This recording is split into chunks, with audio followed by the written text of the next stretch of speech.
Just when I thought I couldn't find my way out, yeah, I searched the God in me to find my way out. I know it can seem way out, but the Creator flows to and through me from way out. I'm talking way out, yeah, yeah, yeah. See, if you believe in the God in you, it's a better place. Creating the force and the power to live a better. Just know that love and joy and peace is one in all of the same space. That you were chosen just like God.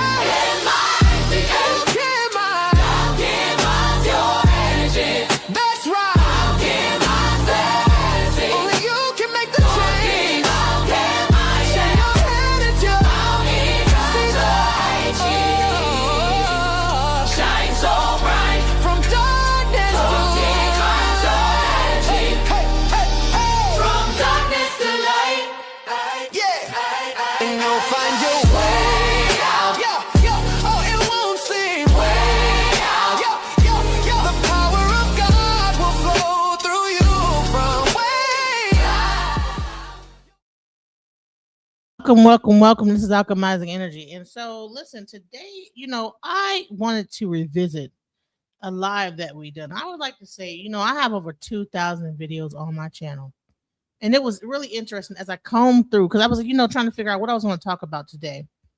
And I was like, you know what? Instead of me covering other people's content and what they're talking about, Epstein, let me look back into my old archives and see what we were talking about. And oddly enough, the very thing that's happening right now was talked about 1 year ago, when Mighty Hebrew was doing his series on the Hebrew Israelites. The Hebrew Israelites, darn near were predicting a lot of the things that are happening now. And so I wanted to bring you guys a show that we did a year ago. And I want you guys to check out some of the things that were said. I hope that you guys enjoy it. And this was with Rabby Sheikh. He's a Hebrew Israelite, and I think he's in Dimona. He's a Dimona Israelite. And he had a lot to say. He was talking about a lot of different things, when it came down to civilization and the fall of Western democracy. So let's kind of get into it. Let's go. Shalom Bahashem Yahweh Kodesh Israel. This is the tribal minister Prince Charlene Dean. Benami Montezorian being Yasha Allah Senior, the mighty Hebrew. I give all praise and honor to Yahweh, the supreme, intelligent, powerful one of our forefathers. Those struggle for righteousness' sake. I say unto the family, Shalom Aleichem. It's definitely an honor and a privilege to be here with Rabby Sheikh. What's going on, Rob? Hey, man, what's going on? Oh, man, excellent. How you doing over there in the Jordan, man? Oh, man, I'm doing fantastic. You know what I'm saying? Still building, still growing. You know what I'm saying? Moving forward. Hallelujah. So talk to us. Give the listener audience a brief synopsis of who you are, where you come from, and your purpose over in the Jordan. All right. So I'm Rabby Sheikh. I'm from Brooklyn originally. But my family lineage, I am the great-great-grandson of King Jaja of Apabo. Now, whether people know about King Jaja or not remains to be, expressed, but he is one of the children of Bani. So Bani is from the tribe of Judah. That was Judah's son's nickname. Okay, his birth name was Faretz, but his nickname, everybody called him Bani, the son. And they're listed in the book of Ezra, which is the scrolls that I have passed down from generation to generation. The scrolls of Ezra the priest from Zerubbabel, Nehemiah, the scribe. So a lot of my understanding comes from those Aramaic written scrolls. And I live here in Jordan, and the first thing I want to do is give honor to the Honorable Sheikh Aid, my mentor and my teacher, a true brother and a true inspiration to the Hebraic family as a whole. He's an Ishmaelite. I am an Israelite. but there is perfect peace between us and perfect understanding. So Hallelujah. that's what I'm doing here is I'm building our own Israelite village, a traditional village in the Abrahamic style, in the Abrahamic fashion, under the Abrahamic customs and traditions. No religion, no beliefs, just what we were supposed to have passed down from Abraham, Isaac, Jacob, Joseph, and Musa. Straight. No outside of anything, no conflict, no politics, straight. Absolutely. Hallelujah. And I want to give a shout out to Sheikh Me. I had seen him when I think the last time I seen him was 2023 when I was over in Demona, and I had such a excellent time with your mentor. He's definitely a inspiration. And I know you're going to get into the history of things because he gave me some information that was mind-boggling. And one of the pieces, Jules, that he gave me is that it was his family that actually those, scalp the land. You know what I'm saying? And we can get into all that. So tonight's discussion is about the fall of Western liberal democracy. And I know you see what's going on right now all over the world, but mainly the Western powers. We see what's going on in the UK. We see what's going on in France. It just been revealed that, the president or prime minister of France, his wife is really a man. I mean, it's just a lot of things that's going on right now. We see the Puff Daddy situation. We see just a whole bunch of different things going on right now. So tell us your understanding of the fall of Western liberal democracy in the role that the original children of Israel will play within this dispensation of time. All right. So this is like the cornerstone of my teaching. So for 8 years, I have been warning everybody about this war. Now, I knew the war was coming early because of my U.S. military background and experience. So I kind of saw the red flags because of the training. They were preparing us for it. Now, I'm not in the military anymore. I have been out for a while now. But knowing that this was coming, I was like, there's certain rules about warfare that people don't, or our people don't understand. Our people don't understand having a base of operations. Our people don't understand how much planning, preparations, and logistics go into surviving a fall. They don't know. And when you talk about the fall of the West, it's not just democracy that goes out the window. The West culture goes out the window. The entire culture of the West is leaving. It's leaving the region. It's losing its grasp of influence. And with that, you're going to face challenges. People are going to die because of lack of preparation. Now, let me say, you guys, this was recorded back in a year ago. So it's almost like he was prophesizing. It was crazy. Like when I look back on this, I'm like, damn, he was already talking about this a year ago. Let's go. So when we talk about, and I talk to you because, we have been in relation for, 8-9 years now, right? Absolutely. So we've talked about sovereignty a lot. We've talked about history. We talked about family because your father is a very close friend to my teacher. Absolutely. You know what I'm saying? Prince ICL. They are very close. And, my teacher has educated me about the history of the community, the history of your father. And so we're like brothers as princes who kind of grew up under the same teaching to try to bring our people in to sovereignty or the understanding of sovereignty. And you see, so as we start looking at this fall, we're talking about there's news lines in the headlines today, right now. It is the 25th of October. Iran is planning an invasion of Israel. Now, how does this affect us as a people? Well, if you put the Hasidi out, now I'm calling them by their tribal name. They are called the Hasidi or the Chaldeans. So when you read the Chaldeans in the scriptures or in history, you're talking about the Hasidic people. They added on Jewishness as a religion and the pretext to just kind of say and do whatever they want in the confusion of our exile as the people. So while we are talking about the fall of the West, people don't know that the Americans and the Hasidic people are the same people. So when they are being pushed out of the land, they are also being attacked economically. They are being attacked socially. They are being attacked through media and propaganda. And when this falls, our people are going to have to survive. People are looking for nuclear warfare. The problem isn't so much as nuclear warfare. Nuclear warfare only lasts 7 minutes. 7 minutes. That's all. It's one day. And the time span of 7 minutes, the rest, we will be dealing with the fallout. That's right. That's right. Talk about it.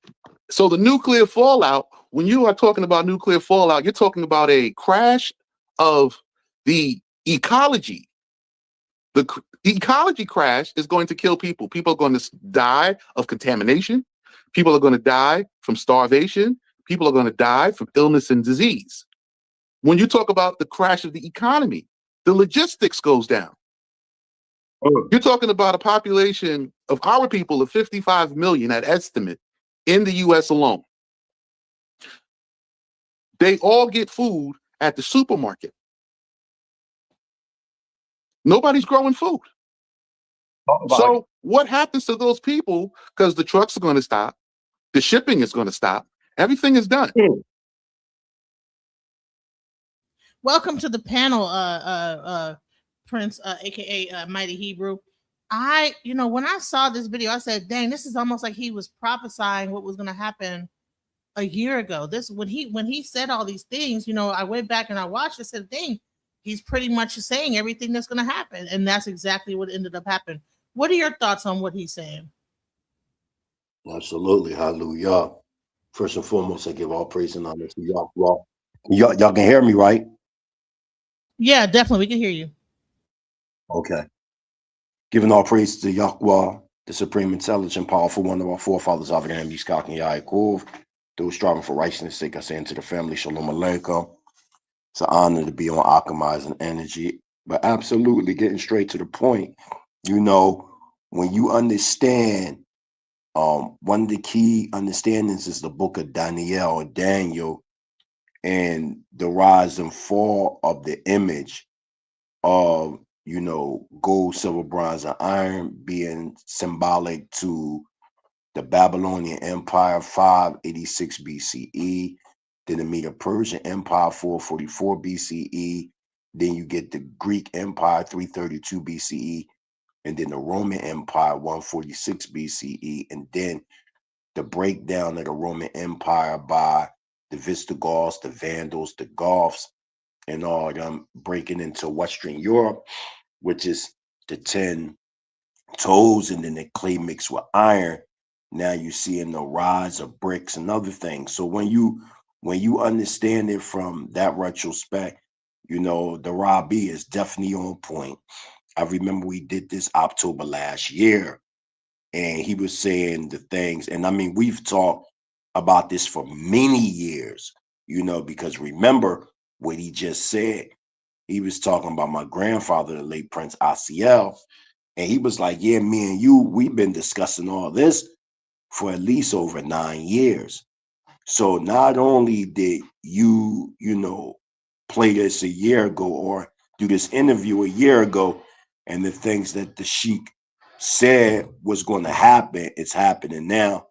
But at the same time, we was already talking about this stuff like 9 years ago, and boom, it's going on right now. So you definitely on point, DJ Genesis. I'm just waiting for you to hit play again. And Yeah, the I'm gonna listener do that. I audience. just wanted to at least give a good introduction so you people understand where we're going with all this because, like I said, I think that this is very prophetic, you know, and also I want to also get into like a little bit of this Epstein situation with this whole worship of Baal and the goal calling people the goyim and all this other stuff and what exactly is that, you know, because it's one thing that we could like say, okay, well, we could just think what it means, you know, but what does it really mean? What are they really talking about? And what is this whole thing? What is the difference between Zionist and a Hebrew, a Israelite and a Jew? Is it all the same thing? I wanted to like kind of ask certain questions. That's why I wanted to bring you up here because like I don't think that everybody kind of knows the difference. I don't know the difference between a Zionist and a Jew, you know. Right.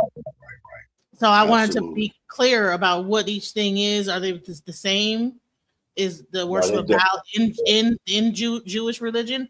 Do people Right. that are in the Torah, is there a worship of Baal? Is Baal the god of the Torah? Like things like that. But before we get into that, I just wanted to like show some of the prophetic things that Rabbi Sheikh said because I think that he really did a very great job at really breaking things down. So let's go. Don't worry. And one more thing. Don't worry. I'll be going back and forth because I'm on 2 shows at one time. So Mhm. go ahead. Go ahead. Do your thing. I'm listening. I'm here. All right. So how are you All right. going to All right. survive? Right. And then some people may talk about, oh well, I got a bunker. I have uh uh I got stores of canned goods, so I'm gonna be good. This idea of I will be okay and all of you will not is not a part of our Hebrew culture. Facts. We as a village have to survive. You know, I'm glad he mentioned that. Speaking of this Hebrew culture, what is there a part of Hebrew culture that is like that where it talks about like a delineating an FBA and this that the other? Is that a part of Hebrew culture? Is that becoming a part of Hebrew culture? I mean, it does talk about the separation of Israel, from the rest of the nations. And the first that will rise amongst the 12 tribes will be Yehuda or Judah. When you go to Zechariah chapter 12, verse 7, it talks about the tents of Judah would be first. And when for us as Hebrew Israelite sovereign nationals, Judah would be, foundational Black Americans or African Americans, whatever they want to, call us. But the deliberation of what we're seeing right now from an FBA perspective may be a little deferring from what we're saying as Hebrew Israelite sovereign nationals. The deliberation for us is coming because of the fact that we've always been the forefront of all the resistant movements, when it comes to trends, fashion, whatever the case may be. Black Americans or African Americans have always been the forefront. And then when we see in Zechariah chapter 12, verse 7, that the tents of Judah will be first, it's not a surprise for Hebrew Israelites to see. And I mean, when I say Hebrew Israelite, I'm talking about those that are astute in Torah and Tanakh to see what Tariq Nasheed and others are doing. For us, it's prophetic. You know what I'm saying? There are going to be some casualties on the way, but the process is at hand. The separation is at hand. And there's going to be, different movements that's going to manifest this idea of separating the true children of Israel from the nations of the earth. You know what I mean? And Judah has always been the spearhead of that. And this is why we're seeing the deliberation, just like we're seeing, the situation where I show speed going all throughout Africa. And a lot of those that were against FBA, they try to use that as a base to make it seem like, oh, they love Black Americans in Africa, when in fact we understand geopolitically with that's really, dealing with right there, because we know Asha and I enjoyed his his tour, and it also showed a lot that's going on in Africa as well. But we got to understand, this man is a celebrity. He gets millions of views at a time. So naturally, they're gonna, like I've always said since I came on this show, you got that bag, they love you. You know what I mean? So the concept didn't change. It's just confirming. But if you ain't got that bag, let's see how much love is going to be shown. That's not everyday Black Americans going over or coming over here to the continent and they getting that red carpet. So we got to Speaking of stop that, for playing. those that don't know, you do live in Africa at the moment. Just want to let people know that you do live in on the Absolutely. continent. Yes. And so Yeah, one question I want to ask. I'm FBA, so everybody know I'm FBA all day. Hebrew Israelite from the tribe of Judah. Both my parents are quote unquote African Americans or Black Americans raised in Philly. Now I live in two locations: Tanzania, East Africa, and Damona, Israel, Northeastern Africa. But go ahead, DJ So here's the Genesis. question, because I know at one point, the Hebrew Israelites were saying that Puerto Ricans, Jamaicans, and people from the Caribbean, as well as like people from North America, Yeah. are all Hebrew Israelites. So is that going to change now that there's like this new FBA movement, or is it going to be like that you guys are, that they're going to separate from? Well, we got to make something clear. That's not a monolithic understanding of the Hebrew Israelite community. That is a one West doctrine.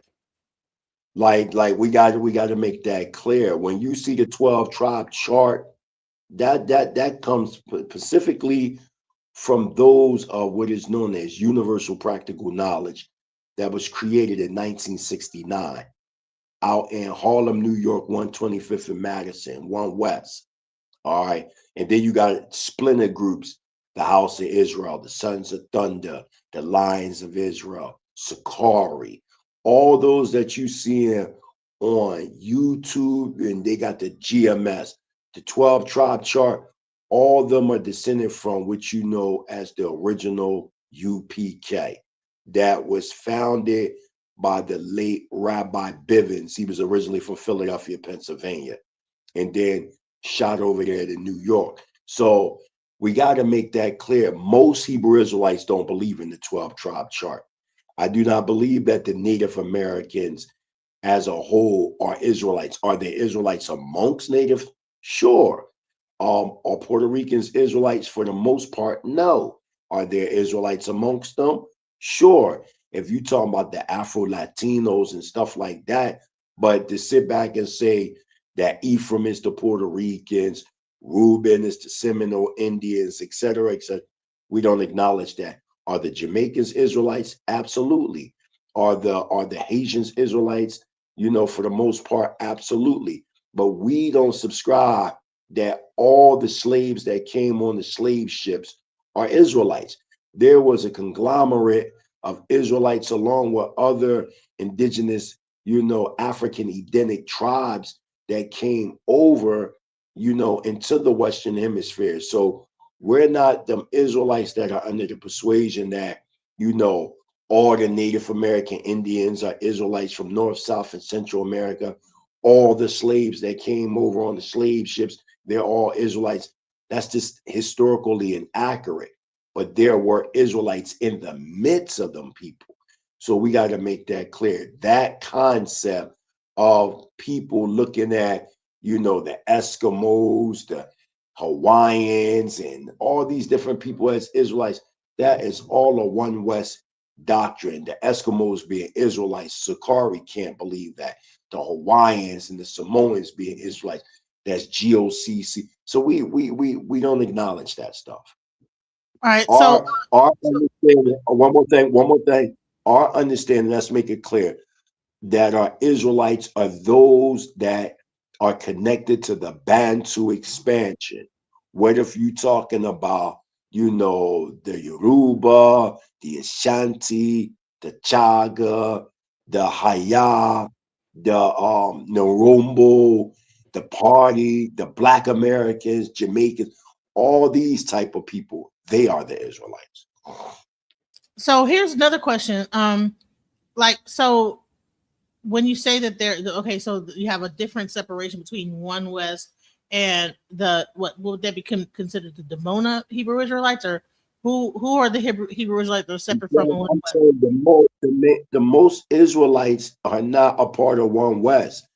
People, when you got to understand, first we got to understand YouTube and how YouTube, and when YouTube came out, you had people like Signet and others. They were the first ones to jump on YouTube and start bringing out this consciousness, so to say.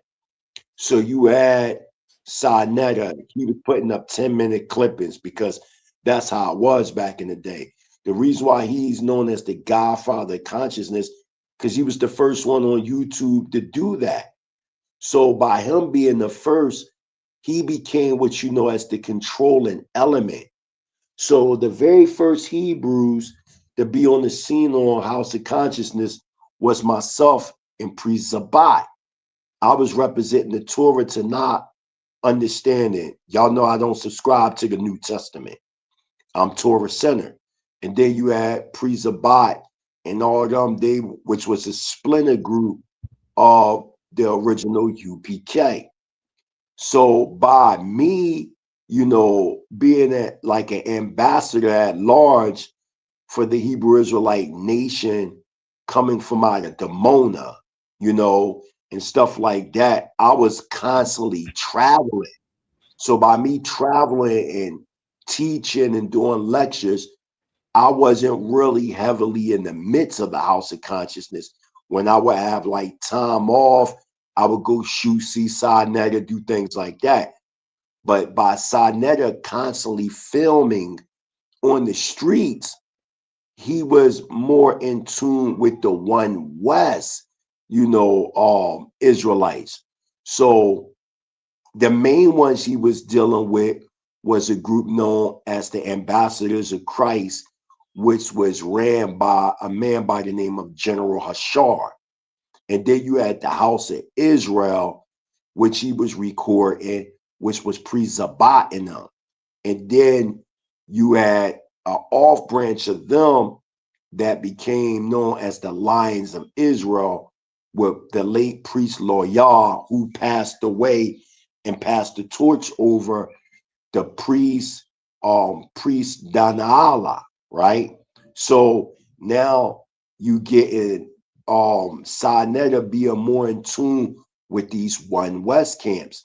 And then as time developed, somewhere around early 2013, you see Sinetta connected. At the time, he was known as Officer Tazaria, which is now known as Captain Tazaria, and ISUPK, ran by the Commanding General Yohana. So now this is another One West camp. So now you got Sinetta constantly posting up on YouTube these One West camps. So the watching audience, this is who they're gravitating to. Number one, Sinetta is the godfather of consciousness. Remember, he was the first one on YouTube to put these types of videos out. So now people that are watching this, they're being influenced. So in their minds, the Israelites are these guys that are on the street corners. This is their introduction to that. So now as this is going on, now you got the common watching audience being influenced to the point some people even start getting involved in the Israelite community by watching these guys on street corners, to the point they start making their own splinter groups by watching what they see on YouTube. Versus when I was coming up and I got in the culture 34 years ago, you had to actually sit amongst elders. The point that I'm saying is because most people are brainwashed on what they see on social media. When they talk about Israelites, the first thing they think about is the One West Israelites that they see on the street corner, because that's what was introduced on social media. But most Israelites are not a part of the One West. Most Israelites have nothing to do with the One West camps. Most Israelites don't believe in the 12 tribe chart. Most Israelites are nationalists. So You got camps that were around the Abati Hebrew Cultural Center, Beni Yadat, Shema Yisrael, Brit HaTorah, Torah, the Kingdom of Yah, the Kingdom of Yahus, Covenant House of Yahudi, and the list goes on and on that existed. Bani Zakwain, the Israelite communities that existed way before UBK. So that has to, be made clear, and the record has to be set straight that most people today in this new generation that talk about Israelites, they never sat amongst Israelite communities. They never sat amongst no elders. Everything they know about Israelites is what they see on social media, and what they see is a one West understanding, and that's because of the influences coming from out of who posted them up, who promoted these people to such a point when you bring up Israelites, that's who you think about. So what happened is, I think that what happened with Kyrie Irving, and when he came out where he was showing that video, and then he had to apologize and this, that, the other, and you had other people kind of converting over to be Hebrew Israelites, including Nick Cannon. I think Kanye West is saying he's an Israelite, and so you have a lot of like really well-known stars that are like, saying, "Hey, I'm an Israelite." But Hold on. Let me stop for a minute because I'm seeing some comments. When people say Hebrew Israelites is a joke, I gotta attack your statement. No, what you saying is a joke is what you see on social media. Because anybody that's involved, I'm talking about really boots on the ground in the Hebrew Israelite community, they know that Hebrew Israelites are basically the trailblazers of even returning back to Africa and creating communities. The community I'm a part of, the African Hebrew Israelites of Jerusalem, ran by the late Ben Ami, ran by my late grandfather, the late Prince Atziel, ran by the late Prince Dr. Shaliat ben Yahuda, know that it was the Hebrew Israelites that were the first to repatriate back to Africa and build communities. I'm talking about satellite communities all throughout Africa. Nobody else was doing that. Even when you start talking about Marcus Garvey and the Black Star, it didn't even make it. It was the Hebrew Israelites that were the first ones to trailblaze in the form of repatriation and build communities throughout Africa. This repatriating back to Africa, and you seeing people returning back to Africa, that's a new phenomenon. Israelites been doing that since the 1930s. The first one that we got documented is a man by the name of Rabby Arnold Josiah Ford that created what was known as the Beth B'nai Hebrew congregation in Harlem, New York. And he was second in command and musical director of the UNIA, Universal Negro Improvement Association. He's the one that did the Universal Negro Anthem, all the bylaws, everything that you see in the UNIA, that was actually written by Arnold Josiah Ford, Rabbi Arnold Josiah Ford. These are just historical facts. And after the collapse of the UNIA movement, you see Rabbi Arnold Josiah Ford and his congregation move over there to Ethiopia. And to this day, they got what is known as the Miriam Ford Literacy Center in Ethiopia that came by the way of the late Rabbi Arnold Josiah Ford's wife. You understand what I'm saying? So you see this repatriating idea of Israelites returning back to Africa, even back in the 30s. And then you see people like Ben Ami and all them that rose up in power, and they start doing that. To this day, you can come to our community in Dimona, Israel, which is the only successful African-American or foundational Black American community outside of America in history. There's no other community amongst Black Americans that have ever done that. So that's not be on the side talking about the Hebrew Israelites. It's a joke. That's why I'm here to set the record straight. You know what I mean? Because most people, when they talk about Israelites again, they're highly uneducated. They're highly uneducated. When they talk about Israelites, it's what they see on social media. That's my whole point. This is why, if you notice, when people talk to Israelites that are intelligent and they're in scholarship like myself, most of the questions are preconceived questions about Israelites that they see on social media. Like, for instance, let's say hypothetically, if DJ Genesis is interviewing me and she really don't know about Israelites, and the only thing she know about Israelites is what she see on social media, The questions that she's going to be asking me are questions predicated on what she see on social media. Like she can be like, okay, Mighty Hebrew, so tell me how the Native Americans are the tribe of Gad on this 12 tribe chart, not knowing that the Israelite community is not a monolith. So automatically she already got these preconceived notions and questions about what Israelites believe in, not understand that's a one West doctrine. And to say that the Israelites were a joke, I'm gonna tell you this. Back in the day, and anybody that's my age, I'll be 50 July of 17.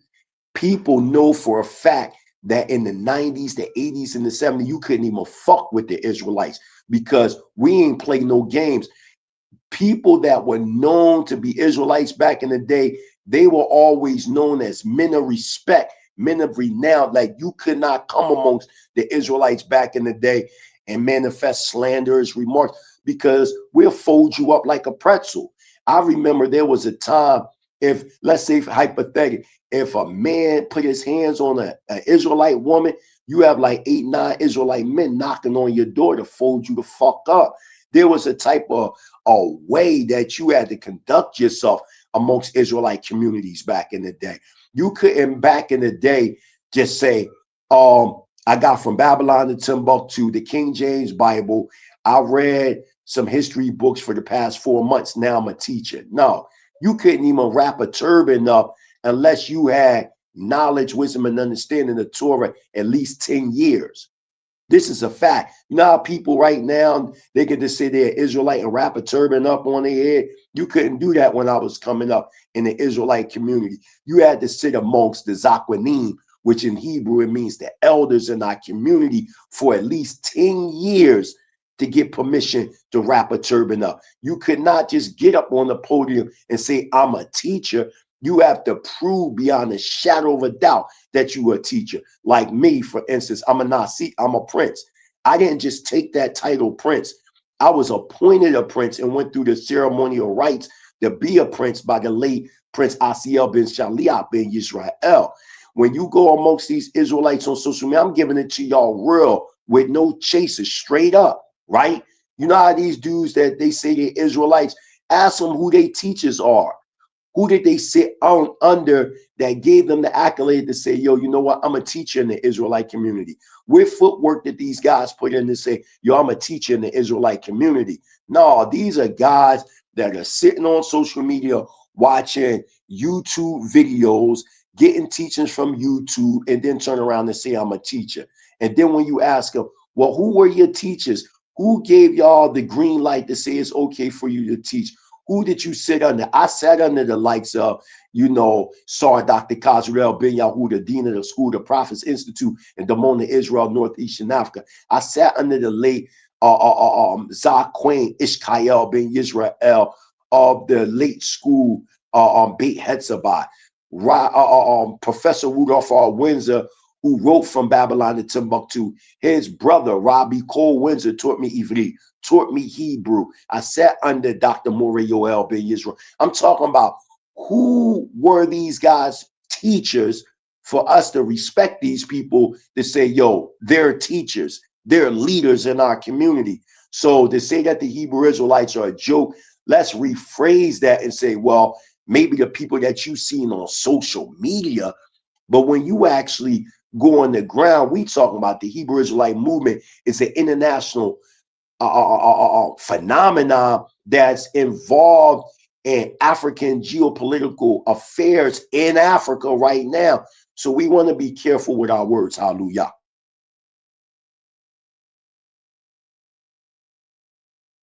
All right. So you're also an anthropologist who actually has traveled around Africa. You have a book coming out pretty soon. Yeah, my second like book. Your second book about like all the things that you found out by traveling around Africa. Can you go a little bit into that book? And then we're going to get into like the fall of Western liberal democracy and how all these things are connecting together. Let's go into that. But I want to hear about your book. Let's go into that real quick.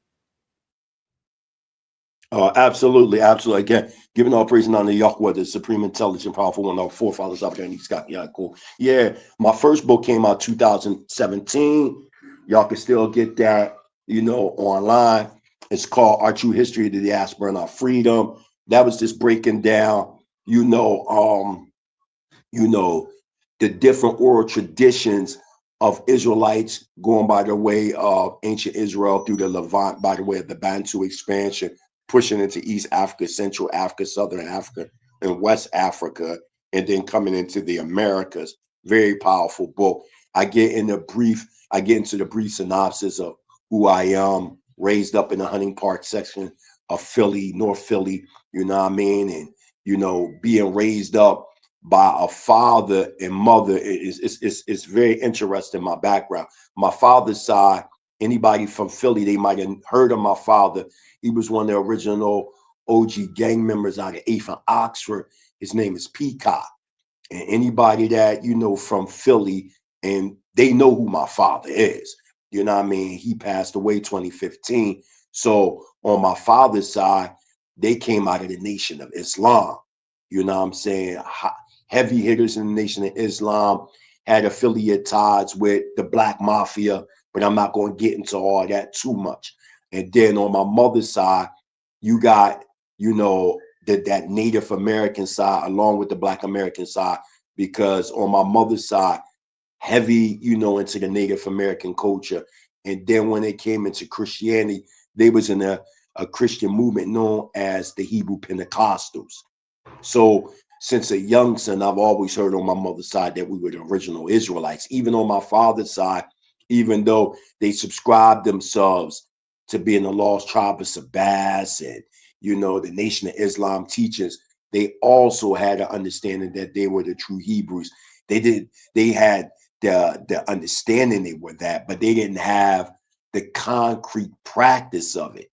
So as a young son, my mother had me reading Miseducation of a Negro when I was 9 years old. You know, even though I was on them streets, you know what I mean? I was already reading the lost books of the Bible, or the forgotten books of Edom. When I was 12 years old, I was already reading Dr. Malachi Z. York books when I was 11, 12, 13 years. So none of this stuff surprised me. I already knew that ancient Kemet or Egypt, they were Black people. And the crazy thing, even when you see what's going on right now, this argument, if you know, with Chief X and Uncle Cat and all these people, and you know, and now you're seeing a shifting that they're trying to say the ancient Egyptians now are white people, you know what I mean? Or yeah, they African, but they're this.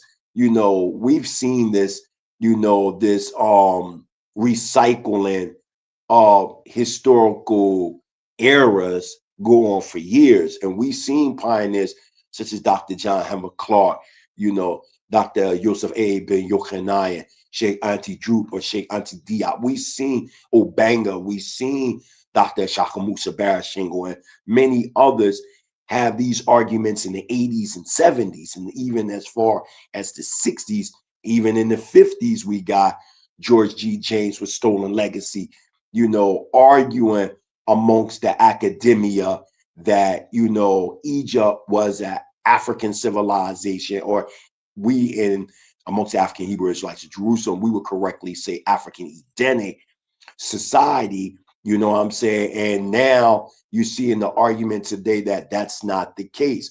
And you got to remember, back in them times, those that came before us amongst Western academia, they were considered pseudo.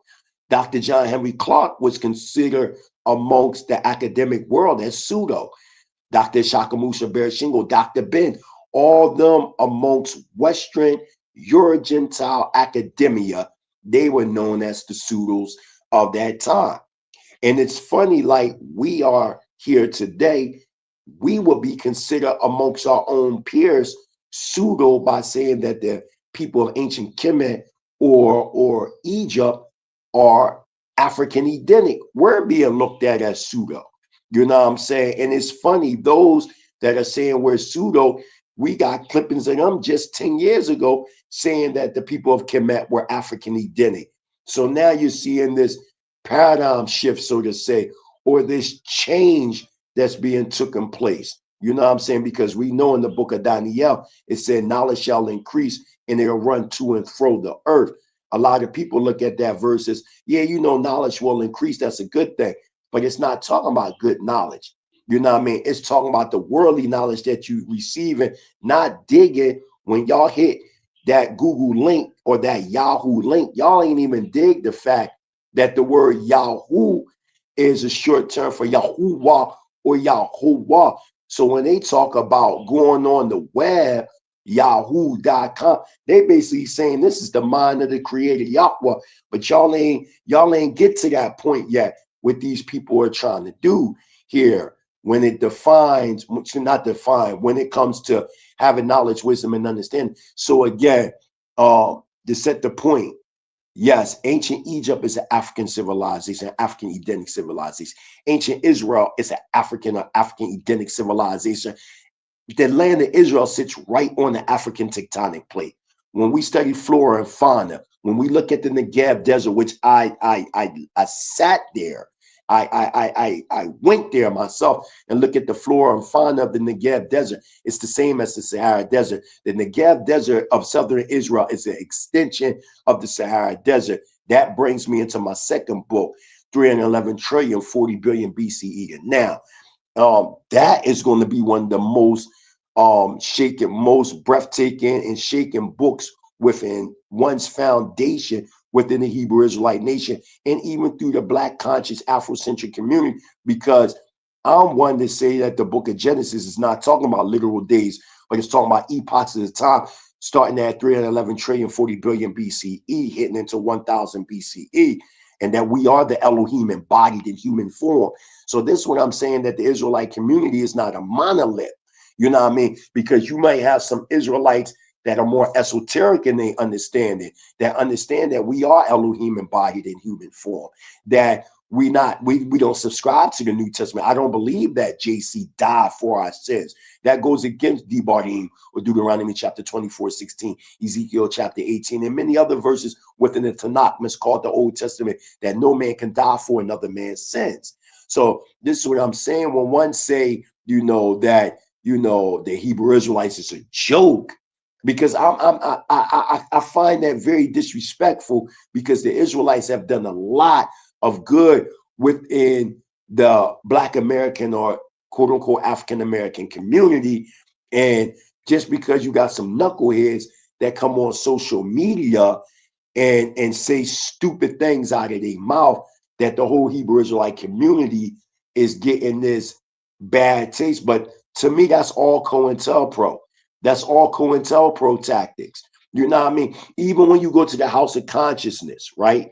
Even when you go over there, right? Now, Sa-Neter know, and much respect to Elder Sa-Neter, Sa-Neter know that the things when he be attacking the Israel, he know that's not the greater body of the Israelite community. He knows that. But when you get caught in promotion and hype, stuff like that, nobody, it sounds like I'm getting an echo. Nobody is like separating the Israelite community from the foolishness. That's why I say people need to come on the ground and see what we build. People talk about Demona, the Israelites in Demona, but most people that talk about us over here in Demona, they never even came to our community. They only talking about what they heard and not what they know. So it's very important for us to understand that all Israelites don't acknowledge the same thing. Most Israelite scholars that are in our midst, y'all don't even know about them scholars. DJ Genesis had a few of them on her show, but most of y'all only know what y'all see on social media, and that's it. Hallelujah. Welcome to the panel, Mel Smith. Did you have a question to ask brother Hebrew Israelite? I'm sorry, Hebrew Israelite. Mighty Hebrew. No, I don't have a question. I just came through because you sent me the link. But I had been wanting to talk to him for quite some time, just to give him a shout out. I see him all the time, Yeah, for sure, man. It's always a blessing to have you on the channel, Mel, because I know you if there's any person that's gonna like ask some good questions when it really comes down to all this, I know it's you. So please feel free to chime in whenever you get a chance. So here's a question I do have. So there's a separation in between the Hebrew Israelite camps, but in the meantime, you have this whole thing going on where also it seems now to be a separation in the Jewish world, where you have Zionism you have Israel, and you have the Jews, and then you have the people that want to call you the anti-Semite if you even talk about Jew. So can you kind of go into that, and what is your take on that? Like, because and it kind of even goes into this whole thing where you have like this thing with Epstein and all these different things coming out, and that's the reason why I wanted to bring this video up, because I'm like, he was predicting a lot of the things that were being said in these files, um, on a broader scale. Not exactly, but it was interesting that you guys have been talking about this for years and years beforehand. And Facts, another facts. question I wanted to ask now is a twofold question. If you guys, Okay. maybe I should ask the second question separate, because I wanted to go into like the FBA aspect, because people will say, well, foundational Black Americans, but then there's a Pan African aspect to the Hebrew Israelites. So, and you talk about Africa, you talk about repatriating Africa, like, so Right, right. what part of that is different than where would you would find other Hebrew Israelite factions? I understand. Let's go back a little bit. Yeah, there is a difference. Um, what you know as the Zionist movement, right? That's an organization. That's first of all, that term Zion, the Hebrew word to way to pronounce it would be Zion, which means dry land, dry ground. And it was a poetic term that we used throughout our history within the Tanakh. It's called the Old Testament, talking about the Hebrew Israelite nation. You have two types of Zionism. You have prophetic Zionism, and then you have what you know as political Zionism. The first Zionists were not Theodore Herzl. That's false. The very first ones that we see documented is a man by the name of Prophet William S. Crawley. He was the first one to call his followers Zionists before Theodore even came into existence. We see this amongst Black Americans starting around 1847. You see in dudes like Prophet Frank S. Cherry, 1886. We see in cats like Rabbi Richelieu or Leon Richelieu that created the Moorish Zionist Temple of the Moorish Jews in Brooklyn, New York, back in 1899. So you're seeing amongst Black Americans or African Americans calling themselves Zionists before the Zionist movement was even in existence. That was something they done took that term that was scripturally based and came up with a geopolitical position amongst themselves. Those that call themselves Jews today, we know historically, anthropologically, archaeologically, we know that these are not the people of the book. The book alone describes the Israelites as an African Edenic people. We see the Israelites being described throughout the scripture with woolly hair, black skin. We see these things. Even when you go to Nineveh and you start to study the archaeological remains of Israelite images, going into the Babylonian exile, we see the Israelites with woolly hair, broad noses, being carved in rock. There's no way that we can get around this information. And our people been put this out for years. So it must be clear. The Zionist movement that we understand today is a geopolitical organization that came about to upshur land that did not belong to them. What they call them, the state of Israel, has nothing to do with these people. These people just came in 1948, upshered up the Palestinians, who in fact are not. They're also invaders of the land too, because I know we become synthesizers, of the Palestinians, and we don't know the history of that word Palestine. That word Palestine came from the Romans that was trying to mock the Israelites, because one of our enemies in history was known as the Philistines. The word Palestine is a Greco-Latin corruption of the word Philistine, and the Philistines themselves were also an African Edenic people that were actually Comedians. They were Egyptians. They were Egyptian tribe. When you go into the book of Bereshit or Genesis, the 10th chapter, you'll see that the Philistines were descendants of Mizraim. Mizraim is, or pronounced Mizraim, means the embanker of the sea, talking about Menes the first. They were Chemedians. Because I be hearing people on Sinetta talking about the Philistines were Europeans. No, they weren't. The Philistines were Chemedians. They were Egyptians. They were seafaring Egyptians. Y'all didn't know that? But this is what I'm saying when you're dealing with people that lack history and lack understanding. So the Zionist movement is a political movement that was created by Theodore Herzl, that his objective was to find a land for the Jews that supposed to have been persecuted throughout Europe. Originally, the promised land for them was going to be Uganda. And the reason why they was looking at Uganda first, because there's a Ugandan tradition amongst the Ugandan people that acknowledge that their royalty over there, they had a line of 33 kings going back to King David. You can find this in the book. I think it's called White and Black in Uganda, if I'm not mistaken.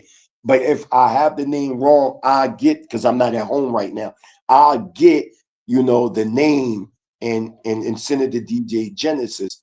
And in that book, they go into the traditions of the Ugandan people. And one of the traditions is that they descended from a line of 33 kings going back to King David. And there were different Israelite communities throughout Uganda. So now you're seeing they focusing on Uganda. That didn't happen. Then they start focusing on Israel. And what's real crazy about this is that DJ Genesis just put up here the interview that I did with Rabbi Sheik, right? And Rabbi Sheik's elder, his family are indigenous to the southern Negev in Israel. His family was monumental when it came to the Rothschilds coming into Israel in the 1890s, because they didn't know nothing about the land of Israel. They had to go amongst the indigenous Black Ishmaelite population that was still there to scalp out the land. This is historical facts.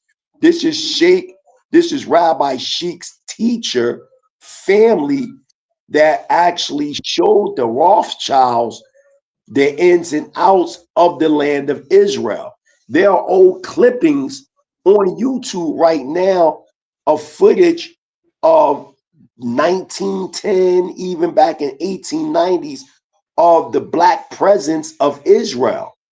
That there were Black people in Israel, blacker than me and you. Even to this day, you can go through the sacred visitation amongst the African Hebrew Israelites of Jerusalem and Dimona, Israel, Northeastern Africa, and you can go through our sacred visitation tour, and you can go to Prison Gate. You can go amongst the Black Bedouins. You can go amongst the Black Ishmaelites. You can even go amongst the Black Israelites, because they all didn't leave the land, and you will see a Black population throughout Israel. But what they do, they show you on TV all these white people. But I'm here to tell you that most people in Israel are dark-hued people. Anybody that been to the land of Israel know that it's very multicultural. That's number one. Number two, you got alone 500,000 Black Palestinians. That's just alone. And when I say Black Palestinians, I'm talking about people that look like me and you with woolly hair, dark skin. Then we ain't even talking about the other 500,000 Black asylum people that declared asylum from the Sudan. And then you talking about the indigenous Ishmaelite people, hundreds of thousands. Our community in Dimona, the Beta Israel, falsely called Falasha. There are many, the Black Israelites from India. There are Israelites all over, the Igbo Israelites that live in Israel. So it's many Black people that live in what we call Israel today. But because of social media and the media, they show these white images of Israel. In y'all mind, y'all think Israel is white people. But most people that live in Israel, they're not even white. You know what I'm saying? But you will only know this if you're on the ground. You have to come on the ground. We can't no longer just look at social media and say, see, this is what it is. Oh, this is what's going on over in Dimona. That there's a nuclear reactor in Dimona. No, there's a nuclear reactor 20 miles outside of Dimona. It was there before we even got, you know what I'm saying, to Dimona. We left, remember, we left in 1967. We didn't get into Israel until 1969. Because when we left in 67, we went to Liberia. And we stayed in Liberia for 2.5 years. And then after we broke the niggitudes in the wilderness, 20 miles outside of Monrovia, Liberia, then from there we treaded into Israel. And we went into Dimona, Mitzpeh Ramon, Arad, Jericho. So we got to really know the history of our people before we get on social media and start just throwing outbursts out there and don't know what's going on. So yeah, there's definitely a difference from prophetic Zionism and geopolitical Zionism. And the first Zionists were in fact Black Americans acknowledging themselves as Israelites before political Zionism even existed.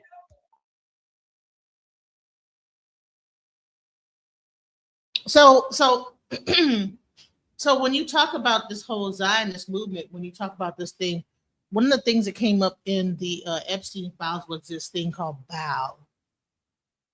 Now, is Baal a part of Baal? What does Baal have to do with any of this?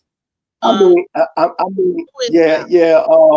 This is all regurgitated information. You can get books like New World Order by Ralph Ellis, and and what's the other book? So is Baal like a fake god, or is it a real thing? Is it something people really believe in?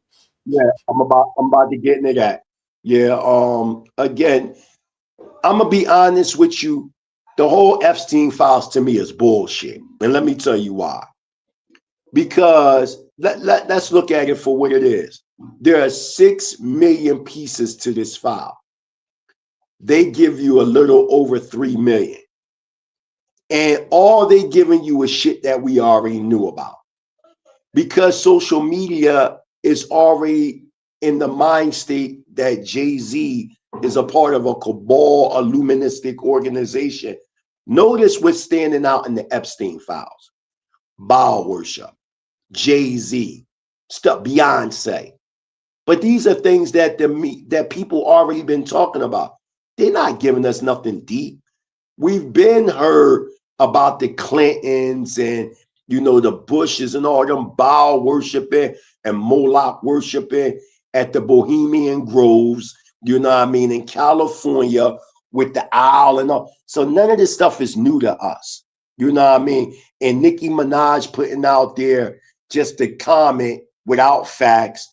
And I'm not here to defend Jay-Z, by the way. He's a wicked nigga. I'm just dealing with the facts. Because, you got Candace Owens. What's crazy? They'll see somebody like Candace Owens open up a book and say, oh, the Star of David, which is really the, dealing with the inverted horizontal. They have no knowledge. They're aligning this with Baal worship and all that, when that's dealing with geometry and have nothing to do with Baal worship. And it was just incorporated into Baal worship.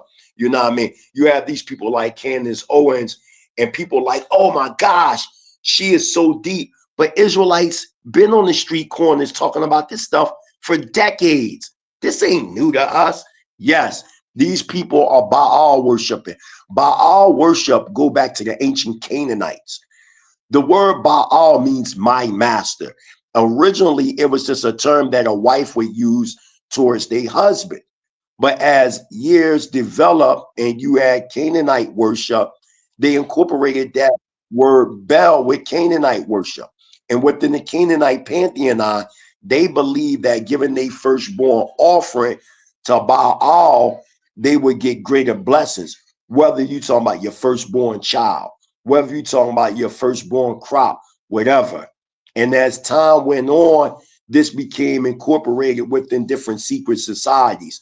So now you got cats like Candace Owens and all them that put this out there, and they mention about it within the the Epstein files. Oh, that's deep. But Israelites been on the street corner saying this stuff for years, and people walked up and down the street and laughed at them. None of this stuff surprised me. It's only deep to people that really don't know what's going on. So, and the reason why I'm saying the Epstein's files is bullshit, because let's be honest with ourselves. What are they really exposing that we didn't already know? Give us something that we don't know. Like y'all say, oh, Jay-Z are in these files. Supposedly him and Pusha T supposed to have been at this Epstein Island back in 1996. So then I say to myself, Pusha T is a part of the clips that but hold on real quick. supposedly What they were saying was that they were trying to remember like that time where they were talking about there was like this whole meeting they had with a bunch of hip hop artists, and they said that they were trying to control the hip hop industry. And so what it sounds like to me is that's what it really was about. Not necessarily that Jay-Z, he might have been involved in some stuff, but I think that they probably, if they did, it was more or less to like, be able to blackmail him. But guess who exposed that though? Professor Griff. Anybody in the listening audience that's watching that keep up with what we talking about, Professor Griff was the very first one to write books and do DVDs about the hip hop conspiracy and the Illuminati. And Cash was laughing at him, and he was talking about Epstein Island 25 years ago. So this stuff is not, Wait, so Epstein. Listen. The reason why I'm saying all this is bullshit is because we can turn right now on YouTube and show people like Professor Griff exposing this back in 1998. Remember, anybody that's listening right now, if y'all know what I'm talking about, put something in the comment. Am I lying? Was not Professor Griff from Public Enemy? He got books, literally thick books, 400 or 500 pages at a time. He done wrote like 6-7 books on this topic. DVDs talking about how hip hop was infiltrated by the Illuminati. That was what he was specializing in. Anybody that know about that DVD era in the early millennium, did he say something about the Jews, and then he got kicked out of Public Enemy? I think it did have something to do with that. My point that I'm stressing is when people talk about Jay-Z, the Illuminati, P. Diddy, all that stuff, Professor Griff Ben was exposing that. He was the first one to expose all that. That is nothing new. The problem that I'm having is because white people told y'all that now it's deep. When black, and I'm not saying you, DJ Genesis, I'm speaking in general. When black people Ben was saying this stuff and the conspiracy theories about Baal worship, Moloch worship with these different organizations, whether you're talking about the Trilateral Commission, the Rothschilds, the DuPonts, the Bilderbergs, the Rockefeller, we've been exposing this as Israelites. We've been exposing this. So now you get these Epstein files, it's deep. But when you really look at it, what the fuck did they really tell us? They ain't telling us nothing. Okay. The reason why the white people, like they're flabbergasted. They're the ones like, oh my God. White people been knew about that because white people were the first ones to be whistleblowers on themselves. Look at the dude, for instance, David Icke. Yep. Like David Icke Ben was exposing this stuff. When you talk about what's that dude they blackball, riverball down the street, William Cooper, something Jordan, Maxwell Jordan, Alex Jones, all these dudes been exposing this stuff. None of this stuff is new to us. Do you know what I'm saying? So my question is, okay, you put out to me, I believe the Epstein files. I believe all that shit is fake. I believe it's all fake because not saying the island and all the wicked stuff, that stuff was real. But what they given to the world is fake because the reason why I'm saying this, you saying Epstein did all this crazy shit. You They saying made that him he seem did like all this stuff? he seemed like he They was a saying, god at the time. Like he could do yeah, anything. like he was. But the thing that I'm saying, why isn't these Epstein files exposing this stuff? You just exposing Jay-Z and Beyonce, man, fuck all that. Show us in these files these people being trapped in these dungeons, the sex slaves, the child trafficking. That's what I want to read about. This is what I want y'all to expose in the Epstein files. They're not exposing none of that. They only giving us what we already knew about Jay-Z online. Oh, And so to you're his not watching. No, you're not watching the white. You got to watch my channel because the white people are talking about everything. They're talking about all the stuff that he did.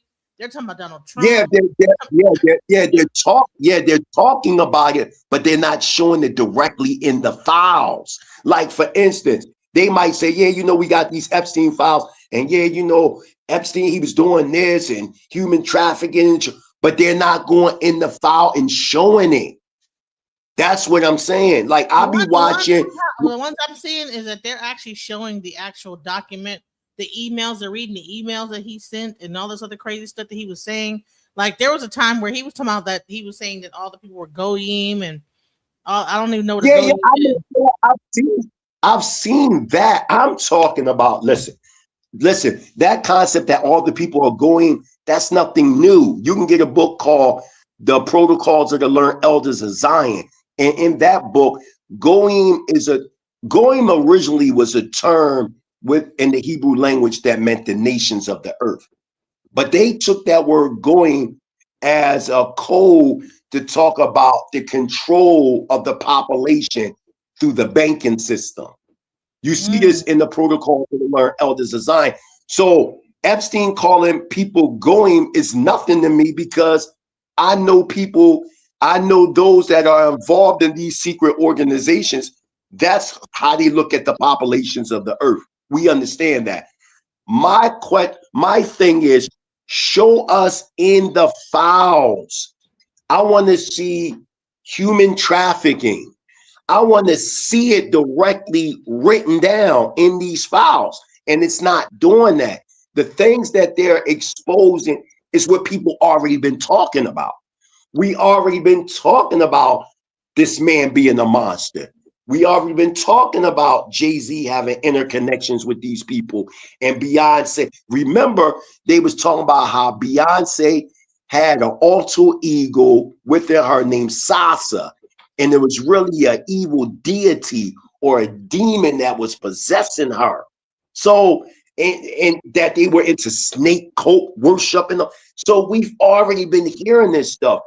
My thing is this: they're focusing on Jay-Z, Beyonce, you know, what's my man named Yeezy, and all these people, because that's what we already been focusing on. You know, okay, yeah, Jay-Z got 50-something acres of land in Britain, which we already knew about, and he lived down the street from Ellen DeGeneres. So what? We already know that they all in the bed with each other. Give us something new. I mean, okay, we know that. Give us the global plot. Oh, you haven't been watching you haven't been watching my channel, bro. You haven't been watching my channel. I've been watching you. On my channel, I'm showing how how this whole thing is all linked. Because here's the thing: is that I was showing how China, how they have this whole child, it's a weird thing going on with the children. You know, I broke down the trains. I broke down the immigrant trains, how they were doing the what's it called, the orphan train. I talked about how the immigrants came over from Ellis Island, all the kids, right? And then so all this stuff similar. Yeah. And now but what I'm saying to you, you're correct in your presentations. But notice you're linking things. I'm saying let somebody alone just use the Epstein files alone. You're not going to find all that. You have to link it. You have to go outside them Epstein files, and like how you did, you talking about Ellis Island, you was talking about China and the connection with these human trafficking with children and all that. It's like you're piecing a puzzle together, which all this stuff is true. You know, yesterday I brought up the fact that Epstein actually was working with Putin, and Putin was sending over children, and even Melania Trump. You know, Putin was sending over children and young women over to Epstein Island, and Trump actually Epstein introduced Melania to Trump from Russia. So and all look, this stuff is, and all that may be true, but it's not directly in the Epstein files. Like when you talking about Putin, the president of Russia, we've heard these things. Yes, we heard that he was sending children to Epstein Island. You know, we've heard these things. My thing, when people was hyping up the Epstein files, I thought we was going to see some real crazy shit up in these files. That's what I'm looking for. You know what I'm saying? I'm not looking for what I already know. That's all I'm saying. Like, okay, you bringing up some stuff about Jay-Z. Okay, you going into, because I watched Epstein's whole interview and how he was talking about people don't understand banking and, or I'm like, okay, so, you know, what are you talking about? I want to hear Epstein say, listen, this is what was going on in the island. P. Diddy was fucking these little kids. We sacrificing. We doing this. We doing that. We doing this. I don't see it in the files. Now, what I see is that people are taking outside sources and connecting it to the files.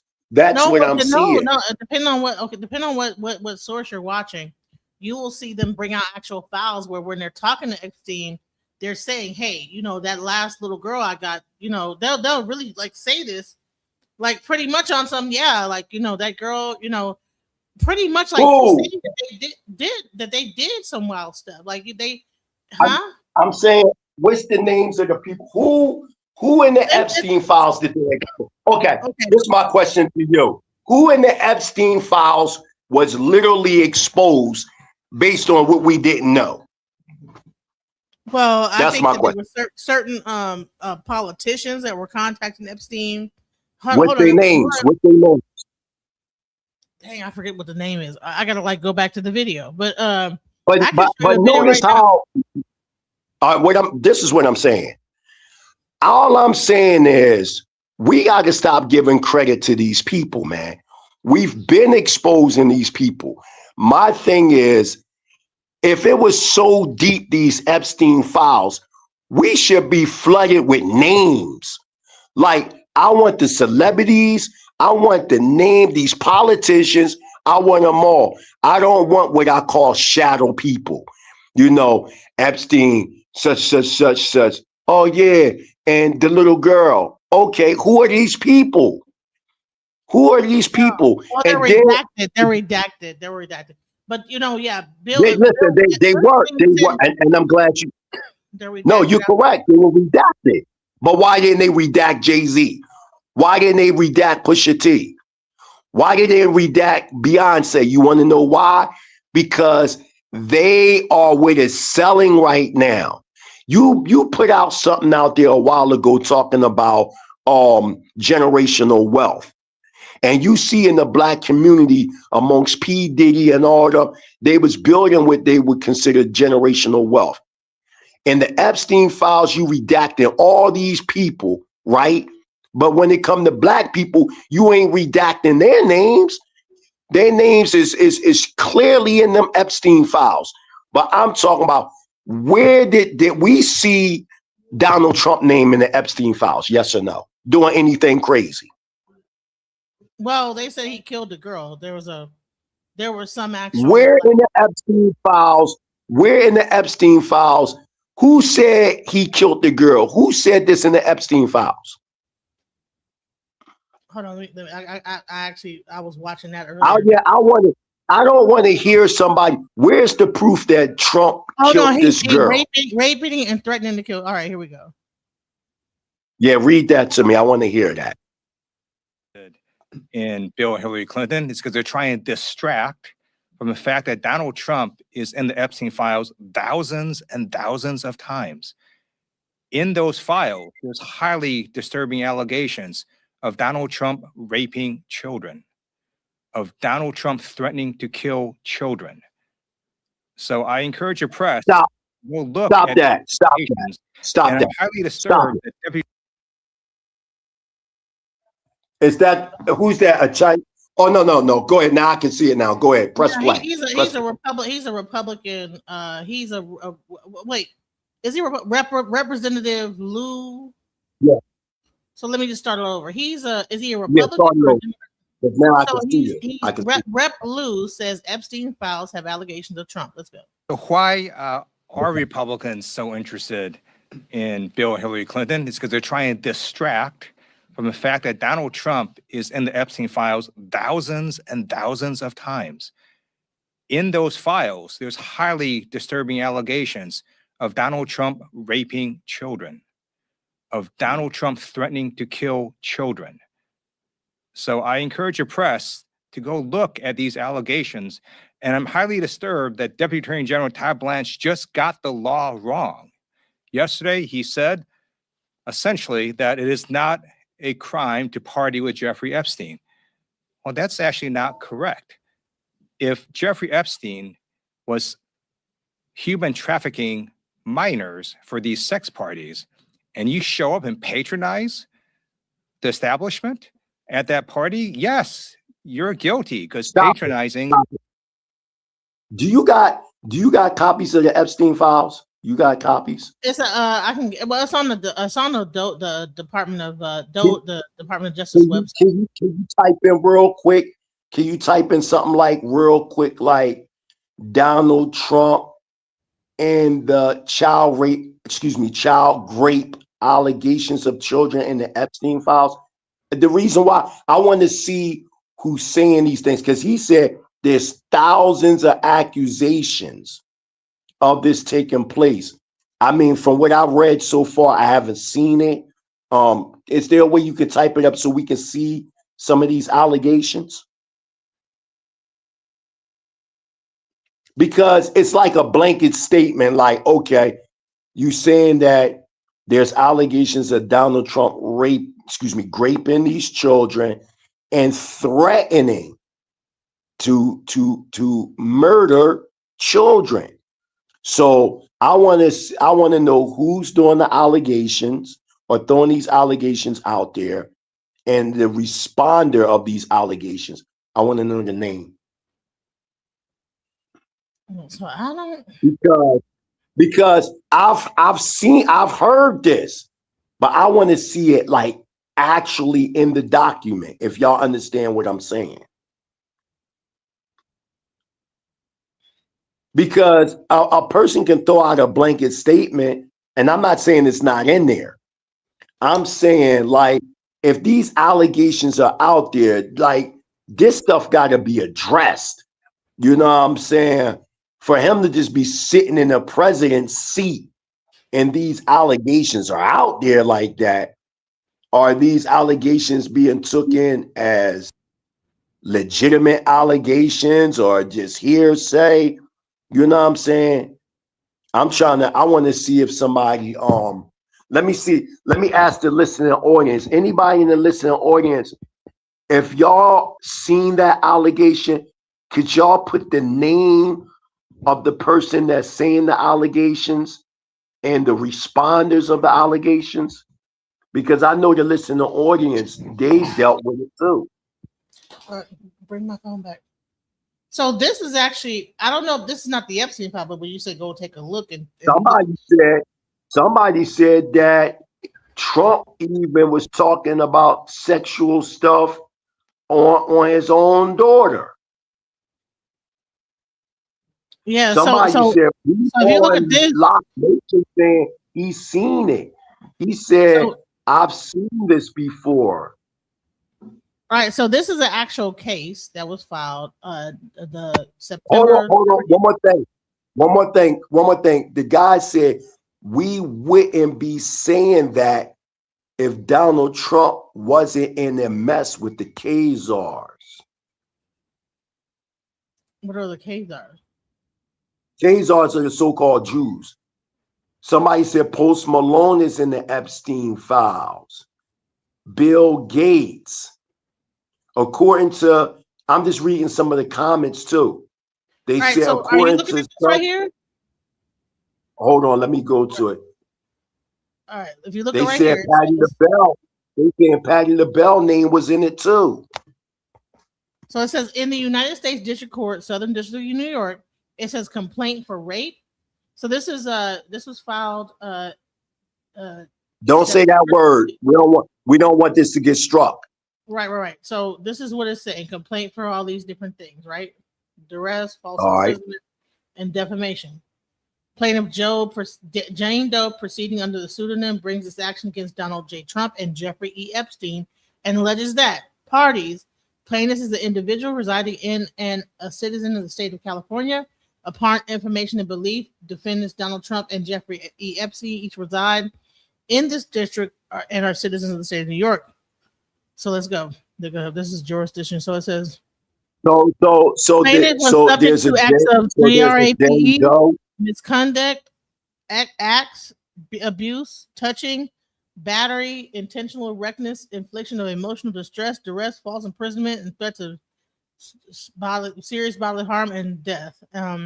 Injury by the defendants that took place in several parties during the summer months of 1994. The parties were held by defendant Epstein at a New York City residence that was being used by defendant Epstein at 9 East 71st Street in Manhattan.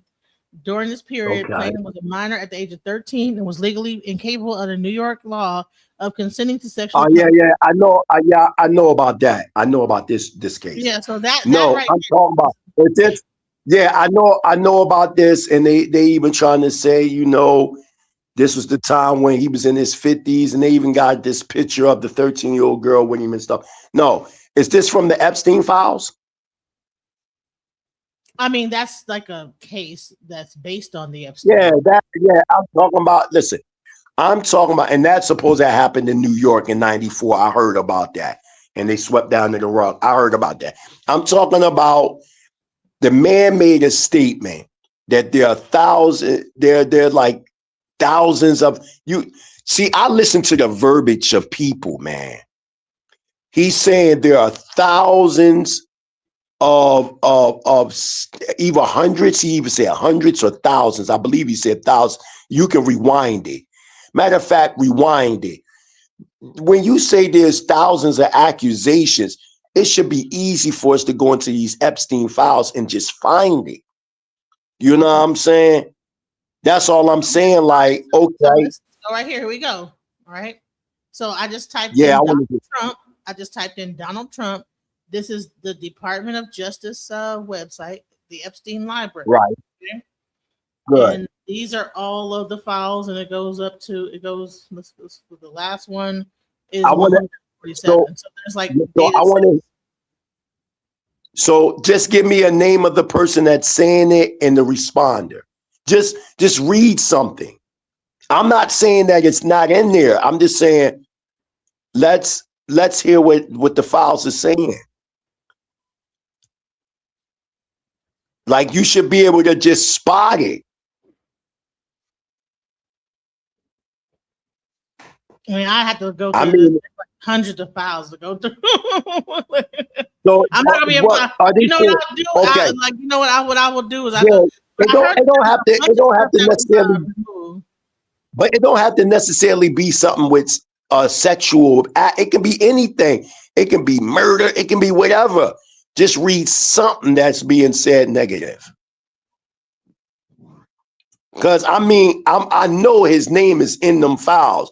I just want to hear, the accuser saying it, who the accuser is, and the responder. And then that case that you read in '94, listen, under the so-called laws of the United States, you got a right to approach your accuser. And my thing is, when it comes to the grapes, like, these accusers' names are being concealed. So you saying, okay, Jane Doe, and then from there, like, so we can't investigate the background. We can't do nothing. Like, you understand what I'm saying? That's like me saying, yeah, John Doe was beat down by DJ Genesis. We don't even know who John Doe is to even go into the background to find out if it's true or false. Yeah, I mean, because they covering up the I didn't know. If a person is being accused of something that heinous, man, the people supposed to know who this person is. I don't care if it's murder, rape, whatever. These are heinous accusations. And those that are accusing these people of these crimes, we need to know their names so we can properly investigate. How you going to investigate if you don't even know the name of the person? I heard that there was like 400 like files that got like deleted, So even if they did have it in them, they might not be in them no more because they right. But what I'm saying, I understand that, but I noticed even with these P. Diddy accusations, when it comes to these people saying this, that, the third, why are they all Jane and John Doe's? We can't do no investigation. Well, we can't go into these people's background, nothing. Well, no, they did the invest. We not the ones that do the investigation. They just release it because it's a Freedom of Information Act. No. I know. I'm saying that we do be doing the investigation. Listen, when you look at the P. Diddy situation, Jay-Z order, a lot of this information is coming from minor investigators from YouTube, because you got now, I don't know if y'all know, you got the YouTube police, just like you had the hip hop police that was investigating. I was just watching the new Old Dirty Bastard documentary, and the FBI and the CIA was investigating Wu-Tang Clan for over 20 years. And they just released them files. So what I'm saying is, yes. So yeah, like the FBI and the CIA was investigating Wu-Tang Clan for gun trafficking, all kinds of stuff. But to come to find out, none of that stuff was true. But the facts that I'm saying is, when it come to our people, they naming names. When it comes, my whole thing is, most of these cases that we're seeing today is a product of minor researchers on YouTube complaining about these people and these parties. Like with the P. Diddy situation, I believe social media, YouTube, is the one that put the nail in his coffin. When you got these different, even though they may covertly not know what they're doing, but they're doing it. They're basically snitching on each other. And I'm not saying, and I'm not going to get geopolitically, I don't deal with snitches and rats, but that's a different story, a different topic. But I'm saying that this is what you're seeing on social media right now. You're seeing these investigators go through this snitch routine. And I believe that these YouTube police, whether the FBI, the CIA, they also use that as leverage. Let me point it out. There was a situation not too long ago with the Tariq Nasheed and the what's his name, Tahaka Bay, and they was going back and forth to court. So Tariq Nasheed, I covered that. I covered it on my channel. Right? Yeah, they used Sinetta making the statement. He was like, well, because they asked Tariq Nasheed, well, where did you get that information at about Tahaka Bay, dust, and nuts? He brings up Sinetta and showed a video and all that inside, the court, right? And Tariq Nasheed lost his case by the way of defamation of character. And then the other day, there was a show on Sinetta. I think it was our elder, what's his name, Yara. There was something that Captain Tazariak said about Elder Yara. You know what I'm saying? And Elder Yara, he responded as he's supposed to. He's a man. He's going to respond. But within his response, General Yohana was brought up in a heinous way. So when that was brought up of some allegation in 1993, I'm not going to repeat it because I'm not trying to get sued, period. So when that was brought up, you had Brother Reggie come on there, right? And he was saying some, things that Chief X said about him. And then it was brought up that, Sarnetta may need to cut that out of what Yara said about Commanding General Yohana, because it is a known fact that ISUBK do be in them courtrooms crushing shit. Like, it's a known fact that ISUBK is known to take the city of New York, and they beat them several times. Like the lawyers that General Yohana got, them boys ain't no joke. And they go, and when they coming at you, they're gonna destroy you if you ain't on point. And right now, that Tariq Nasheed and Tahaka Bay is like a president. Like, you cannot just say what you want to people no more on social media. You're gonna get sued. And you seen that also with the Tasha K, and I believe, what was it, Nicki Minaj and Cardi B and all the, and they sued the hell out of her. You know what I mean? For defamation of character.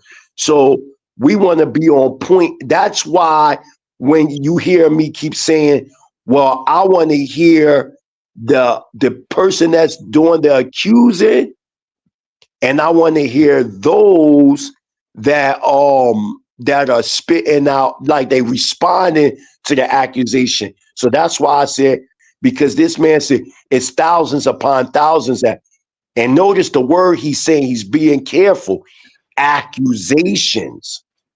And I'm just saying, I just wanted to hear some of the accusations in the Epstein files. But we all know that. Check this out right quick. Check this out real quick. Because again, they deleted it. They deleted the information as soon as they realized, I guess, that Trump was there. I wouldn't be surprised if Trump told them to take it down. What are they going to do? Tell him no? So listen to this. Epstein files. Breaking news. Underage girl claims that Trump forced sex. It's bad. It's bad. So brace yourself for this as we get into these here. Bombshell allegation in the latest Epstein file document released. An underage girl claims that she was forced to perform oral on Donald Trump approximately 35 years ago in New Jersey. And here is a screenshot of that. Here again, they're going to be in different places because people are taking different screenshots. But this is the person's name redacted. Blank reported an unidentifiable female friend who was forced to perform oral on President Trump approximately 35 years ago in New Jersey. The friend told Alexis that she was approximately 13 to 14 years old when this occurred. And the friend allegedly bit President Trump while performing the act. We're on YouTube. I have to be PC about this. The friend was allegedly hit in the face after she laughed about biting President Trump. The friend said she was also abused by Epstein. Response. Spoke with caller who identified blank as friend. Lead was sent to Washington office to conduct interview. That's one piece of it. We'll get to the other ones in just a second. The document says the feds forwarded the lead to the Washington office to conduct an interview. And I got to say this. So that person was apparently 13 or 14 years old at the time. All of these people that you have seen in the past couple of months try to normalize the behavior, sexualization of someone who is not pre-adolescent. This all just says a lot. And I have continued to push back on that. And I told you guys that teenagers, 15, 16 years old, their brains are not fully developed and they do not have this ability to consent, especially to an adult. Oh, man. Reading is fundamental, right? So 35 years ago, right, would be what, 1993-ish, somewhere around there, right? Right. Okay. The Epstein files was in existence. Okay. When did Epstein die? What year did he die? I don't know. When did he die? Like 2000? No, I don't. 10? What was it, 2000? I don't know.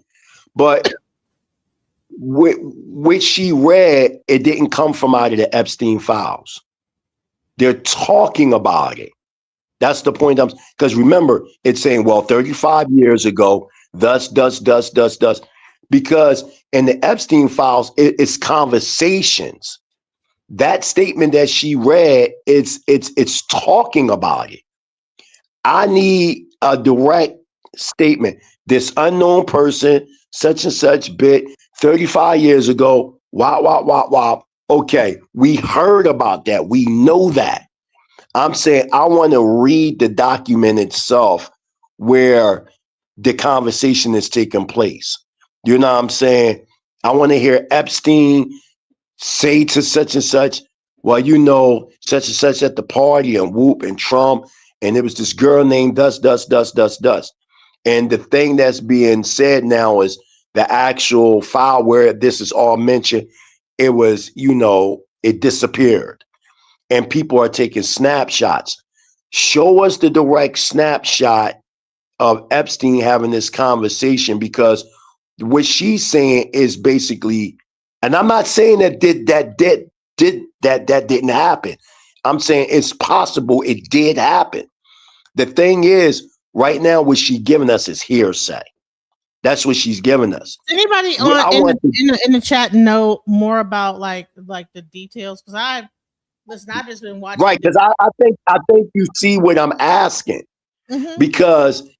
Because I'm from an era where paperwork is necessary. You know what? Hold on. You know what?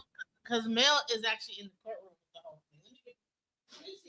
thing. Which you say who? Mel. He was just here. And I'm pretty sure it's people in the listening audience that may have read these things directly. I was born in the 70s, 1976. In the era I came out of, you couldn't just say anything about anybody. You had to have actually the actual paperwork itself, because this is people's lives on the line. I don't give a damn about Donald Trump, none of them devils. But the point is, if we going to say something about somebody, let's have the direct link itself versus, well, it was alleged and 35 years ago and thus. No, I ain't trying to hear none of that. I want to see it in the file from the direct person that was there. Okay, Epstein is one that was accused of this as well. Okay, Epstein, who are you telling this to? Let's hear you say it out your mouth. And from there, and I mean, you ain't even got to even name the person. It can be blank. But if we talking about the Epstein files, then whatever's going on, let's hear these direct links.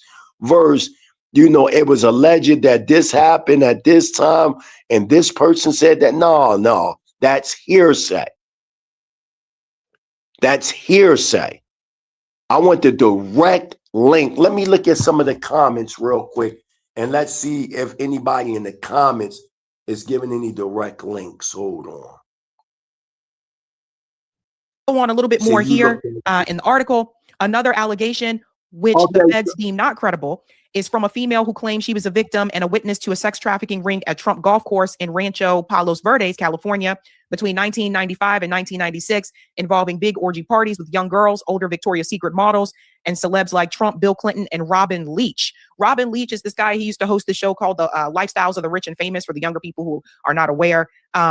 So interesting, his name is here, but they said they're not sure about that one. The documents say the feds got a call from a female who claimed to be a prisoner, and they referenced Lisa Marie Presley, the British royal family, Trump, Jeffrey Epstein. The feds say they were unable to contact the woman who lived in Australia. And we all know that Virginia Giuffre was also, we don't need to read that again. I just want to show you the actual where these files exist. You can also see here's the one about the 16 years old. At 16, while modeling, caller attended 8 parties at Epstein's New York residence. On one occasion, the caller reported she was assaulted by Epstein. On another occasion, 2 twin brothers, Alan and Orrin, lured the caller and her friend upstairs, but they escaped back downstairs. Caller said that Orrin assaulted her best friend, and a third brother, Tall, assaulted a 14-year-old girl named Blank. The caller named other individuals involved in big orgy parties with her and other young girls, Victoria's Secret models, including Bill Clinton and Donald Trump. You see the second column here, it says notable names, so they list the names here. We talked about the Rancho Palos Verdes one. That's the one they said they weren't sure about. And here's another one. Complainant claims to have video of high-profile sex party dealing with cartels, having witnessed Robin Leach strangle a young girl to death at a party. So again, allegedly, Robin Leach, the guy who hosts the lifestyles of the rich and famous. So again, we're starting to see some similarities with what we heard from that alleged audio from Sasha, who was a boy at that point in time, that said he was also trafficked in this ring. It gets crazier. Let's go on more. I am so sorry. It's so tiny, you guys. And it doesn't let me make it bigger because it's on Twitter, but I'm going to do the best that I can here. Just coming right about here. Here's the one about Texas. Complainant reported his ex-girlfriend blank were victims of Epstein and one was murdered. There's another one that says someone was murdered.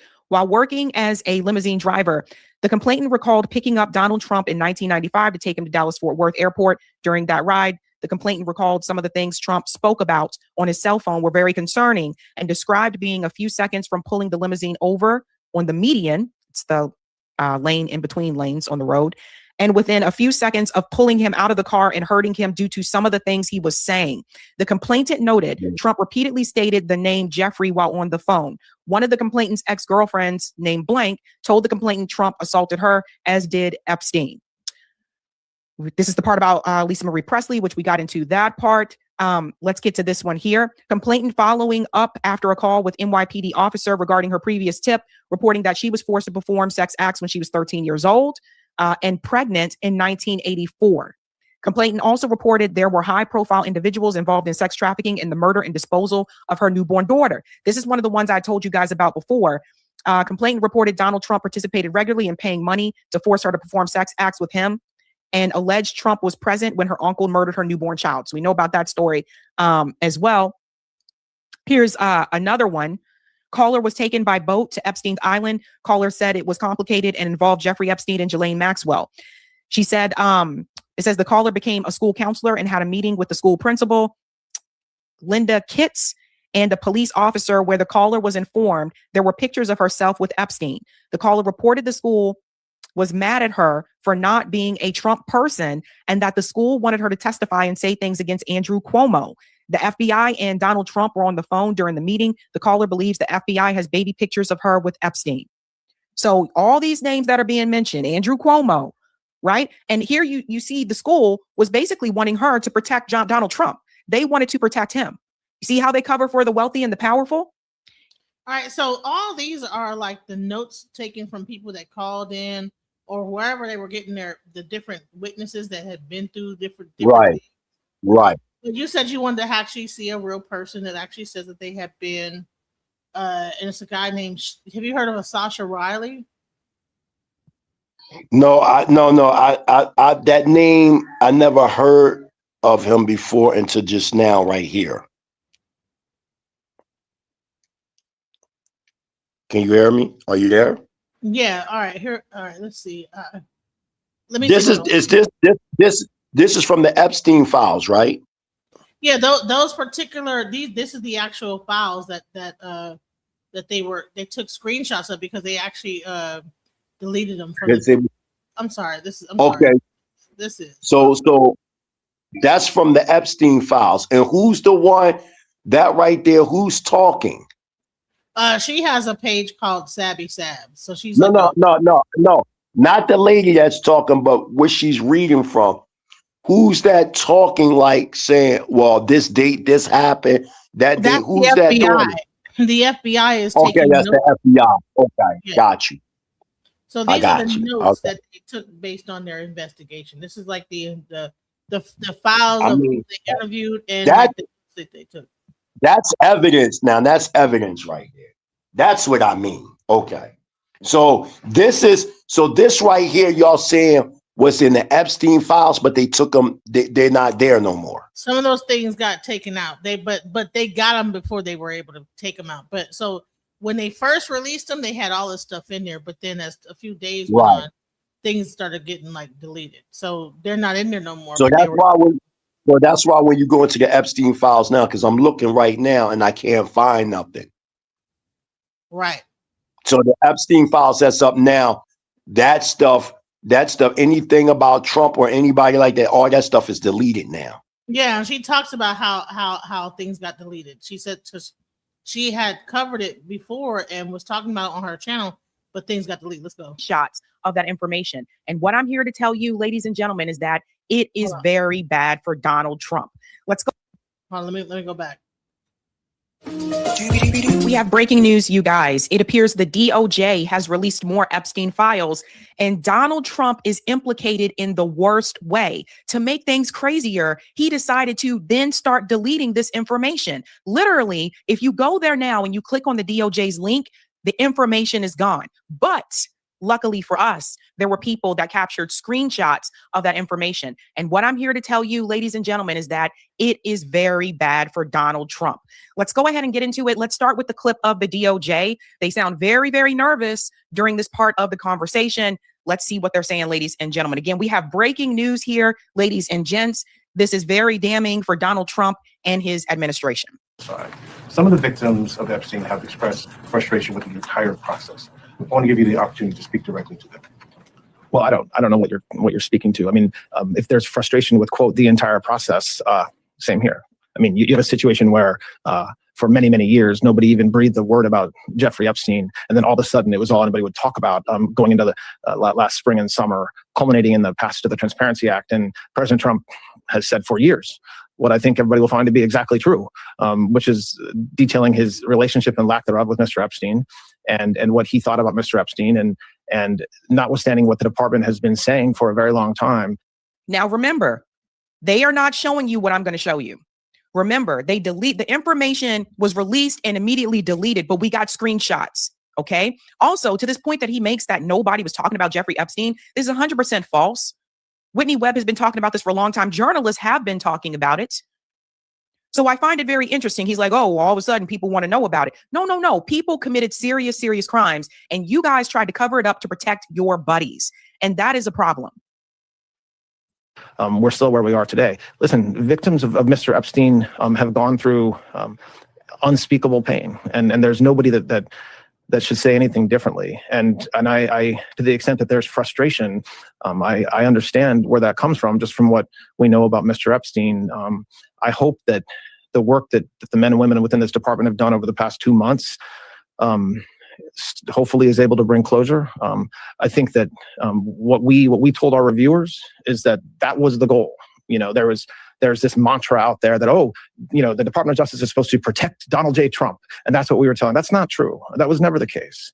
It was the case. And notice how nervous he sounds during this press conference. It definitely was the case, but it wasn't just about protecting Donald Trump. It was about protecting some of these donors, the donor class, the billionaires, people that are very much in powerful positions. So it's not just about protecting Trump, but yes, they were trying to protect him. And when you see the information that was captured, I think you'll start to understand why.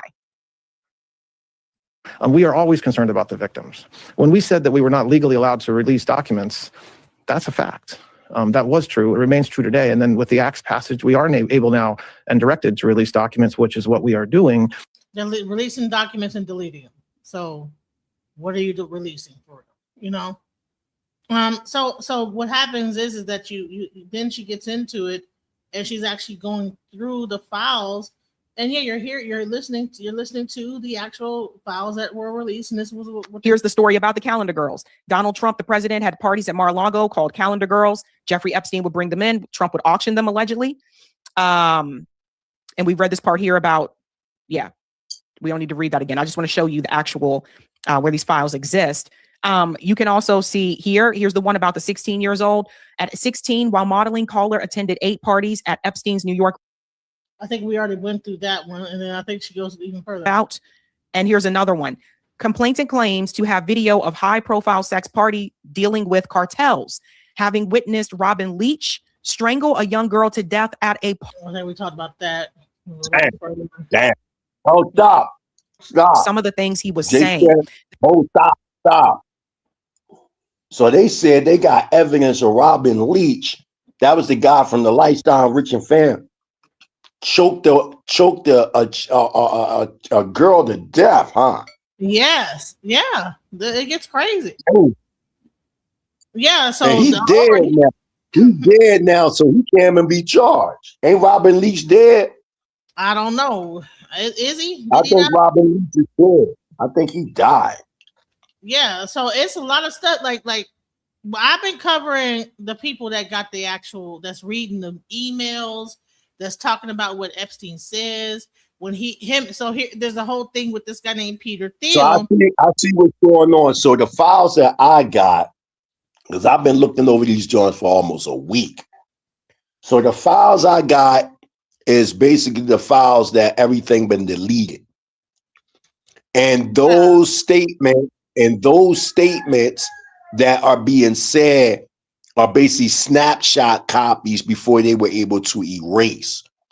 So the only thing that the people can deal with is basically the snapshots of what people got. Yes. So they wouldn't even be when they first put it out, they put it out. able. First of all, when they first put it out, they redacted some, but they people figured out how to undo the redaction. So they had to undo it and put it back out again. And actually make the redactions straight, because people figured out, oh, okay, you just like get rid of the black and then you will see the whole thing, the names and everything. And I don't know why everybody got on TikTok and told everybody, oh, you gotta do it. Da, da. And so they let everybody know. And then now they just went back and then fixed that. So, and then, he was implicated. People started talking about it. Next thing you know, Trump stuff got deleted, like 400 files. Then, Damn. But the thing is, so I'm not sure if you know who Peter Thiel is. Peter Thiel or something like that. Yeah. Yes. The owner of Palantir, right? So it's a Right. thing. It's almost like a thing where the way it looks like is almost like the way the whole conversation had went at some point was that he had put JD Vance into office because the way that it's going is like he was very close to Epstein. Like they were like pretty much like planning the end of, not the end of the world, but like the end of like global government together. They were planning the end of the global government. You know what I'm saying? Did you see that part? You there? Yeah, I'm back. Yes, I'm they back. were pretty much planning the end of global government and stuff like this. It was getting really bizarre. You know what I'm saying? They were planning the end of the global government. And I think I even have that one here too. Let me see if I can find out. I'm gonna play this while I look for the other one. Let's go. Here's the one about Texas. Complainant reported his ex-girlfriend blank were victims of Epstein and one was murdered. There's another one that says someone was murdered. While working as a limousine driver, the complainant recalled picking up Donald Trump in 1995 to take him to Dallas-Fort Worth Airport. During that ride, the complainant recalled some of the things Trump spoke about on his cell phone were very concerning and described being a few seconds from pulling the limousine over on the median. It's the lane in between lanes on the road. And within a few seconds of pulling him out of the car and hurting him due to some of the things he was saying. The complainant noted Trump repeatedly stated the name Jeffrey while on the phone. One of the complainant's ex-girlfriends named blank told the complainant Trump assaulted her, as did Epstein. This is the part about Lisa Marie Presley, which we got into that part. Let's get to this one here. Complainant following up after a call with NYPD officer regarding her previous tip, reporting that she was forced to perform sex acts when she was 13 years old and pregnant in 1984. Complainant also reported there were high-profile individuals involved in sex trafficking and the murder and disposal of her newborn daughter. This is one of the ones I told you guys about before. Complainant reported Donald Trump participated regularly in paying money to force her to perform sex acts with him, and alleged Trump was present when her uncle murdered her newborn child. So we know about that story. Andrew Cuomo. The FBI and Donald Trump were on the phone during the meeting. The caller believes the FBI has baby pictures of her with Epstein. So all these names that are being mentioned, Andrew Cuomo, right? And here you see the school was back Donald Trump. Victim one called the caller and told her she thought that she had been assaulted. Victim one did not go to a hospital to have a kit performed because she didn't think anyone would believe her, especially because she was drunk. And this is also not uncommon. People who are victims of SA, the majority are less likely to report it. Doesn't mean it didn't happen. Let's go on here. Victim one, husband's business had problems with suppliers, and victim one believed Trump was behind it. Victim one also started dating a lawyer, identifier unknown, who was married. Victim one had a fight with her lawyer boyfriend and went to a bar. Victim one left a bar with a man who no one in the bar recognized, but who seemed familiar with the victim. Victim one was never seen again. A few years ago, remains were discovered that matched the description of what victim one was wearing when she went missing. DNA tests at the time were inconclusive. It's getting really bad. It's not. Yeah. So this stuff is wild. You know, this is not just some, you know, like, oh, you know. Now that's proof. That's what I was looking for. Well, Because we've been showing it over here. I'm not sure what channel you've been on, but honey, over here we have been going to the actual documents, reading them off the documents. Watch this one right here.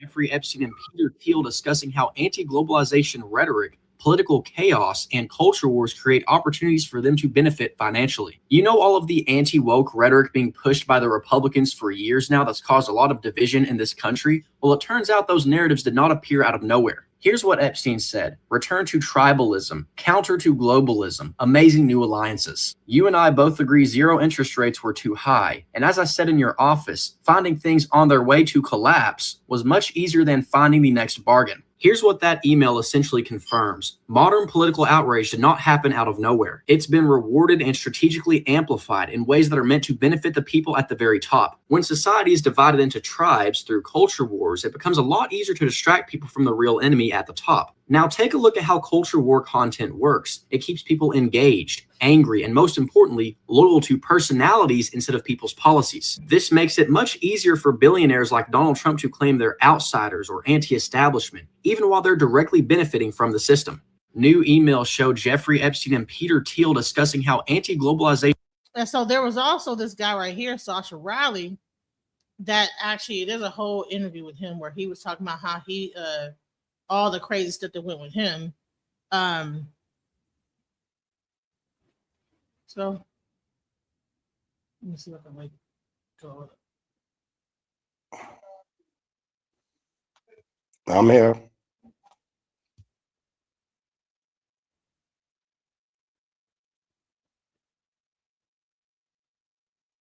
But you know what? There's even better. Like that's just the audio of a video of an interview.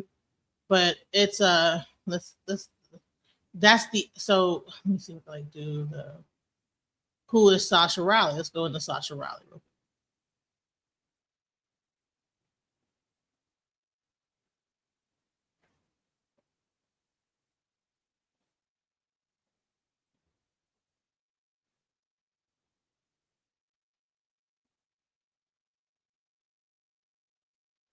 So this was him prior to the files being released.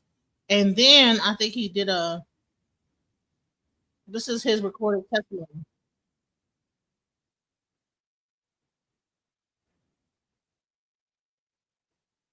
Oh, you can't hear it. Hold on.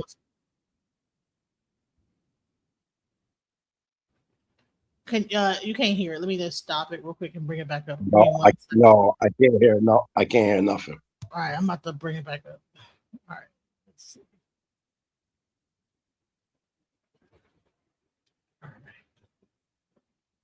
Testimony, getting your testimony of what you experienced, what abuse you suffered, and what you were witness to.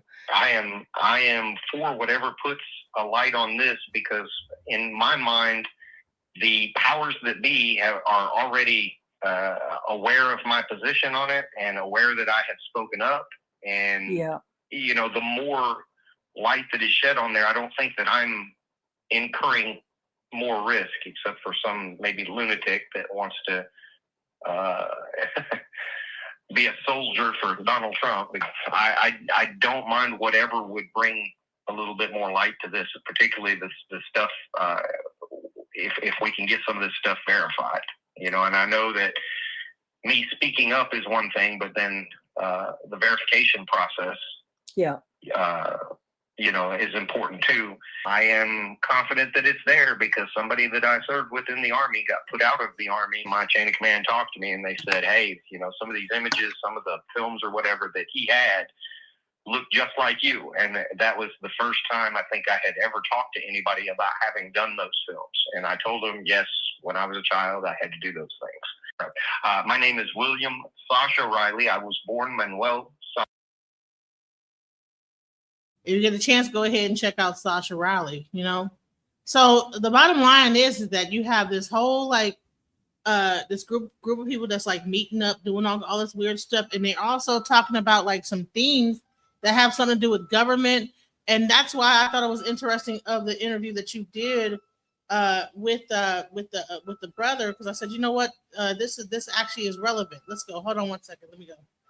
Let's go. Okay, it takes more than one, and if only one says to himself, I will be okay and I will let you die, the multitude will go and destroy him. So if I got 100 men with me and you got food to feed 100 people for one day, oh, we're not going to die today.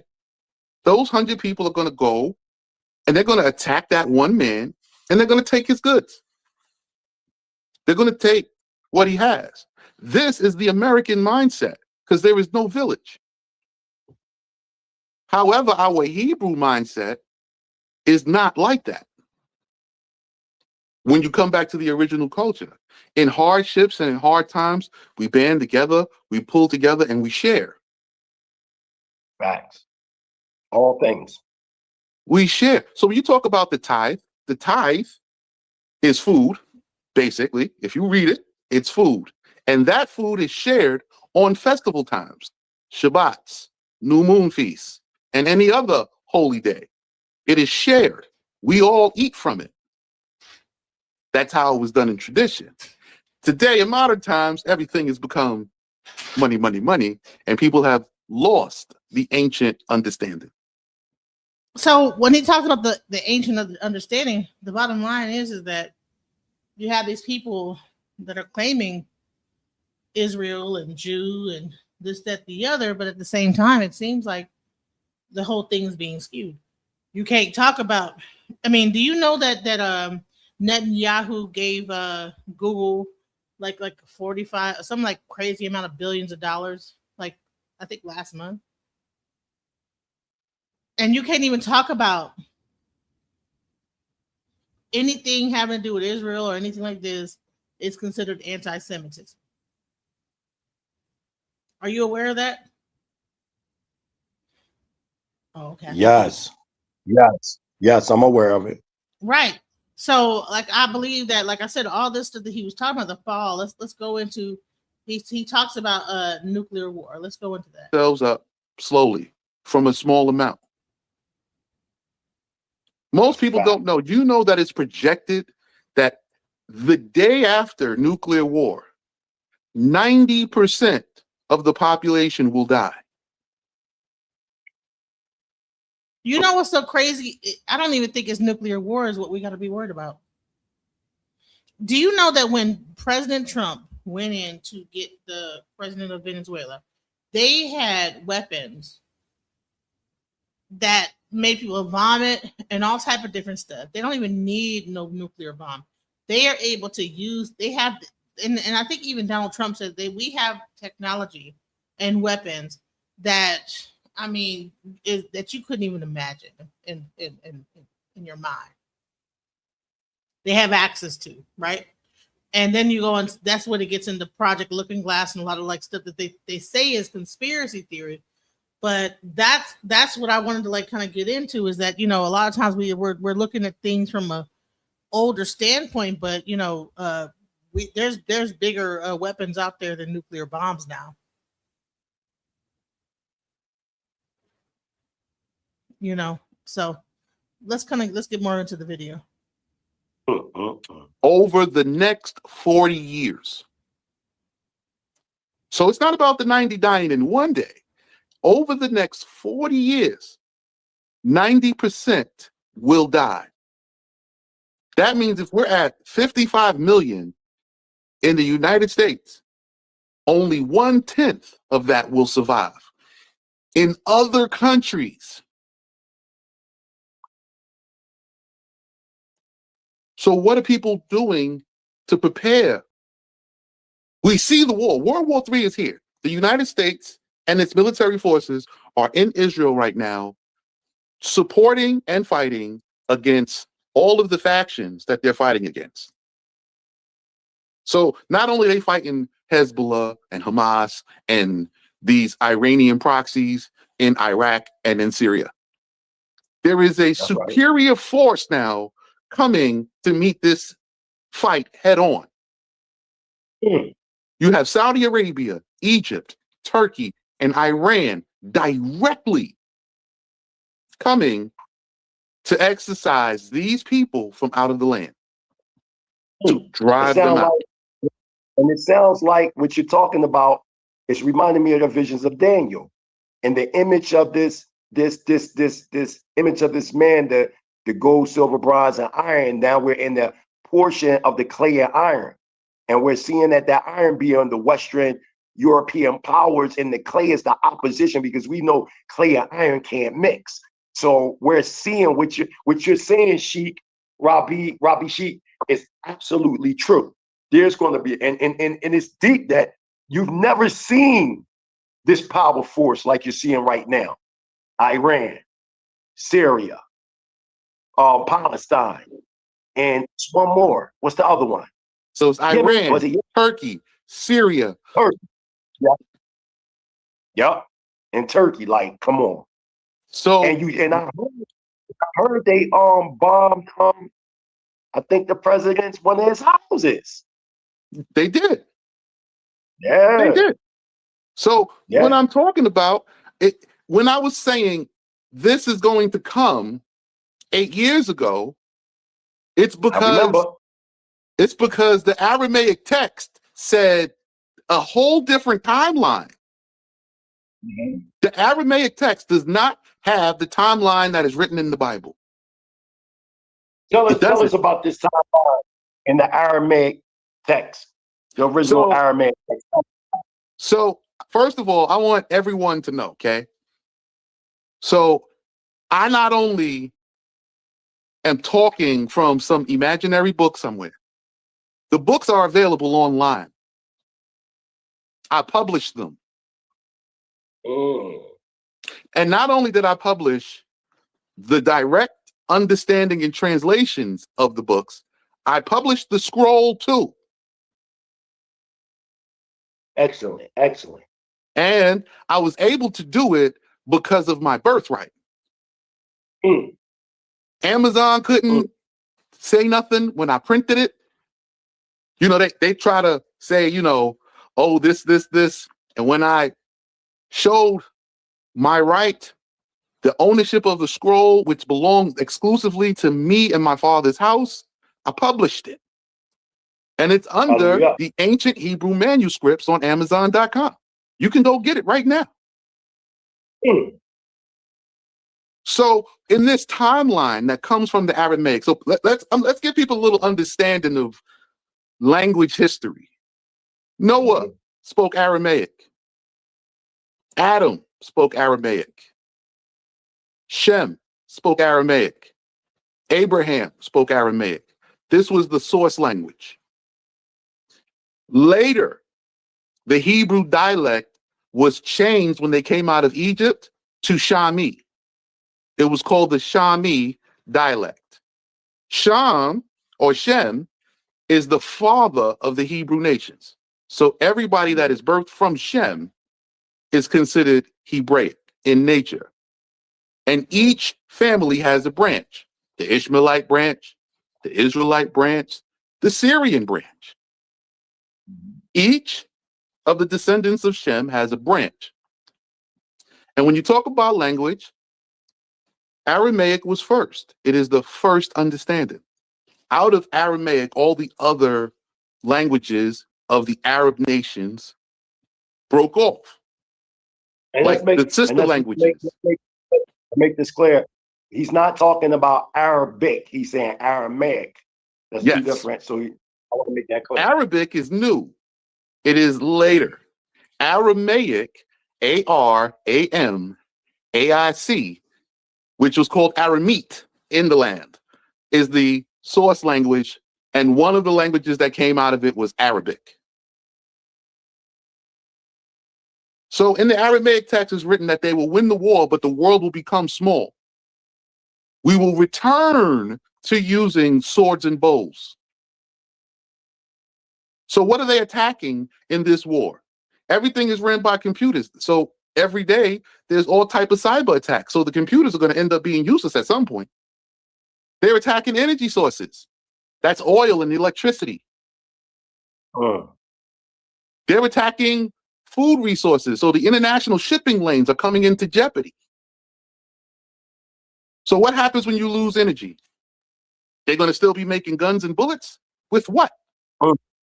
The machinery to make the weapons runs on electricity, oil, coal, and gas. That's a They ain't fact. hand cranked. So they're going to lose the weapons after they use the weapons. They're going to use them all. The only part that I'm worried about is, did he talk about AI in this? I don't remember. Did he discuss the advent of AI? And how the current AI, I don't know if he got into this because I don't know. I don't know if he does. I know Elder Yehoshaphat did when he was on here. And a lot of people don't even know AI was created by a black man by the name of David Blackwell. He actually created AI. If y'all didn't know. He was a happy mathematician. Black History Month. Well, happy Black History Month. You know, we're only 6 Absolutely. days into Black History Month, and the Epstein files has been overshadowing all type of Black history. So shouts out to that. Yeah. Yes, Black people. Right. Black people, we got to know what we created, and let's not forget. Absolutely. And you could type him up real quick. You can type in like founder of AI, David Blackwell, and put up image and put his picture up so people can see him. His granddaughter right now is doing a documentary on him. I can give you the link. It's like 10 minutes. It's giving you the introduction of the new documentary coming out on David Blackwell. And it's dope. It's dope. His granddaughter hooking this documentary up, you know, and he was like one of the greatest mathematicians in history.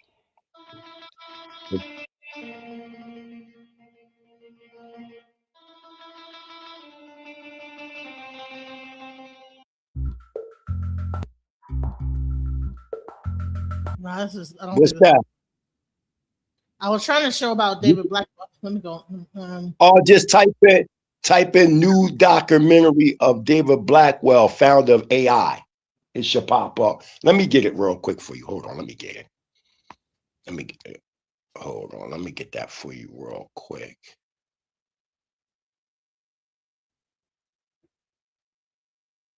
This is a very important segment. So, can we bring our guest up? Hey. Hey. How are you? Hi guys, how are you? Stop it. This is it. So fast forward a little bit because they're going to give, this is it right here. That's exactly what it is right here. Fast forward just a little bit, probably like less than 5 minutes. When it gets, you're not going to see their faces no more. Try to get there. Yeah, there it is right there. It's just giving you a little intro right here. Yeah. Okay, let's go. Yep, to that's David it right Blackwell, University. Sort of what that looks like. And again, this is the concept reel for the documentary. Let's play it, shall we? Let's do it. Okay. National Medal of Science to David Blackwell, University of California, Berkeley. I would like to introduce you to a very, very big GPU named after David Blackwell. For fundamental contributions to probability theory, mathematical statistics, information theory, mathematical logic, and Blackwell games. David Blackwell was a great amongst greats. He was the great, great, great mathematician among great mathematicians. Blackwell was a pioneer who was ahead of his time.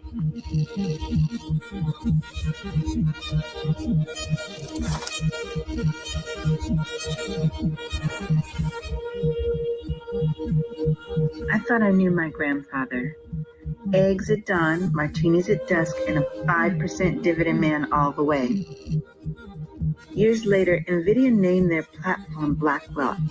That's when I start digging and discovered my grandfather, Professor Blackwell, architect of the mathematics behind artificial intelligence.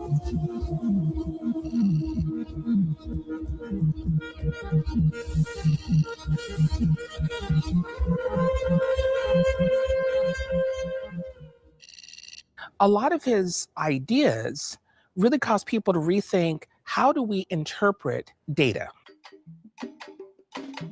There are many, many standard tools that people use all the time that are named after David. You know, Blackwell spaces and the Rao-Blackwell theorem. Blackwell nowadays is known for what's called the Blackwell-Rao theorem. Sort of like saying if something happens frequently enough, you should be able to kind of predict what's going to happen next. However, there might be some bias in some of that data. That's essentially what the Blackwell-Rao theorem tells you, is that there's a way you can kind of estimate what should happen, but then minimize the bias that you would have there in the data. And this is an amazing approach to doing statistics. If Blackwell were alive today, he would certainly be the one to raise up his hand and say, you know, look, there's bias in AI, there's bias in the training data that we're using, and we really need to think about minimizing these as more and more people use these models. I was very clear that I was going to be a school teacher. My father had a friend who was on the school board, and before I finished high school, he already told my father that if I went to college and got a degree, he would get me a job teaching. And this was in the Depression. And it was a great relief to me and everybody else when it was clear what my future was going to be. After I got my bachelor's degree in 3 years, I decided to spend my 4th year getting a master's degree. But then at the end of my 4th year, I was encouraged to apply for a fellowship to go on for a PhD, and I did. And then, of course, my objective changed. There were perhaps 25 awards. 22 of them required teaching assistant responsibilities. 3 of them were pure fellowships.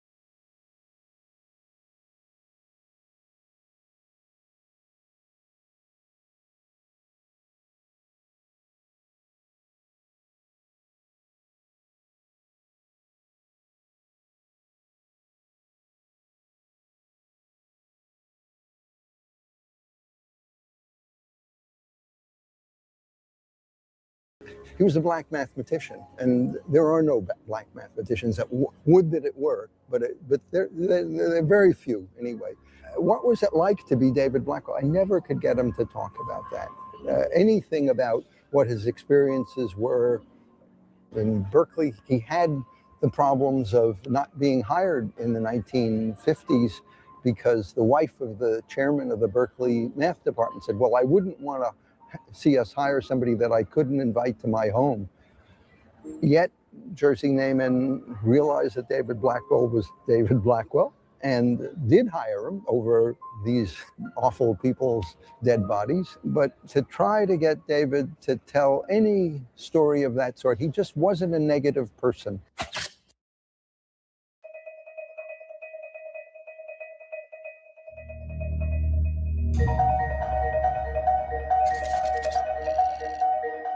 My grandfather came to UC Berkeley in 1954. That was the same year that the Brown versus the Board of Education came down, 1954. And my grandparents are driving across the country with their 7 kids with the Green Book. There was this book that they had to use to get across the country so they knew where they could sleep, safe places that they could sleep. Then when he got here, he wasn't offered the customary hospitality. And so he went and they didn't have housing. They slept in Tilden Park for 2 months. Wow, and he would go commute and teach at the school. 7 children. When we traveled, and we did travel a lot in the car, in the station wagon, when we would travel, he would have a map and he would give each of us a map, and he would have gasoline estimates, time estimates for how long it was going to take us, estimates for how long we go to the bathroom, estimates for what the traffic was going to be. But along the way, he kept us all engaged at our own level. And it was remarkable to have children 10 years apart. One is very young, the other one is much more mature, and still keep them all engaged. They somehow felt equal to the challenge. It was just reflective of his considerate manner of teaching. Your grandfather was the most delightful, friendly, warmest person. I just remember him with a smile on his face.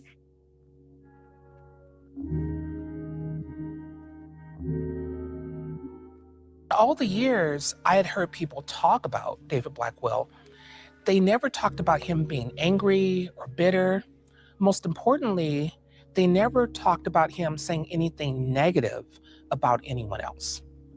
And that, I think, truly is a testament to his character. That's what I strive to do, is to really say, maybe things have happened negatively, but let me not try to dwell on that. And let me try to move forward to say, what are positive things that are happening and what are ways that I can make this world a better place? You have arrived at a developers conference. There will be a lot of science described, algorithms, computer architecture, mathematics. In March last year, NVIDIA unveiled its most ambitious GPU architecture. We named it Blackwell in honor of Dr. Blackwell. Today, we're witnessing the dawn of the AI era, and the Blackwell architecture is the engine that's powering this new industrial revolution. We strive each day to honor Dr. Blackwell's remarkable legacy by bringing the promise of AI to industries, developers, and researchers worldwide. Specifically to African Americans, I would say, don't consider your race as a handicap. If you want to go in a direction, go in that direction.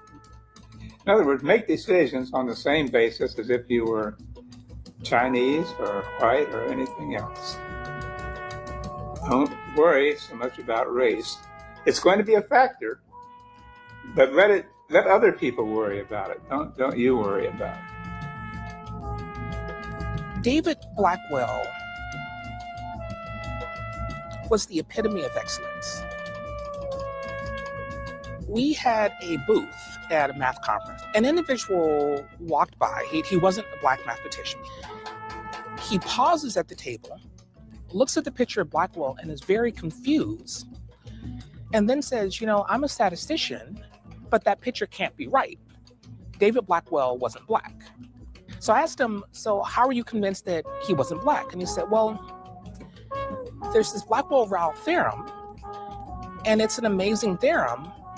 It just never crossed my mind that Blackwell could be Black.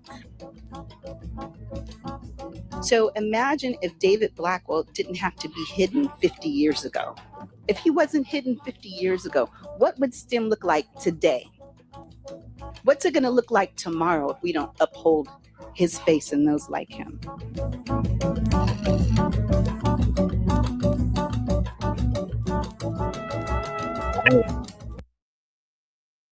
Damn. You know, another Black person, you know, another person that people don't even know about is David Tarver out of Detroit, Michigan. Have you heard of him? No. Man, that's crazy. You know what? David Tarver. No, I never heard of him. He built a lot of like the testing ground for all of your like telecommunications. Let me look, David. Wow. Let me see if I can find him. You there? Can you hear me? Yeah, let me just show you this one. This is another one. Like, you know, shouts out to Black History Month. We're gonna shine some light on these people right here. Right. We didn't even know that was a Black man that saw AI.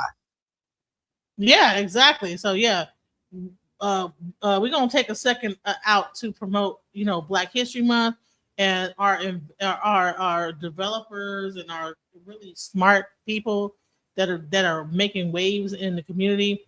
Because all this stuff about Epstein, that's cool and everything, but hell, bump all that. Like these guys are they paved the way. Let's go. My name is David Tarver, as you may know, and I'm the instructor for urban entrepreneurship in the College of Engineering, University of Michigan. I want to give you a little brief history of myself. So let me start by telling you about my family. My wife is Kishna.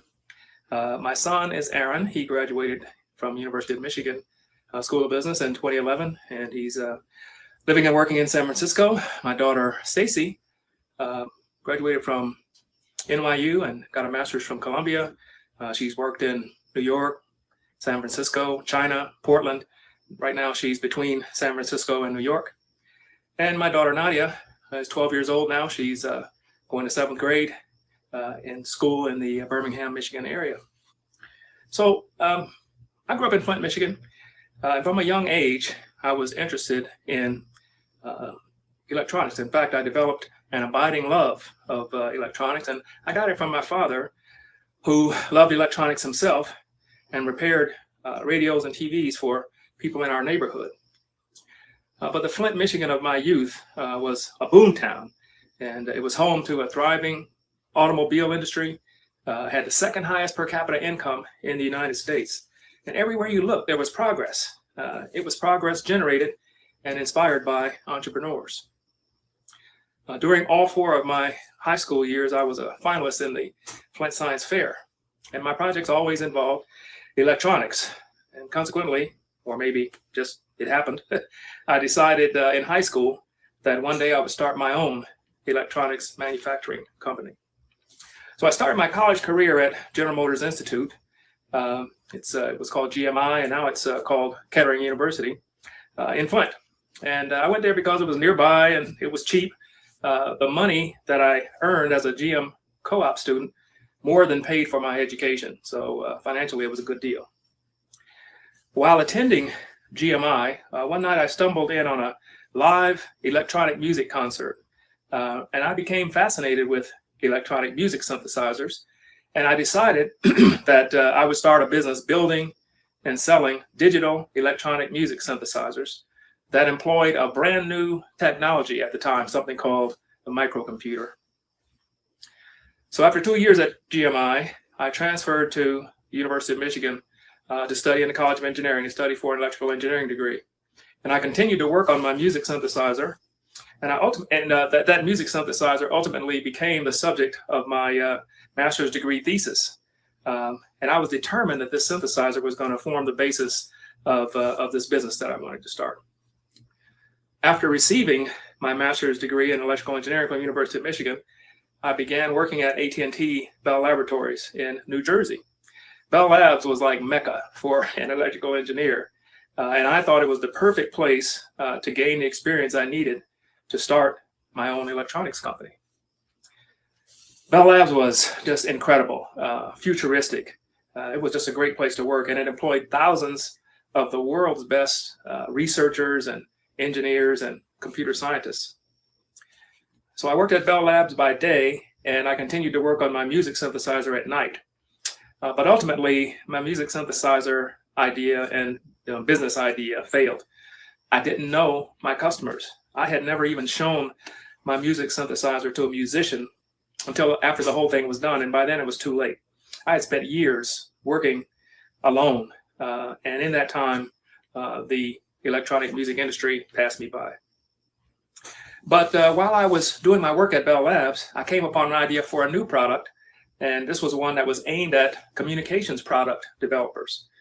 This time, I knew my customers, and I was part of a community, and that community was the telecommunications industry. So I recruited 2 Bell Labs colleagues, one named Stephen Moore, the other one Charles Simmons, to work with me on this new venture. There was going to be no more working alone for me. I had learned my lesson. So my colleagues and I worked at our Bell Labs jobs by day, and then we worked nights and weekends on our startup in my basement. Nearly 3 years after the beginning of our basement skunk works, if you will, we launched our first product, and it was a device for testing analog data modems, which were a huge item at the time. And in the ensuing years, we added products for testing other kinds of communications equipment, including cell phones. Nearly 12 years after we started the company, we sold it. And the great thing about that was that we no longer had to worry about financial security. I wrote a memoir that I called Proving Ground to capture the story of my entrepreneurial journey. In 2007, I moved back to Michigan. It was a very different place from the Michigan I knew as a young man. There seemed to be no shortage of smart people and resources in Michigan when I came back, and yet the cities that I once knew looked like ghost towns. I asked myself the question over and over again, if we're so smart, why do our cities look like this? In 2014, I started the Urban Entrepreneurship Initiative to focus on answering that question and to focus on creating entrepreneurial solutions to address urban needs.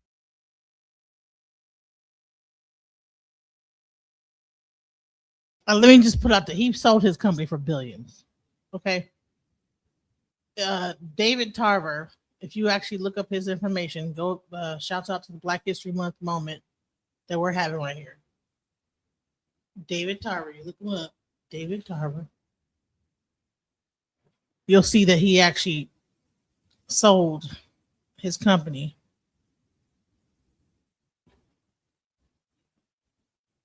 for what? 250 million and a market value in excess of $2 billion. So shouts out, and this is 1995? 1996? So shouts out to, the urban entrepreneurs, the ones that are really good at doing their tech. We can't just think that these other people. So when we hear about a Peter Thiel, there's usually a person behind that Peter Thiel that's innovative and that's really constructive, and they just buy that tech from them. And a lot of times you will be surprised who it is. Let's go. So let's get back into the subject again. I just want to shouts out. We had a Black History Month moment. We had that moment. Let's finish up with the stream now. How are you going to survive that to rebuild? So now I'm explaining to you the Aramaic of the prophet Amos. Only 10% of the world will survive this war. 10%. So now if you don't have an ancient Hebraic lifestyle of multiple wives, you're not going to reproduce fast enough. But the Aramaic, the teaching of Isaac says the rule in that day will be 7-1. So one Hebrew man will have 7 Hebrew wives at that time. That's a fact. And we see that in Jeremiah chapter 4. We see that there too. Mm-hmm.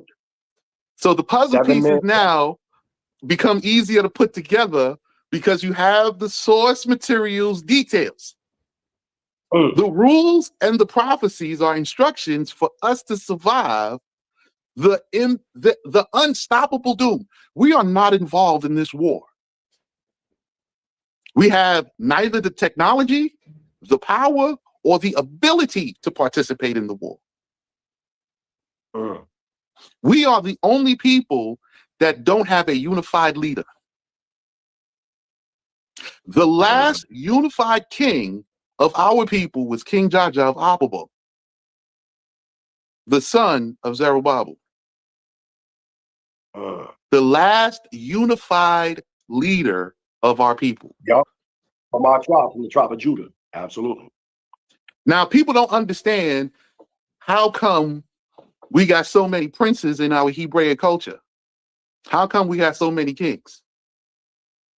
And that's because in our culture, it's a plural princehood. It's a plural kingdom. It's many kings. Your father's house and your father's land is ruled by your father. Facts. And there's no conflict because of level. Where you are appointed, whether it be this is your kingdom and you're the ambassador of agriculture, or you're the prince of commerce. That's a level thing. And each level has responsibilities, but that doesn't have nothing to do with your domain, your dominion, your princedom, your rulership over your people on your land. But you read it, they read it every day. Each man will have his own land of his father's house. That's a fact. That's a fact. So right now, our people have a matrix mentality. There can be only one. Hey, we not Irish people. We don't have a Highlander mindset. That's an old TV show, the Highlander. Yeah, why you up here revealing our ages, brother? Stop it, man. That was my thought. Get the energy out of cutting the dude. You gotta kill all the other kings because there could be only one. We don't have that. That's not us. It's a nation of kings and priests. It never said it was a nation of kings and commoners.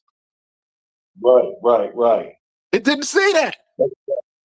Because each man was sovereign in his own right. You're correct. Yes. So even though each man is sovereign, there was always national organization. We don't have the national organization today. Nobody can tell me who the leaders are. And for us, it's done by birthright and not election. That's a fact. Gotta say that one more time so the people can hear you. It's done by what? For us, our leaders are done by birthright and not election. That's a fact. So when you see Rabby Sheikh, that name, that title, it literally means chief of princes, chief over the sheikhdom, the kings. That title was given to me in the land, but I earned it. I had to bring my lineage paperwork. It had to get ratified throughout the tribes and other kings throughout Nigeria and South Africa. And it was consolidated in the community where it was accepted in Dimona. Hallelujah. Now, hallelujah. That doesn't mean that anybody's got to listen to me. There is no demand on our people, our leaders, to listen to me.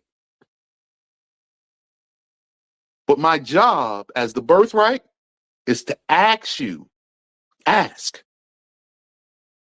what are you going to do about the present situation? You're watching the West fall, and to be honest, the majority, at least 75% of our people are looking for a supernatural event to whisk them away out of harm. I just said that. Oh man, I just said that sheet yesterday that they waiting on a miracle. You know what I'm saying? And there will be none. We're gonna kill them. And there will be no miracle. 90% will die. So when you read Jeremiah and it's written, I'll take one from a city and only two from a family, and I'll bring them to Zion. So 90% die in this global war. And of the 10% that's left, they make it after the war is over and slowly migrate back to the land. One from a city and two from a family? I hope I'll be in that number because that's one of the reasons why I came to Tanzania. You see what I'm saying? So now we're talking about the mass destruction, because here's the trick. Okay? The covenant of Abraham is on Abraham and his sons. There's 36 nations under Abraham. Only one is not in the land. There's only one branch. Okay? There are 4 branches that come from Abraham. You have the Ishmael branch, the Ishmaeli. That's one. You have the Esau branch, the Saudis. That's two. Let me get it right on the camera. That's two. You have the Arab branch, because Abraham had over 40-something concubines, and they were called Arabs. Then you have the branch of Isaac. 4 branches.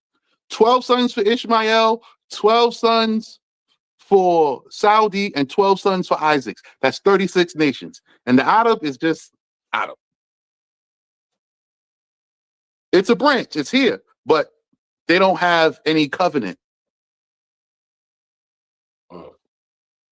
These are what people don't know about the history. You know about Hagar. You know about Sarah. Nobody knows about the other concubines Abraham had, but it says he had concubines. Right. They don't mention the names. They don't mention the name. That's right. You see? They don't mention the name. Which is why the Arabs are just called Arab, which means mixed, commingled. Right, because that word Arab goes back to the Hebrew and Aramaic word Erev, which means evening, a mixture of day and night. Yes, the mix. Okay. Talk about they mix. Some light, some dark, some in the middle. They mixed. Okay. Well, you know what? Honestly, I didn't know it was going to get all into the Hagars and the Bagars and whatever. Let me go into the other one, because here's the thing: is that I did do a whole series where I did get into the Hebrew Israelites, and we did talk about a lot of this stuff. So listen, you didn't like it, whatever, it's okay. But the bottom line is that he was discussing certain stuff. So let me bring up this one, because they say, "Oh yeah, don't let us die with them. Don't let us die in this." Let's go. Let's go. Because I did a lot of different conversations. I was like, rather than me like continually talking about like what everybody else is talking about, I said, let me just try something different. We can go back to my old archives and see what they were talking about. And so here we go. And so I was the type of person that always wanted to kind of reach out and to know about others. So I began to wonder, were there other brothers and sisters who understood the same thing that we understood? And so one day I was going to the library over at the, it was called Shelby State, now it's called Southwest. So one day I was going over to the library, and as I went to the library, I went through and skimmed through the books, and I picked up a book called The Small Six in America, SECTS, The Small Six in America. And when I picked up that book called The Small Six in America, they had a piece on William Crowder, going back to 1896. They had a piece on Wentworth A. Matthew, going back to 1919. They had a piece on Prophet Cherry. And I had never heard of these people and didn't even know nothing about these people, because all I knew was his local class that I was a part of there in Memphis. And so I had no idea that this was as broad as it was. And the book said that we had Israelites at that time. This is back in this is back in 1980. This is about 1980, 81. At that time, they said they had Israelites in New York. They had Israelites. So Boogie Nights, you gotta chill. I'm just playing old videos I've already had. I mean, everybody else is talking about the same thing. I was trying to do something different, going back into my old archives and playing some of the things I did. If you don't like it, I understand. But Israelites in Philadelphia. They had Israelites in Cincinnati. They had Israelites in Warren, Ohio. They had Israelites in Detroit. They talked about Israelites in Washington, D.C. All this was in this book. And so I said to myself, at that time, that's when the thought came to my mind. I said to myself, it would be a good thing if somehow we could all link up. How could all of us link up since we were all here? Because like I said, I didn't know that we were here like that. And so I say, how could we possibly link up? And so that was the seed that went into my mind, thinking, how could we link up? And so what happened is that I had a flashback to a brother that I used to know at the University of Memphis named Umze. His name was Umze Adjanaku. And at that time, there was something like the Move movement in Philadelphia. You know how the Move brothers, the dreadlocks and stuff like that. He was a part of the Adjanaku family. There was an Afrocentric family located in North Memphis. But while I was going to college, he was the editor of a paper on the campus called the BSA Journal, the Black Student Association Journal. He ran that paper single-handedly. I used to go up there and look at him and see him laying the paper out, writing the stories and doing all that type of stuff. And if he didn't do that paper on the University of Memphis campus, we wouldn't have had no way for all of the students, the black students especially, on the campus to have no way to disseminate mass information. So I saw him do that. And so the thought came to my mind, I need to do that. I need to do that with the Hebrew paper the same way that Umze had done the BSA Journal. So I went back to school and I took up graphics, and I went back to Tennessee Technology and I took up graphics, and I learned graphics. And so what I did is I mixed the graphics in with the mass communication. Like I said, it was earlier doing radio and TV. So I mixed in the mass communication from radio and TV and turned it over to print. When you hear the history of our people and what they've done and all this stuff, it don't matter Hebrew Israelite or not. Like, they have done a lot of really good stuff, you know? So I want to get into what he really talks about. Let's go into this. Races. They didn't welcome no law return, no opening arms for them, although they claim in Israel and although they coming back under the law return. You see no open arms, you see no kindness, you see no welcoming from them. And so as time go on, and as the brothers and sisters claim their birthright, the state of Israel actually become very antagonistic. And as they become very antagonistic, the brothers were going to just not go for that. So they want to break out and march up to the city to actually protest what was happening to them. Do you know that the Israeli police came down and they circled the Kifar? And they circled the Kifar, and they would not let the brothers and the sisters lead the Kifar to go up to Jerusalem to make a statement. So the land has been very unreceptive to them, although the Most High has caused them to be able to persevere and actually prosper. The only reason that they're persevering and prospering is because of the spirit of Yah, not the kindness of the Jewish state. Even I can go back as late as 2022, before the war broke out.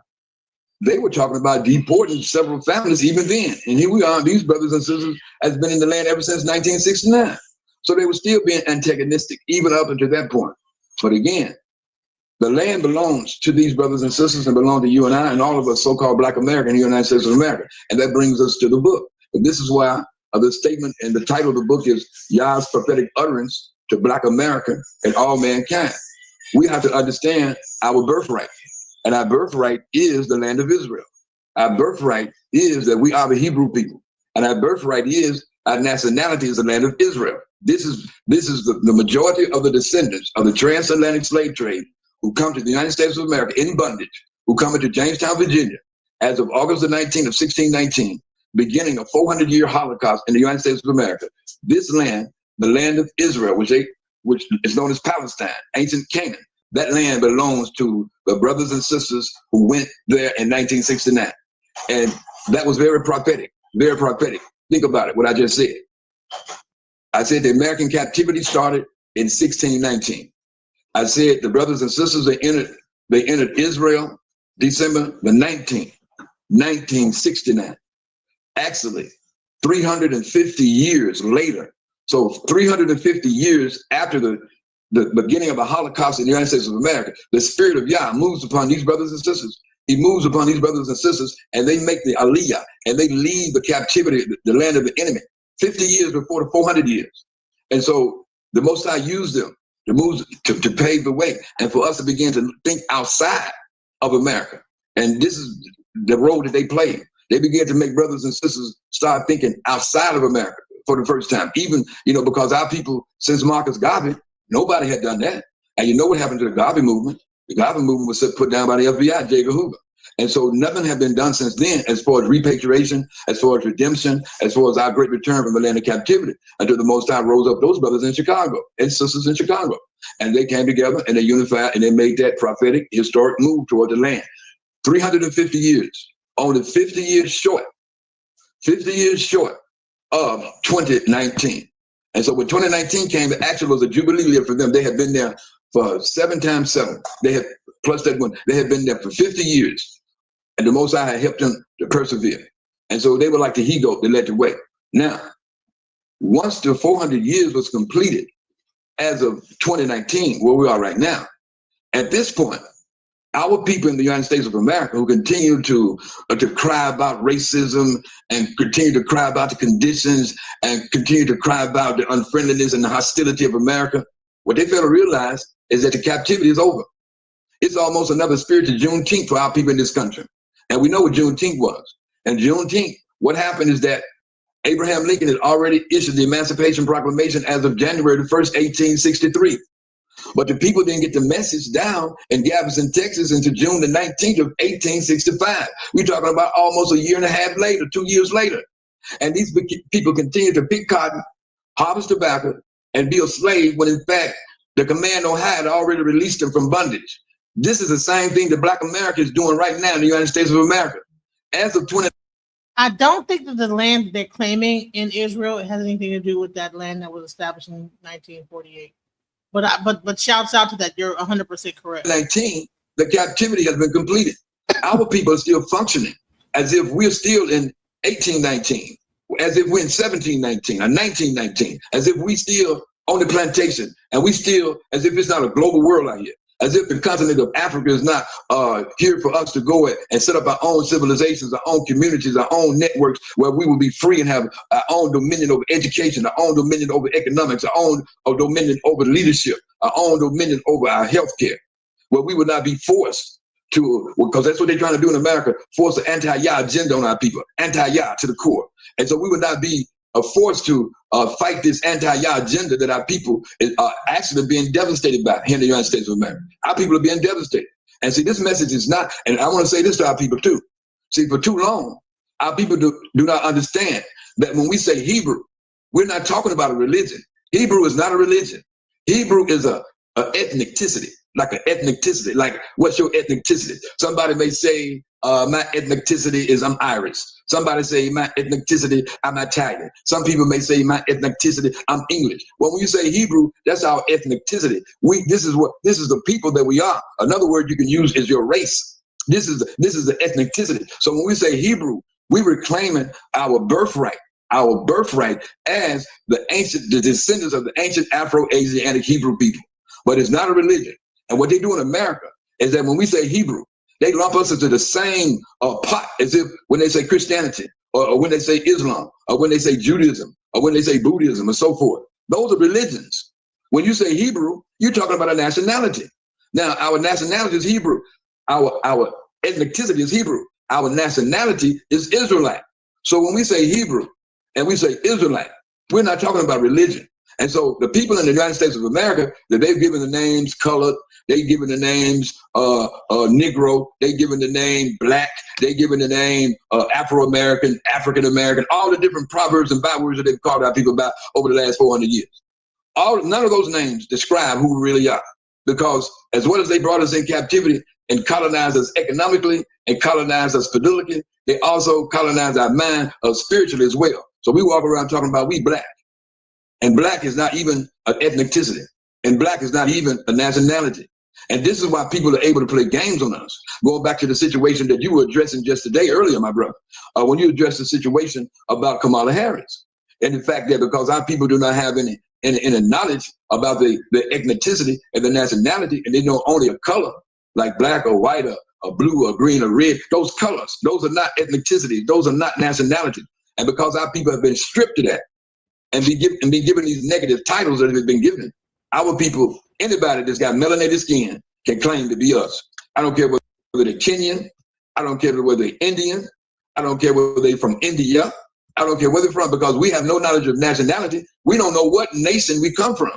When you go to the continent of Africa, Prince, you know that when you go to Africa, although all those people look the same, people know they're Tanzanian, and people know they're Ghanaian, people know they're Ethiopian, people know they're Somalian, they know they're Nigerian. They don't call themselves Black.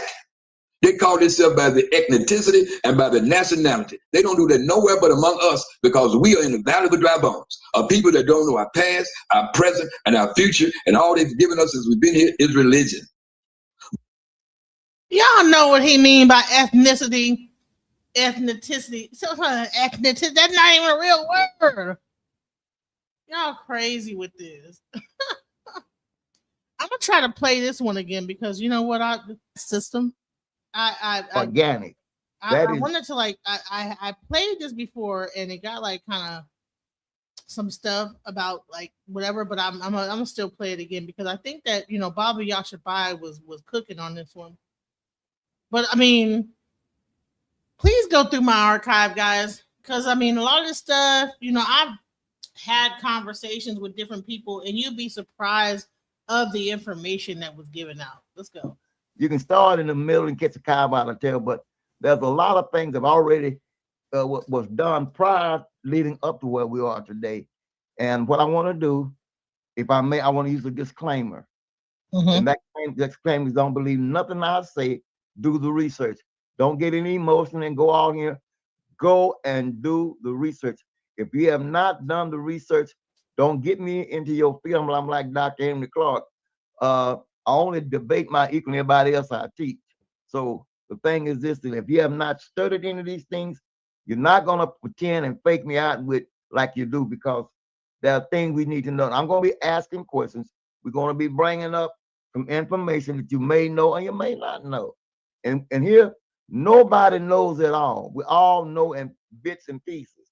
By bringing enough bits and pieces together, we might be able to get a better oversight on what's really going on.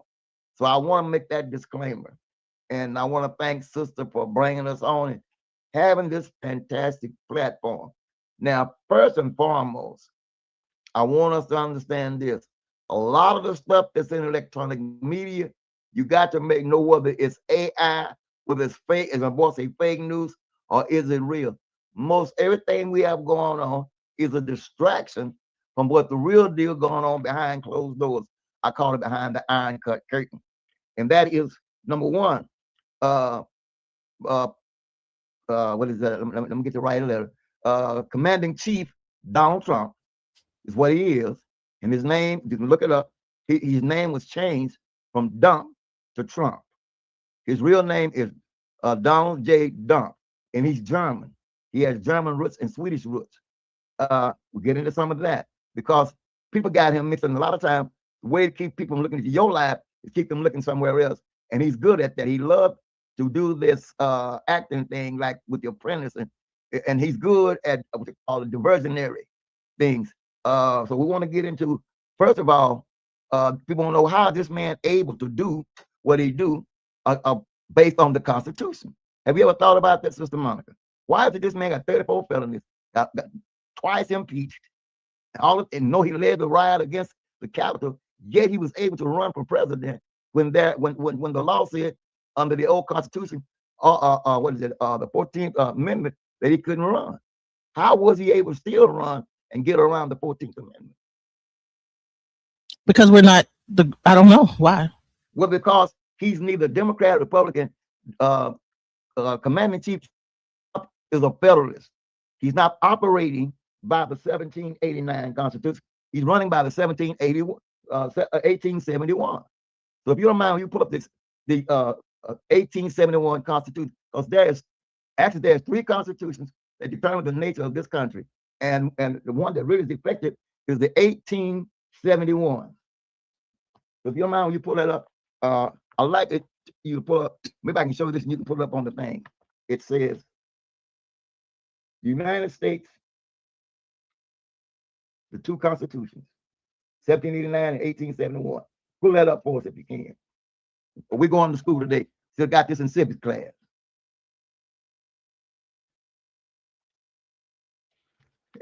So what do we have? First part. This is the 1871 Constitution. Okay, and it said. So it's the Constitution of the German Empire? Well, that's the third part. But I want to go to the first part. There's several parts to it. You want to go to the organic. That is the 1871 organic. Right here, yeah. The Organic Act of 1871, which revoked the individual charters of the cities of Washington and Georgetown and combined them with Washington County to create a unified territorial government for the entire District of Columbia. The new government consisted of an appointed governor, an 11-member council, a locally elected 22-member assembly, and a board of public works charged with modernizing the city. The seal of the District of Columbia features the state 1871, recognizing the year the district's government was incorporated. It's incorporated. So, and the one that I have before me, and I'll read, and we'll get into it. It says, anyone digging through American history can find the District of Columbia Organic Act of 1871, when the Crown, Vatican, Swiss bank cable set up a rob every one of their rights of the land to the Crown. Then it goes on to say that who made the suit was the Jesuit Rothschild Lord. You know, the guy just died, the Pope was a Jesuit Pope, right? Mm-hmm. Okay. So let me flip into the inside. It said the United States incorporated in England in 1871 was governed entirely by private corporation laws dictated by the bank and creditors. I want you to get that. So that there is what you call the United States is a corporation, and it took over America. There is no America. The only thing close to that is the District of Columbia.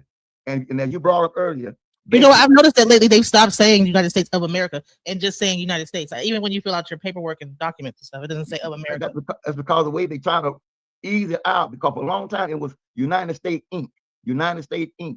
Then after a while they began to like ease it out and feed the other end. But what we're going to look at, we're going to find out that there is a hidden government, and it's called the Federalist Movement. And Commanding Chief Donald Trump is a Federalist. There's a guy by the name of Leonard Leo. See if you can pull him up. Leonard Leo.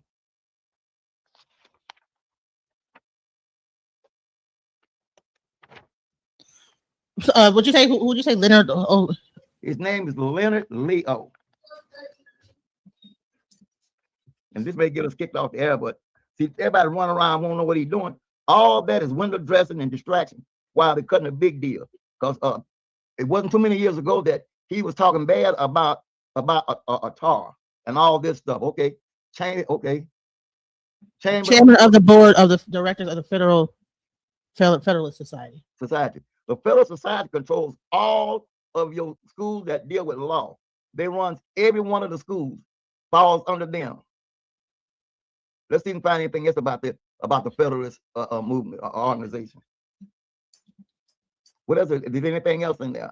Go Wikipedia. How do you want to do it? Okay, let's see. Federalist movement. So that's not. So it's a party. You keep reading. You see it, don't you? It's a Federalist party. Yeah, and it has nothing to do with Democrat or Republican. This is a powerhouse within itself that runs everything. The Federalist Party. Wow. So he's not Democrat or Republican. He's none of that. You've never heard of the Federalist Party. Well, is this thing above both of them? Like, because I'm like, yes, ma'am. It's y'all time here. Barney Sanders talk about the oligarchies, but it's a thing called the oligarchies and the despots. This is another form of government that you don't see, and they control your 12 federal banks. Anything to deal with federal stuff that goes above and beyond.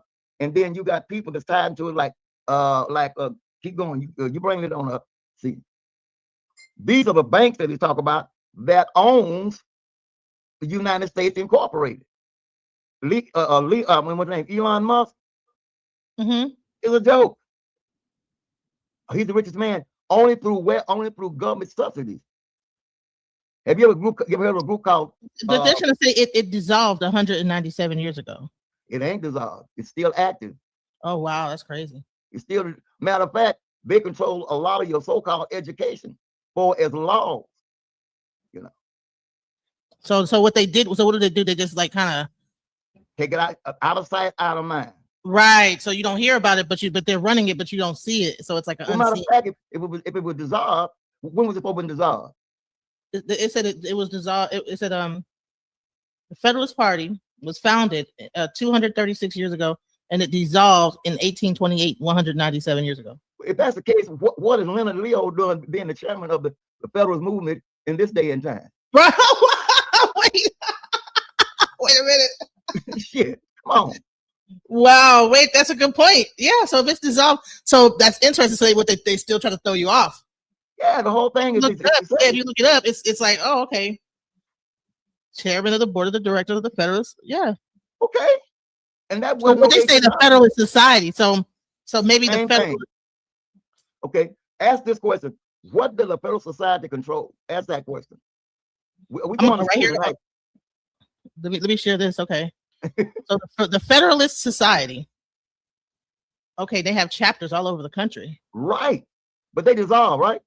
Wow. So they throw you off. All they did was change one word. Wow. Law They schools control and what legal it said. professions are All the currently law schools controlled dominated. by what it says, law schools and legal professions. Read that for us. Let's make it big so people can read it too. Law schools and the legal profession are currently strongly dominated by a form of orthodox liberal ideology, which advocates a centralized and uniform society. While some members of the academic community have dissented from these views, by and large, they are taught simultaneous with and indeed as if they were the law. The Federalist Society for Law and Public Policy Studies is a group of conservatives and libertarians interested in the current state of the legal order. It is founded on the principles that the state exists to preserve freedom, that the separation of government powers is central to our Constitution, and that it is emphatically the province and duty of the judiciary to say what the law is, not what it should be. The society seeks both to promote awareness of these principles and further their application through its activities. And you could go on and on. So It was founded go ahead. They say that this was founded in 1982. So what do you think they just like? All we got to do is change the number to change one word because it is incorporated.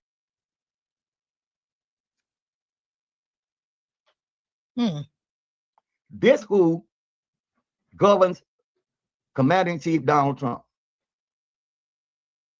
That's why he tried to get things why he tried to do with federal judges, get their thing to go to the Supreme Court, because when you get there, this man is not controlled by no 1789 Constitution. It was sabotaged and did away with the 1871. And he said the United States incorporated in England in 1870 because default again loomed, bankruptcy was imminent. So in 1871, 10 square miles incorporated in England. So it says it goes on and it gets more bankruptcy. In 1909, the country is broke. My question to them, now here we go. We're gonna type this in. You ready? Mm-hmm. Ask the question, how many countries control the debt of the United States? The man talking about tariffs, but let's go here. How many countries control the debt of the United States?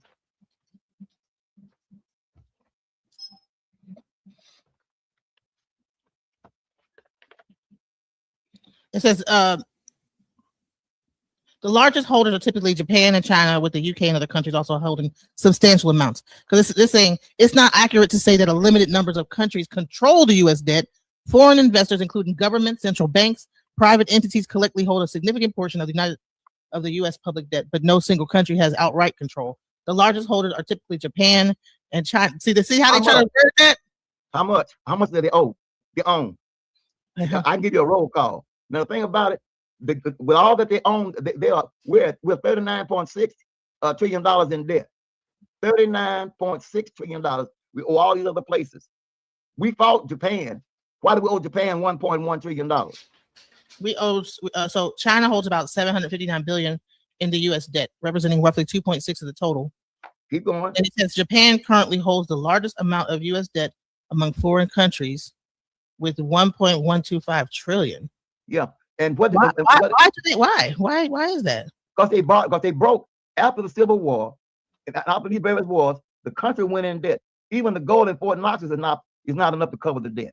So, that's why he's going in and trying to take other countries' mineral rights, like Ukraine and all that. They're trying to cover the loans that they got out there.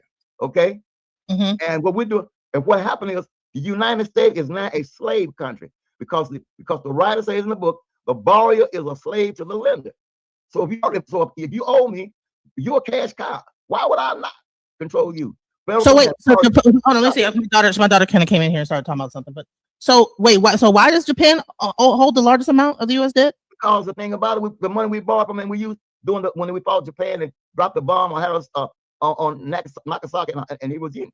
So we dropped the bomb on them, and then we had to pay them back for dropping the bomb on them. Yes, ma'am. What the hell? Same thing in Haiti. So wait, so you have a war. You have a war. So wait, so you have a war, and then you have to pay for what you did in the war after you get done having the war. Rebuild the country and borrowing money, and you were borrowing money because you take up all the resources. Oh, that's not the end of it. You know.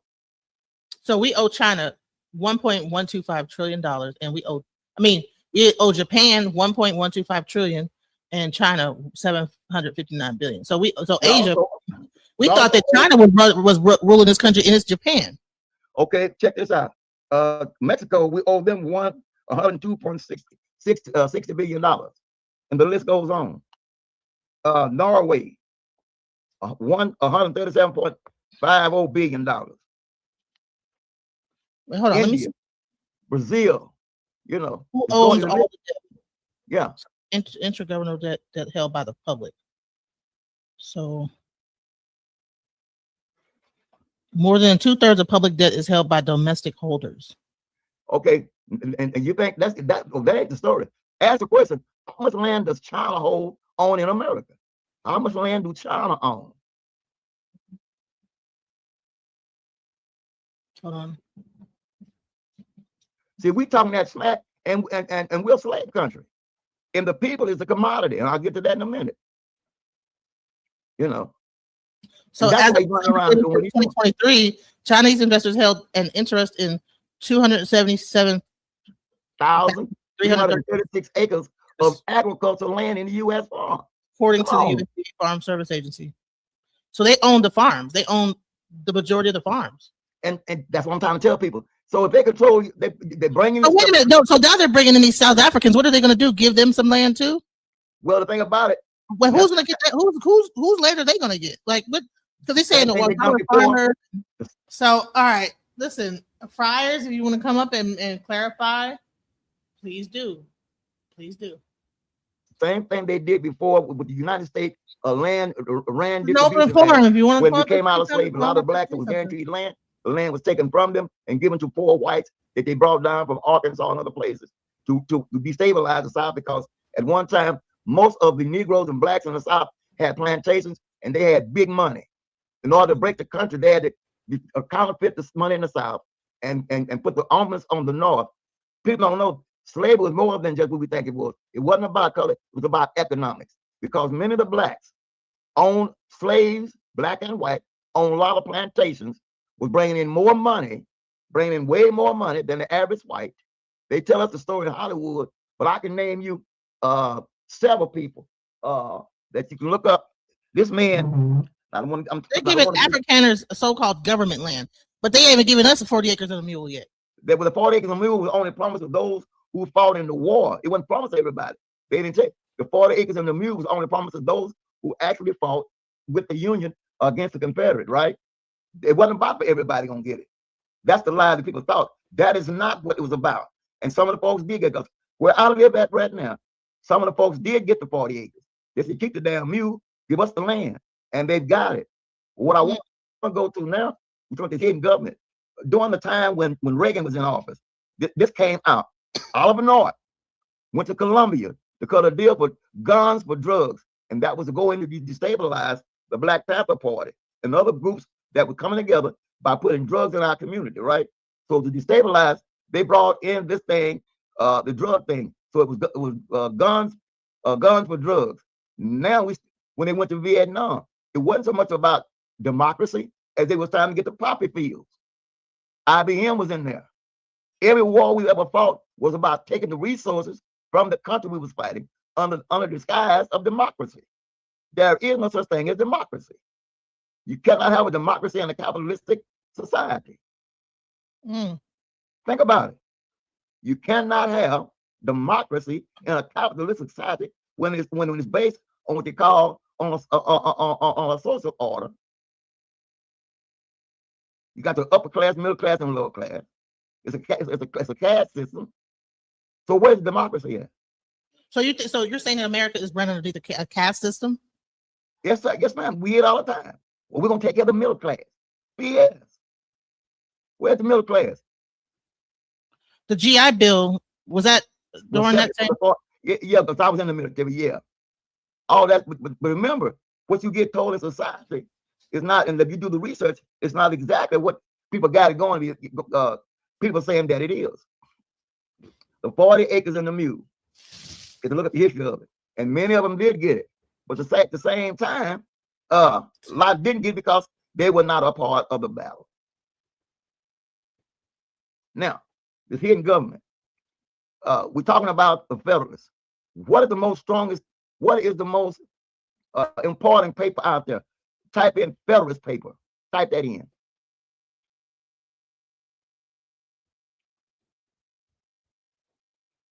See, there's a government that we don't see that run everything. And Elon Musk is not the richest. He got big money, but all it takes them to cut off his government subsidies, and he back broke. And at the same time, they say, well, America prints its own money. The more money America prints, the less the dollar, the dollar loses its value. It's no longer it's worth about 35 cents on the market today. We're having currency wars. Now we find out that the dollar is not the world currency anymore. At one time, everybody was trying to get it. Now it's not. China is taking over and India is taking over. Why is Commander-in-Chief Trump over there trying to accept a $400 million aircraft from the country when you said that they were terrorists? They was enemies. But you're going to take a $40 million aircraft, $40 million from the Saudi prince. I'm sorry, my phone had died out, so I had to charge it back up some. I'm back though. Did you get to hear anything that he said so far? No, I just came in like less than a minute ago. So what did I miss since I've been gone? The last thing I left off, you was showing the brother for Black History Month, the second brother. That's where I left off at. And so I showed him. I showed a little bit of the one video. People were ripping me up. They were going in like, "Why are you showing this guy?" Because he started getting into Hebrew stuff, and they were like, "No, I was getting a lot of kickback about the Hebrew this and the Hebrew that." Somebody was so like, so I'm back. I'm back. So give me some of their complaints. I can clear it up. Israel What's was their complaint? established in 1948. Yet blacks in the United States of America are claiming it of Israel. No, Israel wasn't established in 1948. That's a lie. Now, the fake Jewish state of Israel was established in 1948. Let me make something clear. The word Yisrael, some people pronounce it Yasha'Allah, was a man. When you go into Bereshit or Genesis, the 35th chapter, verse 10, you'll see that Yaakov, or Jacob's name, was changed to Yisrael, which means he is a powerful prince.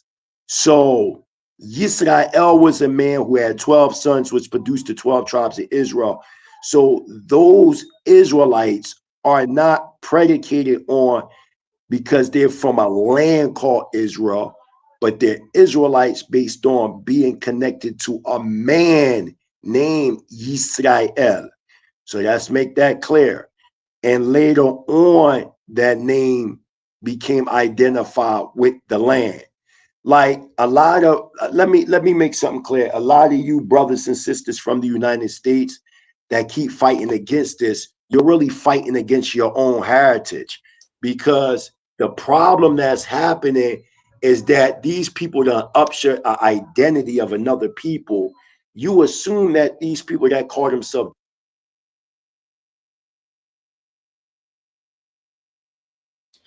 your mic went out. Your mic went out. Can you hear? Oh, okay. Hold on. Can you hear me now? I can hear you now. Okay. You can hear me now. We're back out again.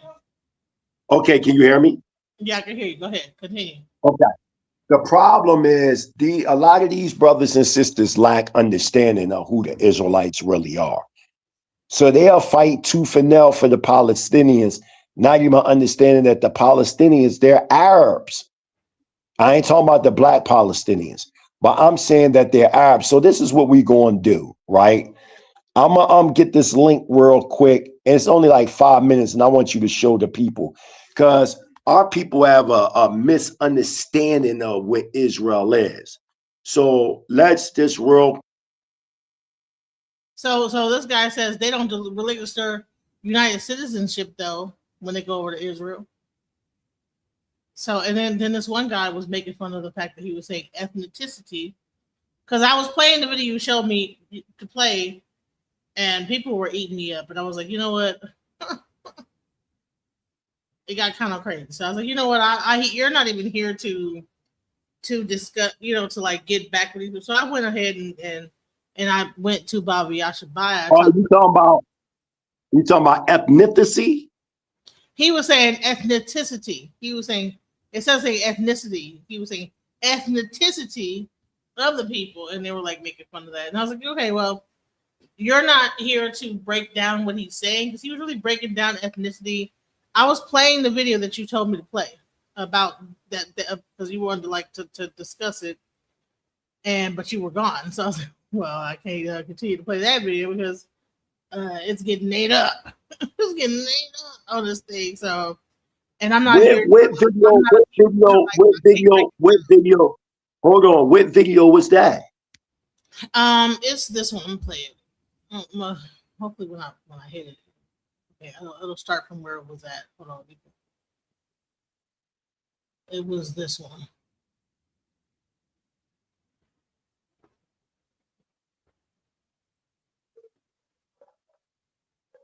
They know they're not. They don't call themselves black. They call themselves by the ethnicity and by the nationality. They don't do that nowhere but among us because we are in the. Stop. Yeah, he from Memphis, Tennessee, man. Like, I mean, come on, man. You talking about Elder Yehoshaphat Ben Israel. Give a shout out to him that been involved in this culture over 50 years before many of these cats was even born in, and put down foundations that they came and put their shoes in. But real quick, you see what I just put in the back chat? It's only like 3 minutes. I want you to show that real quick. And then I'm gonna build anybody that want to get up on the panel. We can have an open debate right now. You know what I mean? I challenge any of y'all. I'm telling you, Israel is in northeastern Africa, and Israelites are Africans. What's up? You want to debate? You want to debate it? I'm gonna put. You want to debate? I bet you any amount of money. I bet you any amount of money. I bet you any amount of money. Those that were laughing, I'll smash y'all. Because you know what I'm gonna do? I ain't even gonna use Israelite scholars. I'm gonna use Afrocentric scholars. I'm gonna use Dr. John Henrik Clark. I'm gonna use Obenga. I'm gonna use Sheikh Auntie Drew. I'm gonna use Dr. Yosef A. Ben Yokanai. I'm gonna use Dr. Lavelle and different other scholars that can destroy that. Play that real quick. Let's see what's going on. Let's get it. Our ancestors, I'm talking about thousands and thousands of years, had been here in this country, but they were spread away, taken to Africa, from Africa to the United States, from Africa to the United States. Starting from the beginning. The United States, from Africa to the United States, from Africa to the United States. I am Sar Madiel Ben Yehuda. Sar means minister. Our ancestors, I'm talking about thousands and thousands of years, had been here in this country, but they were spread away, taken to Africa, from Africa to the United States, from Africa to the United States, from Africa to the United States, from Africa to the United States, from Africa to the United States. I am Sar Madiel Ben Yehuda. Sar means minister. My title in the community, my role is minister. My portfolio is that of information. I'm charged to collect, to analyze, and then to disseminate information about the Hebrew Israelites here in Israel, about our particular history as a community and our history as a people connecting back to this land. We consider Israel to be Northeast Africa. We are living here in the southern portion of Israel in what is known as the Southern Judean Mountains. And of course, we have to make this clear that Israel predates any Palestinian connections here to this land. When you look at the name of Palestine, it was the name that the Romans gave to the land formerly known as Judea. Now, I didn't say Jewish or Judaism, but Judea. So the Judeans were the people that actually lived in this portion of this land prior to it being named Palestine by the Romans. So this is what we consider to be Northeast Africa. We are sitting on the African tectonic plate. There are African species of birds and animals and plants that you'll find all throughout this region. Why I took you here is that I want to show you that the country called Israel is sitting on the African tectonic plate. Now, we're going to go over here, and I'm going to show you where Israel sits on the African tectonic plate, which means that Israel is Northeast Africa. Now, when we look at this map, this is the Sinai, okay? This is the Red Sea. This is Egypt. This is the Sinai. This is Israel. All right, this is Saudi Arabia over here. Now, if you see this in Hebrew, it says Haluach Afrikani, the African plate. Here it is right here. Israel is sitting right here. Israel is sitting on the Haluach Afrikani, which means that Israel is northeast Africa. I want to say I'm sorry that my English is not so good, but I will try, to explain or. So man, that's beyond. No, you're gonna go back there. That's a straight cold cut because I've been there before. It literally sits on the African tectonic plate. There's no way of getting the first person that came up to challenge you. So Leonard, Roy, what do you want to say? Go ahead. Oh, hey, I didn't come to challenge anybody on their personal beliefs. People have the right to believe what they want to believe all day long. Me, that's just not my belief. So, there are a lot of things that are not my belief. But if I was to have any type of question, there was someone from Chicago that told me they have a nice amount of people from Chicago that moved over to Israel over there, do their whatever that right citizen ancestry, whatever it is thing. It strikes me odd that you get a lot of people in the United States. This is it's black people or whatever someone wants to consider themselves. I don't want to miss nationality somebody. Why they don't relinquish their United States citizenship in the process of? Why don't they just drop that off? It only costs what, $2,300 to do it.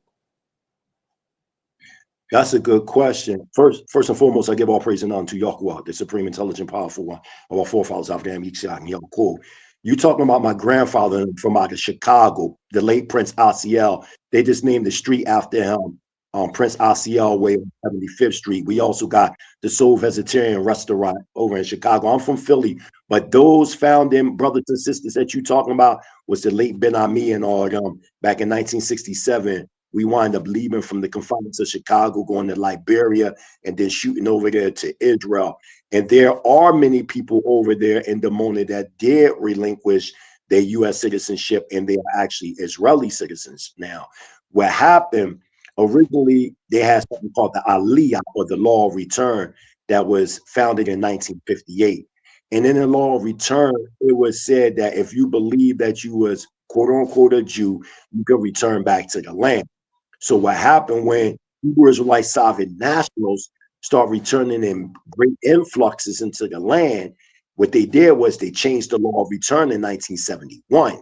And it became no more believing in your heart that you was a Jew, but you had to go by two ways. One, either you was born of a Jewish mother, which is in which is in contrast to what the Torah say you're an Israelite by the way of your father, not your mother. Or you would go into a state of what is known as halakha, which is a European interpretation by the way of Talmudic thought to convert to Judaism. We never said we were Jews. We never said we were Jews. We never acknowledged Judaism. We said that we were Hebrew Israelite nationals. So it became a real big thing. So what we did was we declared the solemn, and we denounced our U.S. citizenship. The first founders of the movement in Dimona, they all denounced their citizenship. That's why if you notice, Ben Ami, he had representatives like my grandfather, late Prince Asiel, that was going around, lobbying for the kingdom in the 70s and 80s, because a lot of us, we were declared stateless, because when we denounced our U.S. citizenship, we didn't have neither Israeli citizenship nor U.S. citizenship. So they couldn't deport us, because when we were coming in, they was trying to deport us. So once we denounced our U.S. citizenship, they couldn't deport us. So as time started developing, there was a major shift in 1990. And we went back to the round table, and there was something called the Treaty of Understanding, that certain requirements had to take place and we wind up getting Israeli citizenship. That's why you see a lot of the brothers and sisters, you know, in the military and things of that nature. And I think there's a major misconception of that, because they'll say, oh, y'all in the Israeli military. Anybody that's an Israeli citizen, I don't care who you are, what ethnic background you go to, it's mandatory that you do 2 years military That service. AJT. It can Yeah, be I'm familiar with that. yeah, you know what I'm saying? So the whole point that I'm saying is a lot of people talk about the Israelite community based on what they see on social media, with many of the Israelites on the street corners saying basically Esau is the white man, the 12 tribe chart. I mean, I know, Elder, you've seen it before, you know what I'm saying, on YouTube as well. So that misconception that Israelites, they can't, you know, prove their situation of being Israelites, when there's countless waves of Israelites throughout West Africa, you know what I mean, even to this day, that declare themselves as Israelites, and them same people that we see amongst the Igbo, the Akan, that, you know, the Homie, all of them that are saying they Israelites, we descended from these people. So it wouldn't be a far-fetched idea of having an Israelite identity in the Americas when we see Israelites on slave ships, you know, coming into the Americas from West Africa. Hallelujah. Okay. Well, with that now, you know, you like the first person that really made any kind of sense of this to me, because you didn't say we the original Jews. That seems to be the thing that lead, that all of these people that I've seen, they lead with. We're the original Jews, but we're the original Jews, they're not, and blah, blah, blah, blah, blah, blah. Now, you just said, okay, we are Hebrew Israelites, right? Right. You said like nothing about Judaism or any of that, right? And you said this is our land on the titanic plates of Africa, which separates the Middle East, as they call it, from Africa. Because at one time it was Pangea and all the land was one landmass. And you ask them about Mesopotamia, and a lot of them can't doggone tell you anything about that concept. It's sort of like, okay, it sounds to me like a big group of people that are not genuine about their true history, just a bunch of people that are upset being in the United States of America and not being able to doggone progress or be where they feel they need to be or want to be in this country we live in. If that makes sense.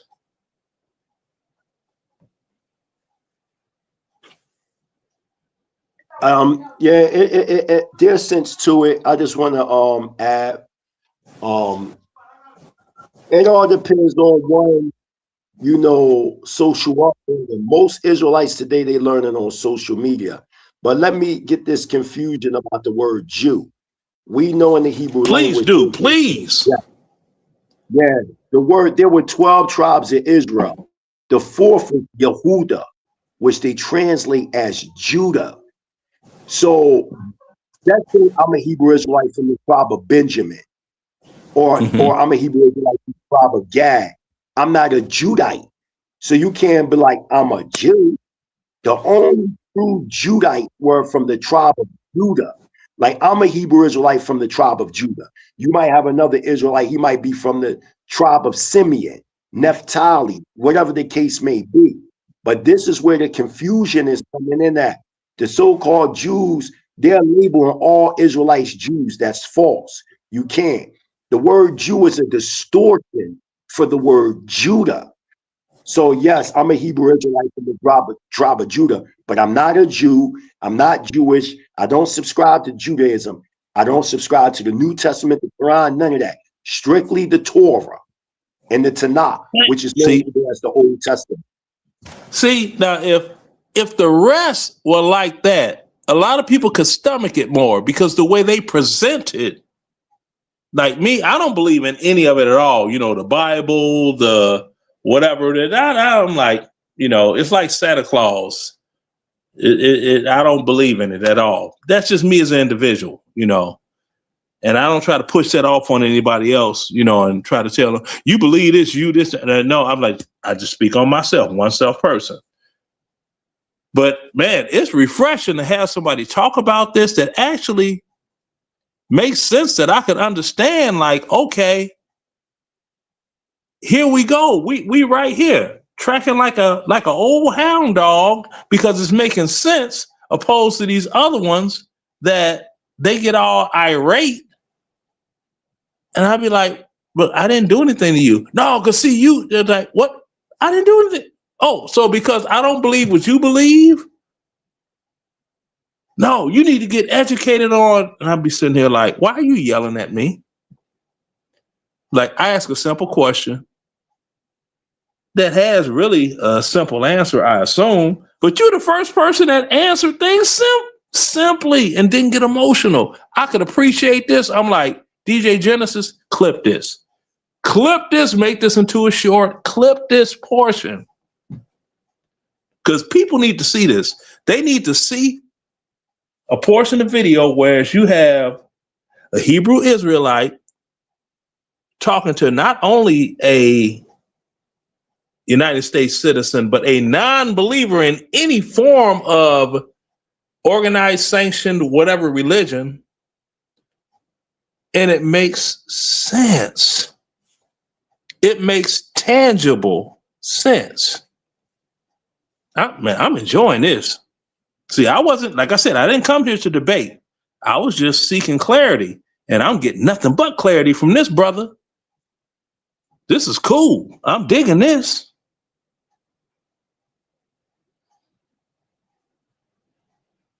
Oh, I landed my plane. I'm done. All right. So someone said the tribe of Benjamin was wiped out. Hallelujah, hallelujah. Yeah, it's definitely an honor and a privilege to serve the people. And I might go out again, DJ Genesis, but forgive me. It's something with the electric over here. I'm in Tanzania, East Africa. But I just want to remind the people, when they read the so-called Bible, which is the Tanakh, they're reading about the historical understanding of the Hebrews and what surrounded them at that time. And just like any culture, you're going to have a cosmogenesis based on cosmology and cosmology. You're going to have an anthropogenesis, which is based on anthropology. You're going to have your mythos. You're going to have everything just as any other nation. The Hebrews weren't exempt from that.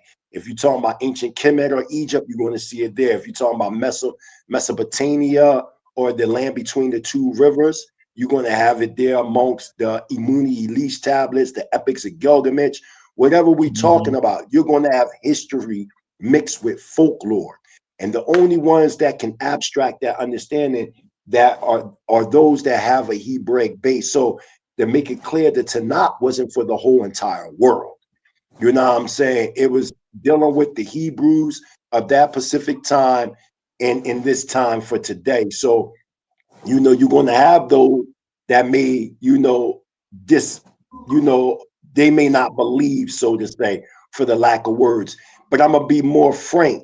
I don't really even think it's the Bible in most cases that people don't believe, but it's the interpretation that's been handed on the Bible. Because, like, here's a prime example. We've been taught that in the days of creation, or so-called creation, it's literally 7 days. They'll be like first day, second day, third day. And they'd be like, well, how did all this get created in 7 days? But nobody don't tell you that the word Yah means that which pertaineth life. So each day is really an epoch of time that took billions and trillions of years at a time. But because we lack that Hebrew cosmological understanding of that thought, we take it in a literal sense and think it's literally 7 days. I'm just using that as an example to show there has been a great distortion and understanding the scripture, even with that word Jew, like the brother just said. If you got these people masquerading themselves as the people of the book and they saying they the Jews, and then we come and be like, yeah, we the original Jews, this, that, the third. The Hebrews never considered themselves Jews. Never. That is a new terminology. If you look up the word Jew, guess when that was created? 1854. The word that their confusion is the word Judean. If DJ Genesis, I need for you to put back up the rest of that piece and then show one more piece. Could you finish? It's only a few minutes. I tell you, you got one on here said what? The tribe with Benjamin was wiped out. Yeah, that's a nice 75th Ranger Regiment crest I'm seeing right there. Really nice. I wasn't a U.S. Army Ranger, of course. No false flagging, but nice crest. Who's that talking in the background? Oh, that would be me. Is that you, DJ Genesis? No. That was me. I was saying somebody. She had a post posted, and they had the 75th U.S. Army Ranger Regiment as their. Their what do you call your picture on your thing? What are those called? I'm old. Your icon, your icon. Thank you. Yeah. See, I'm old. I don't these terms I get lost on. I'm an old man. You ain't an old man. You just an older man. Okay. Well, you know what? When I got to get up in the morning. That we are here in this land before maybe more than 2,000 of years in this area in Sinai Desert. It's not far from here. It's near the Jordan-Israeli border. There is our land, my grandfather's land. So before the state of Israel, the border of this Israel or Palestine is not in this border today. It's very near. Before it's El Arish in Egypt today. There is the border of the holy land. This is the religion thing. So many people they don't know that the black people here in this land, it's not for the last 100 years something like this. It's more than 1,000 of years.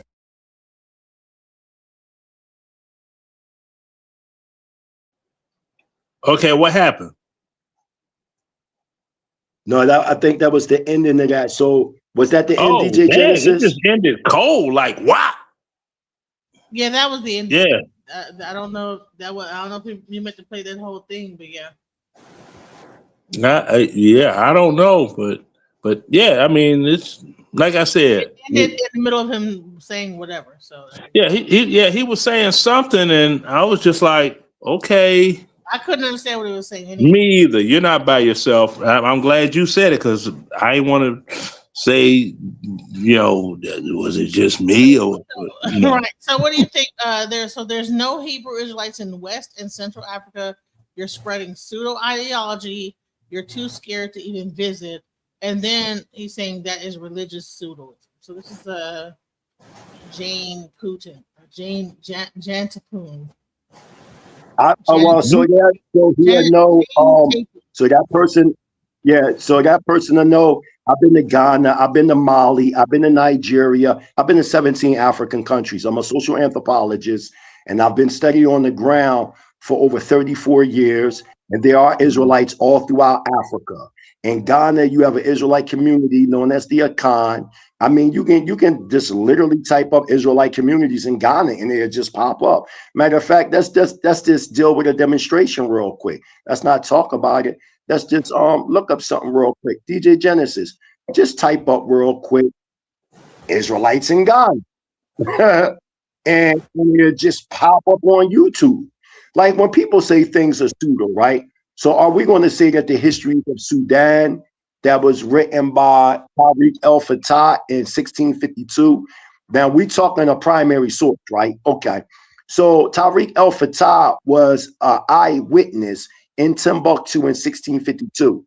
And he said in a region known as Tundarma in the Niger bit that there was an Israelite minority that specialized in cultivating vegetables in well water instead of river water. Now, this is an eyewitness.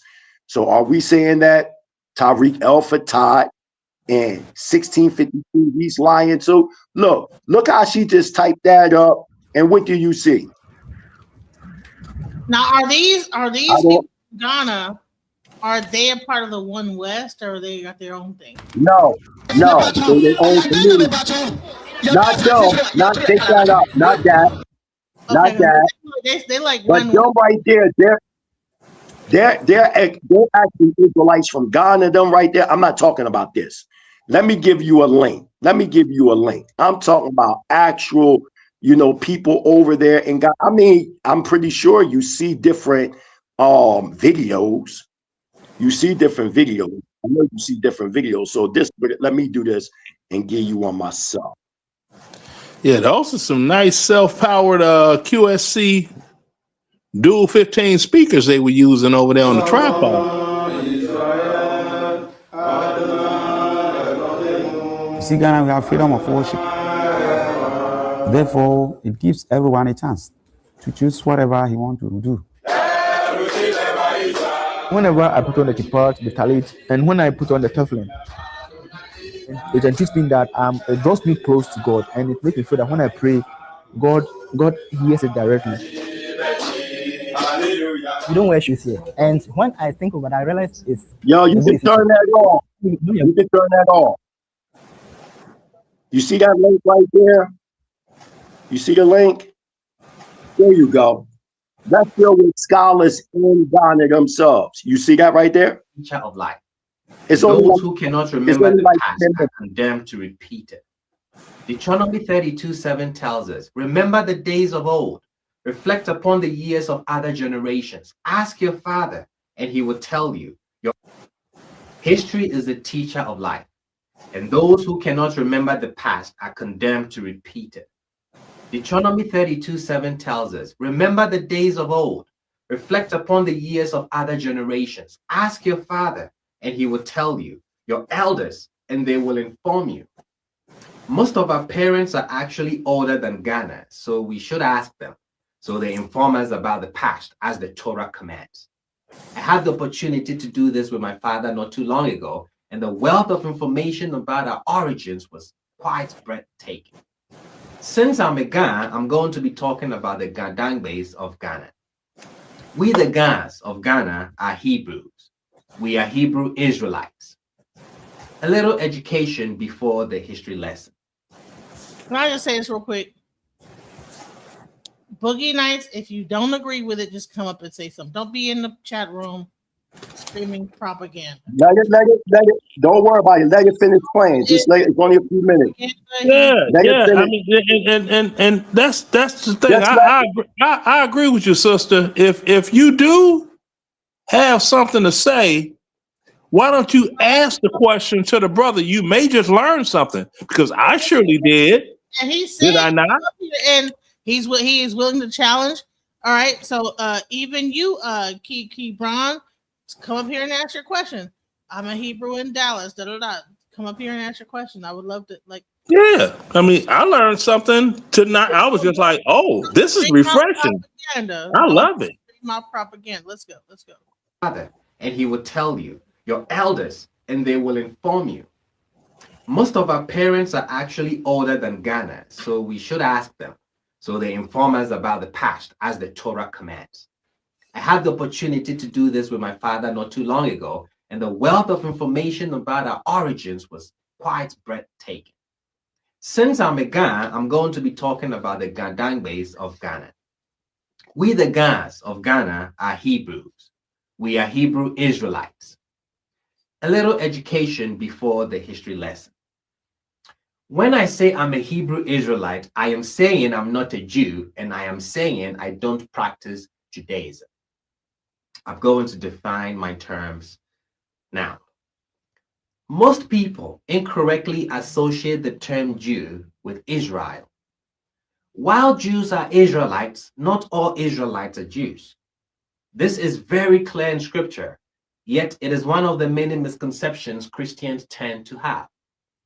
The word Hebrew in the original tongue, Ivri, is used for the first time in the Torah to describe Abraham, Genesis 14:13. This is our original name, Hebrew, Ivri. Another name used for us is children of Israel or Israelites, which refers to the fact that we are descendants of Jacob, who was also called Israel. The word Jew in Hebrew, Yehudi, is derived from the name Judah, which was the name of one of Jacob's 12 sons. Judah was the ancestor of one of the tribes of Israel, which was named after him. Likewise, the word Judaism really means Judaism. That is, the ism, the religion of Yehudi. Since I'm not from the tribe of Judah, I'm not a Jew, and I don't practice the ism of the Yehudi. Also, being a Hebrew does not mean I belong to a religious group. God did not send Moses to bring us out of Mizraim, Egypt, to start a religion. Read your Bibles very carefully. You will be to me a kingdom of priests, not a religion of priests or a religious groups of priests. We are a people, we are a nation. Just as Akan, Ashanti, Ewe are not religious groups, so too a Hebrew or a Jew is not a religious group. Then it will mean that studying the Torah is not a religious activity, but rather a cultural obligation. Now to history. Deuteronomy 28:64 tells us, and the Lord will scatter you among all the nations, from one end of the earth to the other. And there you will serve other deities unknown to you, or your forefathers, deities of wood and stone. The gods of Ghana are evidence of this 3,700-year-old prophecy. Stop it. We, the gods, are That's false. When one says they're Chaldeans, no. We lived in Ur Kasdim. Now, this is where the misinformation is coming in at. People don't know that there were two Urs. Now you got Ur Kasdim, which is in Mesopotamia in the Iraq region. And then you got Ur Kasdim in the Indus Valley. The Ur that Abraham came from was out of the Indus Valley. He was from a Hebrew set known as the Yadavas. Okay. When you look up Araphax in Genesis chapter 10, Araphax is the English equivalent. But when you go into the Hebrew, his name is broken down as Ur Kasad or of the Chaldeans. So the only ones that are Chaldeans are those that are from Araphax. Abraham is a relative of Araphax, but his line goes back to Eber. Okay, so we got to make that clear. We got to stop saying Abraham was a Chaldean. No, he was not. No, he wasn't. No, he lived amongst them. All right, so we got to make that clear. So I just wanted to say that. But and the other brother asked, he wanted to get connected to the Mighty Hebrew University. Okay, I'm gonna put my information in the back, so you can become my Facebook friend right now, and then I can inbox you right now. DJ Genesis, I'm putting my name in the back chat, my Facebook page, that he can contact me right now. So you could put it on the no, put it in the main chat. Just put it in the main chat. But I'm not connected right now to the main chat. And if I fall out, I'm gonna come right back in.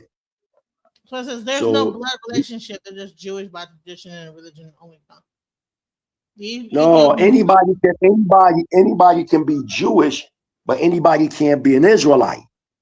He says no DNA conversion only. What does that mean?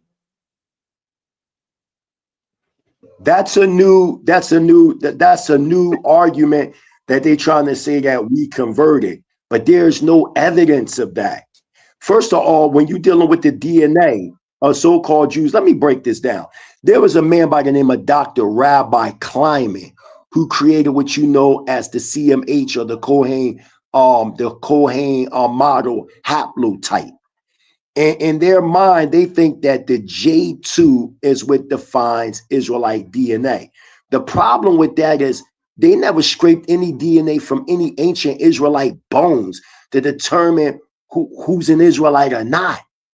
What they did was they took modern day Jewish people and they aligned them with modern day like Semitic, not Shemitic, but Semitic people like your Arabs and all that. But anybody that know their history is when you're dealing with the Arabs and all that, many of them are Romans and descendants of Ottoman Turks that came in and invaded and disrupted the original Ishmaelite people that lived in them regions. They are not the true Arabs. I'm saying anybody that travel on the ground know that the original Arabs are black African looking people. You can go right now into Jerusalem's prison gate and see the original black Arab Bedouins. We talking facts, man. We not talking misconceptions. Anytime they deal with DNA, they're dealing with modern people. They never took no ancient DNA of no ancient Israelite bones and abstracted the DNA to see if them people match that DNA. If they did, show me one case right now and I'll shut up.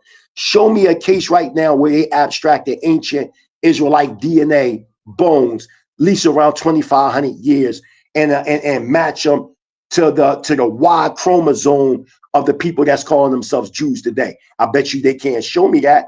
What y'all can show me is modern day DNA that is being labeled as Jews, right?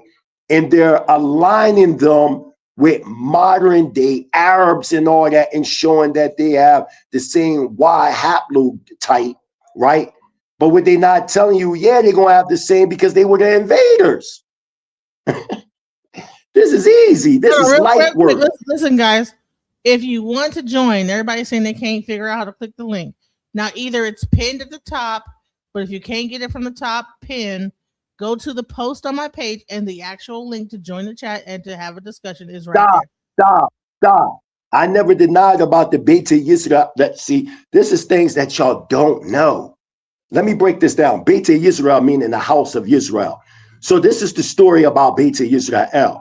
Beta Israel is a story about King Solomon having an affair with Makeda, the queen of Sheba. And you can find this in the Nakibel and Guess. And what they say that they had a son named Menelik the First. But the story goes on to say that Zodok, the priest, took 1,000 from each of the 12 tribes of Israel and went and they created what was known as Beta Yisrael, the house of Israel. So there was a guy by the name of Rabbi Yosef in the 1957 who was the chief rabbi of the Sephardic Jews in Israel.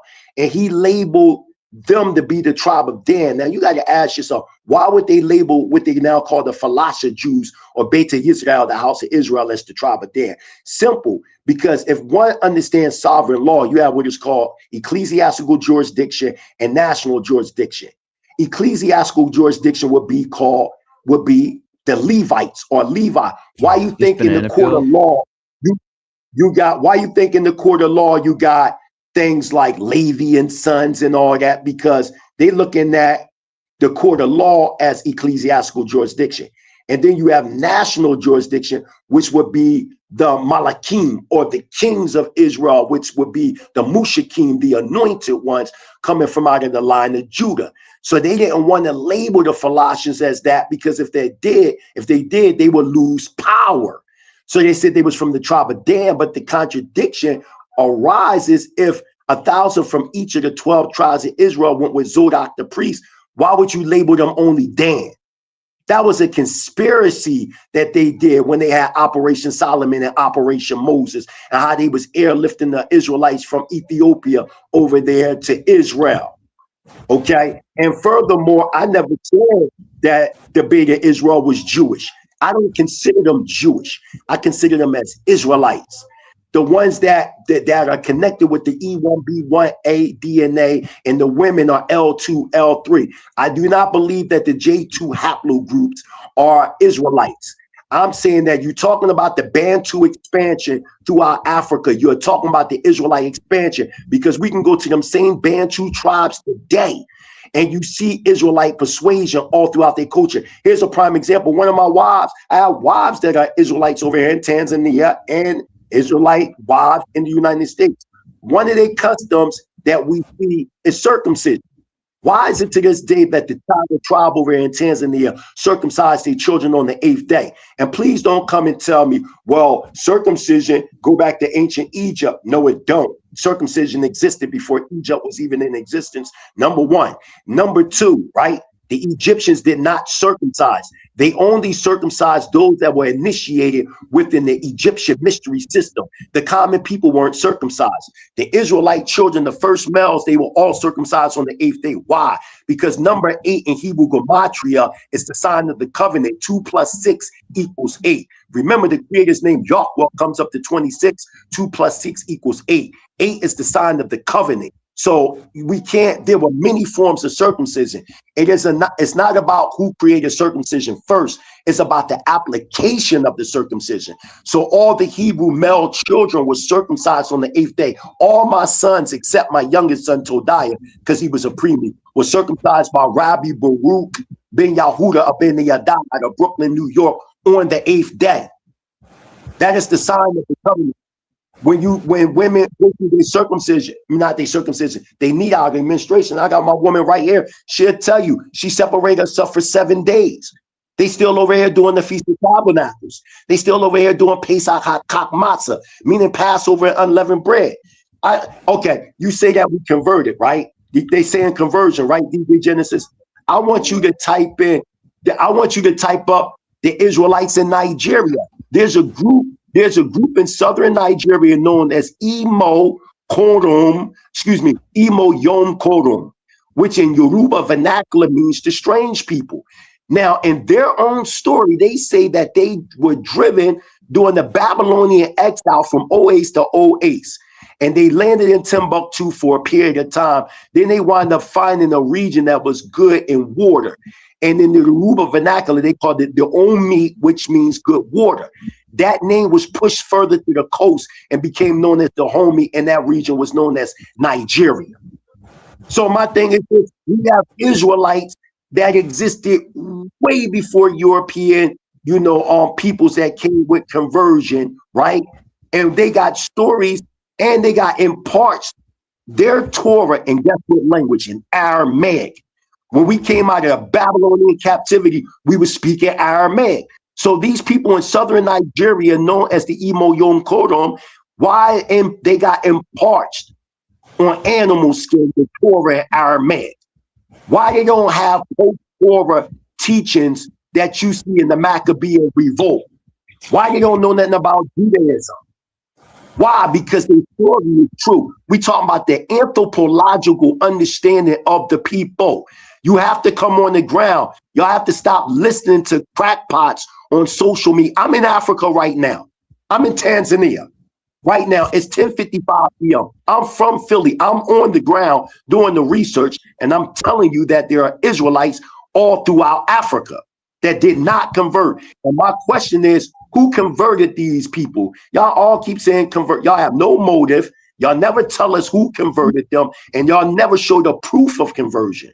And I did a presentation. DJ Genesis know about it. You go right on FOP Israelites right now, and you see me interviewing heads of state, tribal chiefs, and leaders throughout Africa when they came to visit the Mona Israel, and they said y'all in the West lying about them and that they did not convert to the Hebrew Israelite culture. So stop lying, saying that people converted to something and it ain't even true. Now, I'm not talking about those that became hijacked like the Igbo, who were Hebrew, and then the Jewish world hijacked them and made them convert to Judaism by the way of Halakha, European Talmudic code. That's what y'all talking about. I'm not talking about that. I'm talking about before European Jewish organizations came throughout Africa looking for the lost tribes of Israel. And every time they found Israelites throughout Africa, they tried to make them convert to Judaism. They did that to the Falasha, the so-called Falasha. They was already in Ethiopia for over 3,000 years, upholding the Hebrew Israelite sovereign nationalistic culture before they knew anything about Judaism. And when them people came in the 1900s, they converted them people to Judaism. The Hebrew culture and Judaism is two different things. Hallelujah. Okay. DJ Genesis. People that are saying they're unable to get on your stream, you know you got two different streams running, right? You have one that's a vertical stream and one that's a horizontal stream. Yes. They'll have to go on your horizontal stream, and if they click your StreamYard link, then they can come up. It doesn't work on the vertical stream. Now, I don't know why. It's a YouTube thing, but it doesn't work on the vertical. You got to go on the horizontal stream. Right. So if you're on, go on to, so it's either you go to my post where I posted the link to join the chat, or you go to the the horizontal stream. If you're on the vertical on your phone, your cell phone, there's a vertical stream as well that you can go on. Yeah, but you got to be on the horizontal, the one that's like you got you, the brother, then me. We're side by side. That one in the chat, they could click on the StreamYard link. The one that you're on the top, the brother's in the middle, I'm on the bottom. That's the vertical one. That doesn't work. For some reason, YouTube haven't gotten that right yet. And I don't know what they're doing, but it is what it is.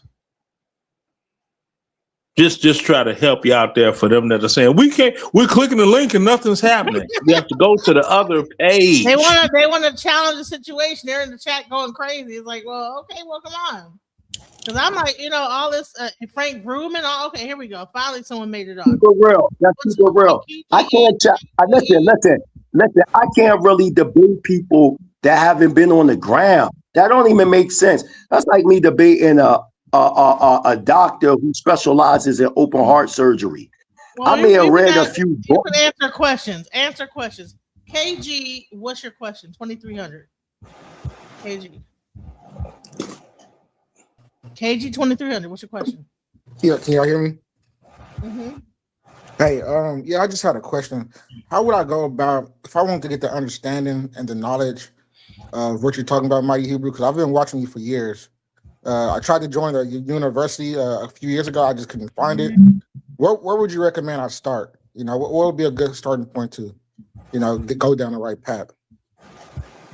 It's my man King James. Who? This King James? No, I don't know who that is. Oh, okay. You sound. Are you on Facebook right now? No, I'm streaming through YouTube, but I have a Facebook though. No. I'm saying, do you have Facebook? Yeah, I got Facebook.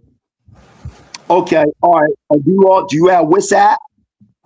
I don't know. I don't got WhatsApp. Okay, take this name down real quick. The name Prince. Put Prince and Montezarian. That's spelled MATAZARYAM.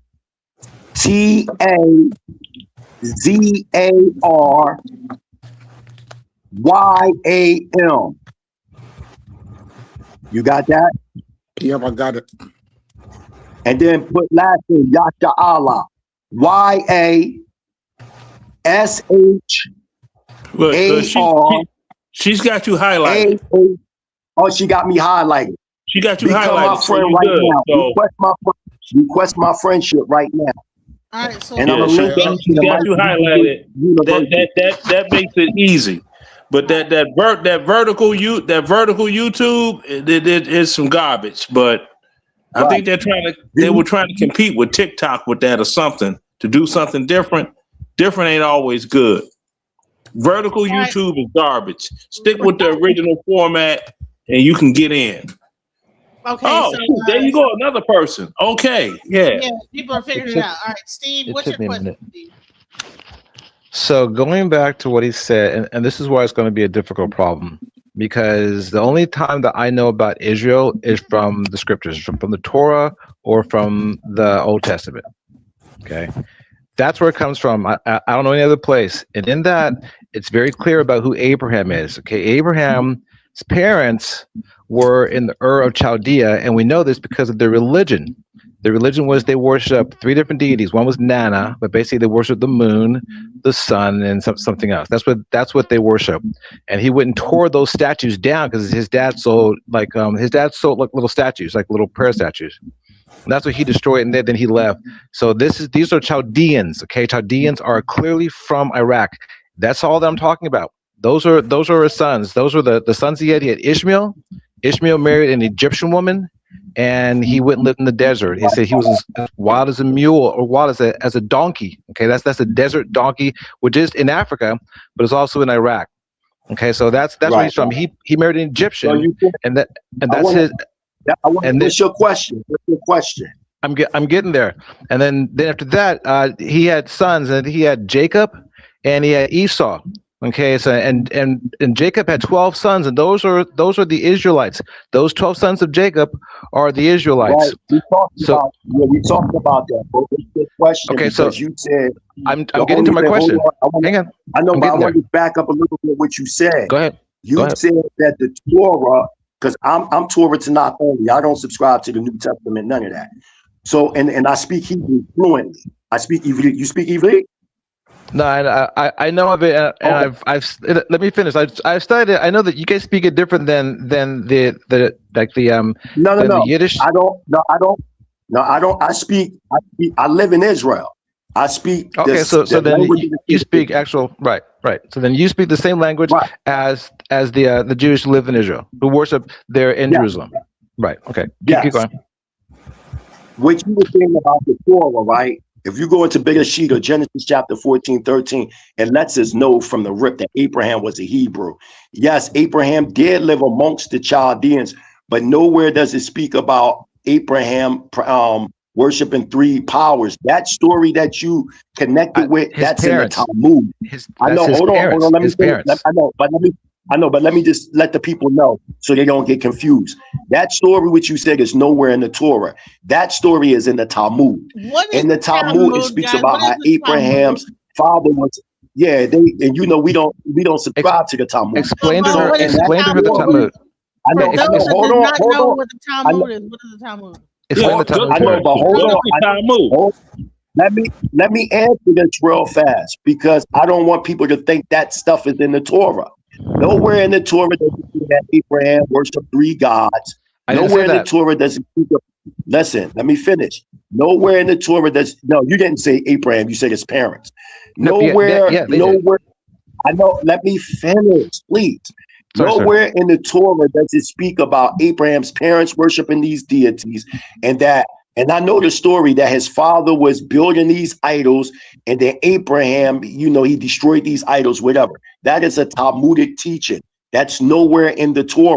If it is, could you, as you continue on to ask your question, could you provide us with that verse?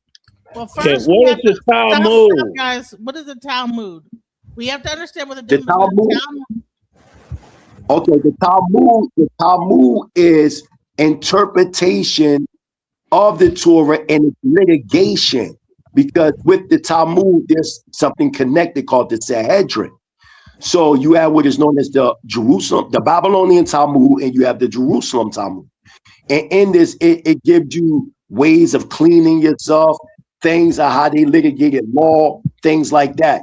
Me being a Hebrew Israelite, I don't subscribe to the Talmud because there are things in the Talmud that totally contradict the Torah.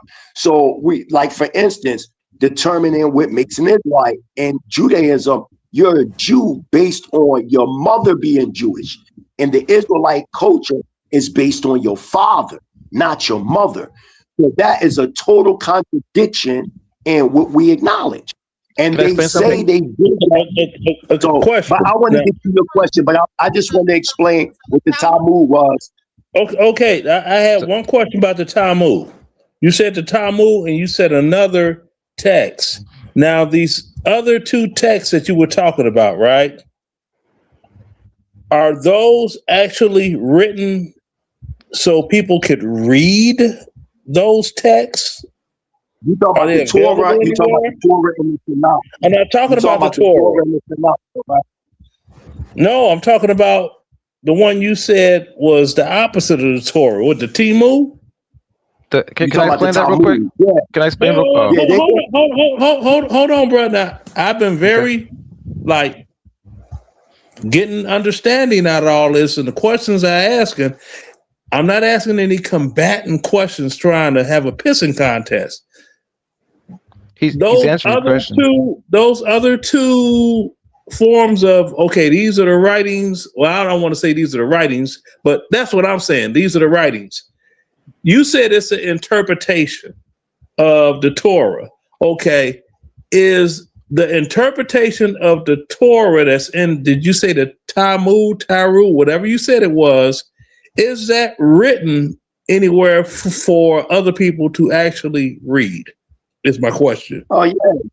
You can go right to Google and just type in the Talmud, and you got websites that got the whole entire Talmud up there.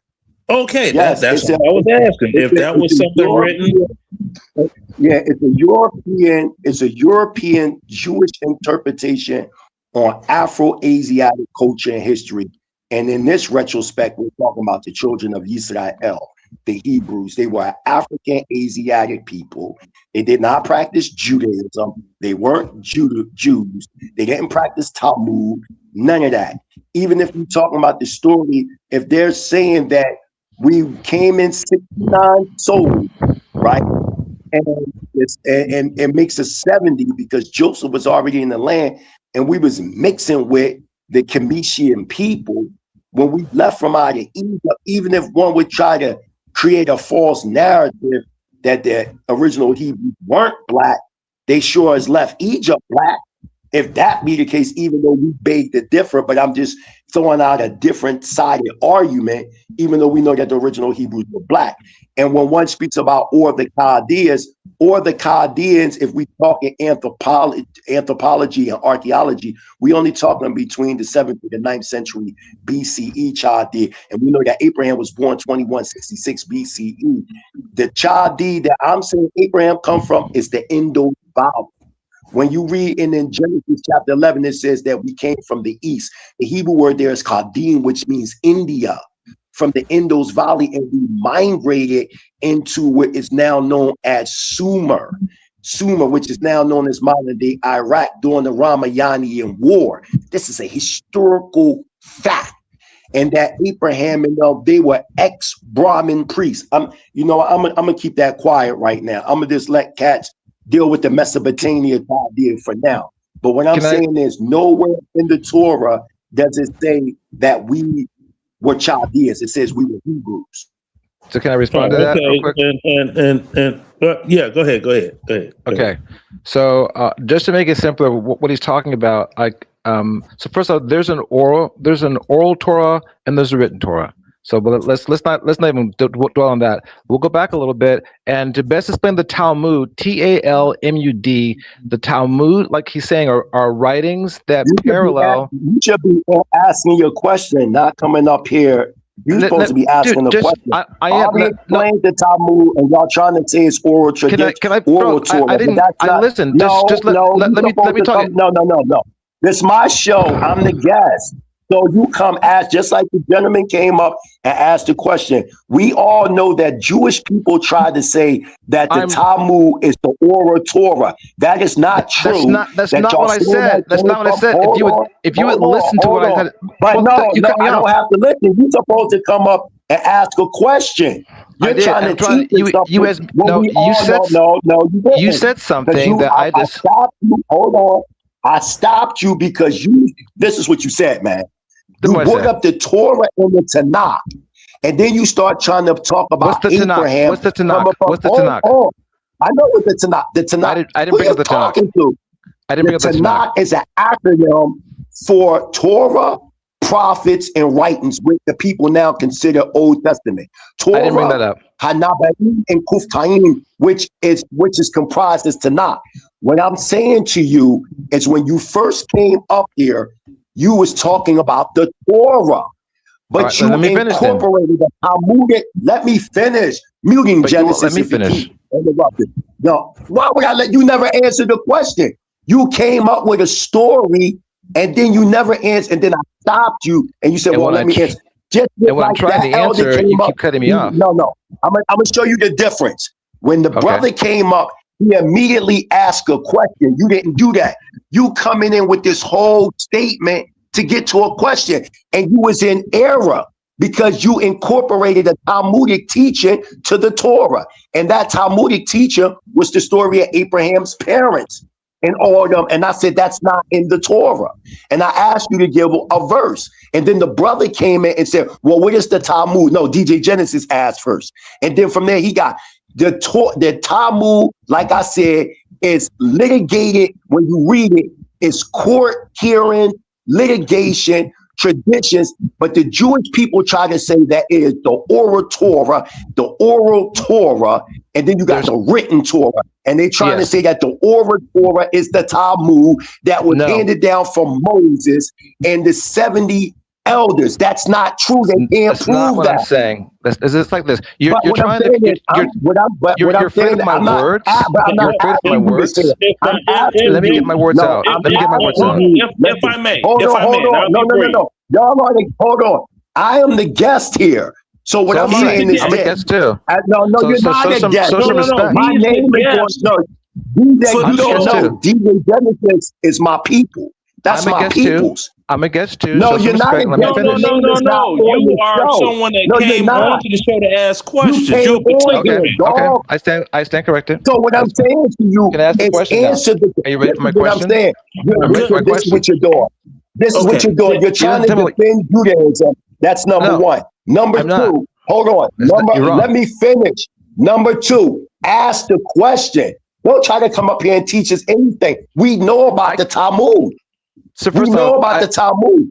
Do you know that? Okay, so my question is this. Are you ready for the question? Do you know the Hadithas? Yeah. Are you familiar with the Hadithas? You're asking me a question. Okay, do I know the what? Are you familiar with the Hadithas? I know about the Hadith, yes. So are you familiar with the Quran? Yeah, I'm familiar with the Hadith and the Quran. What are you talking about? Yeah, what that got to do with the Hebrew culture? Or the Hebrew people? It has to do with writings. All writings. I'm trying to compare the writings. If you would just listen to me, and that's what I was trying to do. No, but the story of the Chaldean. I'm only here to listen to your question. Okay, That so was you my asked me. question. So you asked your question. We done. Yes, I know what the Hadiths are. The Hadiths are supposedly sayings that the sayings and traditions that the prophet did, how he may have sinned. Things like that, and you have what is called weak hadith and authentic hadith. Weak hadith is known as bid'ah in Arabic. Okay, I'm doing these things to show you that I know about the Quran. That's not exactly accurate. That's not exactly accurate about the Hadiths. You do Look it up. Look it up. Look it up. Look it up. Okay, but what that got to do with your question? You asked me about hadith. Okay, you asked your question. I gave you the answer. You're done. Because I already answered the question. Go to the next. It's no because. This is about questions and me giving you an answer, and that's it. Yes, I know about the hadith and the connection. You have to be an honest actor. No. The brother's being honest. We're done. Yo. No, I got this. Listen, we done DJ Genesis. Go to the next person. Because you're trying to bring your thought into your question. You know how many people I debate on a daily basis? I can tell, but the thing is, the Chaldeans. So what I'm saying to you, what I'm saying to you is, we're done. We're done. Because you're supposed to come up, ask your question, just like that other brother. I did, but you got it wrong. Everything you said was wrong. He's a Chaldean from Ur. We're done. From Ur. We're Chaldean from Ur. That's where he's from. And you can keep changing the narrative. You know what? That's the only way you're going to win. Let's talk about you have to change the narrative. Yo, stop talking, or else I'll kick you off the show. Chill. All right. So what I'm saying is this: you keep mentioning Chaldea. Genesis. Go to Genesis chapter 10. We're going to see who Arafat is, because the King James don't translate that name. Arafat is for the Chaldees. Dude, that's how I know you don't know what you're talking about. It's from Samaria. No. We know where Ur is. You said that Abraham. I know where Ur is. Ur's in Iraq. Exactly. That's where he's from. That's where he's from, period. You can't change that. And once you change it changes the whole scenario. You're giving up on just because you live somewhere, that don't mean you're dumb people. He lived there, but he wasn't a descendant, a direct line of Arafat. He wasn't. Nowhere does it say he was a Chaldean in the sense of being a direct link. No, where? Give me one verse. I just gave you. Okay, watch this. Genesis. No. I'm talking about in the Torah. I don't have to Google the Torah because I know the Torah. In Genesis chapter 14, 13, it tells you clear that Abraham was a Hebrew. He's a Hebrew because he was a descendant. Let me finish. He's a Hebrew because he's a descendant from the man Eber. Eber in Genesis 10 is what gives birth to the word Hebrew. The root word for Hebrew is Eber. The way you pronounce Hebrew in the Hebrew language is Ivar or Ivri. Okay? And it is dealing with a possession. That's why you got a yo at the end of the word Hebrew when you go to Genesis 14:13, letting you know that he's a descendant of a greater body of Hebrews. It proves in the name Hebrew in Genesis 14:13 that Hebrews are a people because it puts a yo at the end of that word. Come on, man. If you knew Hebrew, you would have known that. So for you to sit up here, no, we're done. I'm not even talking to you no more. Because you're going to keep making things up and trying to bend the narrative your way. Nothing we can do. I will be scholarly honest. And they marry if you show me right Canaanites. now in the Torah. No. Canaanites are descendants of Ham. So what are you talking about? And what you trying to argue and try to say black people in America are descendants of Canaan? No, we're not. I'll destroy you. I already destroyed those that came with if you that bend the narrative, you can destroy That's how I anybody. know you're a devil. Because y'all trying to teach that black people are the Canaanites. That's a Talmudic teaching.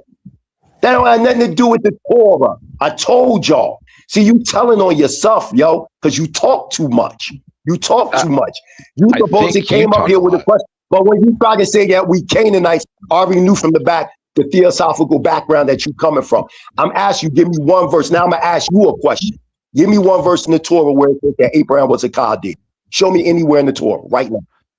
It says where Abraham was from. I'm not looking at a Bible right now, nor am I looking at Torah. But you can just open it up. I'm not talking about where Abraham was from. I'm That's all from that North matters. Philly. No. What matters is where bloodline he come from, not where he's from in geographical location. What are you It talking says about? his family The people in was the from Genesis is not Chaldean from outlined. Ur. Oh, stop, bro. Throughout the Torah, it doesn't identify people based on geographical location. It identifies what people you come from. Show me that Abraham is a direct. Show me where it says Abraham was the Arphaxad. Show me that right, because that's the name for Chaldea, the order of Chaldees. Show me right now where it says that Abraham was a Arphaxad. Show me. It says he was from Chaldea of Ur. That's what it says. There's I'm not one talking text. about That's he it. There's lived in one the line. land. Nothing No, more. it says that I'm gonna tell you what it says. It says that he dwelled in the land of the Ur Chaldeans. It don't say that he was a Chaldean. Then It's where are just you like getting your we beliefs live from? in Where are you America. getting? Just because watch this. Just because I was born and lived in America, that don't make me a descendant of Amerigo Vespucci.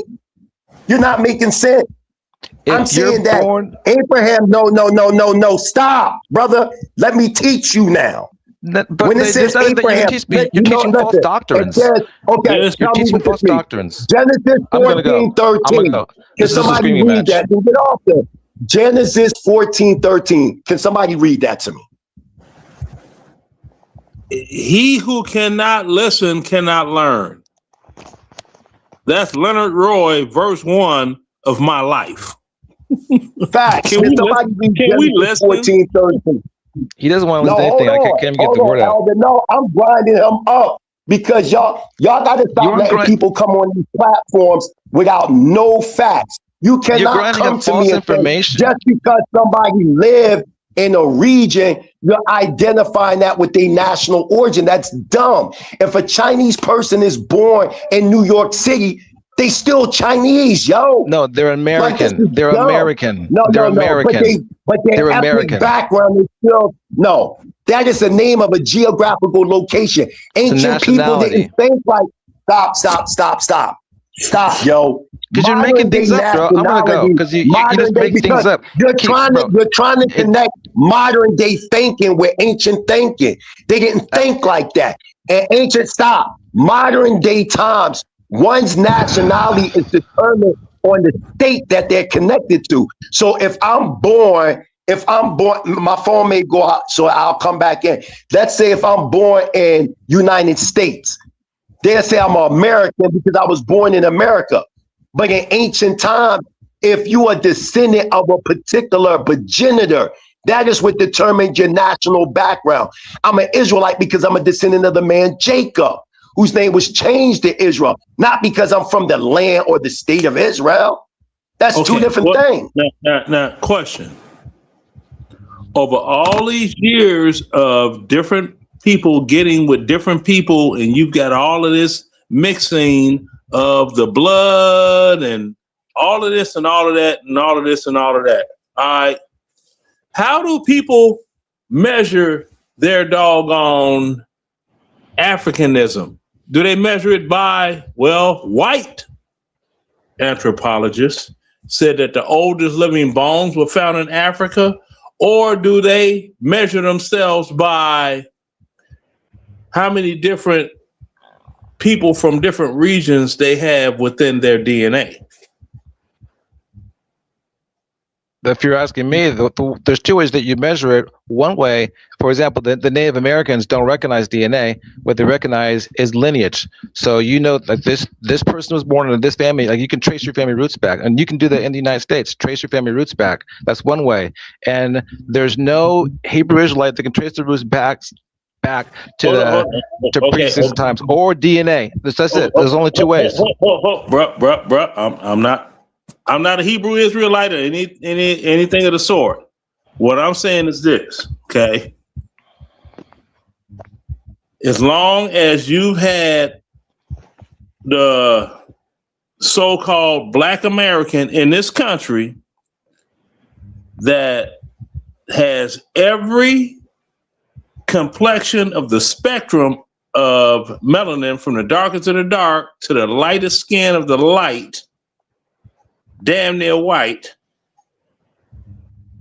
How can it? Well, and you're gonna doggone try to pinpoint Africa and say Africa when if you go over there in non-tourist areas and you're not trying to doggone,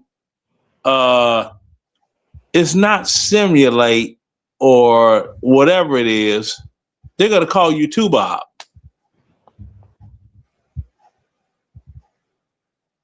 Okay, go. Was that your statement? They'll call you Muzunga if you go to certain parts of it, which mean the foreigner, you know. But exactly, and Bob, that means, you know, like a gringo, like All right, one quick. Okay, real quick. KG, he's been sitting here very patient. What did you have to say? So go ahead. Yeah, go ahead. Yeah, didn't even see him over there. Sorry about that. What did you have to say?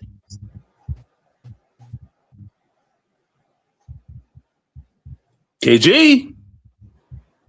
Oh, my bad. I kept going on mute. I was really just sitting back trying to just follow the conversation because I got in kind of late. I really didn't have a specific question right now. I was gonna try to wait for Mighty the Hebrew to get back on. But yeah, for right now, I'm just listening. Okay, because now the guest of her show, the format was if you have a question, ask a question, and he was 100% right there. See, now had I came in talking about, well, you know, you got the Israelis and the this and the that and that and this, and then if you go to Mesopotamia, which runs from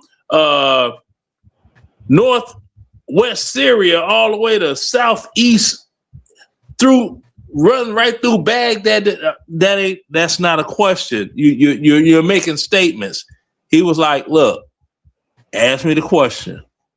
Just like if it was math. Well, what does one plus one and I equal? also want to make sure you guys know that he is an anthropologist. He has a book. You know, I mean, he's traveled the whole continent of Africa, researching his book. You know, getting his all. You know what I'm saying? So it's not like he's just a person that's just like just talking. A fly by night. Yeah. Can I say something about that? So, but no, instead of saying about that, he's not here. Go ahead and make your point that you've been trying to make because you know you were interrupted. Go ahead and make your point. So the reason why I even called in is because he's like I'm not gonna argue with his narrative, but everybody's going off the scriptures, off of the Torah or off of the the Old Testament. It doesn't matter. It says very clearly that Abraham was from Ur, Chaldea. So Ur is Samaria. They used to call them the black-headed people. That's what they were known as. And they make it very clear those from Iraq. And that's the part he wants to argue. And I can't argue with that. If we can't agree on basic historical facts, then we're not going to be able to agree. because he's making it wherever it's from. Number one. Number two, they're Chaldeans. Okay, so there's a Semitic test that you can do. You can test to see if there's Semitic blood in you. Like there's still Chaldeans to this very day. So if you're going to test somebody and say are that Chaldeans only white people, or no, Chaldeans are not white. What? Chaldeans Hold are not on. white. Question. What is a Semitic? Well, you gotta look at Semitic has to do with your type of blood. Like for example, like Arabs, like Palestinians are Semitic. Blood is it? Not O? just Is it not AB? just Jewish Is blood. it BA? Is it B? Whoa. Wait a minute, homie.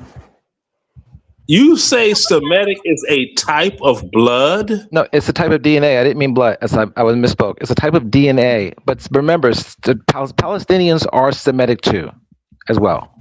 Like Abraham had two sons. He had Ishmael, so all the children of Ishmael are Semitic. And Abraham had 10 sons. He didn't just have 2; he had 10 sons. We only talk about 2. That's Ishmael and Isaac. But he had 10 sons. So all of that is Semitic, and Chaldeans are Semitic blood. So when you say Semitic, you mean like not black? No, Semitic has to do with a region that you're from. If you're from Iraq, that region. Like I was in Iraq. I was there for a couple of years, and I've met. I mean, I'm fairly dark skinned, but there's guys darker than me who were from there. They're Chaldeans. They're a very dark skin. I mean, I look at the word Sumerians. The Sumers were the dark-headed people. They're all dark. I see where he's going with this. What's the point? Okay, so let's get to the point that you're trying to make. The point is that's where he's from. He's Chaldean. Chaldean is from a very specific region. That's where you're coming from. Okay, now, how are you gonna say what he is? You don't know him personally. I'm Abraham. I'm talking about Abraham. No. Hold on, brother. How could you even come to that conclusion? You don't know him personally. You're talking Abraham? I'm not talking that guy. I'm talking Abraham. I don't know what the other guy is. I trust what he's saying. Okay, I don't know about Abraham. So I don't know. My brother's cool. My brother's cool. Abraham, I know about Abraham Lincoln. No, that guy's a writer. He writes books like that. So you're saying Abraham was from Chaldea, and that what? So what is the point that you're? Tell me what the when you have a mission statement, what is the point you're trying to make on this? My point was this is the only thing I was saying. He said that he wasn't from Chaldea. He's from deeper part of Africa. That's what he was saying. And I was saying, I think that he was actually Chaldean. It matters because if he's not Chaldean, it changes everything. If he's not from there, it changes everything. Well, the whole Bible changes. What the thing is this, over time and intermingling, there's a whole lot of dilution. Now, I've been boots on ground in Iraq, okay? Mm-hmm. And you couldn't pay me to go to Africa. That's a whole hefty cent stack of hell no. Or the Caribbean. I love Africa. Africa's better than Iraq. Bruh, that's you. Love it all day. I'm not going to Africa or the Caribbean, okay? I got better things to do with my time when I travel. And that ain't it. Now, some people in the United States, they think that when you go over to Iraq, everybody looks like what they see in they doggone corner stores in the hood. No. You got some Iraqis, you be like, man, you look like this brother named Booby, man. We used to shoot dice back in the day. And they born and raised in Baghdad. You know what I mean? It's a trip. I experienced the same thing, dude. I was in Tikrit, and so I was there too. And like I said, I met an Iraqi guy, construction guy. He was dark skinned, and I was like, oh, I didn't know. And he was trying to explain to me that he's a real Chaldean, and Chaldeans are dark skinned. Right. Well, me, I don't know about all that, but it was his brother over there. His name was Muhammad, right? He's like, call me Muhammad. Just call me Moo. Moo. And this dude, you ever seen somebody so big, you looked at them like, how did that happen? This dude was like ginormous. It's like, damn. So here's a question though. Okay. All right. So because you're going back and forth with Mighty Hebrew. Is it why? What's the point you're trying to make? Okay, the point. Hold on. The point I'm trying to make is this. Okay. I'll be back on Genesis. I'm going to the other house. Oh, okay. Cool. Now the thing is this. Okay. I have no bone to pick with anyone that says they're whatever they are. I don't. Okay. I don't.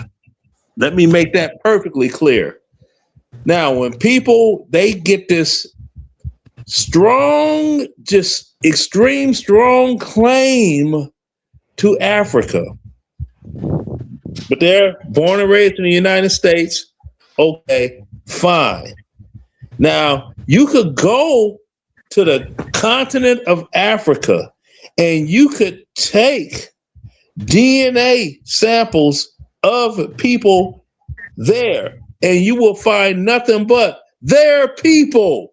You do that to anyone that's melanated in the United States, it's like doggone spinning a doggone, what's that game? They spin the wheel and you bet the black chips in the roulette. That's the game. I don't know, but I've seen it before. It's like spinning a roulette wheel. Well, what's all up in you? You see what I'm saying? I mean, it is real. And I tell it to people, and some people, no, but see, it's like, hey, it is what it is. Now, whatever, well, white people did this to us, and okay, fine, all that, look, all that's fine. When you get into DNA of it all, your blood is, well, your DNA, everything to do, your blood, whatever, all that, completely deleted to the point that it's almost created a whole new group of individuals. I only say almost because I don't want to offend some people, you know. So, but that's a fact. Yeah, and that's a natural fact. Have you ever been to Philadelphia? No. All right, you should go to Philadelphia. If you go down, I'll just go back to Chicago. I want to go to the hood. There is, well, even in, I don't know about this. I've only been to Chicago a couple of times, but in Philadelphia downtown, there are some signs and some postings on like some historical places. And in the slave quarters on the weekends, on the Sunday, they used to all gather in certain areas. Like the Congolese gather here, the people from certain countries gather here, and they would go to where all of their tribes were from, and they would meet up and talk. All right. So they were split up, and then they were bred.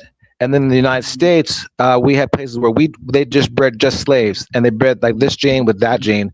So that's why in America we're all mixed up. Like I think most white people have at least 5%, African in them. But that's our origins. And the truth is, we're from America now. We're no longer really from Africa. Our genes are from Africa, but we're from America. Genes are from everywhere because everywhere. Exactly. Now slavery. Now let me see if you feel me on this. Slavery was different east of the Mississippi compared to west of the Mississippi. See, because you had this thing in Louisiana where all my people are from, right? They had there what's called free people of color, right?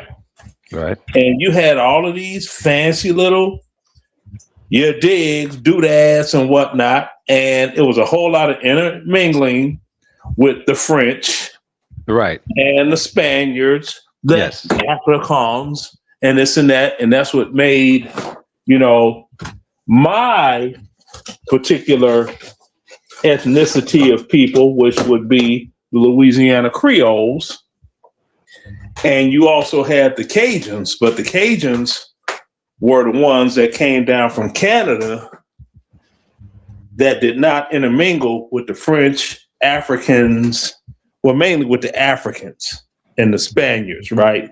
Because it's a place that is called, it was called Arcadia. And what's the name? It used to be something else. And then the British ran them out of there. But initially it was it was Arcadia then. Now it's called Nova Scotia. Had a couple of beers. Remember Nova Scotia, Hannibal. you're talking up north Nova Scotia, like in Yeah. North Nova Canada? Scotia. So now it's Nova Scotia. Initially, Nova Scotia was Arcadia. And when they went west and went to Canada, the Arcadians became Cajuns. So Cajuns and Creoles are different. Cajuns are more of the Caucasus mountainous type, and the Creoles, which, where I am, see, I got display my flag proudly. Okay. Louisiana. Are more ethnic as of the Africans, the Spaniards, the Moors, thus and so, blah, blah, blah, blah, blah, blah. Persons that had color in their background. You see what I'm saying? Right. Yeah. So, yeah. And the reason the French Quarter is called the French Quarter is because the Creoles quartered that area off from the rest of Louisiana. And we had our own money that you have to come in with regular money, but you have to buy our money to buy goods and services. Right. And even with slavery, you had the Code Noir, which meant if you had a plantation owner and he was getting it in with a female slave, got her pregnant, the children were automatically free people of color. And Can I say something real quick? Because go ahead. Frank Bruman, I don't know if he's white or black or whatever, but can we not just admit that Hebrew Israelites are a black supremacy movement? And then he that's somebody. Hold on. When I had asked him to come, he says against his religion to come up on the panel, even though he don't have to show himself, he can just talk. He says his religion to like come up on the panel, so he must be like a Muslim or whatever it is. He says Yahweh. His pussy hurt. But the bottom line is that because he's been going in. DJ, just you see why no one wants to come on your panels now? Like, no, I allow the guest to speak. If I invite someone onto my panel, I'm not going to shut them down at all. I'm gonna let them speak and let them control the panel the same way that anybody else should. I would hate for me to be a guest somewhere and then another person comes up and dominates my time. He's trying to make an explanation about what the Hebrew Israelites believe. Someone comes up to challenge him or ask a question. He can actually control that. He's a man. I'm not gonna like jump in between two men arguing and try to be like they're like all y'all men try to say that women are being too masculine, but when I like being my femininity and not jumping between two men and let them argue it out, now it's like, oh, see why I don't nobody want to be on your show? No, it's two dudes arguing it out and let them like they all right, they cool. Don't let that bother you. Can I respond to that? Now, who is she? Who is her that on camera right now? Who she is? I'm about to play this. Go ahead. Were you gonna say something? Can I respond to that? So again, I was watching the show. You guys was asking questions politely in the chat, and something that he said just wasn't right to me, at least not from what I've read. And I wanted to talk to him about it, but he wouldn't let me speak. He wanted to control the narrative, and he can do that. But the thing is, it would have been nice. Like I see what the chat's saying, and I agree. Like it would be nice if you intervene, let him talk. Even give me 15 seconds to speak, and then and let him talk again. I don't care. But he doesn't want me to say what I had to say, and so that's why I had a problem with it, because he does shut people down. Like why would anybody want to come on for that if you're not going to help regulate that? No one wants to come on for that. Well, you've got all your angry white people coming in. They're talking about the Hebrew Israelites are a black separatist hate white people group. Can I say something about that? All of that. No. Now to that, I say, I don't hate white people, but have white people given people of color a reason to love them? I'm not worried about white people. No. I'm talking about like the movement of Hebrew Israelite. They have their own movement I'm not a Hebrew Israelite. I don't even practice this. Me either. But he's a guest on my show, and he's discussing what that culture is and what the beliefs are. And so I'm not here to debate that or like try to interrupt it. It's like, I don't even know when to interrupt. Like, okay, hold on, whatever. I don't even know when to say, hey, that's not right, or because this is like his lane, But And it has to be his lane. Like he has to control that narrative, because if you change it in any manner, Oh, bruh. Hold on. He is a guest of her show. And the criteria was ask this man questions if you have questions, not give a soliloquy and then get to the question. And then try now to the answer. Sir, that's what you were doing. Okay. I asked a simple question. I got an answer. I said, you know what? That makes sense. I can rock with that. Okay. Well, the thing is, I had to answer the question because he was like he has a narrative. The guy debates. The guy could definitely debate. There's no doubt. He's a great debater, right? But the thing is, you have to be able to be honest about the basics of the thing, and that's what we got into an argument about. Like Chaldeans are Chaldeans of Ur, and that if you can't change that narrative. Okay, bruh. It's about questions. Now maybe I don't know. Maybe I'm wrong. Sister, was it about asking him questions, or was it about debating him on the substance of Hebrew Israelitism or something? Here to debate him on the subject or discuss. Okay, well, it wasn't you then. He said debate, so he got one. All right. Right. You want to come here and debate me on the subject, so he kind of that's what he said. So I get what Okay, I get it now. So chill out. Okay, so he was right. You were right by giving a soliloquy and going into your okay. All right. I can't hear the both whole you guys. disagreement about Abraham being a Chaldean? Yes. He's saying it's not okay. He said he was from sub-Saharan Africa, and that there's still little pockets that still are in Africa from there. However, there's different things. There's Beta Israel, and we can look at their DNA and see that they're actually Israeli. And like this, if your genes are the same as King Solomon, then you're an Israelite. You see what I'm saying?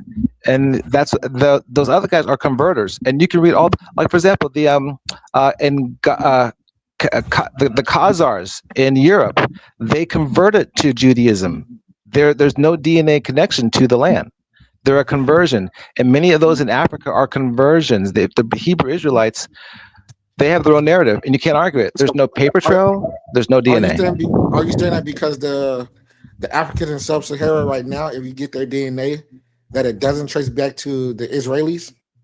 Is that what you're saying? It depends. It depends on who you get it from. You can go down to I think just north of South Africa. There's a tribe there that can trace them. There's this DNA that goes right back to Israel. Like clearly they're a tribe who left there and migrated south. And when you say go back to Israel, are you saying their DNA goes back to the people that's currently living in Israel? It goes back to King Solomon. Goes back to King Solomon. For example, so they have right? King Solomon DNA. Just like, so again, there's Sephardic Jews, there Ashkenazi Jews. Sephardic Jews, for example, went to Yemen. A lot went to Yemen. Their DNA, goes back to Israel. Boom. Ethiopians, their DNA goes back to Israel. Okay, so and it has to go back to King Solomon. I'm new to this, right? Yeah. So I'm just, I'm asking real basic questions. How do they have the DNA of Solomon? Well, you'll have to find the body first. No. What I'm saying is, are you familiar with Haile Selassie? No. Come on. Now he asked a simple question about DNA. I'm saying that because Haile Selassie says that his roots go back to King Solomon. I'm trying to answer his question. I'm always going to be honest about my answers. But the reason why I can say I'm related to Bill Gates. That don't make it true. Now, the guy come on now. The thing is, do you have the body? No. Look. The guy that you said he's related to Solomon, King Solomon. Who is he? Can you explain to me who he is?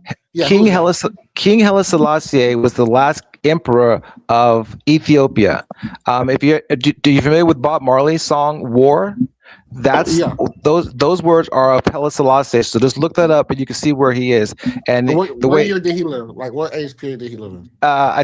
so he gave that speech before the UN, I think in 1936. So he was early 1800s. He lived, but his isn't And just so a blood. His isn't a blood trail. This is the important part. His isn't a blood trail. His is a like a king's list. They can show documents where it goes back all the way back to King Solomon. That's how he traced his roots. So that you could trace your roots through a paper trail that goes back, an oral tradition, or from DNA. Those are the three ways. Well, the paper trail thing only works in the United States. I do not believe that And then you can only go back so do far with paper that. trail all the way back in Africa or somewhere. They don't They do. have those type of census records. Yeah, they do. That's how King Solomon. That's how Solomon did it. Solomon is a historical king of Ethiopia, and then before him came another person. Like they've kept those records alive. Okay, look. Cool. Okay, so the reason I Really? wouldn't necessarily disagree with you about that because I've heard that Ethiopia is the only, I guess, country that's never been conquered or colonized. Right. Right. So that might have some merit to it, what you're saying. Right. If that's the case, why do you think people read the King James Bible instead of using the Ethiopian Bible? I guess because it's never been tampered with, right? If you look at the Council of Nicaea, which is one of the early councils, it had two Bibles a bunch of representations there. One were representing the King James Version with 66 books, and the other council there was the council from Ethiopia, which had their Bible, I forget the name of it, which is 83 books. So in the United States, of course, we go off of the King James, which was a 1611 Bible. A lot of flaws. It's just a decision that was made. I don't know why people did that. That's a good But question. I'm saying, so Ethiopia still has the original Bible. They have one of the older existing Bibles, yes. And so when they went to the council, when they were a part of the Council of Nicaea, did they change anything in their Bible, or they were part of changing the things in the King James Version? You can look it up. Like there's a historical thing about it. There was two councils that they didn't change the books were already determined by then. So one agreed so that before that. So that's again, this happened over a 1,000-year period on those. All right, give me 1 second. Let me play this video right quick because you're talking about Haile Selassie and. I'm gonna go back to the chat, guys. It was good talking to you. Thank you for letting me be on the show. No, you can stay. You don't believe. Okay. I'm just playing the video. It's okay. I can't hear anything. No, I would love to hear this. Can't hear it. No, I don't have any audio at all. Is that Steinfeld? Ugh. Y'all can't hear it? Okay, hold on. No audio. Can the chat hear it?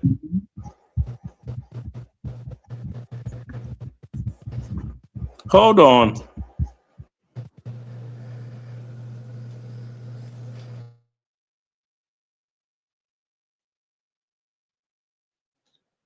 Nope, the chat can't hear it either because I have like a 5-second delay between my phone and my laptop.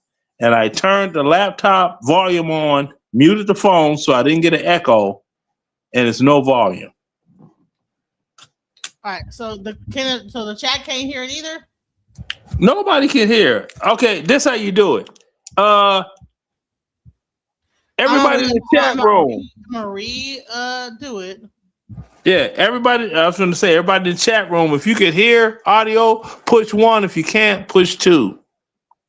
Could y'all hear it? Because I'm trying to play it, but can y'all hear it? Nope. No, you be like, just ask the chat a question. Anybody in the chat, if you couldn't hear the video, put a 1 in the chat. It's kind of low. I don't know. Maybe. Sometimes when somebody finds out I'm Jewish, they ask me about my history. How can somebody who looks like me be Jewish? It's not a completely unfair question. The most Jews are people like Woody Allen and Barbra Streisand and Jerry Seinfeld. But it's a question that stems from a common misconception that many understand typical Jews to be white people who immigrated from Eastern Europe. When Hollywood standardizes this Eurocentric viewpoint, it betrays reality. Yeah, what does that mean? What do you mean by that? Enjoy.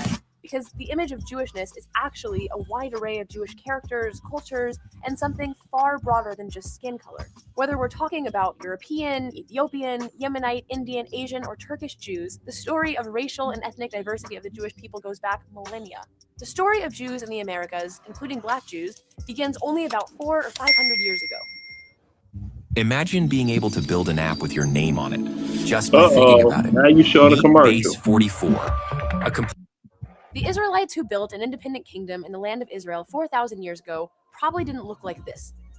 Thousands of years of moving throughout the world has led to the diversification of Jewish identity. There is no one Jewish look. Over 2,000 years ago, the tribes of Israel were scattered from their biblical homeland and haven't stopped moving since. Spain, Iraq, Iran, India, and parts of Africa have all had Jewish populations for hundreds, if not thousands of years. In the late 15th century, after the Spanish Inquisition, when authorities passed a decree forcing Jews to convert to Catholicism, many Jews fled to the New World and Jewish communities began to develop. As the colonies expanded, Jews from across Europe continued to immigrate.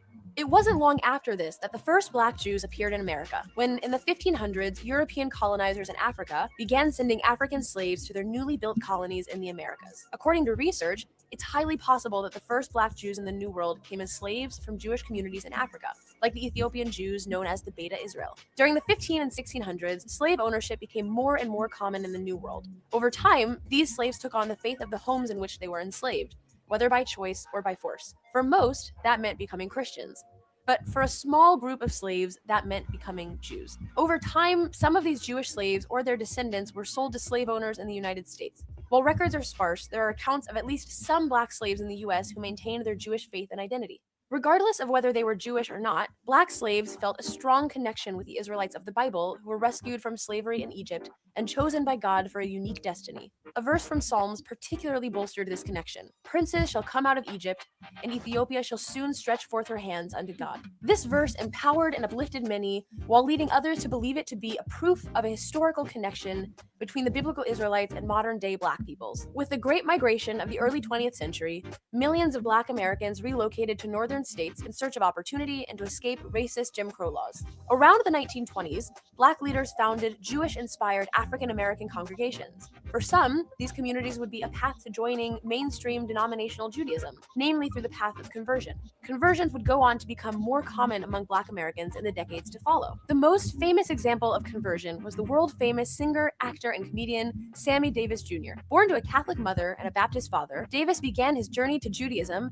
after surviving a car crash in 1954. He discovered the similarities between Judaism and Black culture from his friend, comedian Eddie Cantor, which led Davis to study the religion further and eventually convert.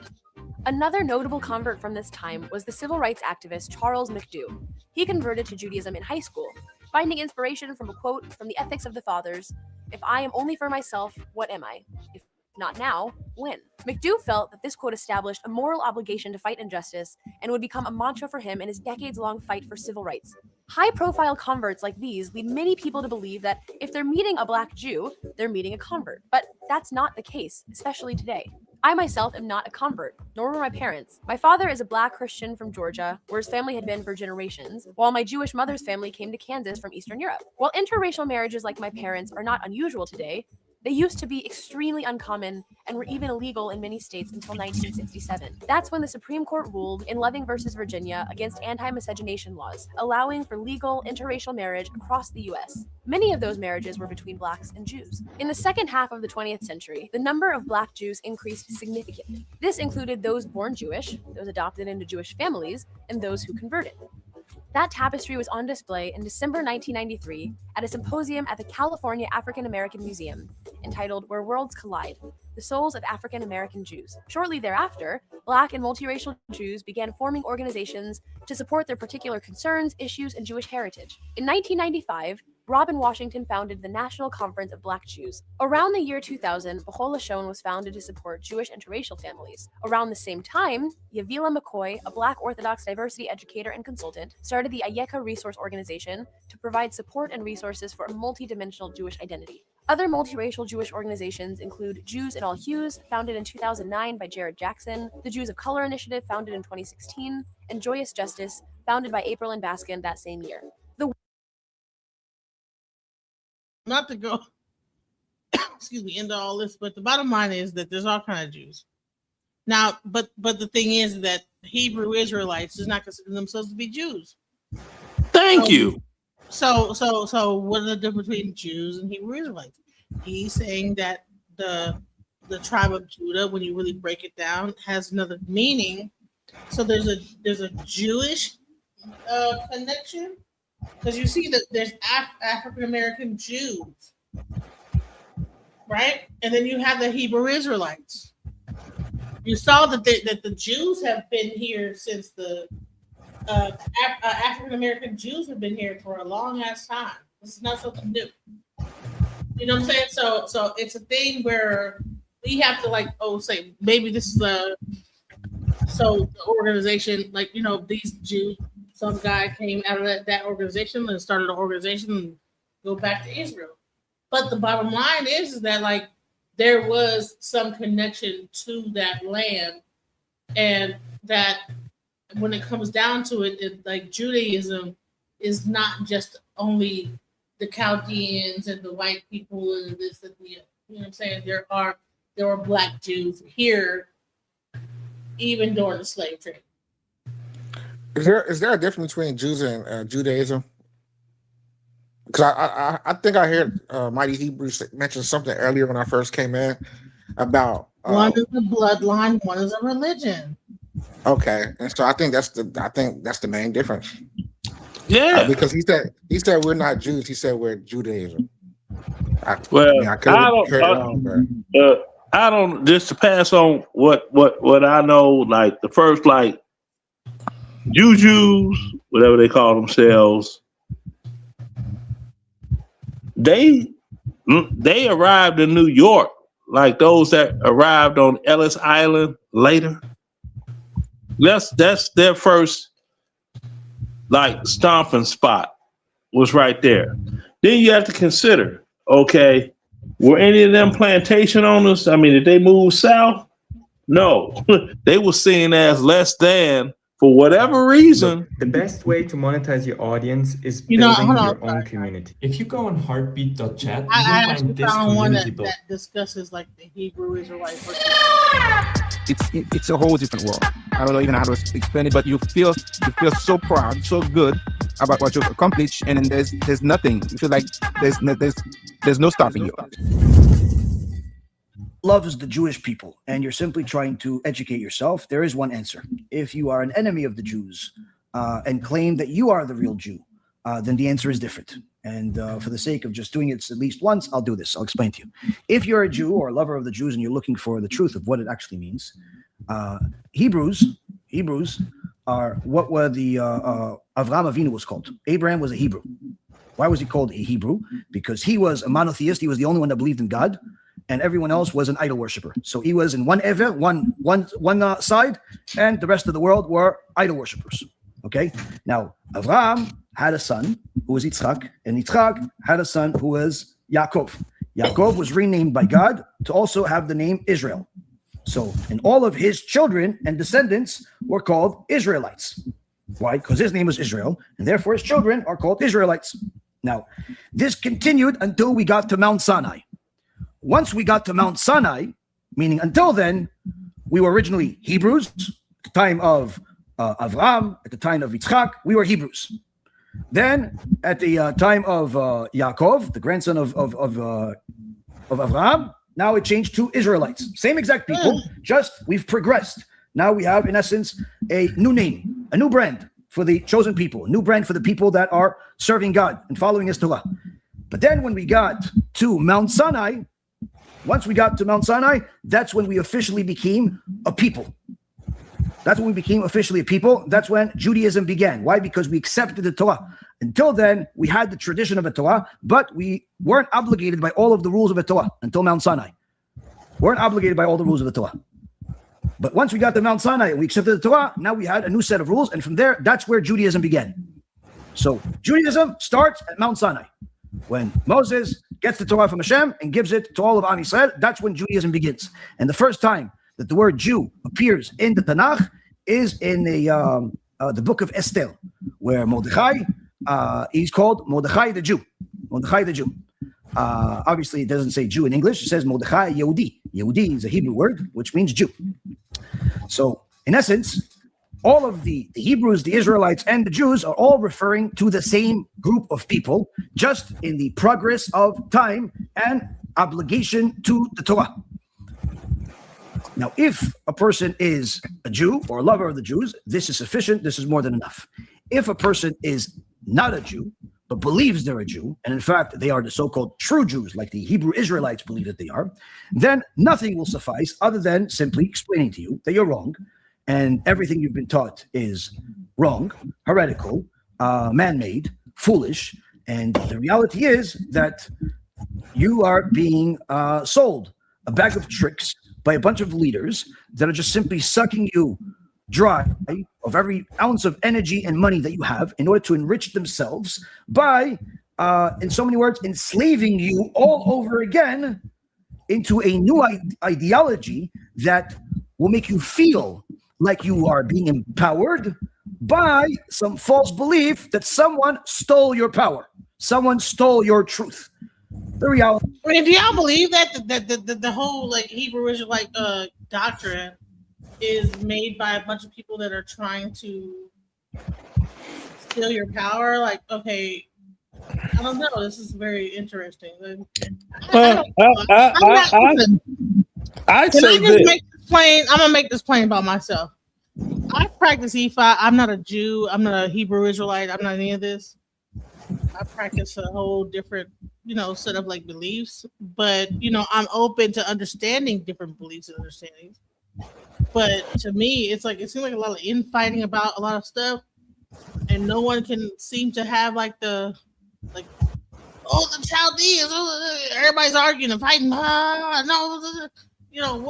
What's the bottom line? What are we? You have one group of people that's trying to say that they're the chosen people, and that's the white Jews, and you have the black people saying, "Well, we're the chosen people, and we're the Hebrew Israelites. We own this land. You guys are imposters." Like, what's really going on? I mean, and honestly, it seems to me like that the black people do have a point, though. You know what I'm saying? Because that area is not a Caucasian area. You know what I'm saying? And they did get kind of put there in the middle of a area, spread out, whatever. And now they're trying to claim it and say that this is their area. So there's a lot of weird stuff going on. I don't know. And I hate to sound I don't want to be racist about stuff, but I'm going to say, okay, what's really going on with this whole story? It's really weird, so I don't know.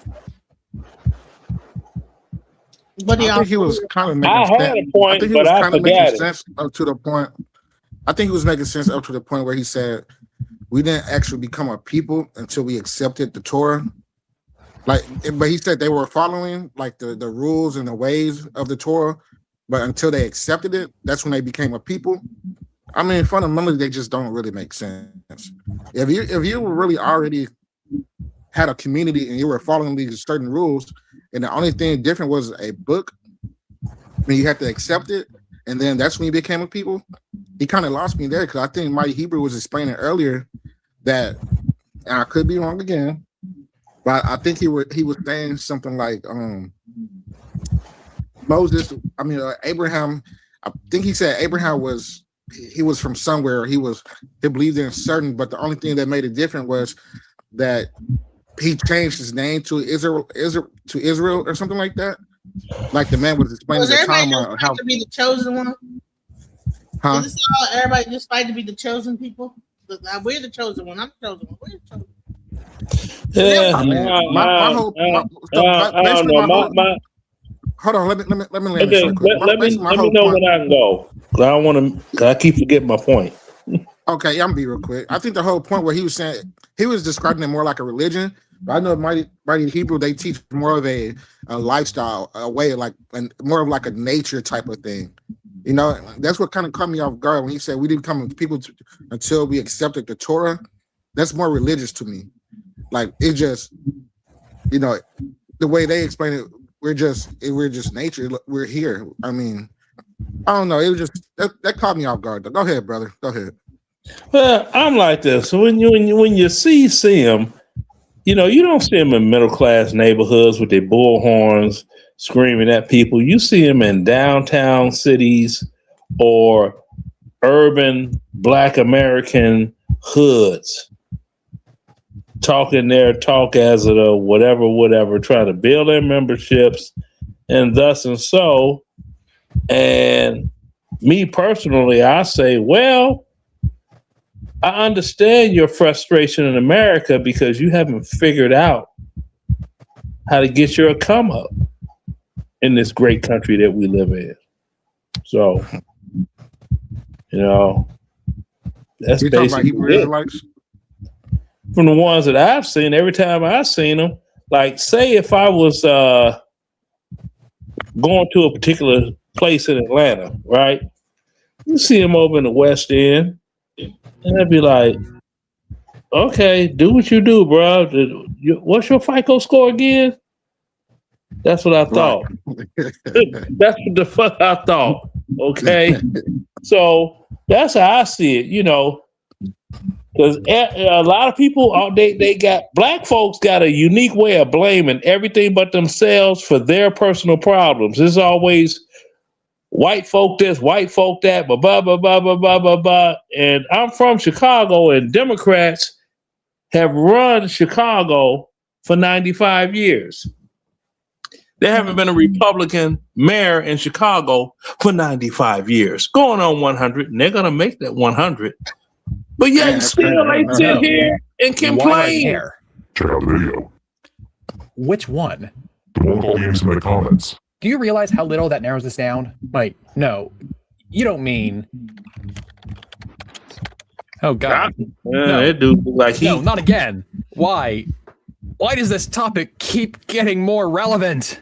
At least you're making money from it. I wish. The United Music Group's got that video copyright cleaned out the wazoo, so no, I'm not. What do we call them? Well, they have gone by a number of different names over the years. The most commonly used ones today are Hebrew Israelites or Black Israelites, but I prefer to go with Black Hebrew Israelites. This is a term these groups used to use themselves, and it's the most commonly used term among scholars, and it's what you'll find on Wikipedia. Okay, then what do they believe? The exact details of what they believe vary from group to group, but the common root belief is that the slaves brought to America in the Atlantic slave trade were descendants of the biblical Israelite. It's interesting to hear what white people think about this. Because listen, how do I stop? They fixing to get a spin on it. It's going to be a very interesting thing. Let's hear what they got to say. And okay, you say so. Why he chose I want to watch this. Black people jumping around. That's crazy. Which makes African Americans today descendants of the biblical Israelites. This is why you'll see many of them say blacks are the real Jews. This belief can be called Black Israelism. Israelism is a belief that a certain group is descended from the biblical Israelites. There are other famous Israelisms, such as the Anglo-Israelites, who are mostly white supremacists, as well as Mormonism, which believes that the American Indians are descendants of the Israelites. Mormonism is that what Mormonism believes? That's the first time I've heard that one. Native Americans.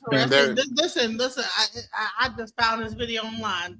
I never heard that. Explanations for how this happened vary, ranging from Jewish refugees fleeing Judea after the destruction of the Second Temple, who then settle in West Africa, to some that believe that the events of the Bible actually take place in West Africa, but white Christians systematically erased their true history. The evidence for, well, any of these theories is rather lacking. There have been no DNA studies linking peoples of West Africa to Jewish populations anywhere else in the world. The closest you get are some older studies connecting West African tribes to Arab haplogroups, which is easily explained via the Arab conquest of the 7th and 8th centuries, as well as the Arab caravans trading across the Sahara. When it comes to their Israelite ancestry, the BHIs can be placed into one of two broad categories, inclusive and exclusive. The inclusive groups believe that both dark and light-skinned Jews are legitimately Jews. The exclusive groups, however, reject the legitimacy of lighter-skinned Jews, labeling them as false Jews. They will often make references to the synagogue of Satan to explain their existence. I could go into more detail, but I already have a video doing that.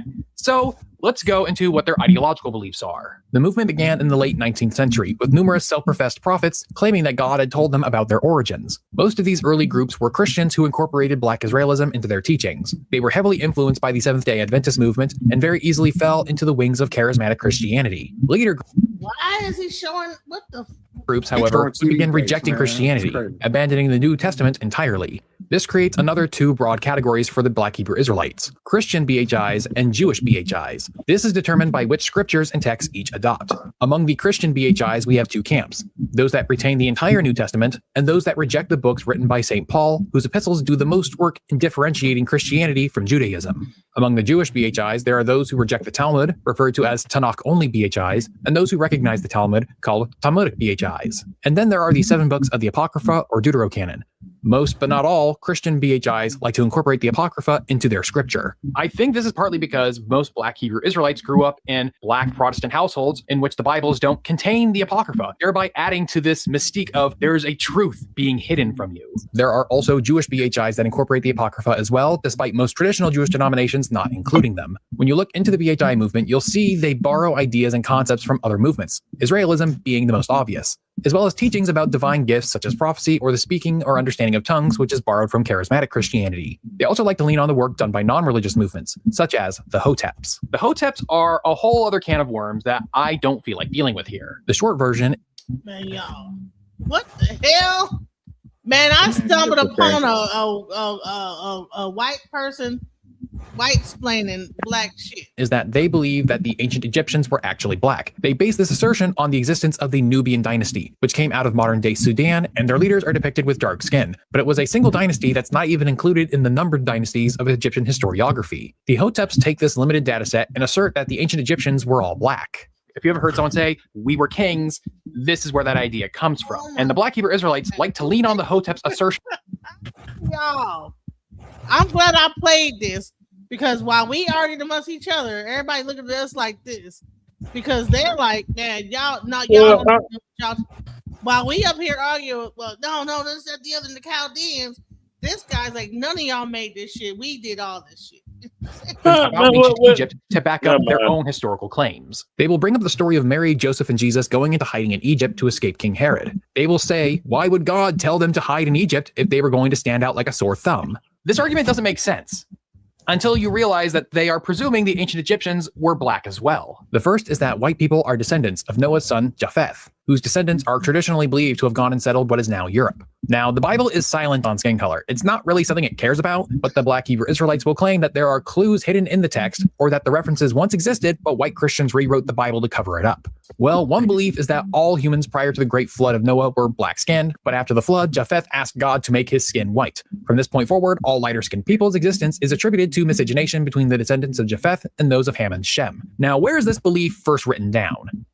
Listen, it's called Connect Team, and it's insane. I don't do schedules or timesheets manually anymore. And it works? Oh. I have no clue. The assertion is made in the book From Babylon to Timbuktu, but no sources are cited or referenced. The other explanation happens later in the biblical timeline, believing that white people are descendants from Esau, the brother of Jacob, one of the patriarchs of the Israelites. Their argument for this is that Jacob's skin is described as being smooth and hairless, while Esau is described as being ruddy and hairy. Since, phenotypically, those of sub-Saharan African descent tend to have less body hair, the BHIs conjecture that Jacob must have been... They purposely used a comedic version of the Hebrew Israelites to and black, and Esau must have been white. Another category to explain is the origin of white people, which, depending on who you ask, you'll get a different explanation, but there are two popular theories. There is a more nefarious motivation behind this belief, because among some biblical scholars, Esau is believed to have been the forefather of the Edomites, who are portrayed in the Bible as one of the arch nemeses of the Israelites. The book of Obadiah describes the Edomites as proud, violent, and indifferent to the fate of Israel. King Herod, who tried to kill Jesus, is believed by some to be descended from the Edomites, and God promises them a divine reckoning. Because of the violence against your brother Jacob, you will be covered with shame. You will be destroyed forever. And this, of course, plays into the history of racist discrimination in the United States, which explains some of the more boisterous street preachers you might hear. Now, this was just a quick and dirty introduction into the Black Hebrew Israelites, but if this video has whetted your appetite, then I suggest you watch my 2019 video for a deeper dive. And if you're new to this channel and you've been... Man, listen, guys. I just clicked a video that was a white person trying to explain the Hebrew Israelites, and that's what I got. Wow. Yeah, that's crazy. Wow. Wow. You picked a heck of a video right there. That's crazy. Man, that's something. So that's what they believe. Well, I can put something. You have what the Hebrew Israelites believe. But this is what the white people believe that here's your. All right. Well, I mean, I could put something in your ear that it's like what I looked at as a child, and it's like, huh? Okay.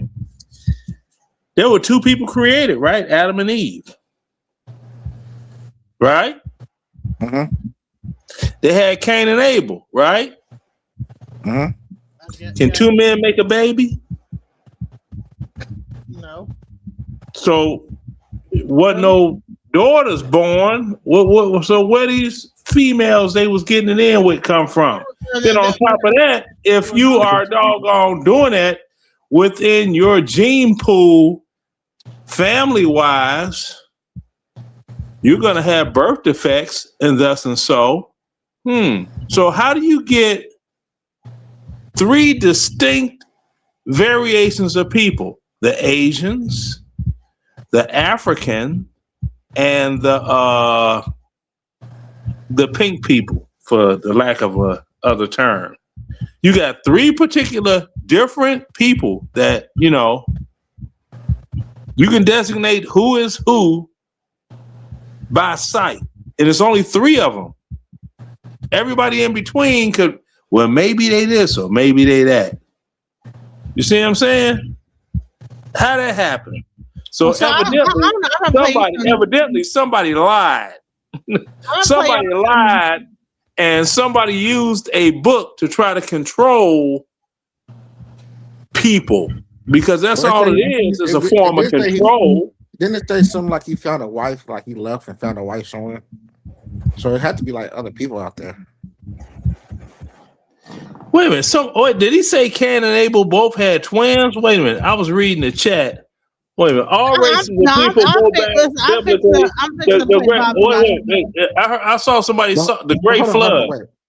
There's no archaeological proof of that. And if they were to research, hold on, I'm getting to something here, and I'm always quick. If they look at the size of an ark and they do it in the actual size, and they look at the weight of the animals and this and that, that dog don't hunt. Okay, but wait, hold on. Well, I think that's where a lot of people get misunderstanding. Like, I see what you're saying, because it's two men can't make a baby, obviously. But it did say obviously he left and found a wife somewhere, so obviously it had to be some people somewhere else. Obviously. But to go back to the Adam and Eve thing, I think that's why Mighty Hebrew, they say it's important to learn Hebrew, because that's not necessarily what it means. Adam is and Eve is not just like two people. There's like a deeper meaning than that in Hebrew. So I think I'm going by what's actually written and been put out to mankind for thousands of years. I'm gonna play this video. Let's go into a Baba Yashaba. He gonna break. Rest in peace, Baba Yashaba. And I love the fact that I have all these. Listen, guys, go back into my archive, guys. Nah, my credit score is too high for all that. Get into these mantras. You know, we listen to all this hip hop talking about in the same matter. People say, well, I want to get the Septuagint. Well, that's only 70. I want to get the Bible for Gita. I want to get the Vulgate. That's in Latin. But remember, majority of the people today hangs on the King James Version. And what I want to say to people, do you not realize that King James that we holler about, first book he wrote was in 1592. It was called the Book on Demonology. It was a book written on a thing called demonology. Sister Monica, if you can pull that up. First of all, and King James never saw the 1611 or the 1613, neither did he put his seal on it. You can see my little old camera. This is, let me get this thing to work.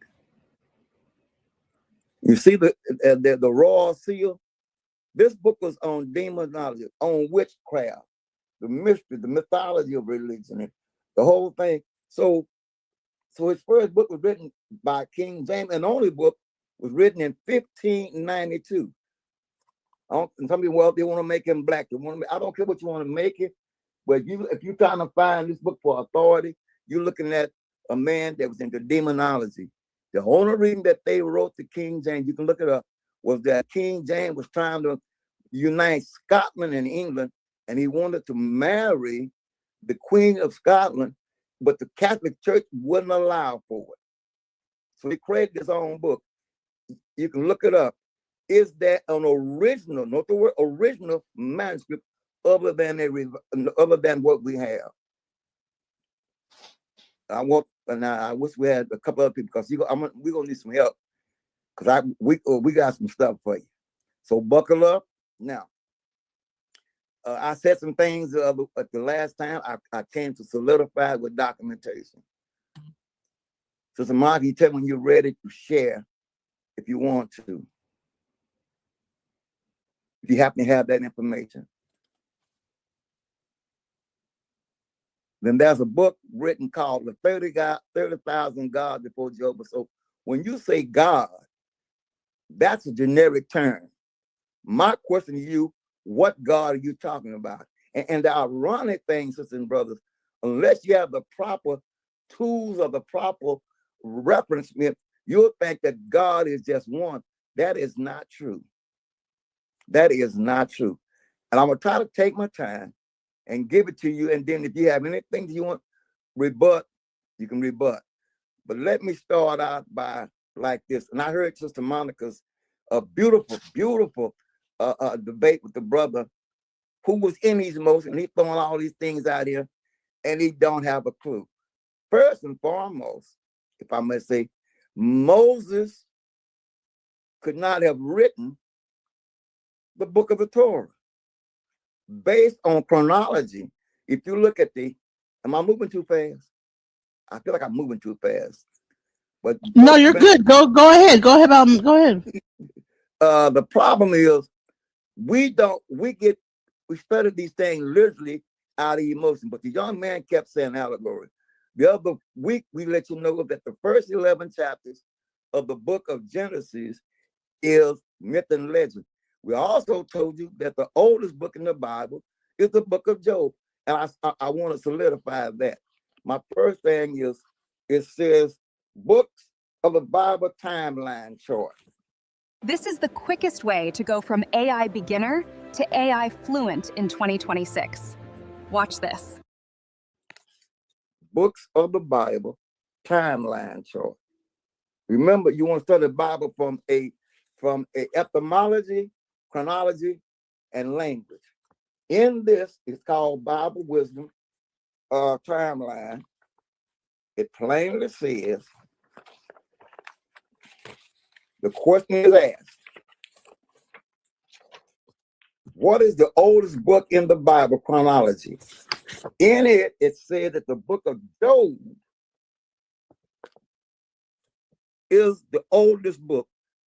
Look it up online. It says, ask the question, what is the oldest book in the Bible chronologically?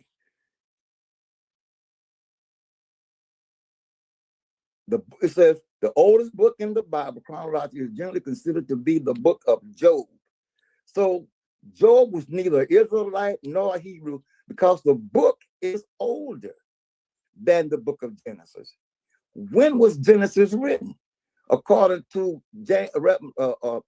Archbishop James Ursher, he said that the world started on December the 23rd at 9 o'clock in the morning at 4004 BC. Please write that down, because we have to use that to prove that Moses could not have had anything to do, because when I studied with the rabbinical order of which I want to call them white or whatever, they said that the priesthood attributed to Moses. Moses did not have anything because he wasn't even born. Where is it in scripture where Moses sat down with the angels with paper and pen and wrote down all of these things that we claim is in the Bible? It's called the Torah. Moses could not have written the Torah. So we run around on a fabrication, giving credit to a man that wasn't even born till he went into, allegedly till he went into Egypt. So how old is, Forgive me for laughing. I mean, think about it. If Genesis is the first book, but you find out there's a book older than it, so now we got a problem. Remember, look for a historical timeline, or look for then look for the etymology of certain words. Certain words did not exist at that time. That's why I sent. So let me go through this thing. It says period and timeline. But are we okay? Yeah, everything's good. Keep going. Keep going. Okay. Timeline. It says book of the Bible time chart. It says Genesis was written by Moses between 1446 and 1406 BC. Come on, people. Exodus, written by this is what it is, written by Moses, 1446 to 1406. Leviticus, written by Moses, 1446 to 1406. Man, what even? Wait a minute. Numbers, another book written by Moses, 1446 to 1406. And you can look this up online. How in the Sam hell could Moses be doing all this writing and there's no record where he sat down with nobody from the priesthood or nobody from God's heaven to sit down and write all this info down? He got it when he was born, went up, sent up the river, had to grow up, live in the house of Pharaoh, go through all this stuff. Where did the information come from that he had about all these various books? We got to learn, we got to use some common sense and logic. Yet we base our life off a book called the Torah, saying that this is the word of God. This is not the word of God. It is the writing and information of a people trying to establish a history, because there are books that the Bible even quotes. If it's the oldest, what the Bible doing quoting other books? Well, Baba Yasubaya, what the hell do you mean quoting other books? What I'm plainly saying, for instance, is everybody all right? I got to use that word. That's one of my Bible laws. Is everybody all right? Yeah. Everybody's all right. Keep going. Yeah. Sister Monica, in First Chronicles 29 and 30.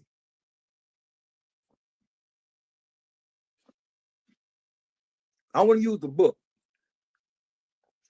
If you ask the thing, when was these books really written? The timeline will not match up. Remember, people, the world started in 4004 BC.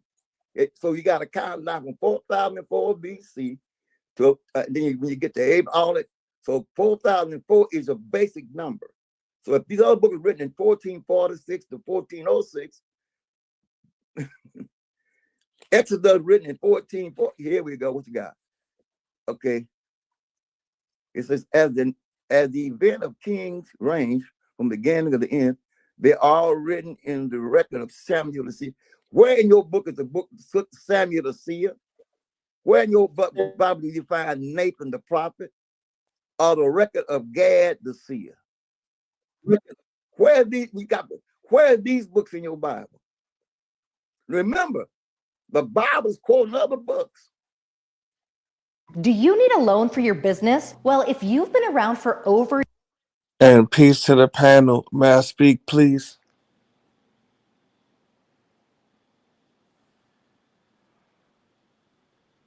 Can I be heard? Go ahead. Thank you. And thanks for having me out. As far as the Bible, I look at it as historical fiction. There are some historical elements, and there are definitely some fictitious elements. But many of the tenets in the Bible that we do see, such as not being homosexual, not lying, not stealing, not coveting the neighbor's wife. I respect these tenets, but once again, the Bible, in my estimation, is historical fiction. So it would be the equivalent of, let's say, looking at Roots, You remember the movie Roots, the TV show Roots? It's like looking at Roots as 100% factual. No, See there? there's some factual elements, but it's not 100% authentic in its entirety. But did you see what he just did? What? Did you actually notice what he just did? Just with this scripture alone, what he did, what Baba Yashabaya just did. Can anybody tell us? Okay, what I can say is this: he's quantified the lifespan of human life to be currently 6,000 years, give or take. But you have prehistoric dinosaurs, Stegosaurus, Tyrannosaurus Rex, physical bones of said animals, time dated that precedes the Bible by millions of years. So if God created the heavens and the earth, don't that mean he created the dinosaurs too? So that's not what. But we're not going to talk about that. We're not going to talk about reality. We're going to talk about voodoo, Greek mythology, all this other Roman mythology, all these myths and this and that to keep people captured. The only reason that people do not go insane, they need religion to believe there's a better afterlife than what they're dealing with right now. Otherwise, people will be doing whatever they wanted to anybody. Right. Because they know. But I asked you a question. I said, do you see what he just did right here? Does anybody? Yeah, I see what he just did right there. He's doing what all the rest of them doing. No. What did he just do? Did you really pay attention to what I see what he just did. He said that the book of okay, can I finish? He's made statements talking about they say the book of Genesis. Genesis. Sorry for the burping. The Genesis that's the original, the first book, but the book of Job was written and it proves it was predated from that. And then he went into Leviticus and blah, blah, blah, blah, blah, blah, blah, blah. And he gave a year. That's what he went left. He gave a year. You have. Y'all missing it. Yeah, listen, the scripture is sitting right here. I'm back, everyone. The scripture is sitting right here that y'all missing what he just did. Okay, what about the dinosaurs? Then explain that part. Everybody is so religious and so well knowing. Explain the dinosaurs. Let her explain. All right, so he just showed that in the book, right? Can y'all hear me? In the Bible, okay. Yeah, we can hear you. It is referring to other books that are not in the Bible, and people don't even speak. People are so just hell bent on just debating the Bible that they're not even realizing. It says, "As for the events of King David's reign, from the beginning to the end, they are written in the records of Samuel the seer, the records of Nathaniel the prophet, the records of Gad the seer, together with the details of his reign and power, and the circumstances of surrounded him and Israel and the kingdoms of all the other." So if you have like about four records that are missing, how can you be so sure about anything you're talking about? Because there's like 4 records of things that there's no. Where is the book of Samuel the seer? Where is the book of Gad the seer? Where is Nathan the prophet book at? Where is that record at? Where is that at? Well, we're sure the dinosaurs existed, aren't we? Yeah, so that's okay. So that debunks everything else to do with biblical, what they're talking about for that biblical timeline. I don't know. Come back to the chat, Mighty Hebrew. I want to like with that. Mighty Hebrew. I'm sorry, y'all. I had to go to the other house. Let me put the camera on so y'all can see me too. So it's daytime over here. So let me see. Okay, yeah. Hey, what's up with y'all? You know what I mean? Hey, how's it going? Hey. So yeah, so y'all can put a face. So y'all can put it. Y'all know this the real Mighty Hebrew. By the way, you know what I mean? So nobody don't be thinking. What? You dark as hell. No, but it's daytime in Tanzania. Okay. Say what? It's about to be daytime. No, here. I'm like, okay. It's about to be daytime here too. It's daytime in Tanzania. About 2 hours about to be daytime. Yeah, it's 12:36 p.m. over here. Okay, well, it's already daytime, but if you know, No, that's it's 3:36 over here. I don't know. You're in Chicago. no, I'm not in Chicago. I'm on the East Coast. Oh, okay. I wouldn't dare live in Chicago. That's beneath me.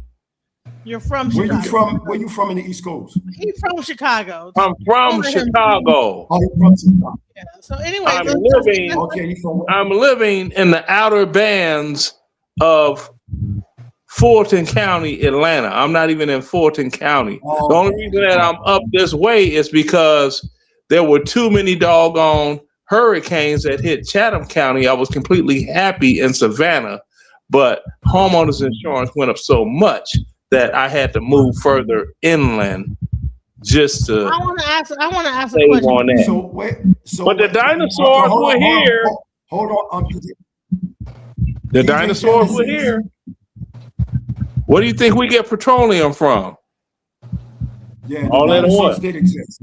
They did exist, and if you understand the biblical narrative with the esoteric thought of the Yuga cycle, it'll let you know within the I believe in the fourth round / the fourth formated cycle, which was also, you know, millions and billions of years. That's when the dinosaurs came about. But yo, that I wanted to That's go how many back. years? Hold on for 1 second. I want to get back to, because I let Rob. You breaking up, brother. Know that you No, you're replayed breaking up this. because somebody's got their mic unmuted. Go ahead and speak. DJ Genesis, and she like to get back. Right, I know it went there. I know it went different. It took different turns.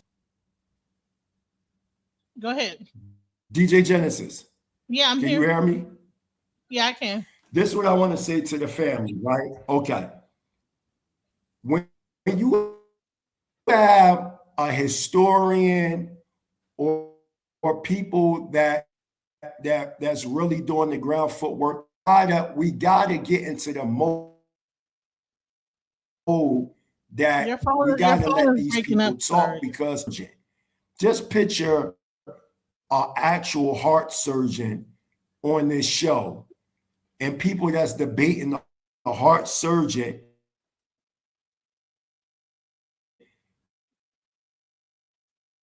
Your is phone's people breaking that up. only read about heart surgery, but they didn't do no. And this is, can you hear me now? Yeah, I can hear you, but every other All right, word. I'm gonna do this. This is what I'm gonna do. Every other word is No, like don't being- worry. You're gonna come back.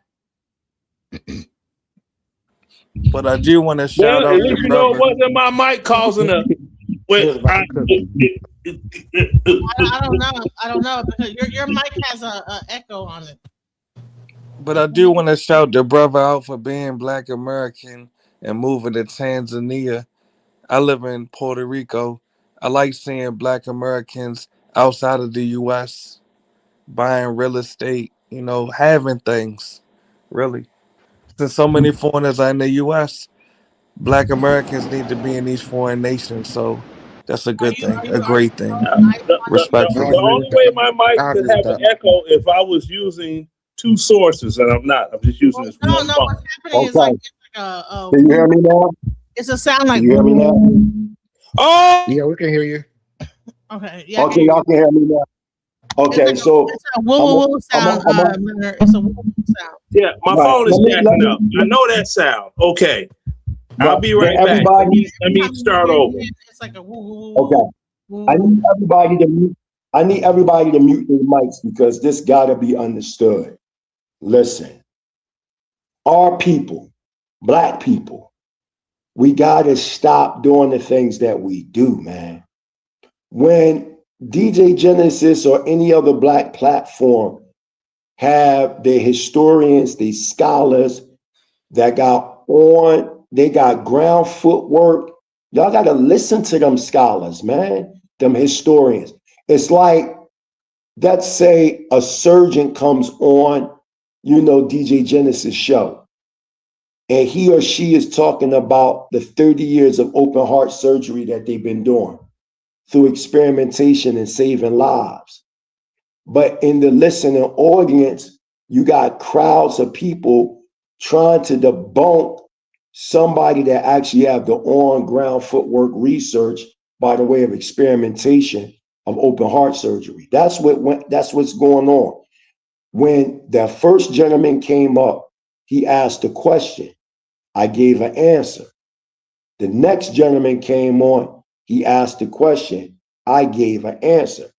The third gentleman came on, he went into this big, broad statement, and he was lying. He was mixing Talmudic teachings, which a lot of the Hadith go back to Talmudic teachings, and try to incorporate something in the Torah that is not in the Torah at all, right? I stopped him on that and asked him to show where, Abraham is Araphaxad / Chaldean. So I want to do this live in front of everybody. Real quick, DJ Genesis, could you type in your Google Webster's Collegiate Dictionary, 11th edition, and type in the word nationality? Because many of y'all are very confused about nationality. Y'all think nationality defines a person being born somewhere. That is what you would call an artificial nationality that is aligning themselves, or a juristic being aligning themselves with an artificial state. That's a fact, or a country. Nationality is determined through the pedigree of your father's bloodline. And it's going to tell you this in the Webster's Collegiate 11th edition dictionary. In ancient times, ancient people determined their nationality based on the pedigree from which they came from. So Abraham, dealing with his lineal line, going back to his patrilineal line, he was not a Chaldean or a Chaldean. He lived in the land amongst the Chaldeans. So that has to be understood. We have to stop playing these games. Bereshit, Genesis 14:13 tells us that Abraham is a Hebrew. And when you look at the word Hebrew in Genesis chapter 14:13, anybody that know Hebrew, it gives the possession in the word Ivrit with a yod. So if I say in Ivrit, Hebrew, Shalom Aki, I'm saying peace, my brother, or completeness, my brother. If I say Shalom Akoti, I'm saying completeness, my sister. The hard E sound is defining possession. So if you say Israeli, you're saying you're a descendant of Israel, meaning Jacob, whose name was changed to Israel. So when you say Ivri, you're saying you're a descendant of who? Eber, because it's my as in possession. So Abraham was a descendant of the man Eber that you see in the 10th chapter of Genesis, which the root word for Hebrew is Eber, man. This is not hard to understand, but y'all not dealing with real historians. Y'all dealing with social media information. Nobody has came on the ground to see themselves what I'm saying. Did you pull that up, DJ Genesis? Because I'm sticking to the original premise of the discussion. The discussion was questions and answers, because when I left, people was blabbing out their mouth, about, what Hebrew Israelites teach. And what I'm saying is y'all are looking at the Israelites on social media, and mainly One West Israelites, and y'all defining. Can you read this Genesis to the people, the definitions of nationality from the Webster's Collegiate 11th edition dictionary? You got that? It's time to go to school. No more, I believe. Can you read real quick, DJ Genesis, with nationality details? Are you there? I can't hear you, DJ Genesis. All right, it says okay, nationality refers to the country of citizenship Nationality is sometimes used to mean ethnicity, although the two are technically different. People can share the same nationality but be of different ethnic groups, and people who share an ethnic identity can be of different nationalities. Keep going. Right. So Is that the Webster's? That's not the Webster's Collegiate 11th edition dictionary. all right. So I'm trying I need the Webster's because they just giving you the explanation. Because the Webster's Collegiate Dictionary 11th edition is going to tell you nationality can be one from a country, or nationality can be one that is a descendant of a certain people. Notice how they said ethnic, but they totally different. Why? Because in ancient times, people determined their nationality based on their ethnic background. Today, nationality is defined by the state, meaning the country that you're born in. And that's what I was telling this guy. People in ancient times wasn't that's a modern understanding of nationality. Meaning, that's why I said, remember when I was like, so if a Chinese person born in Brooklyn, say you got Chinese parents and you Chinese and you born in New York, you're still ethnically, you still Chinese. Nationally, you still Chinese. You just in a country whose allegiance is determining nationality based on the artificial so-called country. That's really a corporation, artificial corporation. But when you start talking about ethnic background in ancient times, that's what determines your nationality. I was in ancient times, I'm an Israelite because I'm from the man named Yaakov or Jacob, whose name was changed to Yasha Allah. If you look at the table of nations, you see, for instance, the son of Ham, his firstborn was Cush. And Cush got Nimrod. And Nimrod was a mighty hunter, etc., etc. And he was the founder of Babylon and all that. So the original or the first founders within the post-antediluvian era that reconstructed what we know today as Iraq, these were Cushitic people. The first Babylonians were Cushites.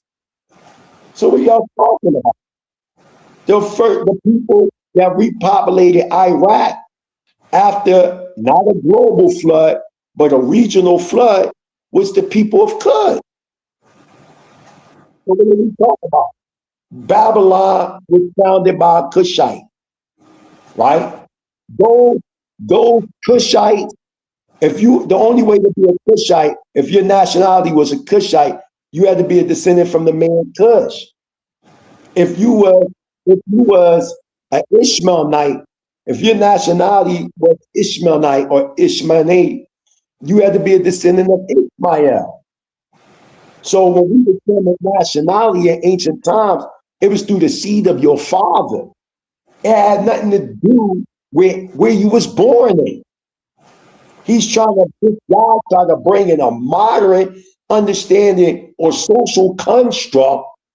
Just like in ancient times, there was no such thing as an African. That's a social construct. Why? Because the term Africa is a modern term defining the continent. But we know that the word Africa goes back to the ancient Aramaic Hebrew word Aphor, which means soil. And then you got the children of Afar that go back to Midian. And the Midianites themselves was Hebrews because that was one of Abraham's sons through his third wife, Keturah. We talking, that's why I asked the man, well, where in the Torah did it say that? He could never tell you because it's not there. And he brought up the Hadith because he understood that even in the Hadith, they got a story of Abraham breaking all the idols and all that. And his father was the idol worshiper in Chaldean, et cetera, or Chaldean, et cetera, which they got that teaching from the Talmud. But you don't see it nowhere in the Torah. Or when we look at the Talmud, the Mishnah, the Hadith, all that came way after the Torah. That's all innovation.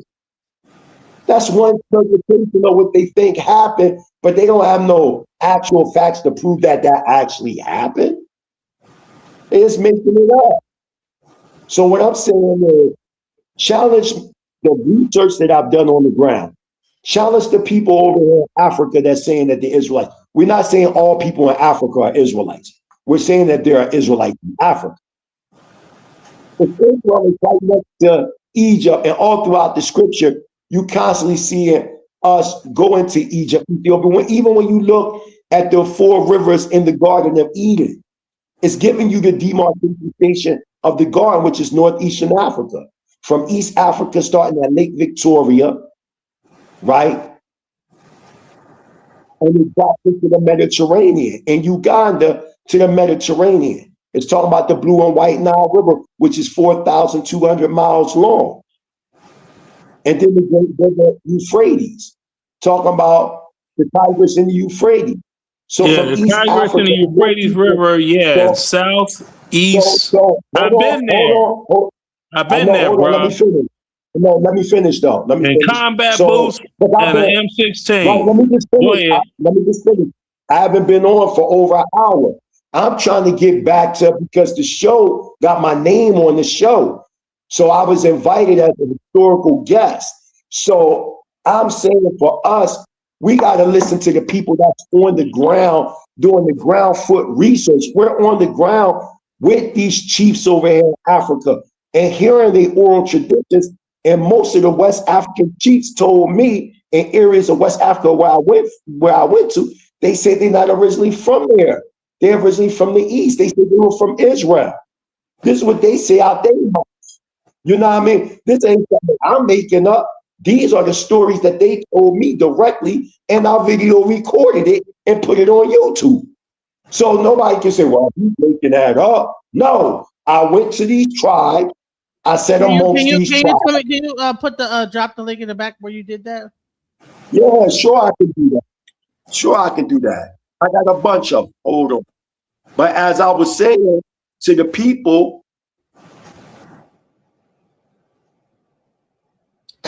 people, definitely KGE, because I do want to know what he thinks about what Baba just said, because I'm like, okay, what about this? You know, because this is the first book of the Bible.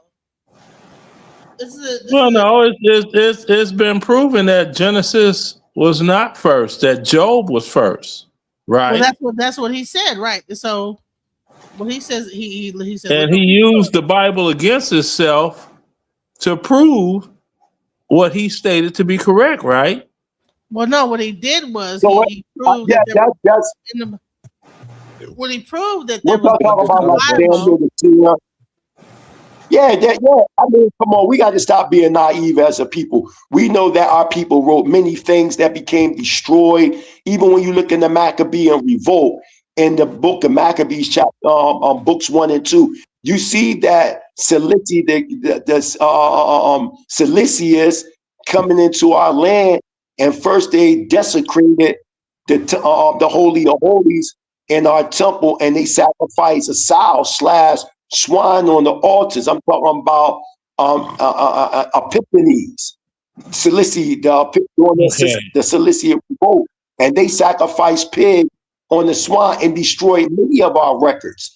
The key is what we got. Every nation on the planet, we got to stop being naive. Every nation on the planet lost records. Every nation on the planet lost records. So the reason why the Bible is being scrutinized, it's not, and again, it's not even the Bible that's being scrutinized. It's the people's interpretation that's being scrutinized, and then it's being labeled on the Bible. Because if anybody that know Hebrew, if they can read Hebrew, they can literally go in the Hebrew text and see a lot of the stuff that's in the English. It's not even there in the Hebrew. So that has to be made clear. And then when you brought up about the book of Samuel the seer, they're talking about, remember, before we was known as Nabaim or prophets, we were known as seers. So when they talk about Samuel the seer, they only talk about the book of Samuel. When you talk about Nathan the seer, you got a section in the Psalms that was written by Nathan. That's all it's saying. But are there actual books that are missing? Yeah, like the book of Jasher, that was mentioned. You got the wars of Moses or Abraham, that was missing. There are books that are mentioned, you know what I mean, that are missing. But that still doesn't stop the fact of what we got in the foundation, which is the Torah, because we can always rewrite history. We've been on this, we've been in existence for 311 trillion, 40 billion years. So we can continuously write history. It's the foundation that we have to, you know what I'm saying, be focused in. And that's the Torah Constitution, so which was the God.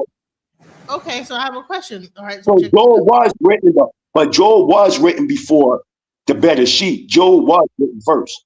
That's a fact. Right. So here's a question here. Check this out. There's another thing he asked. He asked a lot of questions about. Okay, so why is this and why is that, right? So okay, give me a question. Why I get that link for you? Right. Oh, that guy again. It talks about the 101 myth that's in the Bible. There's another book called Myth and Deception of the Bible by Lord Graham. He gives you all the laydown. Am I still moving too fast? No, keep going. So the next thing I want to let you know is that you talk about etymology. Jesus the Christ. Stop there for a minute, because you talk about the gospel the of grave. Huh? Stop that. These are very. I just put the link in the back so you can see. I put one of the links because it's like. Let him just make his point. Rest in peace, Baba Yashua. Okay. You know, Baba passed away. Yeah, he passed away. Yeah, he passed away. I didn't know that. Yeah, he passed away like in like a right. I did a show with him like 9 months ago. Yeah, yep. He passed on. Oh no. May the late Baba rest in completeness within the Azuletic world of existence and pure will. Hallelujah. But yeah, go ahead, let Baba speak. Let Baba speak. Go ahead, Baba. So real quick. Have you ever heard of called the I've heard about the Gospel of Barnabas. Yes. Have you heard about the confession of the gospel in the Gospel of Barnabas, where Jesus said that I am not the Messiah? Because the word Christ comes from the word Mashiach or Messiah. If you look at the etymology of the word, it went from remember becoming, for sake of conversation, we're going from the so-called Hebrew to the Greek. The God in the Old Testament, or the gods in the Old Testament, ain't the same God that's in the New. Why? According to the language, the God in the New Testament name is Theo. Its name is Theo. And at John 3:16, with the proper Bible, and I mean proper, there's a Bible that I had in my congregation when I pastored 48 years that I taught from. It's called the King James Hebrew and Greek Keyword Study Bible by Spiro. It has a concordance. In the concordance and dictionary, it breaks down all the words that's in the particular keywords in the verse and breaks them down. You can understand the language of that day and what it meant and how it was translated. Remember, we dealing with translation and mistranslations of words, because there are some words cannot be translated out of some languages because there's nothing that is equal to it or compared to what the definition is in the original language. Therefore, they create a definition. And that's the problem we have. We say the word G-O-D. Most Jewish people, white, do not use the word G-O-D. They omit the O. They use the word Elohim or El Shaddai, Adonai, so forth and so on. The young man said that they say that the Hebrews said that God of the Bible is only God for the Israelites. That's not what it said in Deuteronomy 33:26. He said, I'm the God of Yashurun. You're going to tell me that Yashurun is a metaphysical name for Israel? That's bullshit. That's wrong. I don't use it. Because if I go to Habakkuk 3:3, let me slow my roll. I'm excited. That's bullshit. Some of y'all ain't getting this. So let's go to what I've asked you to look for that you have. I want you to see when he pulls up. I'm not going to get no. You did 6 hours of the day. Maybe I can get 2 hours out of doing it. He said that's Habakkuk. Huh? Did you say to go to? Let me bring it over here. Let me just just move and feel the. So what's what? All right. So God came from. I want y'all to see this real quick, and it maybe might even. I think this is like really front, like even in the New Testament. So it might not be your thing, but all you guys that are Christian out here. Oh crap! Watch what nail polish actually does to your toenail fungus. It's kind of surprising. I know the verse fungus spores are 1,000. I know the verse that Habakkuk. Is it H-A-B? No, it's pronounced Habakkuk. H-A-B. Habakkuk. Okay. H-A-B-U-K. H-A-B. Okay, so let's see. Is this the one you're talking about? Habakkuk Right 3 and 3. Yeah. God came from Tema, and the Holy One from Mount Paran. And his glory covered the heavens and the prey and filled the earth. So where did God come from? God came from Taman, the Holy One from Mount Paran. I know the answer to that. No, but go ahead. Over there is out of South America. These are the whole.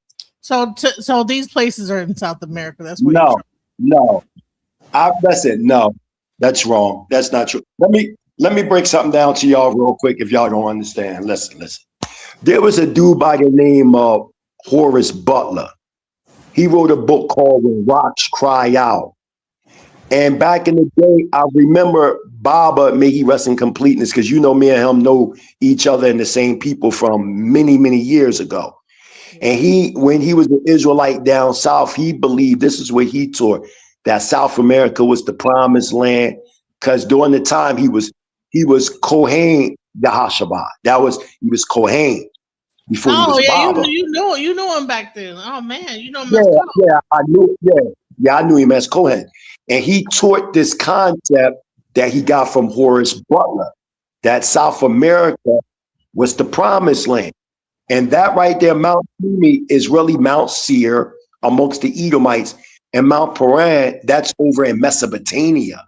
So, I mean, we gotta, I understand where the elder, and again, the elder got a lot of knowledge. Don't get it twisted. I just don't agree with that. That's historically inaccurate. Israel is not in America. Egypt is not in America.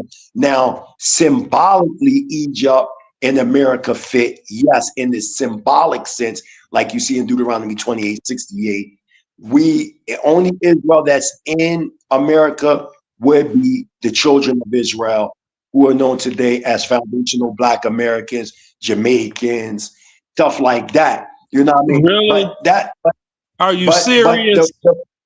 But the reality is, when I was coming up in the Israelite culture, or if I'm around some elders or some historians that put in work, I ain't trying to challenge them elders. Y'all don't go into these white academia circles and challenge them people. So when you get people like us that's on the ground, and I put that in DJ Genesis, it's in the back where I'm actually interviewing tribal chiefs. I'm talking about coming to Africa and coming on the ground and seeing what these people say. I don't want to hear. This is the tribal minister. Yeah, go right there. The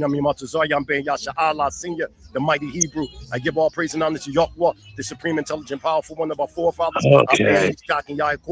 Those striving for righteousness' sake, I say unto the family, Shalom Aleichem. We are live and direct in Dimona, Israel, northeastern Africa, at the New World Passover, and I have a special presentation today. Now, as I was telling one of the brothers here, respect the elder here in our community, that it's a lot of power in this circle. So I'm gonna turn this over, right? And I want y'all to see the power. So I'm gonna go in the circle and I want to introduce everybody within the circle. Shalom, shalom. Yes, sir. Yes, sir. Yes, sir, Mike. It's going down. It's going down. Stop it. So this is the New World Passover, where thousands of people all over the world come to Dimona, Israel, to commemorate when we left from the confines of North America in 1967 and built our own community, which stands in Dimona. These people right here are different African heads of state.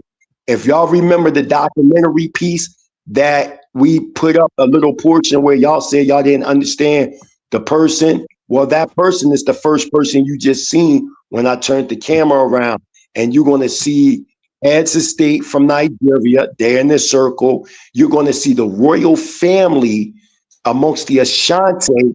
They're in this circle, and you're going to see tribal chiefs all throughout the circle, and they're all going to give you testimony directly from out of their own mouth. You can look these people up online. These are actual royal families and heads of state throughout West Africa, Central Africa, and Southern Africa.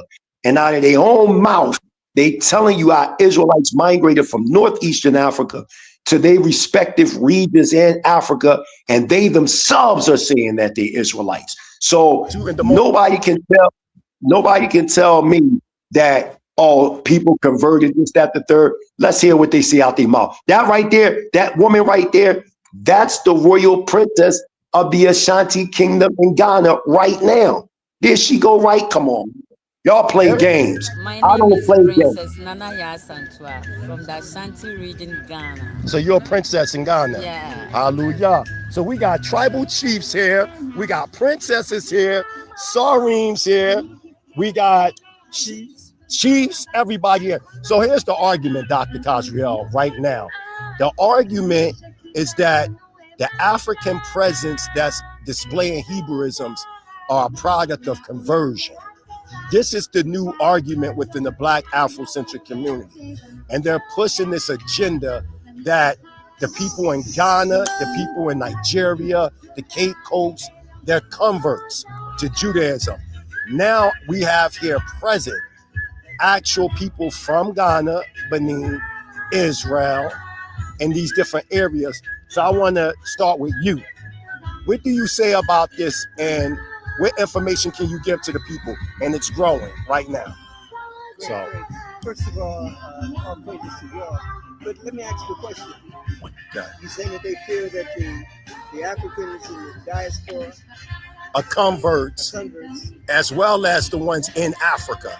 They're trying to say that European Jewish people, after the Roman occupation, came in and went into Africa and amalgamated with African tribes, even by the way of conversion or marriage. And in terms of the Europeans. Right, they're trying to say it's Europeans, but we're saying the totally opposite. Well, the most important thing to understand is historical dynamics to all of that. And we know that when you look at the biblical definition to the Stop, DJ Genesis, stop. It extends from the Nile River.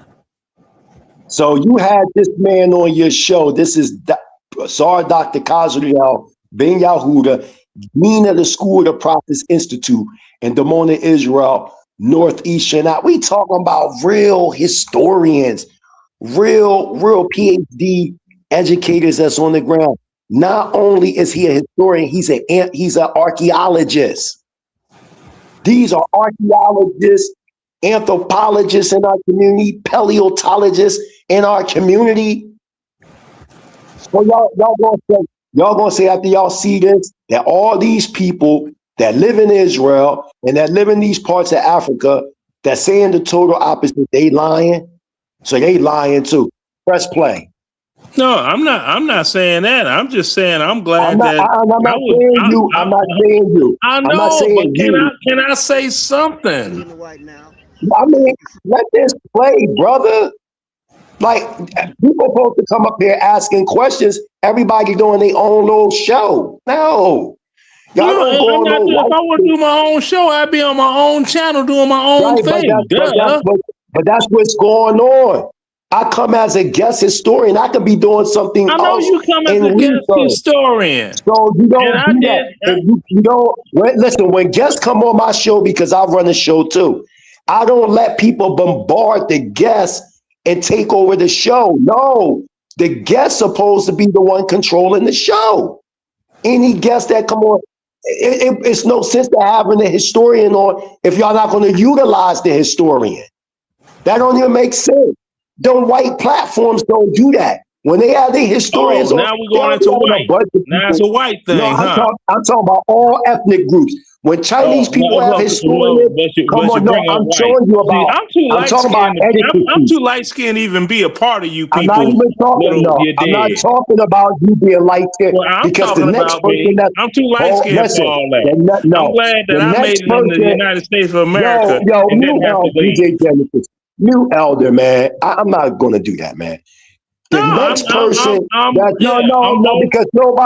because now you going somewhere where nobody's going. Because the next person that's going to be speaking, he's lighter than you. So it don't have nothing to do with that. It's about respect. I got 34 years of research. I went to college for this, for social anthropology. This is what I do. Why y'all don't utilize me? Why you arguing with me? I am telling you that there are people. I'm not saying you. I'm not saying you. I'm talking about the listening audience that's making comments. No, when I'm saying y'all, understand what I'm saying. I'm talking about those in the audience. Me and you already established the fact in the beginning that it's not you. So I'm not talking about you. I am talking about the listening audience. I've been going over an hour and a half. Y'all was on there all the time talking. I'm trying to get the show back to the original context of the show. All that had nothing to do with the show. It was about me and another brother that's on the ground as well, bringing out information about what's going on with the Epstein files and different things like that. And then from there, it went somewhere else. So what I'm saying is we have people on the ground. This person right here was on DJ Genesis Alchemizing Energy channel last year. This is Sar Dr. Kazriel Ben Yahuda. He is the dean of the School of the Prophets Institute in Israel. He's the dean. Press play. Let's hear what he has to say. Then the next brother, Sar Dr. Amadiel Ben Yahuda, is the founder of the African Edenic Heritage Museum. He's lighter than you, and he's one of the greatest scholars on the planet. So it ain't about light and dark. In terms of identifying what's called the Holy Land. That's all Africa. You can't separate that. So we do know that the indigenous people of northeastern Africa, or what's called today the Middle East, that those were indigenous African people. And that's in the brain. And we do understand that when you look at the original humanity, if we use the Quran and the scriptures, the earliest ideal of Genesis, Reshit, that was one civilization. It wasn't divided into. In fact, the entire planet lived under one idea. You could say that there had to be a time, like a utopian, a Unitarian idea. Exactly. So to say, okay. That's what the Genesis speaks to. So the greater question. Yes, we can argue who is a original indigenous person, but the idea was always spiritual. You know, to be a Hebrew is a mindset, it's a character. Because you have Israelites who are not Hebrews. Because a Hebrew is someone who is in a lofty state, an ascending consciousness, meaning that you're moving closer and closer to the original purpose. But I put greater emphasis on the Hebrew idea of being a consciousness. Hallelujah. You see, so we're Hebrew Israelites. Israelite is my nationality. Sheikh is a Hebrew Ishmaelite. Ishmael is his nationality. But what joins us is our Hebraic affinity. You know, that we're conscious. You know, our hearts are filled with love, unity, wholeness. And this is what makes us the new voices of Hallelujah. So speaking of Sheikh, since I'm here, since you mentioned him, could you give us the African Edenic Ishmaelite presence in the Holy Land? Because we see on TV this European understanding of Israel being like a Eurocentric place, when we know originally it was inhabited by African Edenic people. We know that prior to the excavation in the Suez Canal, which was a 10-year period from 1859 to 1869. We know all that was landlocked. Could you give us briefly the African Edenic presence of the Holy Land that resides even to this day, and before the European incursion of the way the Ottoman Turkish Empire and others? Yes. First of all, I have to apologize because my English is not 100%, but it's okay. I think, before just 100 years, but taking you to a museum here in Beersheba, they call it the Anzik Museum. They show you, the present and who was here just before 100 years. So there is a movie with the Australian and New Zealand. It came with the British Army. The British Army and become the take Beersheba and make it war. They come in with the horses. Now you see in the movie, if you see there 1,000 horses, you find there 10,000 with camels and Bedouin like me. Right. Like me, who was here and the black like me. Who was here. It's not far, just 100 years. So those people, they start, to came, this European Jews, they start to come to this land before just 100 years. So the first Fondrel Herzl, Herzl. You can see Herzl when he came the first time he came here. Our people received him. You can see my grandfather. Wow. He's riding like me, with him in the boat. In the boat. So now, if you went to the Israeli or the Jewish museum in Akfutzot, they call it, in Jerusalem, you will find Stop it. So I can tell y'all who this man is. I'm not showing my grandfather. Stop. So this man is talking about his grandfather. His grandfather was the one in their family, was when the Rothschilds came in, they deceived his family back in like 1894, somewhere around there, and told them one thing. I don't know the whole story by heart. I can't remember it, but he's telling you a brief synopsis of it. So when they came in, it was telling them one thing, and they helped them scalp out the land, which would later in turn, they would take over the land. So when the Rothschilds came, they were already there. His family and all the black, quote unquote, African presidents in Israel, they were already there in them areas before there were any Europeans there. They was there even before the Palestinians. These people are saying, this man is saying he's a direct descendant of Ishmael. There were Israelites and Ishmaelites still living in them regions. They all didn't get exiled out the land, even though it wasn't a lot of them left, like 1 million of them left, but they were there though, because most of us ran further south, deep into the body of Africa. I'm showing you living, breathing, flesh and blood Israelites and Israelites still in the land that never left. Look at him. He looked like your next door neighbor in Harlem or in Philly or Detroit or Chicago. But he an Ishmaelite whose families are Ishmaelite Bedouins that live in the southern Negev, that been in the land for thousands upon thousands of years. Press play.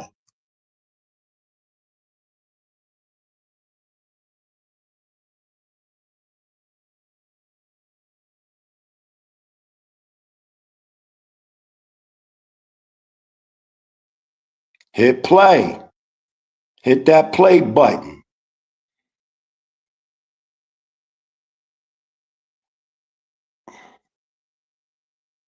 Where you at, DJ Genesis? We waiting on DJ Genesis to hit that play button. I've been still sitting right here the whole time. I'm sorry about that. Sorry. Okay. So nobody, we know we are 1,000 of years from Abraham. Prophet Abraham, we was here.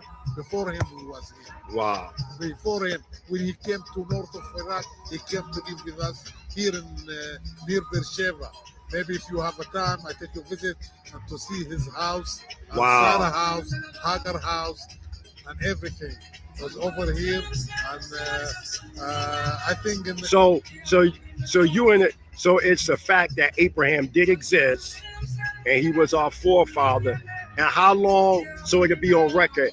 Have your family been in this land in Israel? How long have they been here?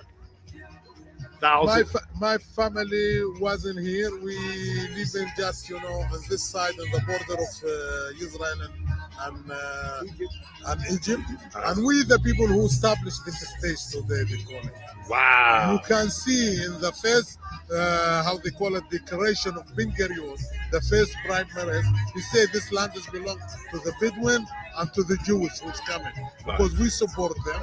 As I told you before with Herzl, and we the people who the first prime minister, he came from Tel Aviv and he lived among us in our tribe. Wow. We protect him. Wow. We protect them because we know this land. We know all the area because these people they coming from Europe, they strange. They don't know what the heritage. Oh, I see what you're saying. So when they came from Europe, it was the original black, African Ishmaelite Bedouin people that helped them to understand the land. I want y'all to hear this.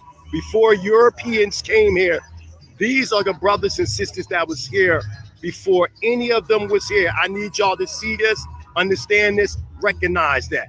Go ahead, continue on. Listen, we know we have many tribes. We have many tribes. The black tribe, there was a black tribe. Some of the Ishmaelite today, maybe there was an Israelite, but they convert to Islam because Islam ruled this region. So we know there is a tribe and the fighter and the soldier who was here. All the story they tell there was a black. There was a black. Nobody. All of them originally Ishmaelite or Israelite. So now say that one more time. They were Ishmaelites and what? Oh, Israelite. So they're black. They were black Israelites. They're black Israelites here too. They're black. Money, even the tribes are still here. Yeah. This is everybody know. Even this government, even this Jewish today, they know this. The majority here was just the black. Maybe more than 80%. And we know the history. It's nothing new. We know Bin Hilal, we know Antara bin Shaddad, all the story of this region and the warrior and the heroes, you can find in our culture, they black in this region. Hallelujah. This is before the Turkish. Hallelujah. This is before the Turkish. Now, I need y'all to hear this. Thus far, we went to the Dean of the School of the Prophets Institute in Dimona, Israel, Northeastern Africa, Dr. Kazriel, or Sar Dr. Kazriel ben Yahuda, confirming by the way of Genesis chapter 15, verse 18, by the great river Egypt to the Euphrates. So we're talking from East Africa to Northeastern Africa, which is now called the Middle East. The Nile River to the Euphrates, that was the whole entire promised land. And he said that Hebrew was a state of consciousness and that you had Ishmaelites that were Hebrews, Israelites that was Hebrews, etc., etc. We have a living, breathing, flesh and blood Ishmaelite right in our face, a sheik that's been living here for thousands of years, him and his family verifying the facts that the Ishmaelites and the Israelites are black. This is in Dimona, Israel. I'm gonna come back to you, Sheik, real quick. I'm gonna shift it over real quick unless you got something else to say real quick. No, it's okay. This is, because we know, even, the people who's, those people who came from Europe, they don't have our faith. We have the Abrahamic faith. We understand each other. Okay. We know our custom. Okay. We know our heritage. We know. So to the black conscious community that's saying that Israel isn't in Africa, that there isn't no African presence in Israel, is that true or false? Is it false? Come to Rahat to Segef Shalom. Come visit to my Rahat village. to Segef Shalom. Come to Rahat, to a city, a Bedouin city here, and you see your family there. It's a big neighborhood, the black people. Then you see, if you come from Africa, you say, this is look like who in Ghana. This is look like my friend in Nigeria. You see that the same black. Even in the neighborhood now. Hold on. You just give me the name of the family, I will give you his roots. Damn. Because we know each other. We know who's Abraham, get Abrahamic faith, Abrahamic seed, and we know this is what is Anasto. Those people the Hebrew presence amongst these people? My name is Princess Nanaya Asantwa from the Ashanti region. Okay. Our history tells us that Ghanaians are Israelites. In fact, the history tells us that our ancestors came from here. And when you come into the biblical sites, there is a place they call Ashan. That's where the Ashantis come from. Not only the Ashantis, the Gans, the Fantis. They asked me, yeah, she's actually an actual princess, by the way. And all the black, even with the Muslims in Ghana. The numbers growing. Okay. They are all part of Israel. Okay. They were here. They were here before the European came in, rather, to scatter them with war, and they ran to the western. Wow. So Yeah. so basically what you're saying is that this is a Ghanaian princess amongst the Ashanti of Ghana, West Africa, giving us the oral traditions of them originally from Israel and migrating because of different invasions into West Africa. Now this is directly from out of the horse's mouth. This is people from Ghana. So, and not just people, the royal family. The people in this circle right here have connections to royal families. Myself, the princess here, the sheik here, the chief here. And we're about to get into it. The elder here. Now I'm shifting over to the Zaquane. Zaquane, give us some historical facts as to the connection of African Americans along with Israelites throughout Africa and their connections to this land here in Damona. Okay. First, giving all praises and honor to your Yahuwah, your Allah, and Benami, his anointed personage that has come in our dispensation of time to set the record straight. I've been in the Holy Land now for 48 blessed years, and since then I've been living in Ghana for 7 blessed years. I have followed my ancestry through the United House of Ancestry and the indigenous Native Americans that have all of the records. And I have been led back to my original tribal ancestors, in which are the Ashanti Kingdom. Like my wife was saying, that initially we were here in these holy lands, and during the invasions, when the Europeans came invading, we fled with the Hebrews, that's Hebrew Israelites, Hebrew Ishmaelites. We fled for our lives. And we went into Southern Africa, we went into Nigeria, we went into Liberia, we went into Ghana, we went into Benin, and we settled in those regions. So since I've been reconnected with the United House of Ancestry, I have learned many things concerning our history. And believe me, it is nothing like knowing who you are. Okay. We know now. Okay. There are no more questions any longer concerning who we are. And this is why, blessed be his eternal name, Ben-Ami, when he taught us in the early days that these lands were the holy lands of the Hebrews, which were Edenic peoples. I don't refer to our people as Africans. I refer to them as Edenicans from Eden, because all of Africa is Eden. But Adam was placed eastward in Eden. So, brothers and sisters, the truth is the truth that shall set you free. Free from what? Free from all the lies and all of the deception that has plagued our people for too long. Now is the time to return back to your land. Get on your turf so that your strength can be returned unto you, because unfortunately we were deceived, and the devil did deceive the whole world. Hallelujah. So now truth has entered back into the affairs of men. And all of these that are here, that are speaking to you from a truth-centered understanding. And please, go within yourself and learn. Thank you. Chief, before you... Okay, we definitely need him. So we heard this from the prince and the princess of royal family from the Ashanti tribe, and they acknowledge that they Israelites. So we going in the circle. It's about to get to him.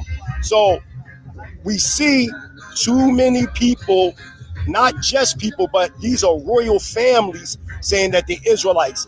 Now, Mama Ghana, you are on deck, Mama Ghana. What do you got to say about people saying that there are no Israelites in Africa, and you from Ghana? Tell us about the Israelite presence in Ghana. Okay, in Ghana, we celebrate Passover. We call it Homowo. Come a little closer. Come a little closer. Come over here a little closer. Okay. Tell us now. Okay, in Ghana, the God tribe. The God, G-A. God, G-A. Okay.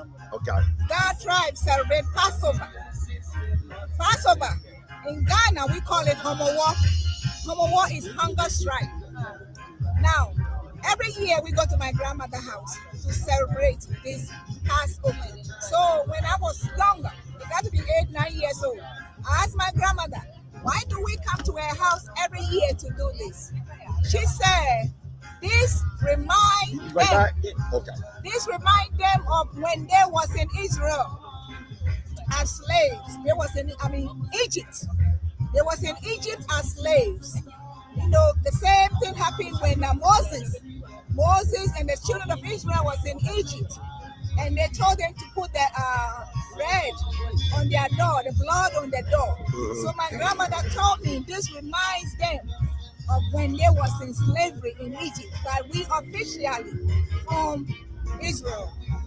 Wow. Now you heard that now. Now we got Mama Ghana here. This is all these people you see are all part of royal families. Now we got the famous Shalom, Shalom, Shalom. We live and direct. We see the crew here. We real quick, before I get to the brother, quick question. You know, in the United States, there's a rise amongst the Black Afrocentric conscious community saying that Hebrews and Africa are converts. Right. And we know that's not the truth. Not at all. Give a brief synopsis of the Hebrew presence in Damona, along with West Africa, East Africa, and Central Africa. Well, first of all, we finally, after an exile of 2,000 plus years, have returned back to our land. And we didn't have any aid of the UN, didn't have any aid of any government or anything, even the Israeli government. Right. They didn't help us get back here. We're actually, from my research and understanding, we're actually the first Hebrews that are born free outside of America. You know? Okay. So even the Hebrew consciousness that's in America, it's waking up because of what our grandparents did in America in the 60s and the 50s. You know? And what you doing. Okay. The mighty Hebrew in Tanzania. Mighty Hebrew, right. You know, I'm right there next to you in Kenya, right? Yeah, I know exactly. At the I got to come to the restaurant. Absolutely. I know at the restaurant. That's the other brothers. Yeah, the sister. I mean, we all together. Yeah, absolutely. Yeah, we just on the coast right there. Okay, I heard. Yeah, but yeah, definitely. You know, whether we like it or not, it's happening and it can't be stopped. So all the Hebrews around the world is tuned in. Make sure you reach out. You come to Damona in May and enjoy we celebrate our exodus out of slavery. Hallelujah. Hallelujah. Hallelujah. He simplified that. So now we're going to Tel Aviv radio personality. We're about to get it in. let the people know where you from and your experience and about the Hebrew presence in Africa, because like I said, people are trying to dispel it and saying that if there are Hebrews in Africa, they converted by the way of white Jews. We know that's not true because the true Hebrews are in fact African black people. Could you explain your position of the subject matter? My name is Reverend Abeka, and I'm director of the City of David Radio in Tel Aviv. Okay. And I am here about 26 years. Okay. In Israel. Where you originally from? From Ghana. Okay, she's from Ghana. That's right. From Infante. And Infante now. So now we got Ashanti here, the God, and now Fanti, and the Elway. So do y'all teach that y'all Hebrews? Yeah. Okay. Yeah. Oh, okay. Talk about it. So we are here. We have a ministry also in Tel Aviv, and we have also congregation that we are the people that we live in the Ghana. Stop for a second. They asked one question. Do you speak Twa? T-W-I? Tweet. Yes. Stop it. Yes, he Stop does. Yep. Continue. Stop it. So then we also have a family here in Dimona. Then today I am very happy to see my Mama Ghana here.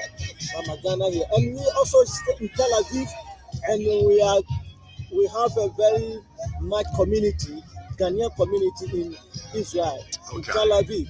Okay. And the radio station that we are also giving the history about Israel and entertainment, and also the information that we have for our brothers in Tel Aviv and Israel.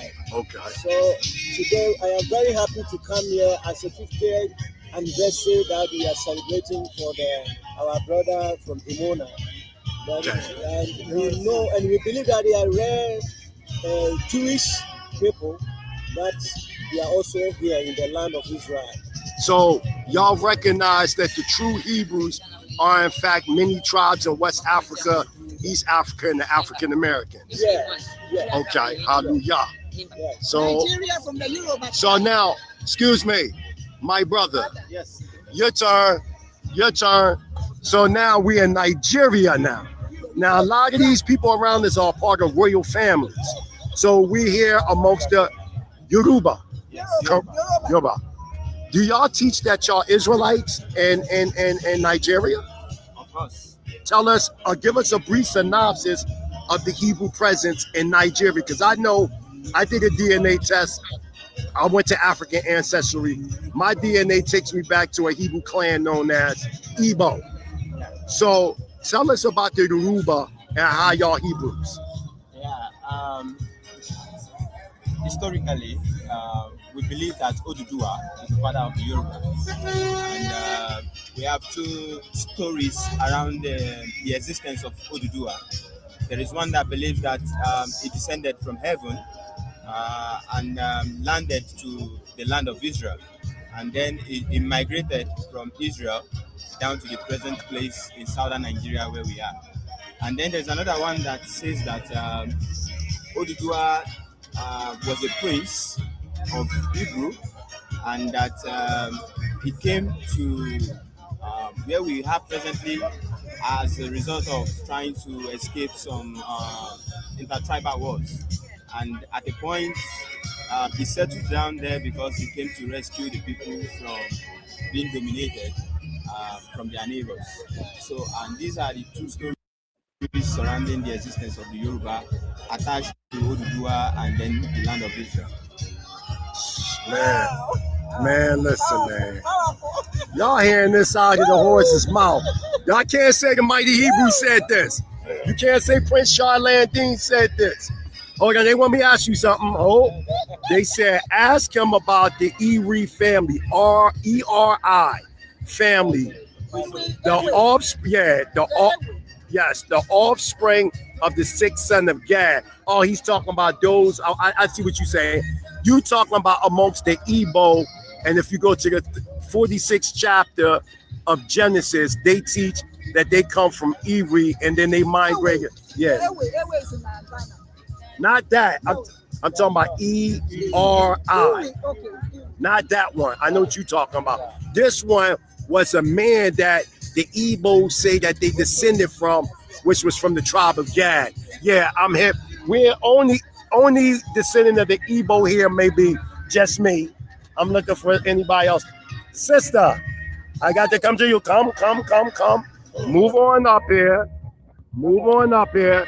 What do we have here? And then I'm going to get to you. Where the chief at? No. What? He's coming back? Now, he's going to change? Okay. Come closer. Come closer. Okay. What is your name and where you come from? Yeah, I'm Dorcas. I'm from Ghana. Okay. What tribe? Ghana. Oh, bingo. So do y'all teach that y'all Hebrews? Do the God teach that? Do they have like a Hebrew presence? Or do they teach they from Israel? Yeah, so I think we've also been taught of some of the histories of the Ghana people. Okay. About how they migrated from Nigeria, but then prior to getting to Nigeria, they came from Israel. Wow. Then got to Nigeria, and then from Nigeria they came to Ghana. So Israel to Nigeria to Ghana. Now, I mean, like, come on, how many? Doesn't Deuteronomy chapter, what is that? Chapter 19, verse 15 say you need 2 to 3 witnesses to validate any situation. I don't know how many witnesses we got here, but we got a lot of witnesses directly from Africa, from the royal family. We just waiting for the chief of Ghana, and he's going to seal it. When he come, he's going to seal it. But sister, it's your turn, sister. It's your turn, sister. So, where you from, sister? I'm a Ghanaian, and I've heard what almost everybody says.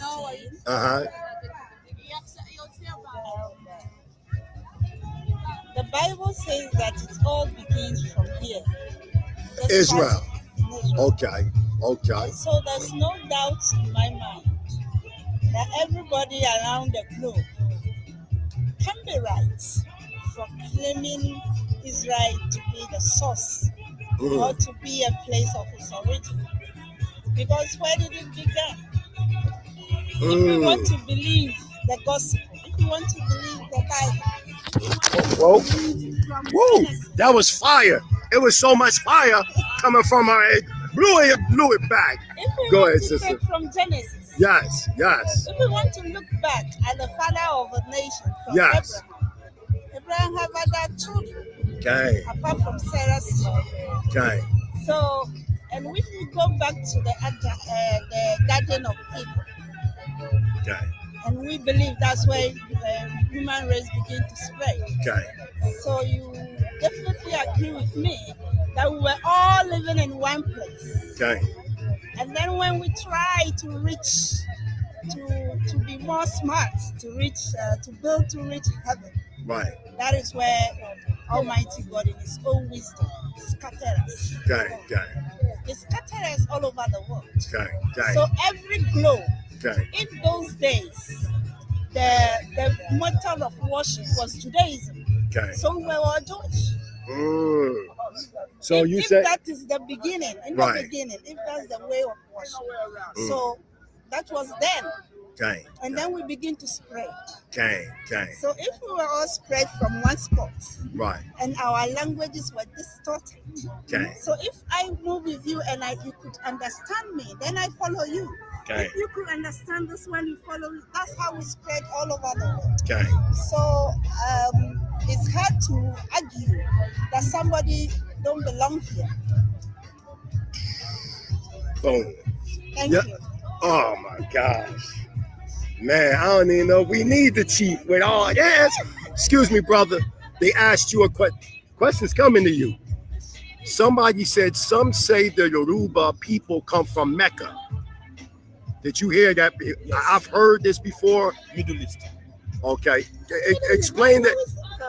The reason why some said they came from Mecca was because they believed that by the time Oduduwa left Israel, he settled down in Mecca. And when he settled down in Mecca, he got married in Mecca and gave birth to 16 children. Oh, start that all over. Hold on. So you saying that the story of Mecca is partially true, meaning like we originated from Israel, but then we came to Mecca. Say that all over again. Start that over again. Speak a little louder. The fact that they attached Mecca to the Yoruba history is right. But this is the story behind it.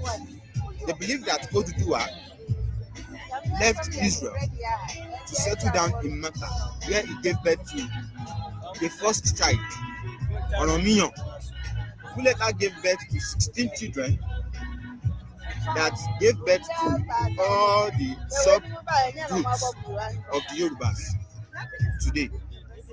But even at that, we believe that when Oromiyan left Mecca, he settled in Ife. Okay. And that is why Ile-Ife is very important to our history and to our origination. So in our history today, Israel is the hometown, the founder. Mecca is like the birthplace, and Ile-Ife is like the settlement or the residential area for us. Wow. So we still trace this history back to Ife, back to Mecca, but the origin still comes back to Israel, and that's why Israel is very important in our existence. Wow. So Mama got a little bit more to talk about, I can tell. Tell us more, Mama. What other tribes besides the tribes that you heard in this circle are? Because I'm not saying we're not. So let's make it clear. We're not saying all African tribes are Israelites. We're not saying that. But we are saying there are Israelites in Africa. So what other Israelite tribes or tribes in Ghana that you know, and even surrounding Ghana that are Israelites that you know of? You're talking about tribes or country? Tribes. Tribes, okay. Yes. Now, the Ewe tribe. Yes, I heard it. From the Volta. All their names is just like the Hebrew names. If you say Mawena, God is. Say that one more time. Mawena.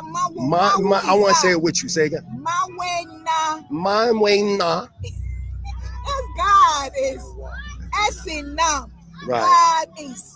Okay. So the naming of the Ewe is similar to the naming of Israel.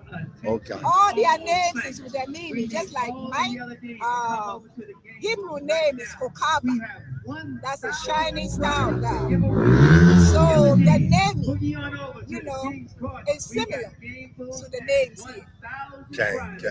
And then when you go to now in Ghana, you have the Yoruba there too. You have the Hausa. All these people. No, keep going. All these people, trace their roots here. Like he was saying something about Ile-Ife. See, I was told that when we left Egypt, trying to find our way back to Israel, we end up in Nigeria. So if you see the Nigerians from Ile-Ife and the Gans, we look the same. Absolutely. Somebody asked me to ask you.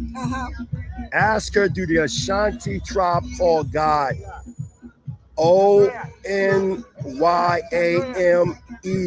meaning Yahweh? Yahweh. Yeah. Yes, we say Yahweh too. We God say Yahweh. It's the meaning. The Fantis too say Yahweh. Right. It's the same. The Hebrew Israel say Yahweh too. Wow. You understand? So it's something that lived there with us. Never went nowhere. Okay. You understand? Okay. Wow. Who else? Anybody else you want to talk about? Because you are sharp. You know that. You know the history. Happy to me. You know the history. Dad came know, when I first came to Israel, I heard the first word I heard was Ima. I said Ima. That's how I call my grandmother. Right. Okay. I also heard Ba, boy. In Hebrew, boy is come. In Ga, my darling is a Ba. You understand? So when I begin to hear these words, like one of the words I heard was Eyefel. I mean, in Ga, it's Eyefel. In Hebrew, Yafa, Yafe. So I began to listen to people, and it's similar. You understand what I'm saying? The words are similar. So I said, I'm home. You understand? He said, right now, listen. Right now we're in Dimona, Israel, at the New World Passover. So Israelites and people all over the world come here. What part of Ghana are you from? I'm from Accra. Are you from? No, She's from Accra. I'm from Accra. Okay. And that's another Ghana. Okay. That's another Ghana. We got another brother here. We got a matter of fact. Have a seat. Have a seat. Have a seat for a few minutes. You live. We need a few minutes from you. We got the Ashanti here. There's an argument in America amongst the Black conscious community trying to say that there are no Hebrews in Africa, and if there are Hebrews in Africa, they converted by white people, which is not true. Could you give me us a brief synopsis real fast of the Hebrew presence amongst the Ashanti in Ghana and other Hebrew Israelites in Ghana? Yeah, first of all, if you read the book of Joshua, chapter 15, verse 42, you will see that Joshua, when he was dividing the land in Israel among the 12 tribes of Israel, there was a man named called Ashan, who is from the tribe of Judah. Okay. So he was given a land according to his tribe. His name is Ashan. Okay. Hebrew. So you read the book of Joshua, chapter 15, verse 42. You see the tribe of Ashan. Okay. Beside that, we have our traditions. We believe that God is the God of the Sabbath. Okay. We believe in circumcision. We believe in cross. We need a few minutes from you, Saul. Cross, cousin, marriage. We only need a little bit of time. It's a lot of people watching. Dr. Cosriel was already over here. Yeah. Just a few minutes. Saul, there's an argument in the United States right now. There's an argument in the United States right now that's brewing amongst scholars such as Professor Jabari, Dr. Reggie, Garfield. They're saying that the Hebrew presence in Africa, West Africa, it's all predicated on conversion. That white Jews were exiled from out of Israel in 70 AD. This is their ill logic. You want me to say something about that? Yeah. Let me finish. I know, Saul. I know this is the stupidest argument ever, but I'm in the land of Dimona amongst the scholarship body of the School of the Prophets, the most highest advanced scholarship body in the world. So I'm coming to Dr. Sarmadiel. They're saying that the Israelite presence in Africa is predicated on conversion. What do you say about that argument? That's not even an argument. I don't even want to engage in that. They need to go back to school. Go back to fundamentals. Go back to 101. Like they even laughing. Go back to fifth grade. You know, the fact that geologically and geographically we're in Northeast Africa. Okay. Back to the fact that Hebrew is classified as an African language. Okay. You know, I mean, if your garment standing out here in this heat would turn black after a few years. Okay. I mean, really. Okay. That's a juvenile argument. You know, it is, and we can sit down and lay out some programs in the future and lay out piece by piece to show that all of the peoples in this arena, in this area, all of the original Arabs, the original Palestinian peoples, which they really technically weren't a Palestinian people. Okay, true. That they were all dark-skinned peoples. It's not even an argument we would engage in. You don't even want to engage in this foolishness. That's not a serious argument. Okay. That may be born out of emotion. That's like saying, the Bible's a white man's book. Anyone that says that, we know they ain't read the Bible. You couldn't possibly have read the Bible if you say it's a white man's book. What kind of white man's book mentions Egypt and Ethiopia 1,500 times? Okay, and to add on to what Sar is saying, it's so funny that we're in the Negev desert right now, and this is called Damona. And when you go to the 15th chapter of Joshua, verse 22, it says, it mentions Damona, literally Damona in the Negev. Yeah. So you mean to tell me that Europeans just made up all these geographical locations, right? When the sheep already broke down, when Europeans came, they needed his family and his tribe help to show them the outlining of this land. But if they wrote the book and they knew all this information, why would they need his family and people help to understand this land? Yeah. The first time that Theodore Herzl, who they call the father of Zionism, the first time he came to the land of Israel on a boat from Europe, he's an Austrian.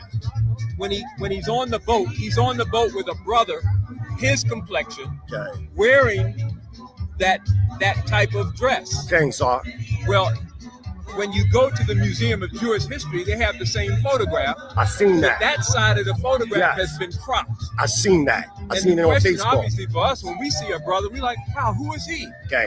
Why is he on the boat? Okay. But anytime Europeans came to other lands around the world, they needed indigenous people to be their guides. Okay. And like you were saying, it was his families that knew this land. His families. It's his families that still know this land, and they get in the idea of the tracker because they know the land. Okay.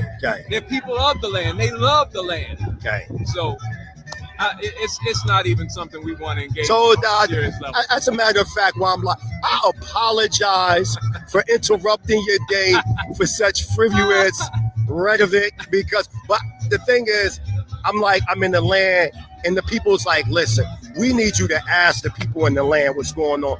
And there was so much energy here from different people from West Africa that's astute in this Hebrew history. I mean, Mama Ghana is phenomenal. The princess is phenomenal. The sheik, the Lord here, the chief, everybody confirmed emphatically that we migrated. And there was not just one migration, but there were patterns of migrations. 722 BCE, the Assyrian occupation. We see the Northern Kingdom going into the Assyrian captivity and then spreading throughout Africa. Then you see the Southern Kingdom, 586 BCE. We see the spreading of the Southern Kingdom and the remnants of Israel that did return back after 70 AD and 115 AD with the Sarentia wars and the wars going to Messiah. You see these spreadings of Israelite presence into West Africa, and you even made mention in the African Edenic heritage in your book, like it would be absurd if the Romans is coming towards us. Why would we run towards them? We would run away from them. No. Is that correct, sir? Sure, and if they were white, they wouldn't run deeper into Africa. That wouldn't make logical sense. That wouldn't be strategic. That makes sense. Hallelujah. I mean, if Joseph was confused for an Egyptian by his own brethren, that lets you know that the Egyptians and the ancient Israelites were the same complexion. So obviously it couldn't have been white. But that's why National Geographic to this day, that's why CNN and BBC, and anthropologists and archaeologists, they still draw the line on the complexion of Northeast African peoples. They still draw the line between Egypt and now what is called Sudan. Right. The ancient Nubians. Right. They concede that the Nubians were black. Okay. But they haven't yet conceded that the ancient Egyptians were black. Okay. And the reason they can't do it is because if they concede that, they will also concede Israel. Wow. And it's funny that these Afrocentric scholars that are arguing these things, their teachers, such as Dr. Yosef A. Ben Yochanan, on page 75, 76, in the African origins of major Western religions, he clearly said in 115 ACE that the Hebrews were indigenous African, so-called Negroes that migrated into West Africa.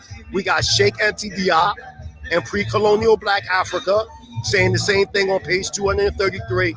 We got Dr. John Henry Clark saying in Africans in the Revolution at its crossroads, saying that there is evidence that Israelites did migrate from Israel to West Africa. And domination forced them south. And I got this information so everybody know from this man right here.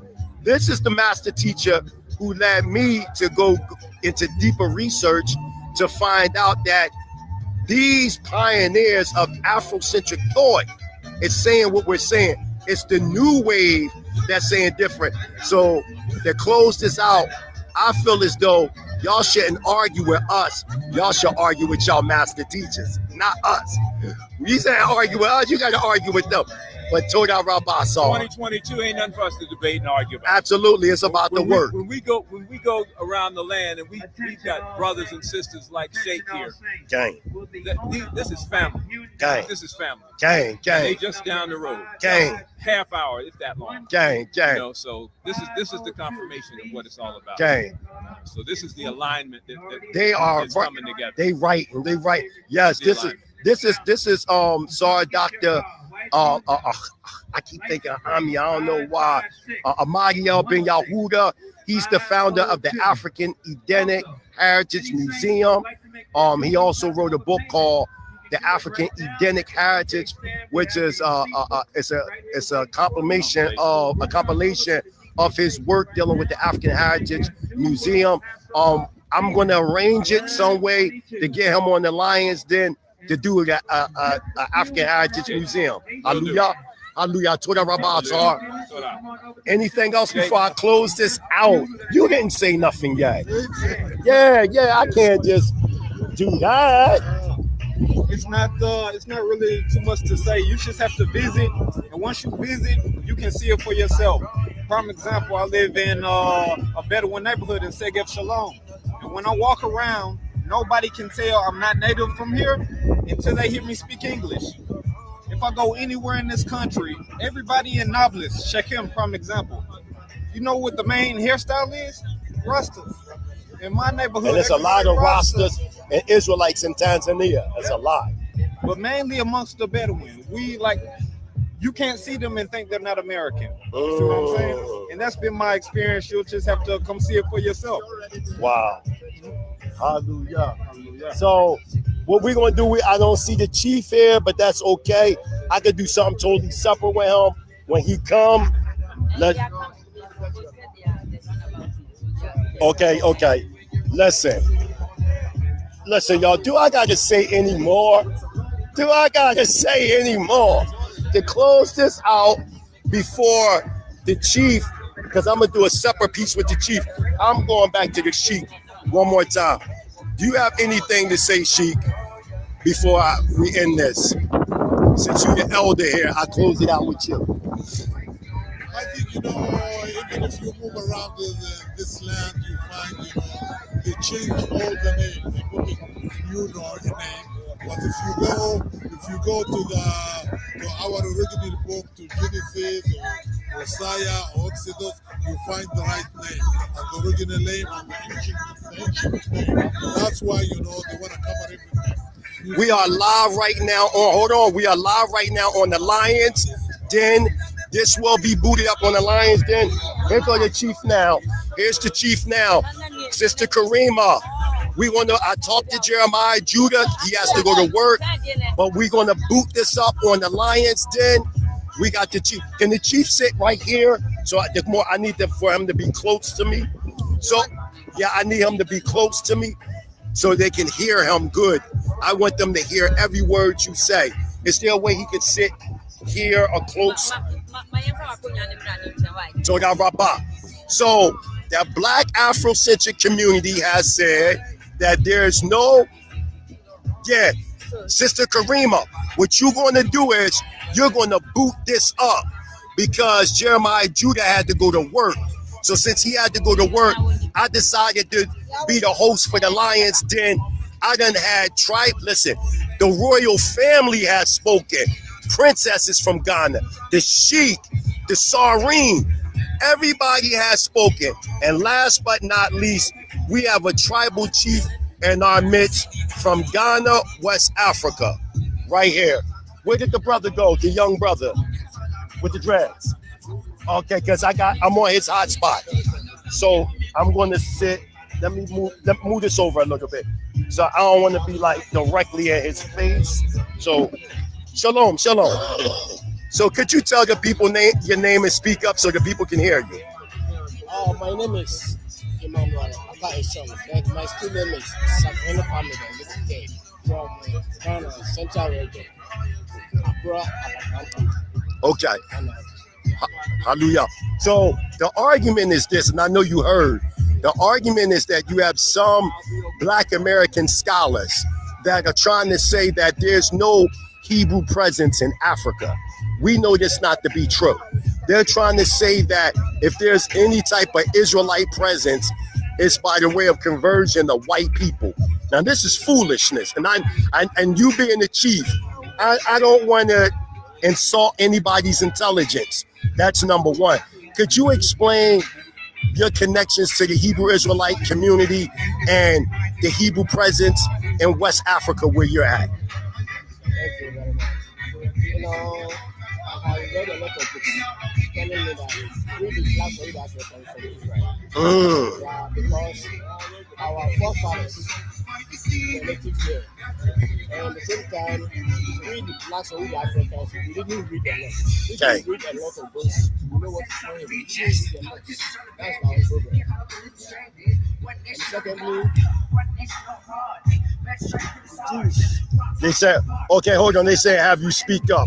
Don't worry about it. I'm going to make sure y'all can hold this for 1 second. I'm going to make sure you can hear him real good. Don't worry about it. I'm going to make sure you can hear him. Put these in your ear. There you go. Now, you can talk to the people. Now they can hear you. So, continue on. So, explain the Hebrew presence in Africa now. Go ahead. Oh, one thing is because of education, there's a lot of Jews were there, and we the Ghanaians South Africa, we are now learning their language because they are there for learning our languages. We want to learn their languages. So when you hear this argument that there's no Hebrews in West Africa, that's a lie, correct? Wow. So y'all hearing this? Look, I done had tribal chiefs over here. I done had sheiks over here from the Bedouins. I done had Sareens, Nasakim. Shalom. Listen, you missed it, Elder Quinaf. You missed it. This joint was dope. I had an inner circle of royal families. Not no just regular people. I'm talking about royal families that are saying that they are Israelites. We are live and direct in Dimona, Israel, northeastern Africa.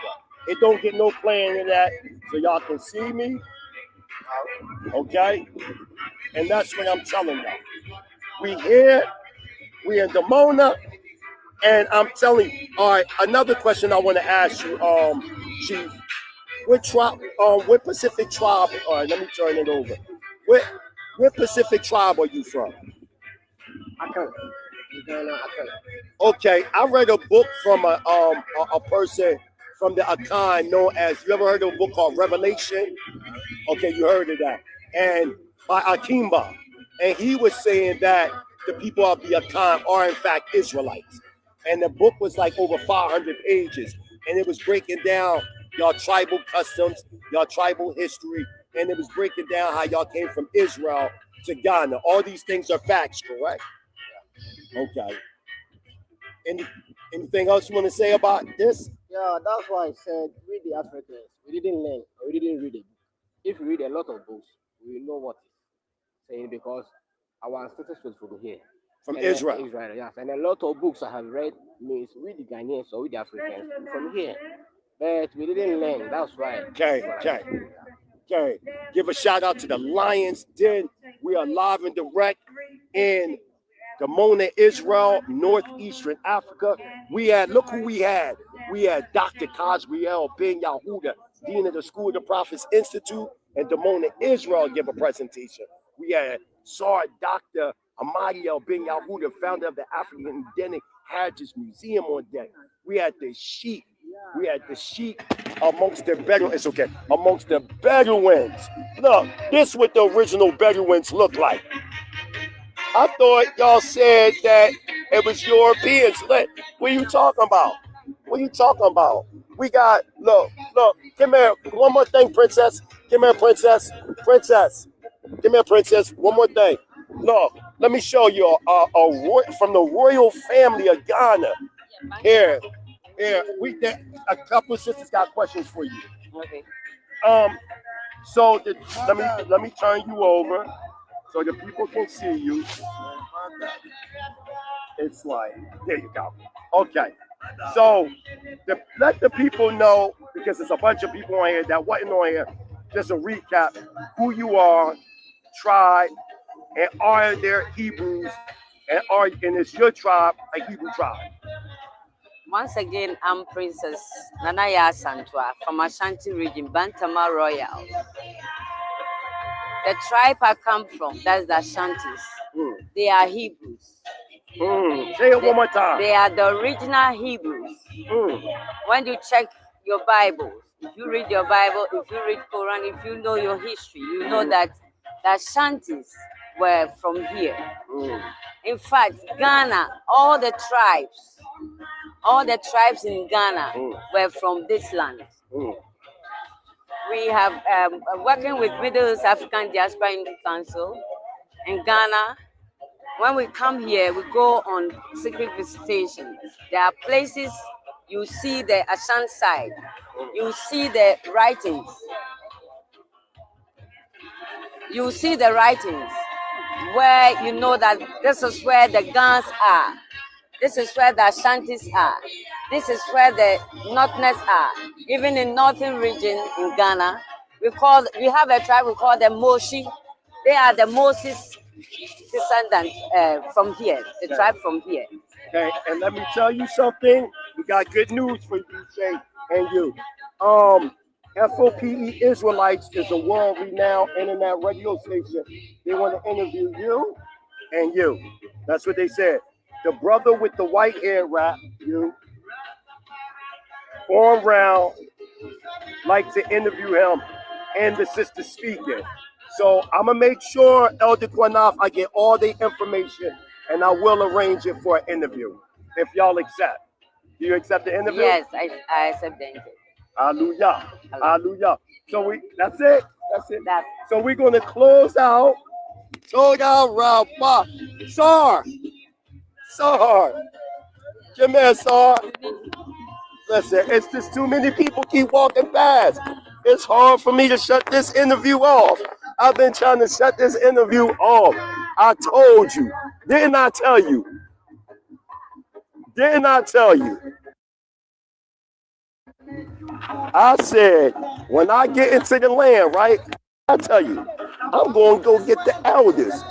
I done got tribal chiefs, princesses, Sareen, Nasakin, sheiks.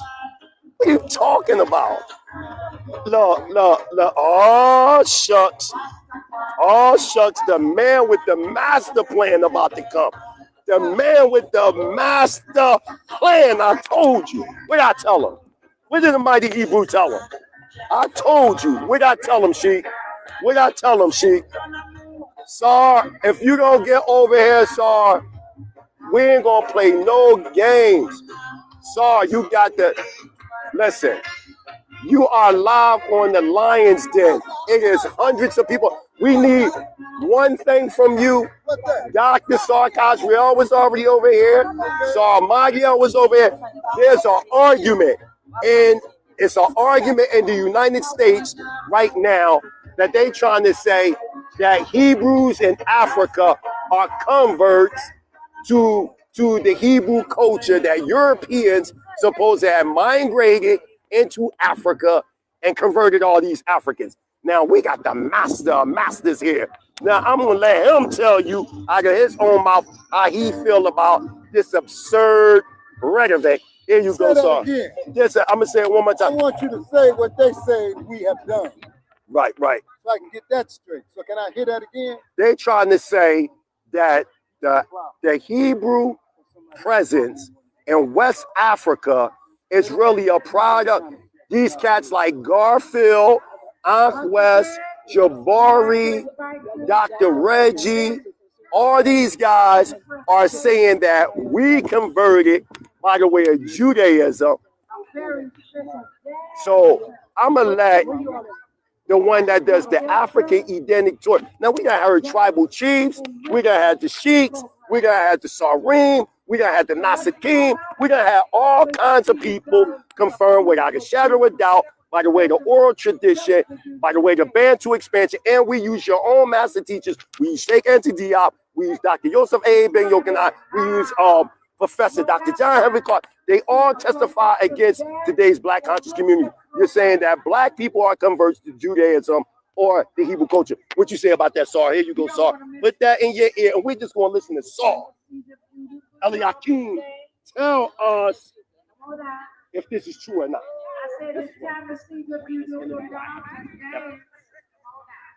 First and foremost, I want to give all honor and praises to the Holy One of Israel, the creator of heaven and earth, the God of Abraham, Isaac, and Jacob, Prophet Muhammad, and all the great illustrious prophets of Israel, and all the brothers and sisters that are striving for righteousness and vindicating the holy name of Yahweh. I greet you in the holy tongue. Shalom, shalom. Shalom, shalom. Now, first of all, when we understand Judaism as the world understands it, and as Europeans have defined it, Judaism is a religious doctrine. Anybody can be a Jew. All you have to do is convert to Judaism. But when we look at the word Jew in Hebrew, it is Yehudi.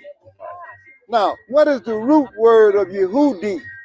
The root word of Yehudi is Hud, Hey, Vav, Dalet.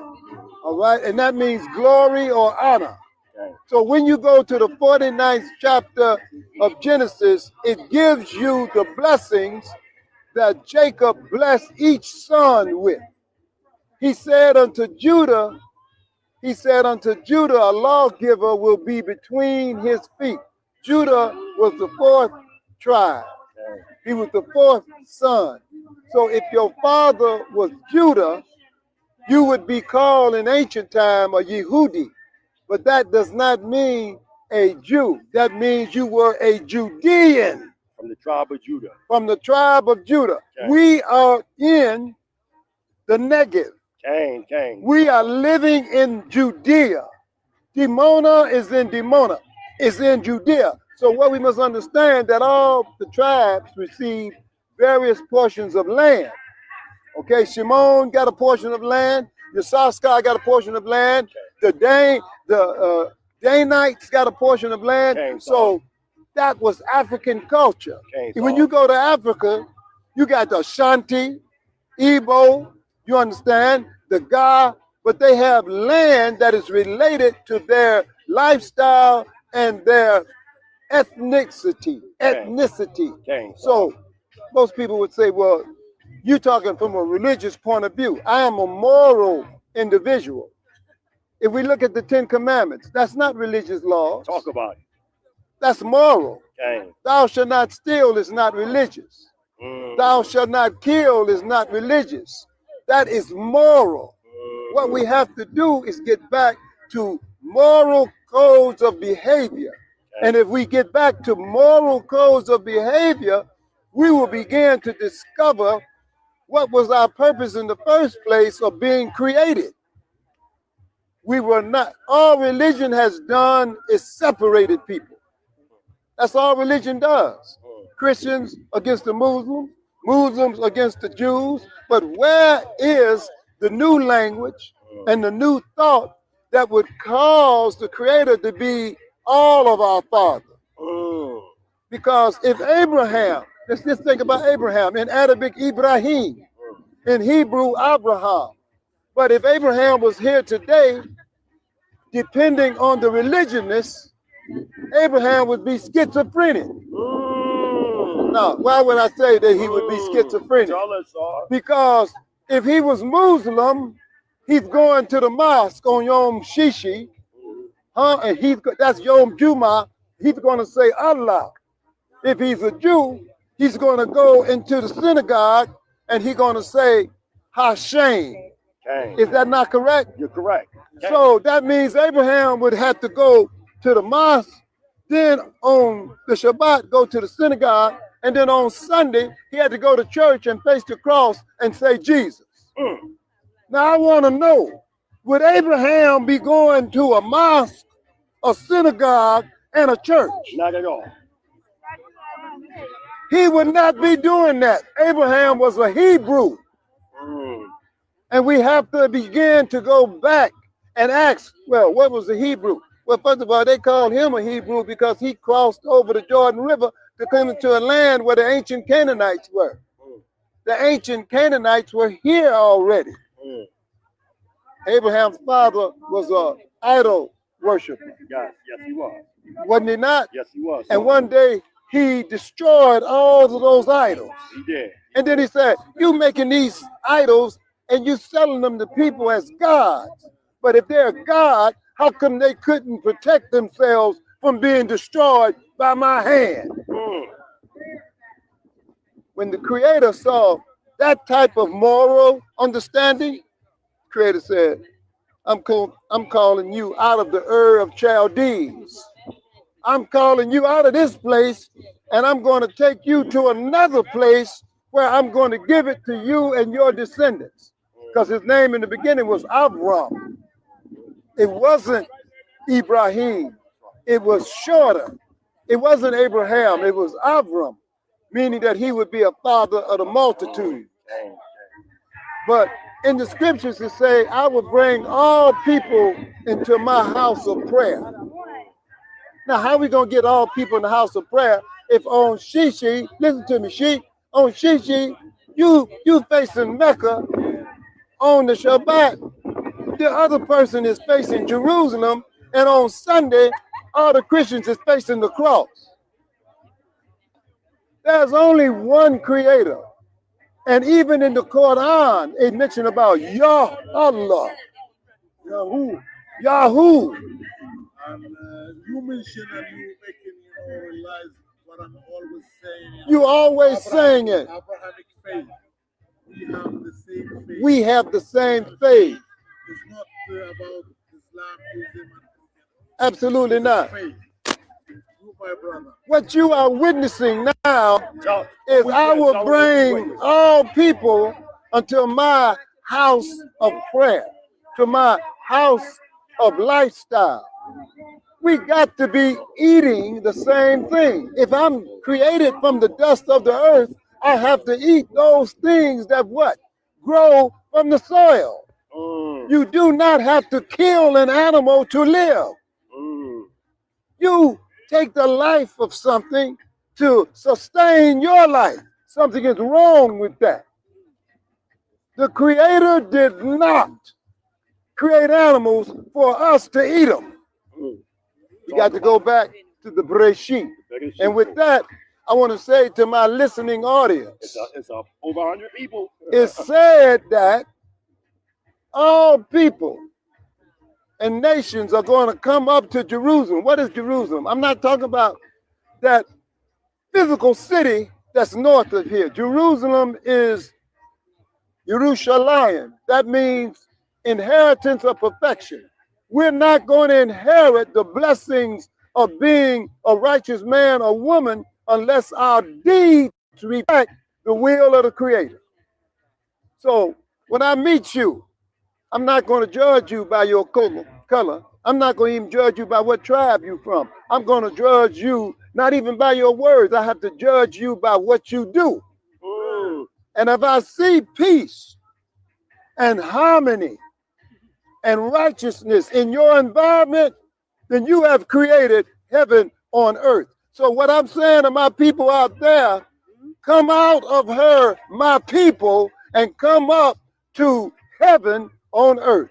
Selah. Hallelujah. Hallelujah. Now, I wasn't reading no prompt. You wasn't reading no prompt, by I the way. wasn't reading no prompt. Yeah, put that But in. what you heard is spirit. Okay. Last We but got not the bad testimony that our Yah is Yah. Hallelujah. Okay, and you will be my brother forever as long as you do right. Absolutely. But once you start doing wrong, I'm gonna shake the dust from my feet, and your own deed is gonna hang. Hallelujah. Hallelujah. Hallelujah. Hallelujah. Hallelujah. Close us out, Sheik. Close us out. Close us out. Yeah. Oh. No. Close us out. Okay. So I want to tell you, my brother, you see, you know, what Sarah Lakim said all the time. We're saying, you know, everything is, there is one religion. If we're talking about religion is submission. We all submission. And give a shout out to FOPE. Give a shout out to FOPE. Yeah. Tell them, shout out to FOPE. FOPE? Yeah, FOPE. FOPE. And the Lions Den. The Lions Den. Right. They all watch you. They love you, man. Yeah. I love them too. There's a family, Yahoo. We say Yahoo. We say we oneness. We believe in oneness. That's, you know, we are in one faith, in one direction. We all, you know, we have to fly together and to succeed. And we, Alhamdulillah. Hallelujah. Hallelujah. And I leave y'all. Let me close it out. Oh man. Told y'all. Did I not do it for y'all? Did I not do it for y'all? Did not the mighty Hebrew do it for y'all? I told y'all, Moors American. I told y'all. And look at this good food. And look, y'all. Look at that. Say it again. I told you. Lions Den, FOPE. I told y'all. So hold on, y'all. Hold on. Take a quick walk with me real fast. I gotta walk y'all around real quick. No, let the Sheik stay here. Let him stay right here. We be back in 5 minutes. 5 minutes. Yes.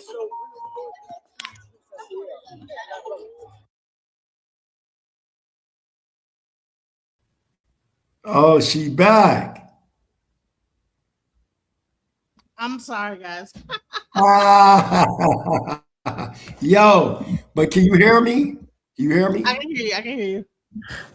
Okay, but I'm glad you was able to play this because basically it was answering the questions that was being asked about the conversion and different things like that. And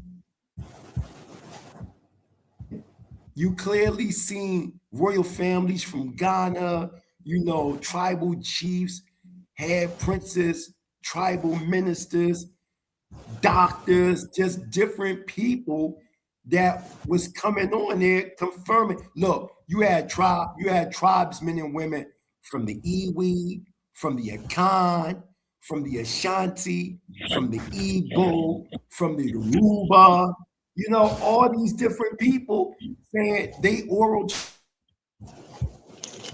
traditions teach that they Israelites. So you telling me that all these people lying? All of these people, they just gonna lie like that? And then you can go directly into their oral tradition online. You can type their oral traditions up on Google and that stuff will come up, man. So but hold on, that's how you go on the ground. Tether? Okay, it's 6 a.m. and this is giving me a reverse tether. I don't understand because I'm a Black American. You know what I mean? Yeah, I know you're a Black American, but you went with them and you start trying to emulate their dialect verbally. Like when you have those news reporters where they say a Hispanic name and they try to sound like they're speaking Spanish. Alanda, come on, man. Just be you. Who are you talking about? I'm talking about you, brother. Who is? I'm talking about you, brother. You were almost sounding African, and I'm like, do you know what a tether? I said, do you know what a tether is? bruh, I'm talking about, bruh. You say you were The reverse Israelites, tethering. first of all, you got to understand the Israelite. You say you were before you reverse start tethering. Bruh, I building. said The reversing. Israelites Look, stop. scattered all over the four Okay, corners she of the played earth. a 90-minute And the video. tether, Okay. hold on, because I'm No, you always saying hold on. I'm like, I know, you the doggone guest of the show, but okay. It leads me to wonder. Are you? It leads me to wonder. I want to ask a sister a question. Sister. That's my family, though. That's my Bruh, I'm not talking to you. I'm trying to talk to her. Can I have a conversation with her? No, because you insulted Oh, my no. intelligence. Who the hell are you, nigga? When in fact, who the Who the hell are you? I don't give a fuck about you. I know, and I don't give a fuck about your crispy black nigger ass. Nah, take that with you. Now, sister, let me ask you a question, sis. Let me ask you a question, sis. You can't talk. Let me ask you a question, sis.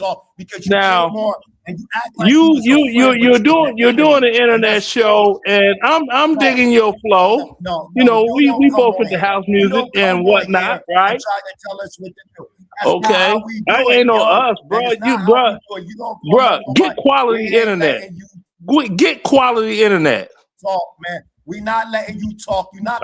We what? You ain't got no juice over here. We don't know who you are. I know. She know who I am, so that's all that matters, bro. Yeah, for $2,000 a month, you balling in Tanzania. I could ball out in Tanzania. You don't even know what I could ball out in Tanzania. So shut up. Anyway, sister. I'm here. What you gonna do? Yeah, sister. You ain't gonna do nothing. Sister. See, that's that. You listening to bitchness right now. Like you tough when now, sister. Ain't no tether. I'm trying to ask you a simple question. Both my parents is from the Carolinas. You can't say nothing because you came on here on some fucking bullshit thinking I'm some sucker nigga. I ain't no fucking chump. I'm a real nigga. You got me fucked up. Yeah, well, I'm a fake nigga because I'm not a nigger. Okay, I'm too light skinned to be a nigger. I'm showing you. Yeah, I'm from them streets for real, nigga. I just changed my life. Yeah, go Google yourself and see what comes up. I'm this thing called living Black American history. Okay, I don't give a fuck who you are. I know you don't, because you can't compete with me. African American, wherever. Yeah, that's the reason you left your ass out the greatest country in the world. You can't compete with me financially or otherwise. No, that's not what it was. No. Oh, that's not what it was. Yeah, right. Whatever. Look, I'm trying to talk to the sister. I want to ask her a question. I'm not trying to deal with a whole bunch of babble. A whole bunch of babble. Sister, we don't know who you are, I had a question for you. What you've done in the community. Sister, I had a question for you. Directly to your motherfucking ass. I'm saying what you do in our communities. You call somebody a tether and you misrepresent. I said reverse. She heard. She heard. Now, I don't give a fuck. I said reverse. She heard. She ain't say nothing. But stop bringing up. Okay. So DJ Genesis, didn't you say reverse or no? The show. No, nobody ain't say nothing. You came on here acting like you was a friend. Your internet is about to cut out. I heard a pause. That my father said. I heard a pause. Your internet is about to cut out. Because that's the type of game. Keep on. Go on strong. Your internet is about to cut out. Got knowledge. Who taught y'all? Who taught y'all? Man, you talk shit. I said nothing about knowledge. I'm talking about something completely different. No, I'm talking the Remember, I'm the one that don't believe in the Bible or any of that. Remember? I don't care what you believe in, dog. Okay, so why you arguing with me? I'm trying to ask the sister one simple question, but you all up in the way. No. You came on the show as a snake, acting like a friend, a wolf in sheep clothing. Nobody never acting was like a friend to who? And to you? You came off on some to you? Shit. Hold on. Listen, to you? I don't know you. You done lost your rabbit ass mind. I don't know who you are, and I don't give a fuck about you. So what you Exactly. do? Thank So you. what And I don't give a fuck about you either. So we're even. All right, Now, then, shut the fuck sister, up. I All was right, trying to then. ask you a So question. you're not So gonna be able to you talk. sound You're like a not gonna real be able to bitch talk. right Not now. on my show. You're not gonna be This is not your show because this is not your able stream. to This talk. is You her can't talk on my stream. show. That's my cousin. You can't say nothing. Genesis Oh, now that's your cousin. Bro, I don't give a fuck but that's my about you. cousin. Now what? Yeah. That's Well, my she cousin. got the better side of the but family. you ain't talking. That's why you She ain't got the better talking. side of the That's why you family. ain't. She That's why sure you ain't did. She talking. got the You nut better ass, side of sucker the ass family. nigga. I'll smack East you in Coast your ass, face yo if I was in boy. front of you, but you Yo, a sucker. son. That's why Yo, you ain't gonna be G. able to Yo, talk. this. You can't say nothing, nigga. I don't give a fuck what you talking about. Get the fuck off the show, you Right. ass That's why old your ass was. motherfucker. Well, you say you ain't able to Tanzania? say Yeah. nothing. That's why. Well, you could doggone live a terrific life off $2,000 I'm a month. everywhere. I'm everywhere. I was just in Yeah, Chicago. all right, Nigga. whatever. You can't listen. You don't even know me, nigga. I got my own business. You know how much land and property You I know got what, over bro? there? You know what you need to do? Nigga. You need to doggone keep track of me and let me know when you're in the state of Georgia so I can pull up on your ass. That's what you need to do. Yeah, that's okay. Because you ain't coming to Chicago. Right now in Chicago. I got family. You ain't coming to Chicago. Right you ain't coming to Chicago. I always you in ain't bringing your Chicago, bitch ass to Chicago. Oh, you always in Chicago. You know Get the who my fuck out of here. is? You know who Prince ACL is? That's my grandfather. That's my grandfather. Now what? Who? Yeah. Who? Yeah, shut up. Yeah. Who? Yeah, Prince ACL. Who? Prince ACL. That ain't nobody up there. Larry Hoover, nigga. Larry Hoover. Listen, Larry Hoover, nigga. About? The soul Larry Hoover, nigga. Larry Hoover is friends with my late grandfather. What the fuck is you talking about? Oh, Larry Hoover with your late grandfather. What's his name? I guess he's Tennessee, huh? Prince ACL. Get the fuck out of here, bro. You ain't got a lot to make friends. Anyway, I was trying to ask the sister a question. Get the fuck out of here. Oh, I thought. You ain't got a lot to make friends. That's what I said. You just said a false statement. No, you just said a false statement. I said you don't have to lie to make friends. ACL don't know Larry Hoover. Ain't that what you said? Right, no, I said you ain't got a lot to make friends. Right?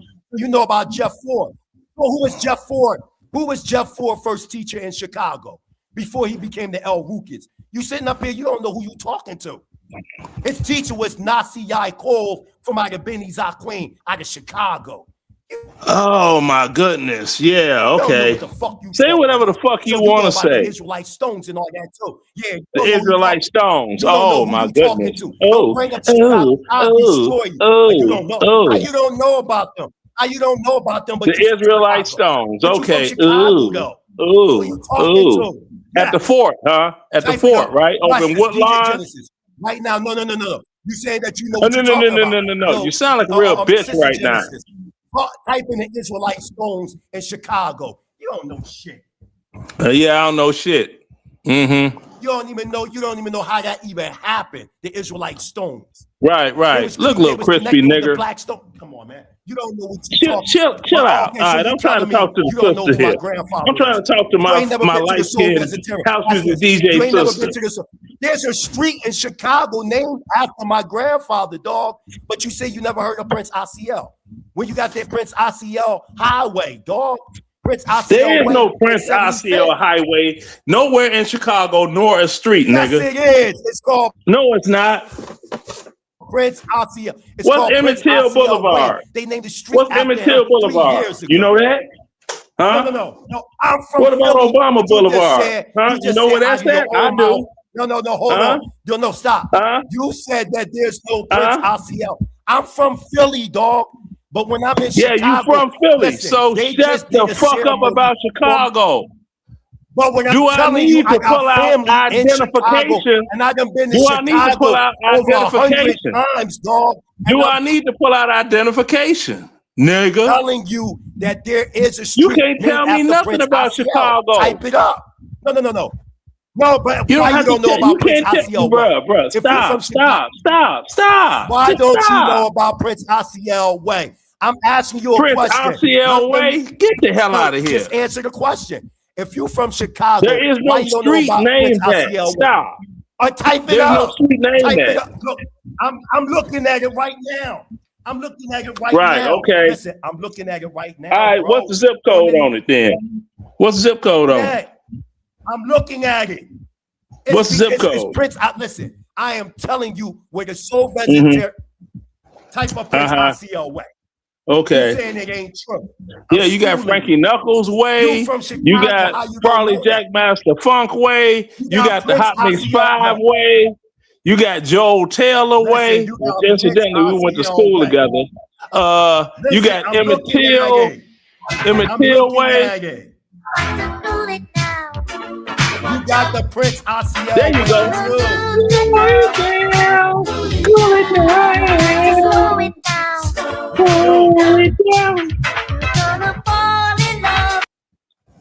Look. Great song. I pulled it up and they said Prince Osceola way. It's a street in Chicago. They did the ceremony 3 years ago. There is a street in Chicago called the Prince Osceola way. What are you talking about? Right. Why are you saying it ain't true when I'm looking directly at it? Oh my God. Why should I believe you? Yo, I'm gonna send the link right now and put it in the chat. You can go look it up right now. Right? Watch this. Since you saying I'm lying, right? DJ Genesis, type that shit in. Because this man is sitting up here saying things. If you know about the Soul Vegetarian restaurant in Chicago, then you know my grandfather because he owned that. So what is you talking about? You just making up stuff, bro. Yeah, the street is new because they named the street like it's only like 3 years old. Okay. Man, this dude is crazy, man. Here we go. On here saying things that ain't true. Right. Hey, sis. I'm saying that. I'm let's asking let Google work. Why are you saying things? Prince Osceola way in Chicago. Yeah, There's no record of a street named Prince Osceola Way in Chicago. The search results point to locations in Maryland, specifically Prince George's County, rather than in Illinois. Oh. No, I'm looking. Listen. Oh yeah, 203 East 75th Street. Are you serious? No Prince Osceola way. Are you serious? Are you serious? You know that's what limbs. That's what limbs ribs. Limbs ribs is in between the new Soul Vegetarian restaurant. It's listen. Yeah.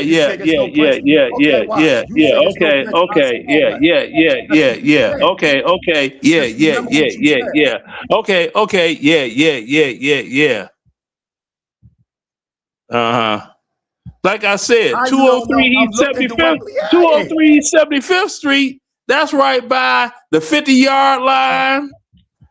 A couple other spots I used to DJ at back in the day. Limbs, Ribs, Valentino's. Nigga, you don't know nothing about the Shy. Hold on. And it's no brown, sign over there. Ooh, you don't know how bad. You don't know how bad I wish I was in Chicago right now, because I would drive right over there. People in I would drive right over there with and know about that shit, and flip it and flip the camera and show you. Bro, how you don't know about Prince Osceola? I don't know about any Prince Osceola. How you don't know Emmett Till Boulevard? What you mean? I don't know about find out where it's at. I never said I didn't know about that. I'm telling you that there's. Where is it at then? What's the zip code on that? Emmett Till Boulevard. Come on. I just told you I'm from. Listen, that's like me asking you a question. Emmett Till. Where the Roosevelt Boulevard at? All right, what's the zip code? What's the zip code for Roosevelt Boulevard in Philly? Come on, you asking me a question. I'm talking about the Prince Osceola way, the street. Emmett Till. What'd you say, Roosevelt? I'm not talking about nothing. That's too far north. That's 12th Street. Next. Named after President Roosevelt. Next. What you got now, yo boy? What you got, yo boy? But what? So what is all this proving, Leonard? All this proving is that you got people from Philly that wish they was from Jersey, and people from Jersey wish they was from New York. And a bunch of yo boys. That's why I don't fuck with the East Coast. You're just talking trash. Listen, Right. there's always been a mutual respect with Philly and Chicago. You don't even know that. Oh, There it is. really? Right. Okay, I'm lying, really? right? You know what? If it wasn't almost 6 in the Remember, morning in no, Chicago, it's I called, started the making some street is phone called, calls. hold on. The street is called, listen. It's, no, go make it. It's called the Prince Asiel bin Israel Way. That's what it's called. Okay. Look, I'm giving the pictures and everything. What are you talking about? I asked you about Emmett Till. You sure can't tell me about that, can you? No, hold on. DJ Genesis, go inside your inbox. I'm sending it to you right now. Look, back. Oh, man. I just sent it to him. Yeah, sounds like Google didn't. Google sounds like Google didn't recognize what I was saying. I took this picture right there. Listen, it's right here. It's literally right here. What you talking about? Oh man, look at them Power Rangers. So y'all can see it. Yeah, that's now. Man, that's mad love right Rangers. there. That's Dr. Khaled Go, Power Rangers. That's Dr. No. Khaled. No. That's Dr. What are you Khaled talking Muhammad. about, What you dude? doing, bro? That's Dr. Khaled. Yeah, that's one that you didn't Dr. see as a Khaled nationwide Muhammad speaker for the my Nation of grandfather, Islam. Prince You didn't Asiel. see him. All you saw was Farrakhan, Malcolm X, and the Muhammad brothers. Well, the Muhammads, that's it. What are you talking about? Ben Ami and Prince What I'm talking Asiel, about. it's at the I will million. not allow you to talk Listen, bad Prince about Asiel and Ben Muhammad Ami. in that I wish you direction. be quiet, man. You can't talk about Dr. Khaled Muhammad. Mute him. Listen, that Because is he's saying things that that's is wrong. my boy. That is my hold on, like. DJ If he was Genesis. alive, he'd be Let my us admit- boyfriend. I love Dr. Khaled. Yo, DJ Genesis. I know you hear me. What I'm saying to you, DJ Genesis, is that can you hear me? Can you hear me, DJ Genesis? Yes. All right. This Like, picture Dr. right never here talked about. is the There's late no Dr. one allowed to talk about Dr. Khaled Muhammad. I love Dr. Khaled Muhammad. Okay, it's your show. You love him. All right. Yeah, well, I show the picture. Show. No. She don't hear me. Let me go to this. This is Prince Asiel Boulevard. Yeah, right we definitely love Dr. Khaled. on East 75th Street. Yeah, it's right there, man. That nigga don't know what the fuck he talking about. I'm telling you, he don't know what he talking about. That's in Chicago. Now that sign got put up when? It got put up when? Oh my God. I just told you they did it 3 years ago, man. No, you didn't. You didn't tell me when. I did too. Okay. Yeah, it got put up when? So you just arguing for the sake of just I arguing? did too. No, it ain't that boo boo. You know, I left Chicago in 1986 because Chicago is a shithole city. I only go back there every now and again. Yo, listen. Go back to the picture with Dr. Khaled Muhammad, the late Dr. Khaled Muhammad. That's why I'm saying he don't know. Brother passed away. Listen, yo, DJ Genesis, real quick, I didn't even know he passed away. Now I feel bad. DJ Genesis, mute him. Just mute him. Now, listen, mute that man.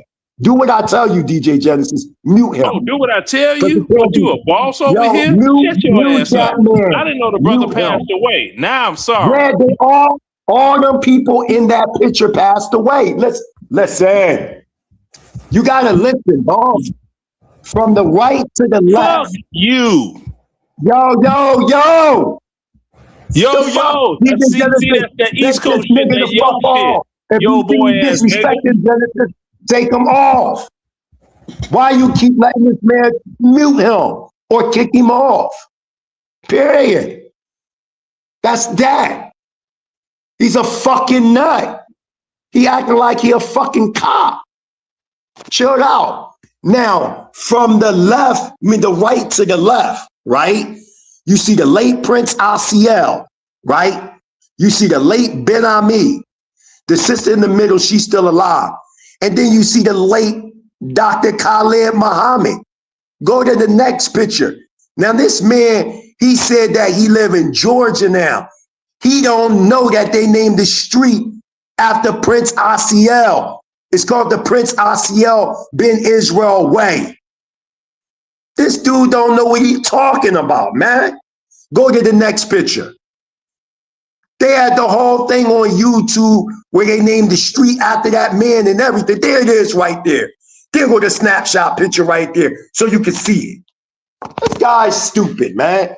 That's what I'm saying. We talking to him. I told you, DJ Genesis, these people don't be scholars. And another thing, he said, how he don't know about Farrakhan, right? I mean, all you know about is Farrakhan, Malcolm. You never heard of Ben Amin or them. Well, he must not be familiar. Let me give you the link where you clearly see Prince Asiel speaking and Ben Ami speaking at the Million Family March before Farrakhan. That's what I'm saying. He don't even know that. Go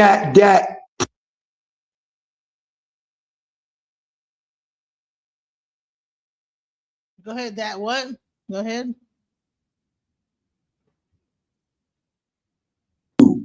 He don't even know that Prince Asiel and Farrakhan best friends. And when Prince Asiel died, Farrakhan spoke at his funeral. This dude don't know. That ain't what I'm talking about. I'm talking. Let me go. I love Dr. Khalid Muhammad. You don't get to come over here. Yeah, that dude don't listen. The whole point. Honey, I'll play a whole 3-hour Khalid Muhammad marathon up with this bitch. I love Khalid Muhammad with his bald head. I wish I was alive when he was around because he would have never died. Trust me. He would have been still alive because I would have kept it best. When these guys come on the show, you can clearly see that these guys, they in the way, man. He don't even know his own history in Chicago. He didn't even know that there was a street named after Prince Asiel. How you don't know about the Soul Vegetarian Restaurant? Everybody in Chicago know about that. Everybody. They've been around since the 70s. He's in Atlanta. He ain't thinking about Chicago. You don't know shit. He's in don't know shit. So he don't even understand what we talking. Like, bro, you can't come up. Dr. Khalid Muhammad, bro? Come on, Khalid Muhammad. Come on now. For real, Khalid Muhammad. Mr. Muhammad is the man who made so many of the front pages of America's newspapers. No, mute that. Mute that real quick. Mute that real quick. You gonna put him back? I love Khalid. No, we're gonna keep it on focus. Look at that link right there. You see that link? I'm about to show you something. He said, we don't know nothing about these people, et cetera, right? Well, hit that link right there. It's only 10 minutes. That's Prince Asiel, Ben Israel, and Ben Ami speaking at the Million Family March before Farrakhan speak. I'd like to introduce. Hit that. This guy don't know nothing, man. I'm talking to people that don't know what they're talking about, man. Press play, DJ Genesis. To you, Brother Prince Asiel, who will introduce Rabby Ben Ami. In 1997, in 1977, as President Sadat of Egypt was meeting in Jerusalem, Minister Louis Farrakhan and I met in the city of Chicago. And we said that after 2,000 years. We're going to melt this down. So that's my late grandfather, Prince Asiel, right there. Breaking down how him and Farrakhan met up with each other in 1977, man. Come on, man. He the one that took that's why his pictures of Dr. Khalid Muhammad over in Dimona. Prince Asiel is the one that took Dr. Khalid Muhammad over there in Dimona. And that's Bill. Since you want to talk about, history of the Nation of Islam, did you know that the first bodyguards of Farrakhan, when he was establishing the second resurrection of the Nation of Islam, were the Hebrew Israelites that came out of Ben Ami's community in Chicago? That's a fact. You don't know nothing, man. You coming up here talking about, just because I'm not from Chicago, I'm a historian. That's like you saying, if you ain't from the Bronx, New York, you can't talk about hip hop. If you don't get that dumbass argument out of here, press play. Press play. Of Abraham that was brought to America had come back together. The Hebrew and the Muslim had come together for peace. And over the last 20 5 years after being outside of America, Rabby Ben Ami has brought back to America's African American community and the world that we have produced a community that in the last 33 years, not one murder, not one stabbing, not one drive-by shooting, not one case of wife abuse, of human abuse, of child abuse. You're talking about And Jamon. Minister Louis Farrakhan has provided this venue today to say to the world, even though there is trouble in Jerusalem between Arab and Israeli, but here on the capital of the United States of America, from Dimona, Israel, Ben Ami has come down to say to the people that we have a new direction, that the sons of Abraham in America will show the way. I present to you His Excellency Ben Ami, Ben Israel, anointed spiritual leader, the kingdom of God at Jerusalem. So Dr. Louis Farrakhan actually had the Hebrew Israelites at his march. And that's be Pacific. And that's be Pacific. We're not talking about Hebrew, right, working together in a unified front to like work together. Right. Like what? Right. Ben Ami is the one. Ben Ami is the one that speak before Farrakhan. How you don't know about these people? These people are famous and respected in Chicago. This dude, I can't believe he from Chicago, man. How don't you don't know about these men? I don't care who you go to. You can go to Larry Hoover. You can go to Jeff Ford. You can go to the Black Peace Stones, the conservative vice lords, the gangster disciples. They all of them know about Prince Asiel. Since you so affiliated with Larry Hoover, like you said, then you got to know about the Universal Brotherhood movement, because it was Prince Asiel that helped to organize the gangs in Chicago to have a fucking peace treaty. You don't know what you talking about, man. I'm telling you, this guy don't know.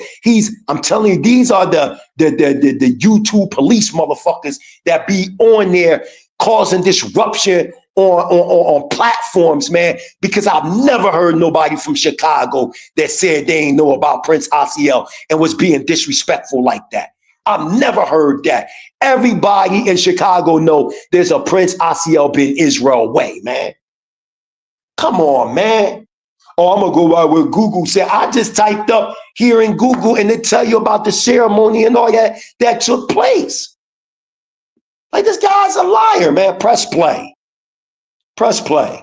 This is the Million Family March. Watch this.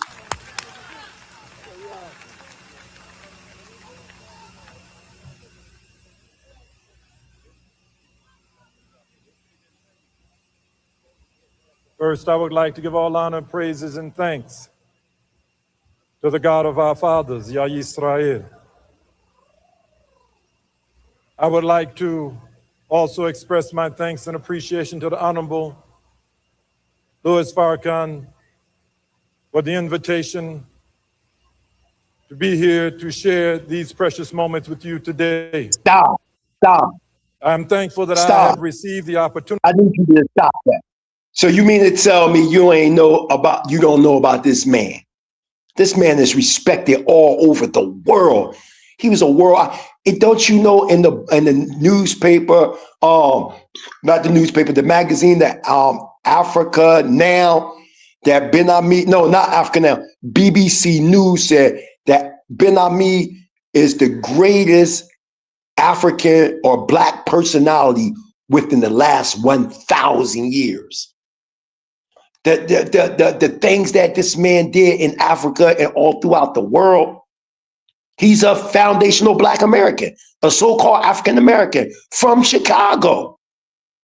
And how in the 60s, he took men and women and children and left and created the community that you see in Dimona. How you don't know about this and you from Chicago? In the age that you are embarrassment to our elders coming on here spitting that bullshit. That's how you chop their asses up, Genesis.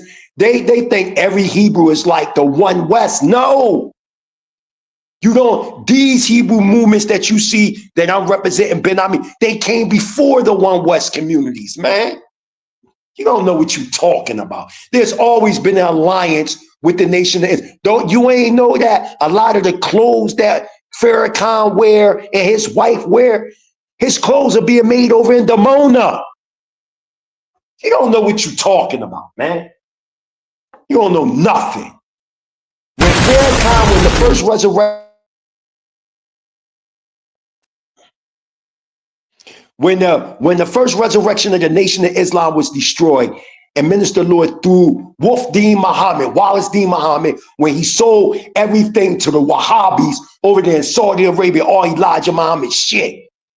And when the Minister Louis Farrakhan resurrected, the second resurrection of the Nation of Islam, he called the Hebrews to help him reestablish it. That's a fact. You don't know about that history because you're not on the ground. That's the problem. I sat amongst Farrakhan. I did a PowerPoint presentation in front of Farrakhan in Chicago. You don't know nothing, man. Coming on here talking to us like we stupid. Then when we put up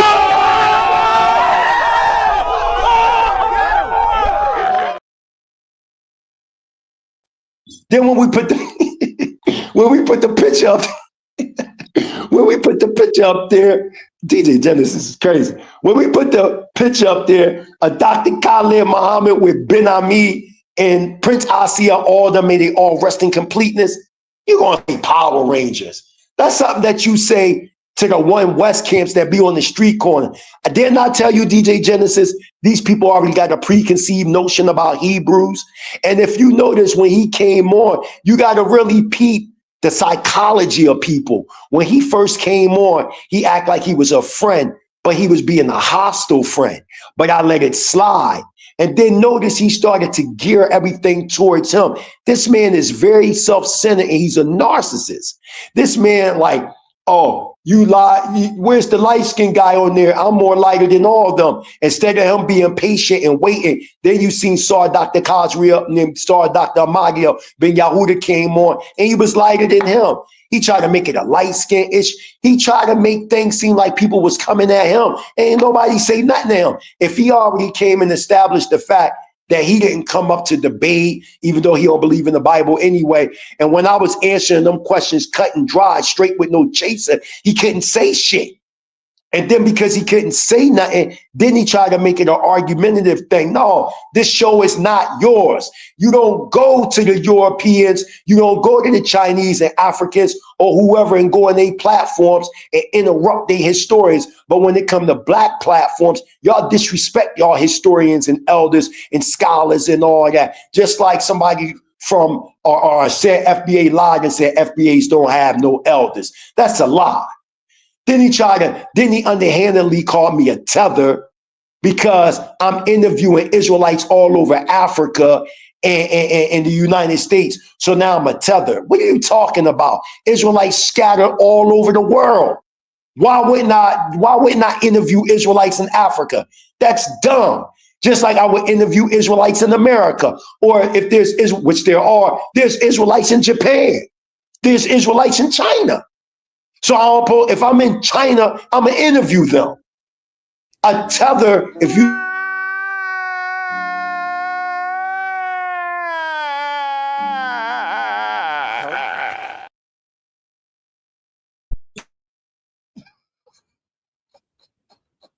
You getting with them, child. You're tearing them up, child. You're tearing them, you're beating them up.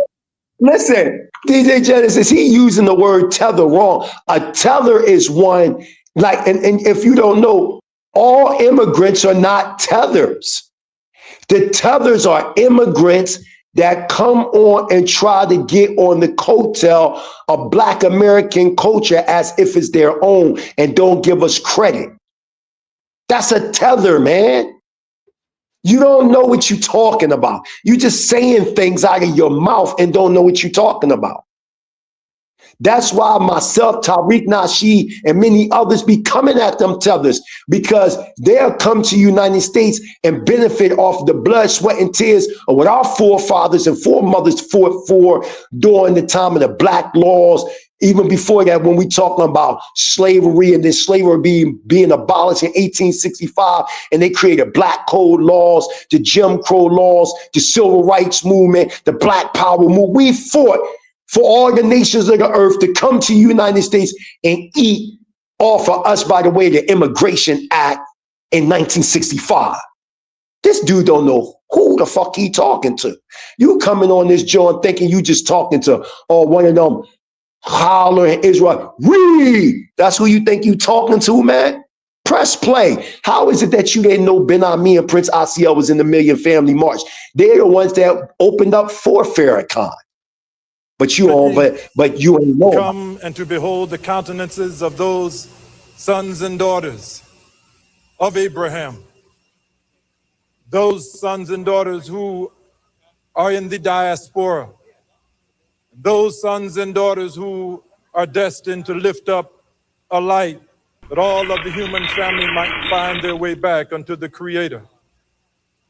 I have Stop for a second, Genesis. my dissertation many times listening to this. Stop. See, you can tell that these people don't know us and these are new people.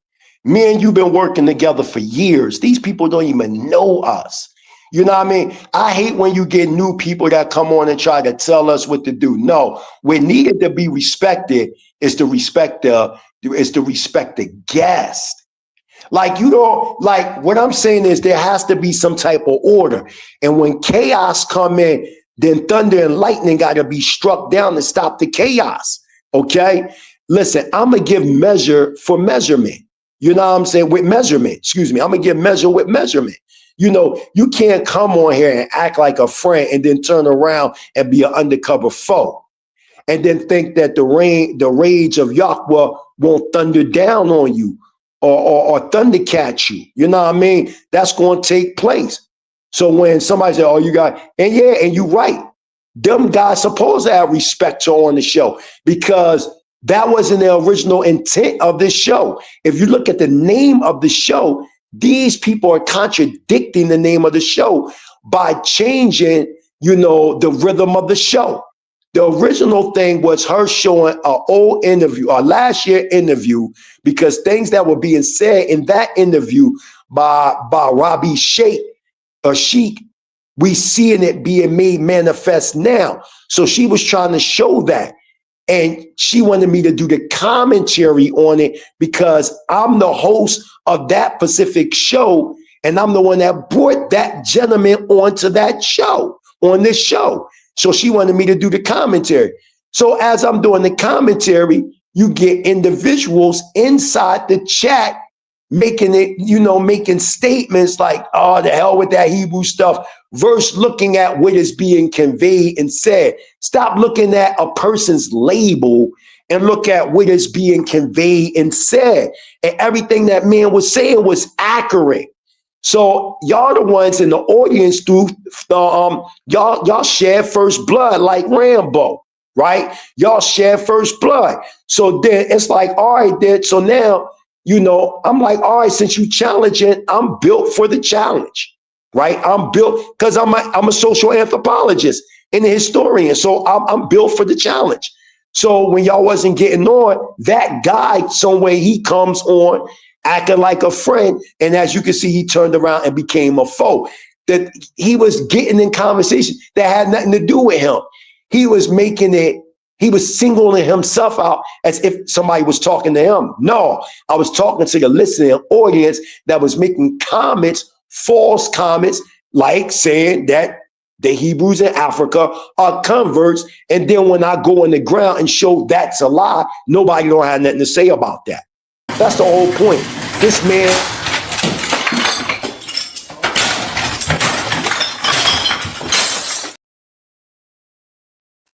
You know what I'm saying? This man said there wasn't no Prince Asiel ben Israel way. Come to find out that's a lie. There is a Prince.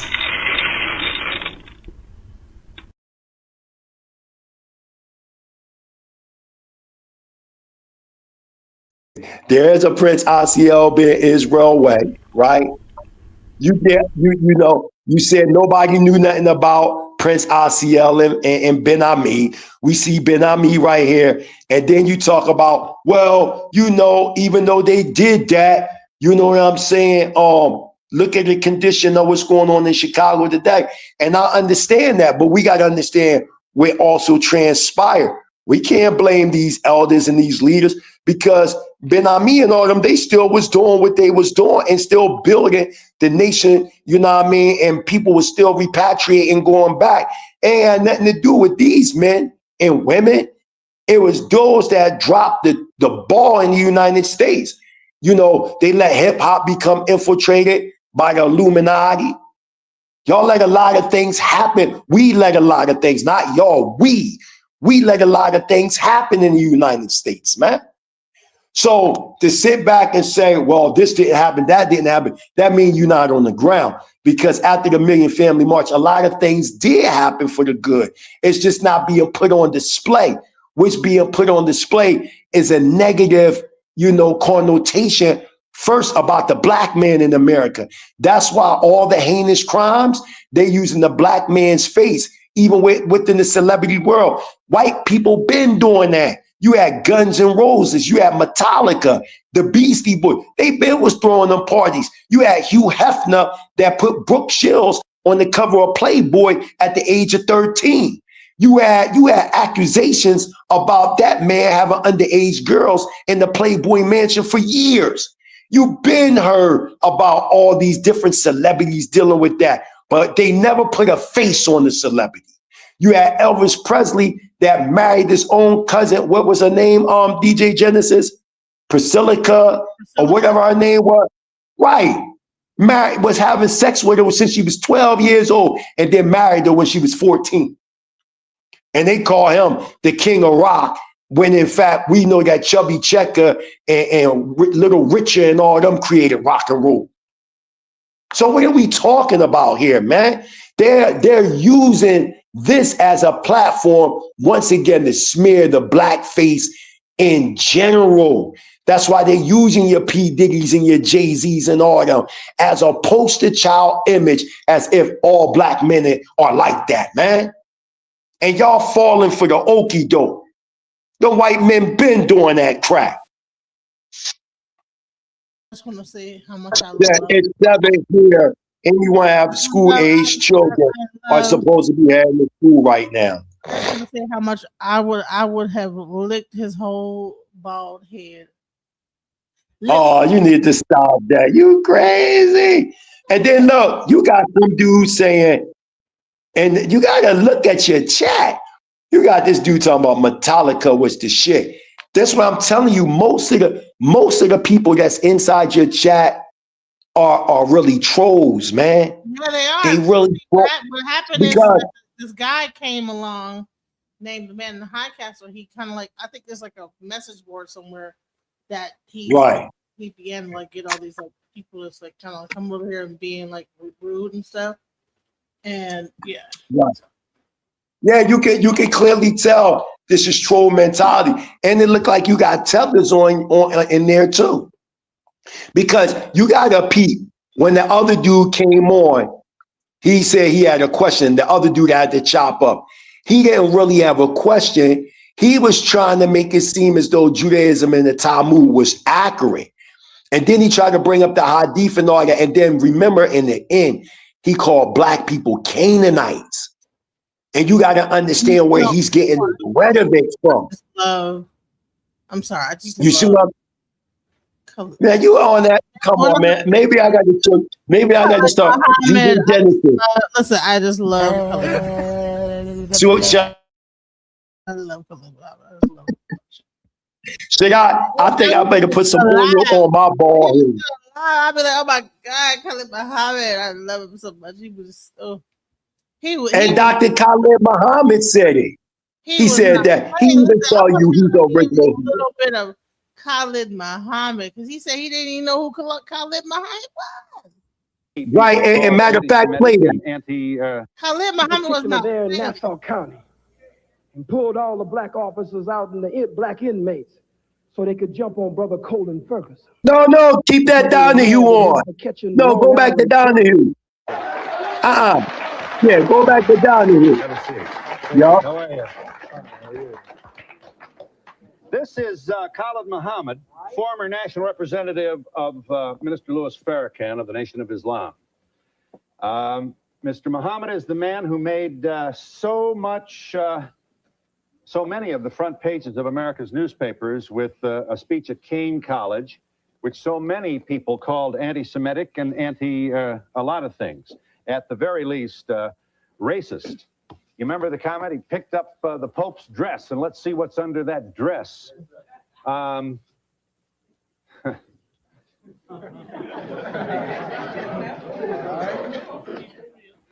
Here's what you said about Colin Ferguson, the man who shot a Jamaican black male who shot 6 people on the Long Island train. Mr. Muhammad speaks.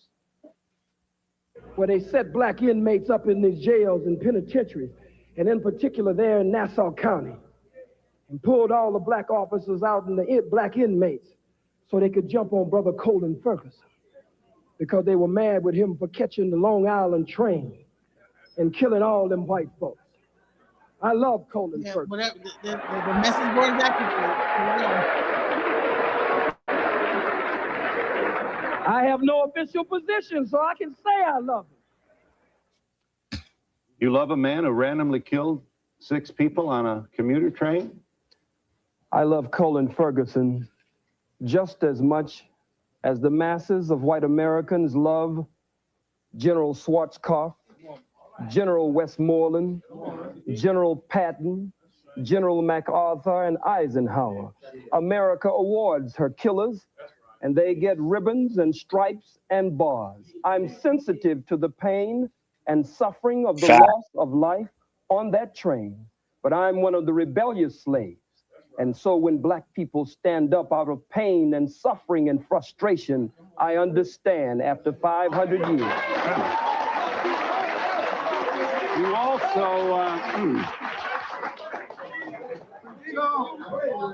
you talk about the response of some African Americans to, for example, the book which attempts to prove that the Jews are involved in the slave trade. I'd be happy to let them see that. You talk about when white folks can't defeat you, you said in your speech at Kane, they'll always find some Negro, some boot-licking, butt-licking, buck-dancing, bamboozle, half-baked, half-fried, sissified, punkified, pasteurized, homogenized nigger that they can trot out in front of you. See how you just threw nigger in there? I would ask you, Mr. Muhammad, is Jesse Jackson a boot-licking, homogenized nigger? To the best of his ability, I believe he tries every day to do that. Here you are mocking Jesse Jackson at a speech. I believe this is Howard University. Roll the tape. Oh, boot-licking, buck-dancing, scratching, shuffling, messy Jesse Jackson. Who keep.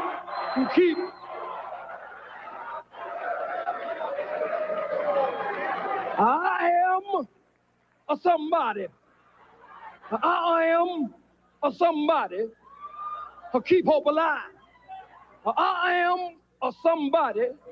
I don't rightly know who the hell I am, but I am somebody.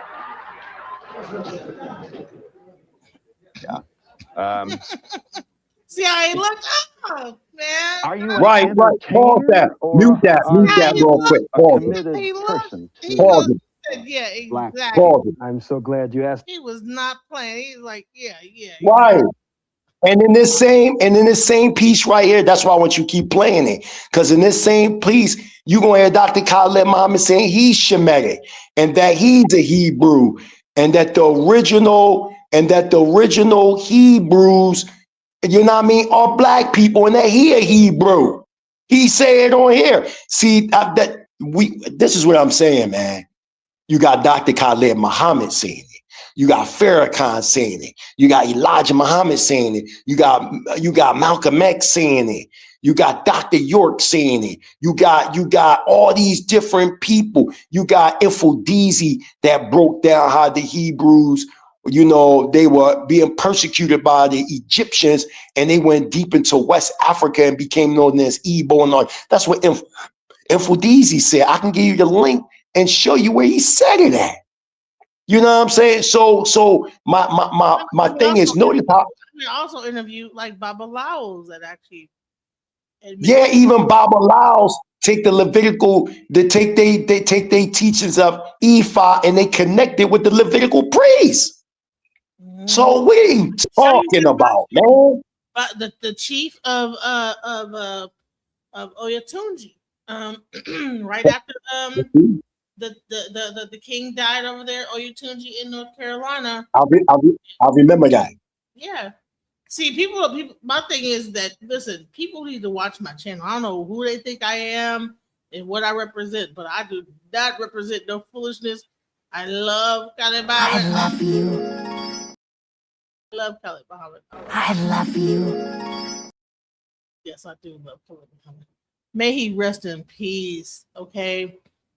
I wish that whatever happened to him, however it happened, people say a lot of things, that he was still alive today, because we need like strong men like this. That I wish that there were more people like this. Pam Mulattoism, what do you want to say? What's your point? What's your comment? Pam Mulattoism, you came up. What's up? Pam Mulattoism, you're up. What you want to say? Are you just here to support?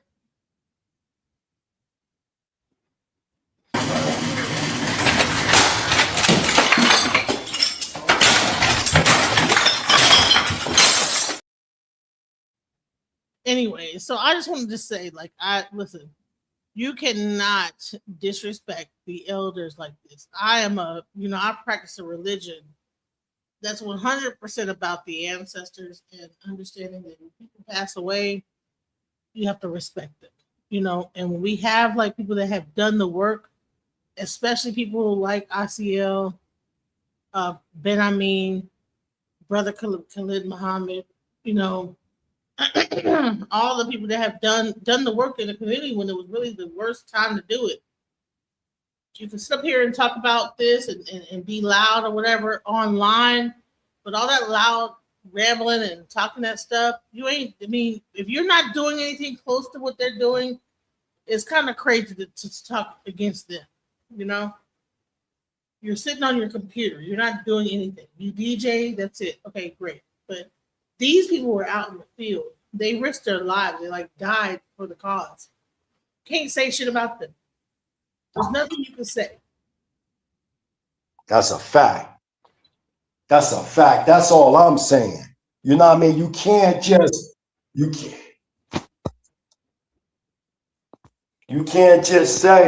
what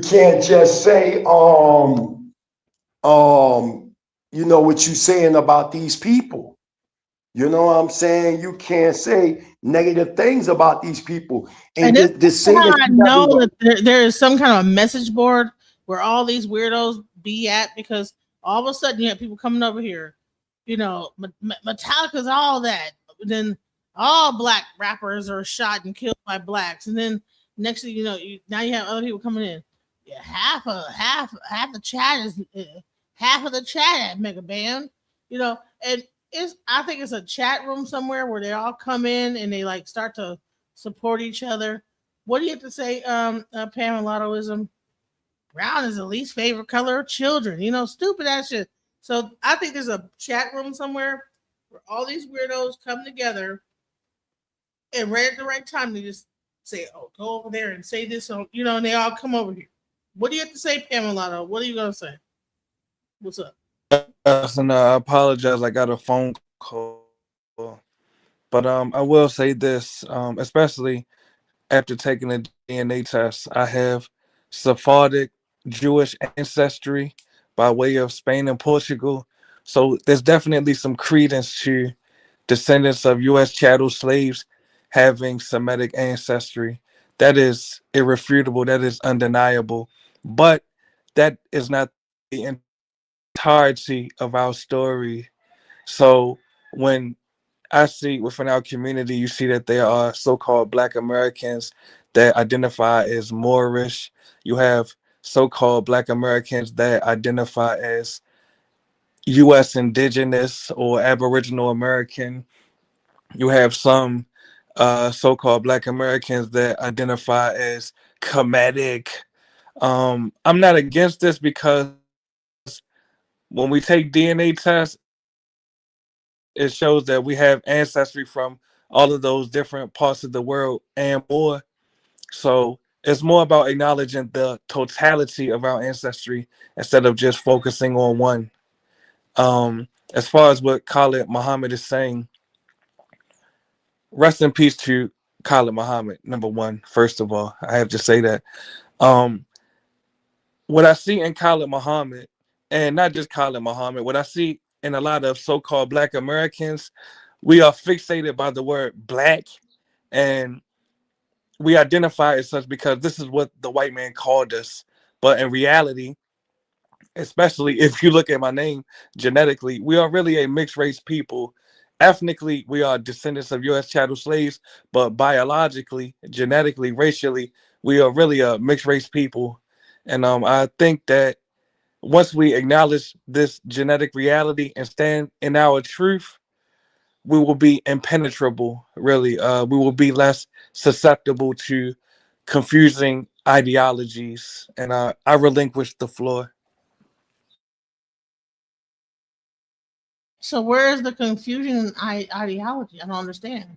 Like, Yes, I'll give you one example. With all due respect, I heard you attempt to debate the Hebrew brother about Ephah versus the Hebrew Israelite paradigm. You are confused when you think it's one or the other. It's both aimed. well, okay. When you have a debate, there's a subject chosen. What I was trying to do is draw the similarities. If you actually really watch that debate, I tried to say that, listen, just like there is in Hebrew, it's the same thing in E5. There is no thing where one should be demonized. And so that is actually, if you actually would have really paid attention to what I was doing, I was drawing similarities. I was not trying to crush the Hebrew. If I was trying to crush the Hebrew, I wouldn't have had a whole entire series of Hebrew Israelites come to my channel, including brother Mighty Hebrew, where he brought all of the Hebrew Israelites of Dimona onto my channel, including people that were at the top levels of the Hebrew Israelite movement to do a show. He was able to bring explain all the people that you were able to bring to my show. I was trying to create a solidarity. That debate was the opening up of trying to come together. Yes, the debate itself was unnecessary. But you're so to make that into a thing where I was just like trying to only just debate. No, I was trying to show that, listen, in E5, I believe in my whole heart of hearts that the actual E5 priests were the Levitical priests. When they talk about Levitical priests, though, that E5, the Urim, and Thummim, and all that stuff, like doing divination, all E5 is the priest that knew how to do divination. And I was trying to explain that, So the debate was unnecessary. It caused more confusion. No, it did not. No, it did not cause. Actually, it did, because it came from the position of. But let me tell you something. Well, I'm not trying to be contentious. Are you offended by anything I just said? No, I'm not offended by what you just said. It's just not true. Just because you said it and does not mean it's true. So it did not cause contention. What it did was it opened up a dialogue, and it brought Ephah to the fore. Because yes, go ahead. Are you offended by what I just said? I'm not being. Genesis. Can you hear me? Can you hear me? I can hear you, brother. You might got to drop down and come back. I can hear you on. Yes, on this. But Sister DJ Genesis, the debate itself was unnecessary. You could have got right to the unity, respectfully. Well, House of Consciousness is a debate platform. And so they put together a debate, and the whole debate was That's the really, entirety of my point. But with all due respect, sir, you just it's interrupted me. not either or, it's both and. No, That's how we must look at things. no, sir. Just We because don't just come from one ancestral. what I'm trying to explain to you is if you actually watch the debate, because you're saying, and that's why I know that. Okay, now I understand where all these people are coming from. Everybody's coming from that debate, and they feel like I can't hear you if you're speaking. You can't hear me at all. I'm gonna leave and come back. You can't hear me at all. You cannot hear me. Let me see something. Hello, check one. Can anyone hear me? Can y'all hear me? Yes or no? Can y'all hear me? Can you guys hear me? Yes or no? Thank you. Because people try to like play in my face and pretend that they can't hear me and all this with stupid ass shit. So I can like mess my show up. But I'm telling you this is that to tell me that my debate with the Hebrew Israelites about this because the guy lost the debate, or was that what was making you upset because he lost? No, I didn't pick a side. I'm on both sides. I think you're missing my point. Okay, so the whole thing was that the subject matter was chosen and we had to debate on the subject. It was not my intention. I'm clear on that. Crush that person, but if you actually look at my side of the debate, I drew comparisons. I said, listen, just like they have it over here, they have the same thing over here. People were very unaware of Ifa. Everyone thinks of Ifa as witchcraft. When people look at the African spirituality and African traditional religions, they think of it as witchcraft. Okay, but the debate was unnecessary. Based on because you said so. You could have got right to the unity. Is the it point? Does not break any unity because I said you could have got directly to the unity is what I said. Well, what does that mean? Like we could have got instead of debating, you should have just drawn the commonalities. You're debating with me. Why don't you get to unity? I'm unifying with you right now by saying you constantly get on my channel and talk about and debate me, and you're not talking about to bring unity. Oh, so I should have chosen unity when it was a scheduled debate. But you come up here on a regular basis and debate me because you saw me doing a debate, and now every time I do a show, you feel like you have to come up here and challenge me, and because you saw that I had won that debate in that situation, so every time I do a show, you want to argue with me about whatever the subject is to prove that you can out debate me, and you're telling me that my debate was wrong. But every time I do any show, no matter what it is, you get up here talking about like whatever you want to talk about, even though it's not even the subject, and you're telling me I should have chose and there was a better way to do it. No, honey, you need to take your own advice, sir. Well, number one, you're speculating, but the point is speculating. Listen, see, everything is not a fucking debate. I'm not speculating. I'm telling you exactly what you do. You come up here. Right. I could be having a topic about anything, and you somehow always bring it back to immigration. I don't even talk about rainbows and fucking. I said nothing about immigration. Not today, but every other time. Exactly. So are you able to focus on today? Listen. And I have ADHD. Every time I have a conversation, I could be talking about whatever it is, and here you come talking about immigration. Well, I said nothing about immigration today. Today you didn't do it, but exactly so many other times. So let's focus on today. And on the cool. See, here's the thing: you're trying to have a debate with me right now. I'm not debating at all. Yes, you very much are. I'm trying to have a conversation. No, you're not trying to have a conversation. You're trying to have a debate with me. I'm not, and you'll see if you let me speak. I'm not debating. Every other fucking word, and you guys are in a fucking chat in the background. You have to be. I wasn't even in the chat. You and y'all are all. I wasn't even in the chat. In some kind of chat in the background because now here comes the man in the high castle, and now all y'all gonna try to gang up on me. All right, well, I'll drop down then. Peace. Yeah. Every time he comes up, you always drop down. It's all contrived. The whole thing is contrived. Every time. Okay, well, you go up there, and then I'm gonna come up there next. You know what I'm saying? Then I'm gonna say Come on now, it's something to this whole thing. Every time I do a show, you come up there, you get me fucking pissed off. Then here come Man in the High Castle, and then the what you call in the chat, whatever his name is. You know what I'm saying? Y'all all are in a back chat together. You can't tell me y'all not. And y'all all like just tag team on me, and I'm like, why? Now I see why, because I won the debate with the Hebrew Israelite that one time where you saw me debating, and so now I have to like have a constant debate with you guys about stupid shit, and y'all get off on like pissing me off. That's just weird, bro. Everybody hit the like button, share, and subscribe.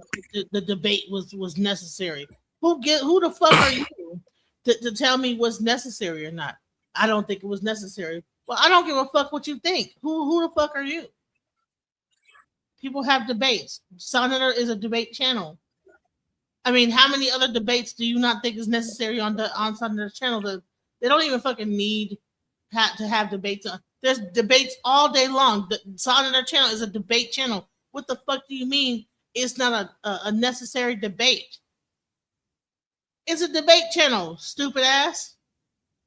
I don't think it. I think that we should. Yeah, I should yield because I'm a woman. Is that what it is? I need to shut my mouth and let people win. No, I'm not gonna let you win. Funny dude, man, a suspect. Exactly. Told you, sis. Detroit shouts out. Exactly. Laughing out loud. Exactly. People are crazy, bro. But I got your number. I know now. I know where the hell. I know exactly what you're doing now. I see you. Boom. I see you now. I knew it was something. I was like, okay, why does nigga every time I do a show keep coming up here trying to have a back and forth with me? I was like, either he is getting off on this or what is this? You know why every time I get up here, he get up here trying to have a little tussle with me. And then when he leave, here come Man in the High. Well, okay, man. Well, what do you want to say? Piss me off. Rise and shine. You called me. You started snorting. Rise and shine. No. You started snorting. Rise and shine, proud Americans. You started snorting. Last time you were on this channel, you started snorting like a pig. What was up with that? What's up with that shit? What does that mean? I'm trying to figure that out. Snort like a pig. Why did you do that? Me? Yesterday, I said this? No, yesterday, when I tried to tell you, like, chill out or whatever, you made a snorting noise like a pig, like I was a fat pig. So whatever you were doing, you did like a thing like this. Why did you do that?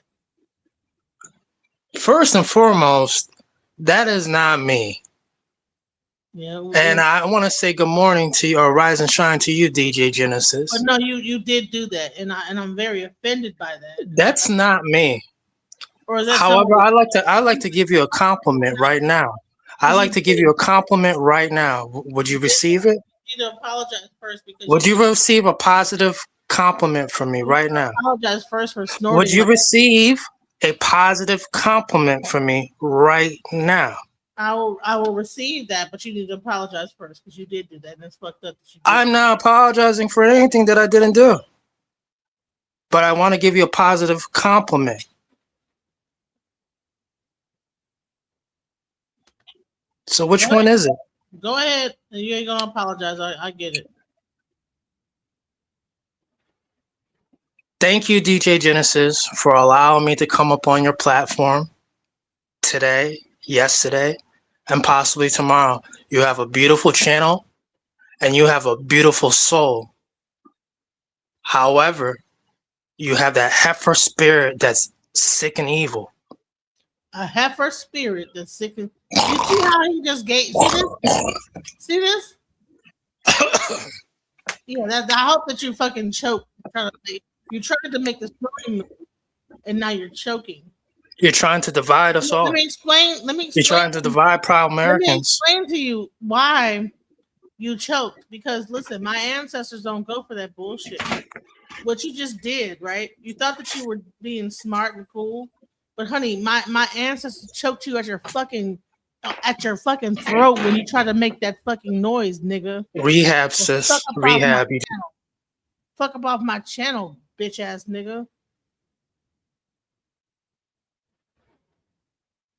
Hold on, I'm not gonna just kick you and ban your ass, bro.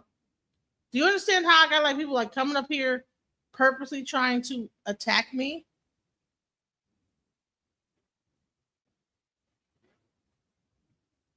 Thank you. I'll probably be able. No, you'll never come back up here again, sir. You're banned. Okay, you're done. You and all your little back chat cronies, because I know that you have some kind of back chat somewhere where y'all all decide to come over here and fuck with me. And I've been figured that shit out, but I was just gonna see. I had to like see, like I had to clock it. Okay, first one person comes up, then another one comes up, and then right after that, this guy comes up. I said, okay, and I keep like okay, every time this one comes up, and I'll just like watch it over time. I mean, I'm a Gemini. I'm a very. I don't have to like call it out real quick. I just like watch it happen over time. Just let it happen, so I can really clock it and figure it out. Okay, all right. There's a back chat somewhere where they say, "Okay, go over there." Some of the people in the chat that's like rude and stuff.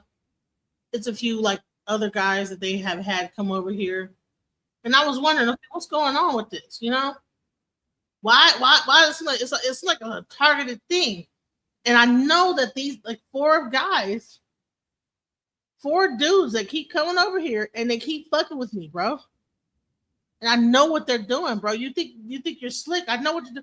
I let you do it because I'm trying to figure out what's going on.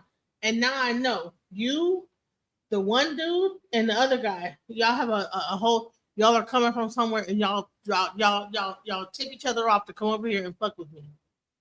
I know it for a fact now. Thank you for letting me know. What I missed, DJ Genesis? No, it's three dudes, okay? Men in the High Castle, Pan Mulattoism, and the dude you just cussed out. All three of them are part of like some kind of a message board, probably like a pro-Trump, whatever. I don't know, like niggas that love bullshit. And I think they send people over to my page. I've been trying to figure this out for like, and I've just been so I purposely let them come up there and disrupt because I'm trying to figure out where are these people coming from. And when I notice when they come over here, all my whole chat gets to like fucking being rude and stuff like that, talking shit about me and all type of stuff, you know? And I'm like, okay. So I began to see a pattern that, okay, whenever he comes over, whenever this person comes over, my chat changes. So it's almost like a thing where they like say, all right, go over there now. Everybody get to like talking shit, you know what I'm saying, in my chat room. So I'm like, okay, this has to be like, this is not a coincidence. So I began to allow them to come over, you know, because I was like trying to figure out what was going on, right? They're all in on like, they're all like on some back chat somewhere and they come over here and they fuck with me. And you know what? I just got confirmation just now. Fucking Pan Mulattoism just told me, well, I don't think it was right that you had that debate on Sonnetter. These niggas been following me. Well, that debate wasn't even worth it that you did because it was creating like a division between. And I'm like, bro, when I did the debate on Sonnetter, I was actually trying to draw a parallel and trying to show that yes, I believe that IFA is a better thing because it does show you what's going to happen. And divination should be a natural part of society. It shouldn't be demonized. That's the main part of Ifa, you know what I'm saying, that I believe that we need to have. Other cultures are using it. Why the fuck why is not Black Americans using Mexicans all these other people are using divination. We're the only ones that's not doing it because we feel, oh, it's evil, it's witchcraft. Ooh. But other people are doing this stuff, and we are over here like, oh my God, no, just Jesus Christ. I'll just like kind of like I'll just white knuckle it through life. Well, honey, you don't have to do that. You can pretty much know what's fixing to happen. You don't have to like sit there and be like, oh my God, what's gonna happen next? And I said, listen, I was drawing parallels. I was not being divisive. I was actually trying to unify And he was like, no, it was being divisive. No. Soon as he got off, fucking Man in High Castle comes up. I told him, see, yesterday I was doing the show. He was making snorting noises like a pig. Mm-hmm. Right. Like, yeah. And I said, well, before you say anything, apologize to me. He said, you know, I'm not going to apologize to you. I just want to say thank you, whatever. And then he tells me that some bullshit, and then he begins to make snorting noises again. So it's like, yeah, he gets a. So I see what's going. But this time the nigga choked. But this time the nigga tried to make the noise and his ass choked. His fucking water went back into his throat and his ass was coughing instead of making the noise. Yeah, nigga. Listen, you on the wrong channel for that bullshit. You don't even know who you fucking with, bro.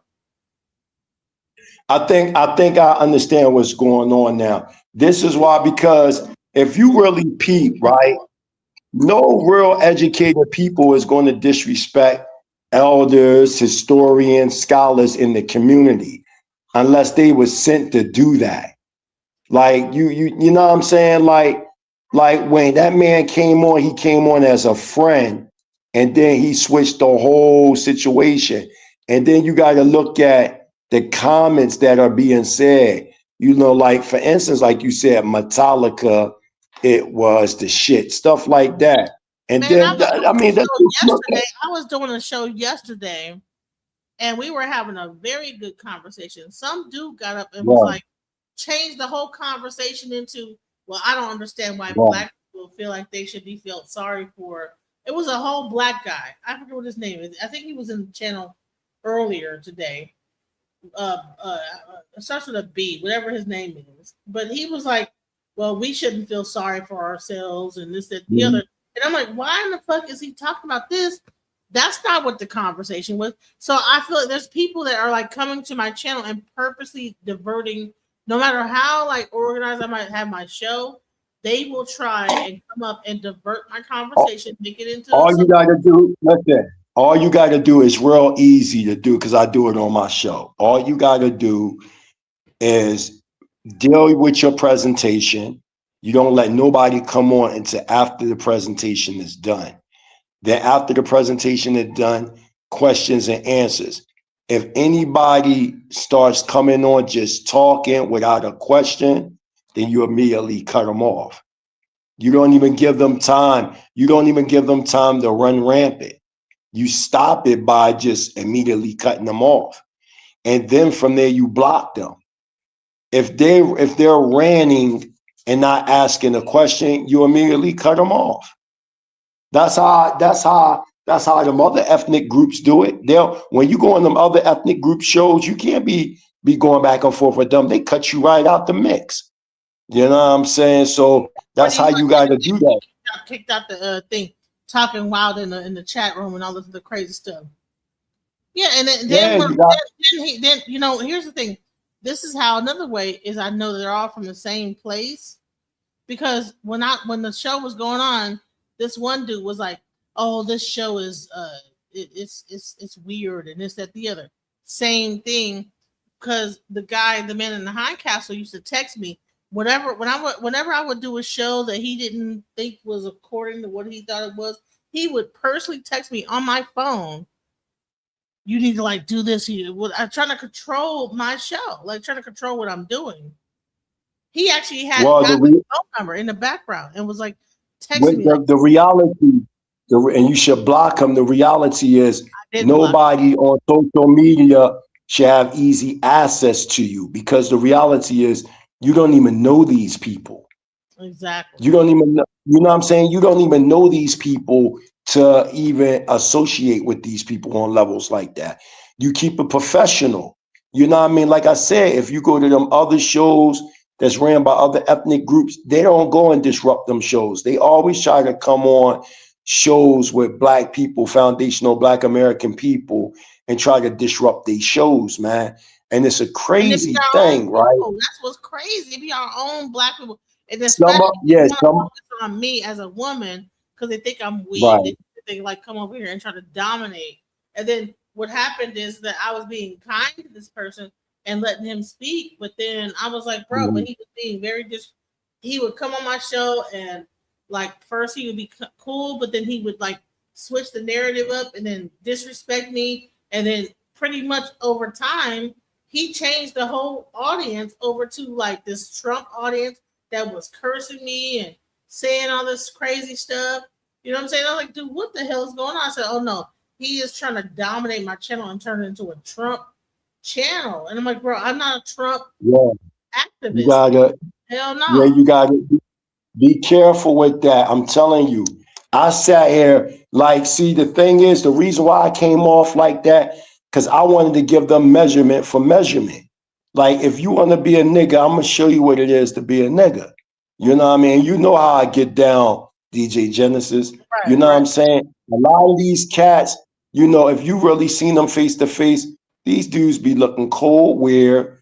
They have no real education. You know what I'm saying? And you know, you got education. You've been in college, military, all kinds of stuff. You know what I mean? We from an educated background, even though I'm street bound, but at the same time, I got an education under my belt. I got degrees under my belt. I done wrote, you know, a lot of, you know, historical work and did a lot of ground footwork research. And for these guys to just come on here, real scholarly men and women don't act like this. This is how you know they're just trolling the channel. You know what I mean? Because my whole thing is, what footwork have they done in our communities? Like they'll make statements like, yeah, you know, and anybody can live in Africa. Nobody, no, that's not true. You know, you got people, they may come over and do a vacation. I've been here, you know, for 5 years, even though I go back and forth to where I'm from in Philly, I go back and forth. But you have to have a certain type of network to be living out here, man. You can't just be living out here.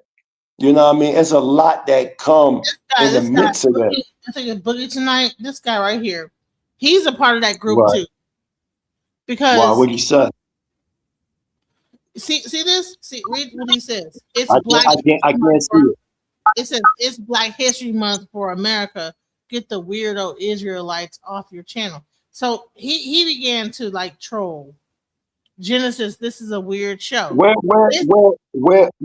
hold on. If he's saying this is Black History Month, which is really called Negro History Week by the late Carter G. Wilson, right? Then you would know that some of the pioneers of the Israelite movement come from out of the United States. When you talk about William S. Crawley, you talk in 1847, he was an ex-slave from out of Maryland, and he was a sergeant in the Civil War. When you talk, and he's the one that created the 7 keys and all the tabernacles throughout the United States. What about Frank F.S. Cherry? He was also an ex-slave. He came in 1886. What about the community of runaway slaves that created Israel Hill? You can go get the book Israel on the Aftermath. See, that's what I'm saying. When they talk about get the Israelite word. The thing is, your show is weird. This and that. This is the same text I was getting in the back chat with this other man in the High Castle and Reverend Green, same guy that was chatting on my phone. And so now So what you doing? And one person. So what you doing is you block. Wants to come up. Hell no, you're not coming up, bro. You're not coming up. So what you do is you disrespect. What you do to them, right? What you do to these type of people is block them. It's called you should call your right finger the block finger. It's real easy to get rid of them because you see many podcasters doing this. Like you can't have an intellectual discussion. Somebody say, well, get the Israelite out of if they thinking that the Israelite culture is a monolith, you automatically know they don't know what they're talking about. If they think all Israelites view the culture as you see the guys on the street corners that they label as Power Rangers, you automatically know they don't know what they're talking about. If they think all Israelites believe in the 12 tribe chart, you know what I mean? You know they don't know what they're talking about. If they believe that all Israelites believe that Lashawan Kwadash, or with the one West called ancient Hebrew, is like the first original Hebrew, then you know they don't know what they're talking about. So what you do is you eliminate these kind of people by exiting them out by blocking them. And you just keep blocking them. And what happened, they'll get tired of coming over to your show. They'll be tired of making fake accounts and all that, and they'll just leave you be. You can easily sever these people. All power belongs to DJ Genesis. All the power is in your hand. Just block them, because they don't even know you. They don't even know the type of people that you got interviewed. They don't even know what your background is, who your child's father is, how you are famous within the hip hop community. They don't know nothing about you. So by them not knowing, just cut them off. It's that simple. You know what I mean? And you eliminate that. Only ones that should be on your show is people that's going to uplift, alchemizing energy. Nobody should be on your show whereas though they're trying to dictate your show and how you run your show. You can have whoever. You are a show that's bringing out truth. So you can interview an Israelite, a Buddhist, a Hindu, a Mormon, a 5%er, which in the nation gods and earth, those in the Kemetic science, those that are Nuwabic, Moors, whoever. You got a right to interview whoever you want. And anybody that's trying to deny you access to interviewing people, cut them the fuck off. You don't know them people. Them people ain't paying your bills. They don't care about you and your daughters. I haven't donated nothing. And when I said that, you're telling me what I should do, but you haven't given me no money about nothing.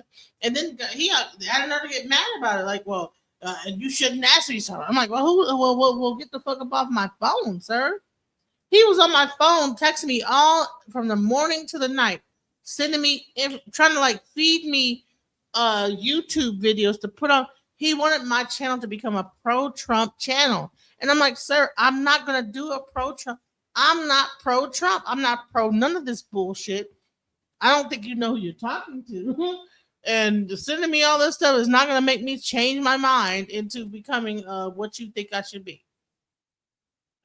And he just kept doing it. And finally, I said, you know what? He got up on here and I said, you know, like, no, I'm not fixing to acquiesce to whatever the hell it is you think that you want me to do. Go to no, sir. You go to you're up on stay on topic, sis. You gotta block these people. The original topic was off. You want to know why? Because infiltrators came in and they took the topic away. The original topic is the Epstein file. Doing that the whole time. I could be very clear on what I want to talk about. I could be doing the show, and I swear to God, they will come up. If I say open panel, that's why I stopped doing the open panel. I said, you know what? Let me just do my show and then open the panel, because I do, and people like the fact that I have an open panel. I got like yesterday, I had a guy say, man, I'm enjoying the fact that I could like come here and freely talk. You know, people want to just be able to talk about stuff. And I want to be able to do that without all the bullshit and fake accounts and all this weird stuff, you know? It shouldn't be a situation where this guy comes up, proud Americans. I'm proud to be an American. He has a fake, first of all, this Reverend Green guy is a fake character. This guy, whoever this person is, made up based on the Men in the High Castle and the Reverend Green and an AI med spa. He has these characters that he makes up, and then he behaves like the character in a movie. And then that's why he's always bringing up movies and shit. Every time he talks, he's like, just like in the movie Star Trek, you know, just like the Sith Lord came against the, you know, every time he talks, he's like, brings some movie up and knows the whole plot of the goddamn movie. I think he might be on a spectrum, to be quite honest. Like, he might be on the autistic spectrum. That's crazy. Yo, you got some weirdos. I do, and they all have a chat room. Weirdos. They don't have a chat room in the background. Where these guys come from, man? They thinking they characters for movies and animated movies and making all these weird. One day, I said, somebody like looked it up and says, you know what? the Man in the High Castle is a character based on a movie on Netflix that talks about what would happen if Nazi Germany would have won the war and taken over America. So that whole the Man in the High Castle is really about some like fucking fascist weird ass bullshit. And the whole time I was doing the show, he was always telling me, you gotta be careful because, you know, first of all, he started to promote that there was gonna be a government shutdown, which didn't even happen. I think they decided not to do that. You know, whatever. I don't know whatever whether it's gonna happen or not, whatever. Then he was talking about I mean, just all this like I don't know. Well, you need to be careful because the NMP 13, whatever the fucking law is, that's the reason why Don Lemon got arrested. It's like, no, sir, he got arrested for these two laws, and they're trying to like silence journalists. NMP 13 has nothing to do, whatever the hell that NMP 7 or whatever has nothing to do with why Don. That's not the reason. Sorry, sir. But then he got mad because I told him that's not the reason, and then cursed me. The bottom line is that I got like a bunch of weirdos. But I think I didn't realize they know something. They know something.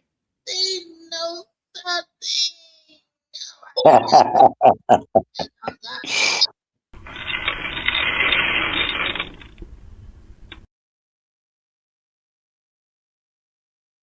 Yeah, you see how I do disrespect Prince ICL, Dr. Khaled, Muhammad. I'm like, oh, these guys are straight trolls. These guys, you know what I mean? Once they start disrespecting people like that, you already know that these dudes ain't they ain't working with a full deck. Yeah. They weirdo. Well, that guy seems like an ex house music DJ that, you know, his careers are over. He's old as fuck. He's not cute, so he can't like continue to do house music. You know what I'm saying?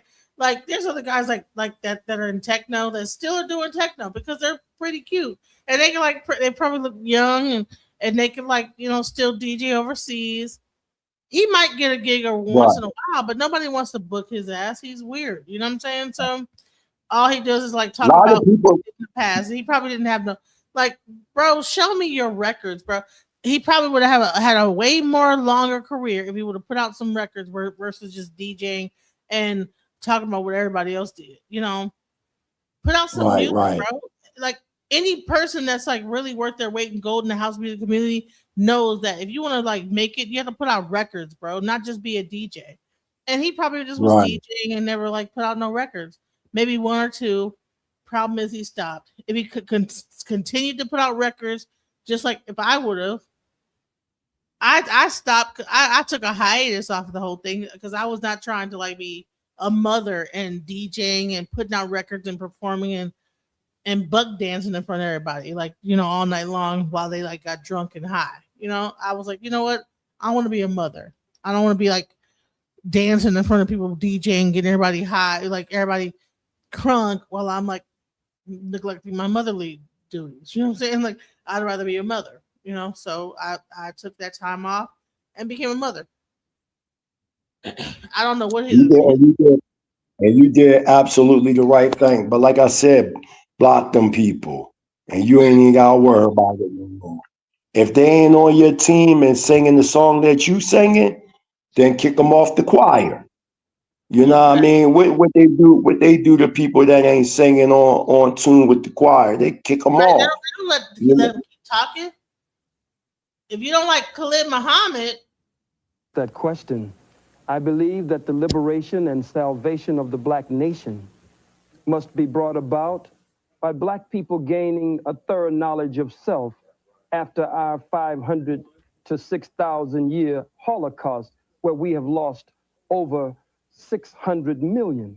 And so I believe that education process must be a process of 2 steps. How in the hell do you not know who Khalid Muhammad is? Some dudes know who Khalid Muhammad is. They trolls. That's what he sound like.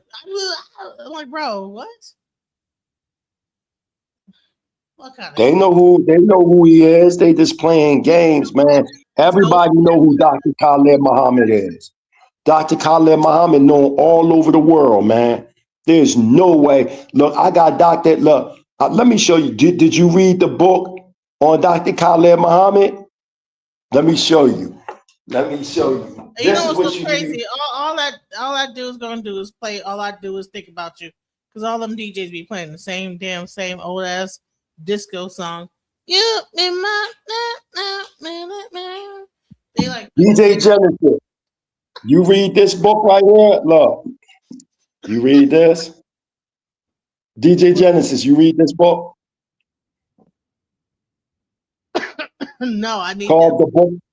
You need this book written by Malik Zulu Shabazz, called the Book of Khaled. This joint go into the life of Dr. Khaled Muhammad. This joint is fire. Honey, I used to just watch his videos on VCR tape back when they had VCR. Well, no, on DVD. They were VCR film, but they were on DVD. We would put it in the DVD player and just watch them all day. That's how much. Right. Before there was the internet. You gotta read this book. So you cannot like talk ish about like Dr. Khaled Muhammad. There's no way. Hell no. I don't know who is that. You sound like a fool.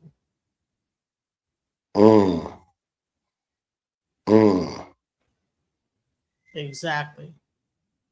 Rest in paradise, my brother. You know, it's a new day. Yeah, it's a new day. It's been 9 hours. I can't believe it. And I'm sure over here in Tanzania, it's 4:07 p.m. Wow. I've been on with y'all since but I had to go back because I left from one house and came to another house. You know what I'm saying? Because sometimes you know how Africa is, the electricity, but I got generators and all that. I went from the guest house and I went to the farmhouse. You know what I'm saying? Right. So and you have a guest house and you have a farmhouse, bro. You know about all that. You're probably living with some bitch. I shouldn't say that. You know, I run this whole compound. Whatever. Waiting on, you know what I'm saying? Waiting on him to come home from work and playing PlayStation and stuff. Yeah. Yeah, we don't do that over here. We don't do that over here. You can come. I'm an FBA. You know what I'm saying? But like, bro, you are a fake black ass. Yeah, dude said Dar es Salaam. I'm like 10 hours away. He said Somebody said Dar es Salaam. I'm like 10 hours away from Dar. I'm in Moshi. I'm right where Mount Kilimanjaro. If you look at my backyard, you can see Mount Kilimanjaro. You know what I mean? So yeah, I'm like an hour and a half away from the Kenyan border. You know what I'm saying? So I've been over here in Africa now going on 5 years. You know, I'll be back I come back and forth to the States, but I'll be back shortly for my 50th birthday. So in Hunting Park, where I'm from, in North Philly, they throwing me a big birthday party. Try to get you to come down there. DJ Genesis, July 17th is my birthday. I'll be 50. I'm waiting on my money. If I can get my money together, I might be able to come out there for your birthday. No, we're gonna make some arrangements to get you down there with me. You know what I mean? We not just you, it's gonna be a couple other people because I know Takaya, all of them coming. So you can get on board with them and come through with them. So it's gonna be a lot of people there. You know what I mean? A lot of people. It's gonna be a 2-day event, block party. We're gonna be eating, drinking, dancing, whatever, however, you know what I mean? We're gonna just have a good time. You know what I mean? Then kids need to have their passport or just adults? You say what? Do the kids need to have their passports too? Passports? No. What you mean? It's gonna be in Philly. No. Oh, Philly. Okay, I thought you were all over there. Yeah, I'm not doing my 50th. I'm working out. I'm trying to get out there into Africa because I'm waiting on my check to come. I've been waiting on the damn check. When I get that check, I can't wait till you get over there. You can stay right in my guest house. I'm trying to go. I want to travel. I might do I could take this. I said, I you know know what? you. I know you want to go to Demona. I know you want to go to Demona. Big time, you know. So, and here's the thing: is that people, with this FBA movement, I'm gonna just say this, for the longest time. Well, I don't need to like go nowhere. That's what they were saying. I heard so many people were like, "Oh, I'm cool. I don't need to like go to no Africa. Why not?" It's like, fuck. I mean, have you ever been outside the country? Like, what the fuck are you talking about? And that's the thing. I Tariq don't even. Nasheed took his ass I to don't even. Senegal. But here's the thing. Yeah, I Tariq seen Nasheed that. took his ass to Senegal, but you got all these FBA niggas talking about something. I don't want to go to Africa. Right. So everybody else Look. I'm FBA. stagnant acting. Right. But then he's moving around. That's the thing. That's how I'm- you know it's disingenuous because the moment that I Show Speed got to moving around in Africa, here he like, you know what? I want to go to. He took a trip over to Africa. But So he that's was, how you know. but he was even before I Show Speed, he did a whole tour over in Kenya and Uganda in them areas to promote his what was that? Them documentaries he was coming out with. Hidden colors, right? Them hidden colors. He was doing all that over in Africa. That's the problem. Listen. This is the problem I had with Tariq Nasheed. Is because he did a whole thing on Haiti. He did a whole thing on Africa, but now he wants to talk about people eating mud pies and this, that, the other, make fun of them. I'm like, bro, give the Haitians their money back. Every Haitian that bought your fucking documentary, give them their money back. All the Africans that bought your documentary, give them their money back. Because how could you sit there and create a documentary and talk so highly of everybody, and then when they like, when it's opportunity for you, I don't know who paid you off to like start this fucking movement. Now, if it was FBA and you could all see, he would say FBA, but then Pan Africanism is dead, right? And that's the problem I have. Right. You don't have to like dead one thing to like make another thing live. Right. Like say that Pan Africanism is dead. FBA is supposed to be a lineage, right?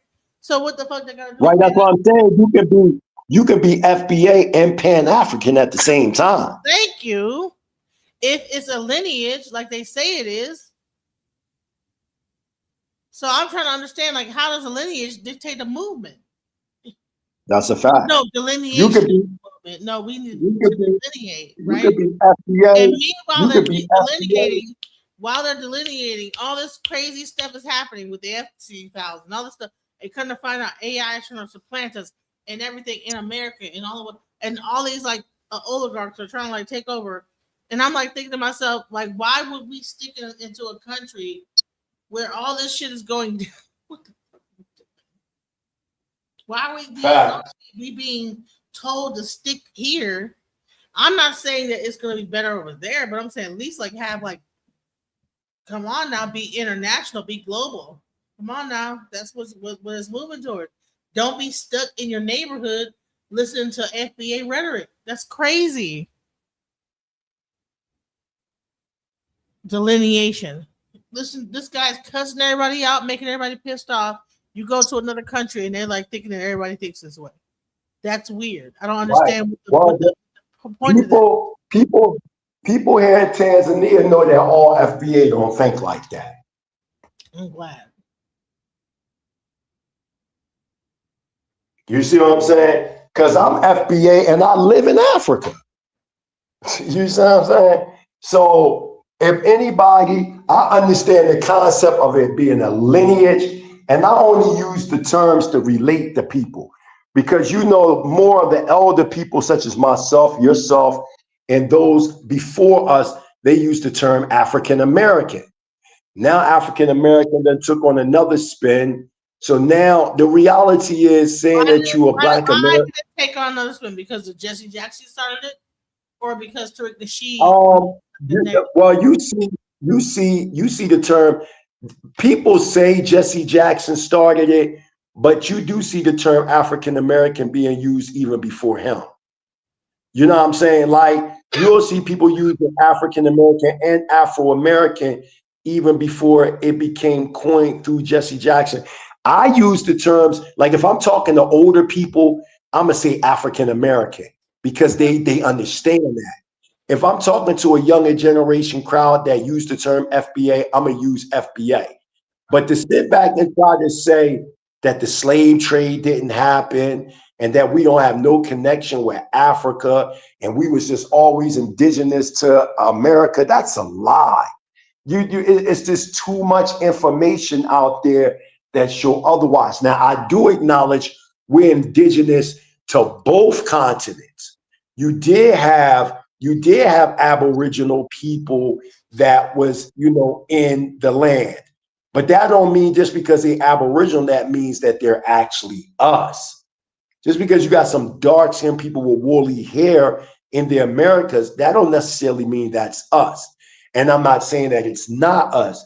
But what I do know for a fact that when you take them DNA markers with Black Americans and you go to African Ancestry and other DNA testing sites, and I'm not saying all of it is accurate, but there is some type of connection with Black Americans with certain E1B1A DNA haplotypes in groups in Africa. There's no way of getting around that. Yes, we did develop our own ethnogenesis. I have no problem with that.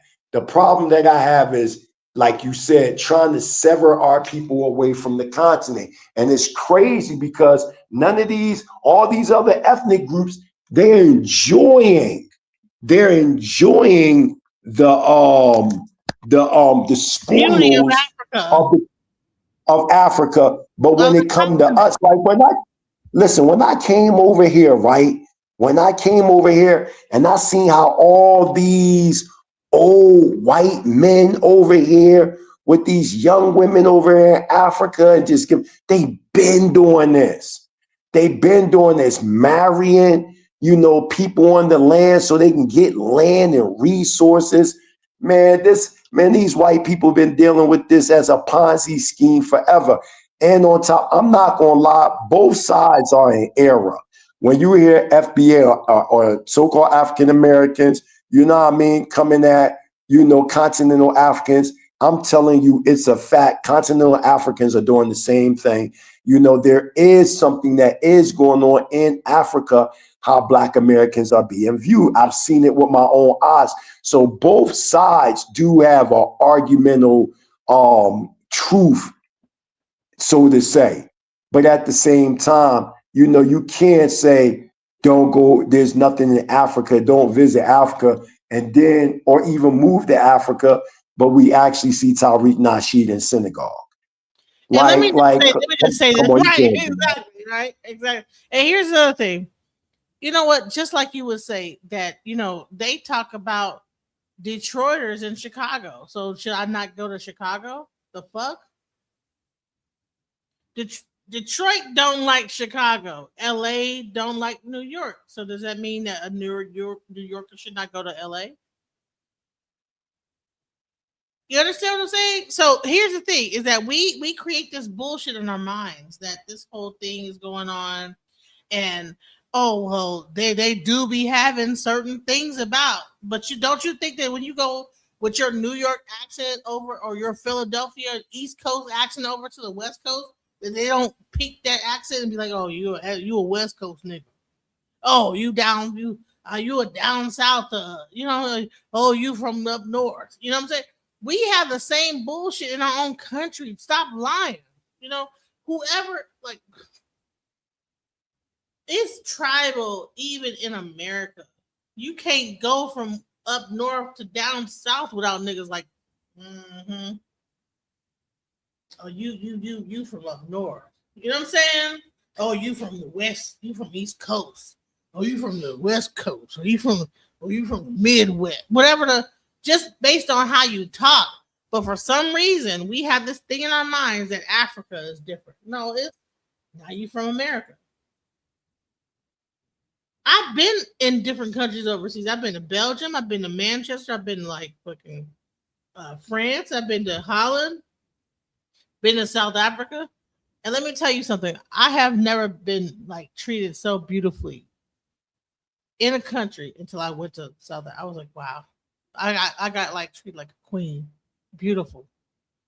Got to see the whole entire the I mean, it was they have very interesting senses of humor. You know what I'm saying? They be like weird with their sense of humor. You know what I'm saying? Because I went to South Africa and they were doing some kind of ceremony and the guys all had like machine guns, like they were dancing down the street with machine guns. And I guess there was a guy, I guess he was doing like some kind of rites of passage on his way to the mountain. And the guy was like, they're coming to get you. And I was like, what? And they all began to laugh. I was like, what the fuck? That type of shit. You know what I'm saying? And then the biggest thing is like, I don't speak English, but they say they have very great English. They speak English. Little stuff like that they do like as like little like, like snide little jokes they do. But at the end of the day, like I got to DJ at the township. I got like to meet new people. They were very sweet people. If you meet the right people in Africa, you'll be well taken care of. Now they're just like anywhere. If you go to the hood, you could run into the crackhead that might take you to the thing and take advantage of you. Or you could meet a person that's like a robber. Anywhere you go could be fucked up. But it's weird how we want to like stigmatize Africa. I've been all over the world. The only place I have not been in is Asia, and Russia. But I've been all over Europe. I've been in Africa. I've been in South. I haven't been in South America yet, and I'm working on that. Been to Canada. Been, Facts. At the end of the day, you know what you're seen as an American. They don't see you as a Black American. They see you as an American. Period. Camelottoism. I'm gonna let you up.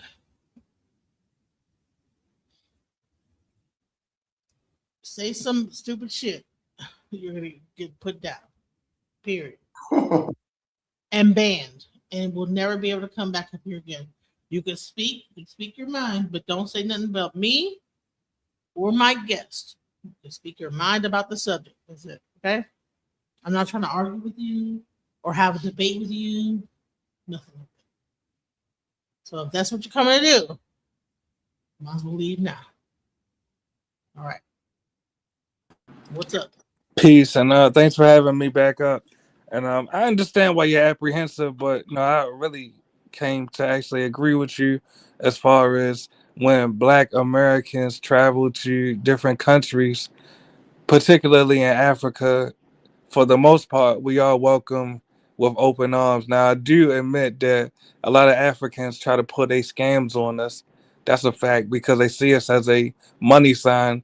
But when I went to Cameroon and Cape Verde and Ghana, etc., for the most part, I got love, especially in Cape Verde. Additionally, I will say that when I moved outside of the U.S. permanently, I picked the Caribbean for a number of reasons. Number one, because of its close proximity to the U.S. I could get a flight to Maryland in 3 hours approximately. And, when we down here, most of the people look like us. So I do support Black Americans buying real estate in the countries that immigrants come to the U.S. from. Let me tell you a story. Back when President Bush was up for election, I was a DJ and I was touring Belgium. And when they voted for Bush, I guess I don't know, people voted for Bush and he won the election. You know what they said? People didn't even want to give me a drink at the bar, bro. And I'm the DJ of the night. They said, "You vote Bush." I'm over here. I didn't vote for nothing. You vote Bush. I voted Bush? No. American, you vote Bush. They don't know a difference between a Black American or a white. Listen, I was in Belgium, Europe. Okay. I was in Ghent at the time, DJing. I was American. It was no black American, nothing. It was you were American, and I can say, well, no, niggas don't give a fuck about no damn voting, no damn Bush. It wasn't us that voted Bush, honey. It was you vote Bush. So I had to be, and honey, they were pissed over there in Europe. They were livid that you vote Bush. Okay, that's the type of shit that happens when you go overseas, especially during like a political campaign or something weird going on, and there's like all this politics going on. Honey, it was a nightmare DJing that night because people were pissed at that club in Europe, cross seas, about Bush getting voted in again for a second term. And I was not a black American. I was not black. I was nothing but American, period. And all they knew was that Americans voted for Bush. He was back in office, and I was a representative of America. I actually agree with you on that. And I apologize. I got a phone call and it kicked me off the panel. But even when I'm at my house in Dominican Republic or Panama or Colombia, even Puerto Rico, which is a U.S. territory, I'm in Puerto Rico now. When they say the word gringo, they're not just talking about white Americans. We used to think that. I used to think that before I got down here, that when they say the word gringo, they're just talking about white Americans. No, they're talking about white Americans and black Americans when they use that word. So you're right. When we go to foreign countries, once again, when I was in Ghana, when I was in Cape Verde, they see us as American. It's not just, we're black Americans. A lot of that, we have that in our mind because that's how we see ourselves. But when we go to these foreign nations, they see us as Americans. Even when I was in the Philippines, I was American. And I had Filipino ancestry, but they still saw me as American.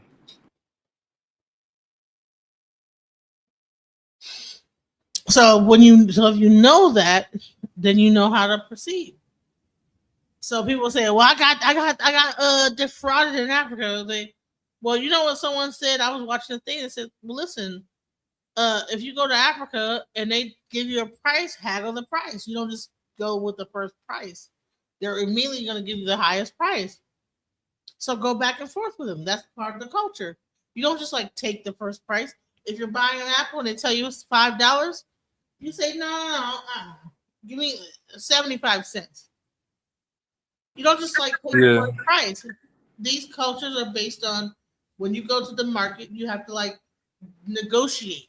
I think the shock and just you don't even know what the culture is. Learn I the think the culture. shock I think the shock comes from Black Americans. We are trained to believe that Africans are our brothers and sisters because when they come to the U.S., that's how we treat them. We treat them like they are one of our own. But when we go to their continent and they make a distinction between us and them, we are surprised by it because in our mind, hold on, we the same. How can you distinguish yourself from me? But one thing I will say, and I'm not trying to go on a whole other tangent, I think that the ADOS They can see you coming to work based on how you dress, how you Exactly. walk, your mannerisms. Can't you tell an African based on how the same thing? For sure, but what I'm saying is we don't treat them. Especially like an African that come from the UK, like I could tell the difference in how they stand. Like certain Africans that are from the UK, they'll cross their legs at Exactly. the top of their leg. You know what I'm saying? Not the bottom, but like at the top, like Yeah. a woman. There's like certain mannerism, how they hold their body. Certain Africans they'll hold hands. Two dudes will hold hands with each other. Exactly. It's Exactly. shit like that. So No, but my point is that when they come to the US, even though we are able to see the cultural differences between themselves and us, we never treat them, or overall, generally, we don't treat them different. We don't discriminate against them. But when we go to their country, there's a clear difference in how they treat us versus how they treat themselves. Or in other words, also, I'll give you an example. it was a time I was at a restaurant in Ghana. I'm not even going to shout them out, but a white couple came in behind me and my queens, and the host greeted the whites before they greeted us. And in my mind, I didn't get offended by it. I was just like, all right, we're not about to spend money here. But it stood out to me that, all right, these Africans, and I love a lot of the Africans, I'm not hating, but they are able to distinguish themselves from us, and they will treat us differently than they treat their own. They will treat us differently than they treat the whites, for better or for worse. Hey, Mighty Hebrew, what would you say in that? Would you leave that place, or would you say, give them a better tip so that they know not to do that again? What would you do in that case? You saying if they got like scammed in the country they was in or something? No, say you walk into a place with you and your two wives. Okay, and maybe my it's three wives. three wives. Yes. And a white couple comes in behind you and they greet them before they greet you. Would you leave that place, or would you do? Oh, say that one more time. I want to make sure I'm getting this correct. Say that You one more walk time. into a restaurant in Tanzania, right? Okay. And before they acknowledge you and your three wives, they acknowledge a white couple behind you. What would you do? I would still stay because I understand they've been colonized. Because over here in Tanzania, they do treat white Americans, or what they call them Mzungu, they do treat them as gods. And when you deal with Black Americans, there is a difference. You know, in some circumstances, they look at us all as Americans, but the overall view, because of colonization, you do see how they deal with the Going or the Mzungu. There is a difference, especially when you're on the ground and you've been living amongst them for many, many years. And I did an interview with many Tanzanians, and they break down why that is the case. And I've seen this happen before. I've seen it literally, that me and one of my wives and some of my children, we was at a restaurant and there were Mzungus or going there, and we were there before them, but they waited on them first. And it was so bad. And I'm telling you fact, it was so bad, I'm not gonna lie. My wife was like, look, we leaving from this motherfucker, and we left. Because at first I was like, oh, we'll just wait. But you know, my wife wasn't going for it, and she dipped. We all dipped. Exactly. But It's the same thing I did in Ghana. We left. yeah. So it does happen. Anybody like this brother right here, he been back and forth to the continent of Africa. There is a lot of things going on in Africa that shouldn't be going on, as you know, dealing with our brothers and sisters. The problem I'm having is this: when many of the brothers and sisters from Africa go to the United States, they are benefiting from the Black American struggle. You know, when you're talking about the Immigration Act of 1965, that was pushed in because of the Civil Rights Movement, and where our foundational Black American ancestors, or so-called African American ancestors, did. They lived and breathed and died for, you know, the rights that they have. You know what I'm saying? And what I'm saying, you know what I'm saying, when we come to Africa, if you ain't got that bag, you can't get shit. This brother right here, he been in Africa. And not to say that they don't treat you good. In many cases, they do treat us good. But let that money run out. I'm gonna give you an analogy real quick, and then I'm gonna pass it. Okay. Let's say, for instance, DJ Genesis, at the age of 4 years old, she gets kidnapped, you know, from, let's say, Ghana, West Africa. And then she gets kidnapped, let's say, from a Black American couple, and they take her back to Harlem, New York, and they raise her until she like 30 years old. She find out that she originally from Accra. She from Ghana. She find out who her real father and mother is, everything. So now she want to go back to Ghana. So DJ Genesis goes back to Ghana. She knocks on the door. Her biological mother answers the door. She like, oh my God, my daughter. And they hug, they embrace each other, and they crying on each other's arms, etc., etc. So DJ Genesis proceeds to walk into the house. She's like, hold up. I understand, daughter, but you got to give me $250 or $500 to come in. You so happy, DJ Genesis, you ain't even thinking about the money. You just happy that you reunited with your family, with your mother, your father, your family. So you give up the money. So then they let you in the house. And then, y'all sitting down, y'all talking about, everything that you went through in America. Now you hungry and you decide to go to the refrigerator and get something to eat. So as you walk into the refrigerator, your mama stop you like, ho. You got to give $200, to get fed. So you so happy, you like, you're kind of perplexed, but you still like, okay, you give the money. And then from there, now it's time to sit at the table and eat. And, you needed people to cook that food and you got to pay for that. Now it's time, you've been there for a while. Now you're trying to get some rest. So you decide to go lay down somewhere. I understand you, my daughter, but you got to pay, to sleep. You know what I'm saying, etc. The point that I'm saying is the other nations, including, the people in Africa, they reap the benefits of the Black American experience. But when we come to the continent, we have to be the ones with the bag. And nobody can say that I'm lying, because I'm here in Tanzania right now. And I've been in Africa, and I've been to 17 African countries within the last 5 years. And I'm telling you, you got to have that bag. And if you run out of that bag, then people's friendship will run out with you. And that's just facts.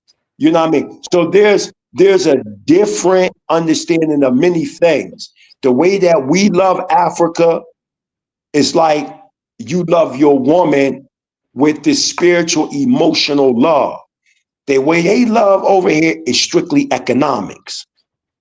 See, when we come over here and we be looking for a certain type of love, because we have this romanticizing about Africa based on everything we read about. We might have read about ancient Israel, ancient Kemet, or in Mali, Songhai, and these wonderful Ghana, these Timbuktu, these wonderful empires, right?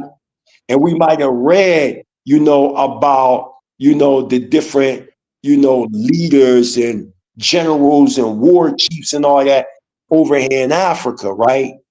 So we give this romanticizing about Africa, but when we come over here and we're on the ground, you see a total difference. There is a difference. The way that we romanticize about Africa, the people in Africa themselves don't even romanticize Africa like that. They don't. They don't. That way. That's listen, great. I am telling you. I'm gonna tell you. I want to show you something that's really interesting. Did you see this? Why IShowSpeed left Nigeria? Did you see this? Yeah, I seen everything IShowSpeed did and how he was over there in Nigeria, and many of them Nigerians made Nigeria look bad. Was on there asking that man for $10,000 and just madness, just pure madness. And that's that. Go into a little. Let me speed it up. But I think that's another. People are they struggling that bad? They see. Is there any shame? Like, okay, is it that you want money so bad that you're just like, oh, give me some money? They don't have. I got to say this one more thing before you press play. The way that we see honor amongst Black Americans and shame and all that is different over here.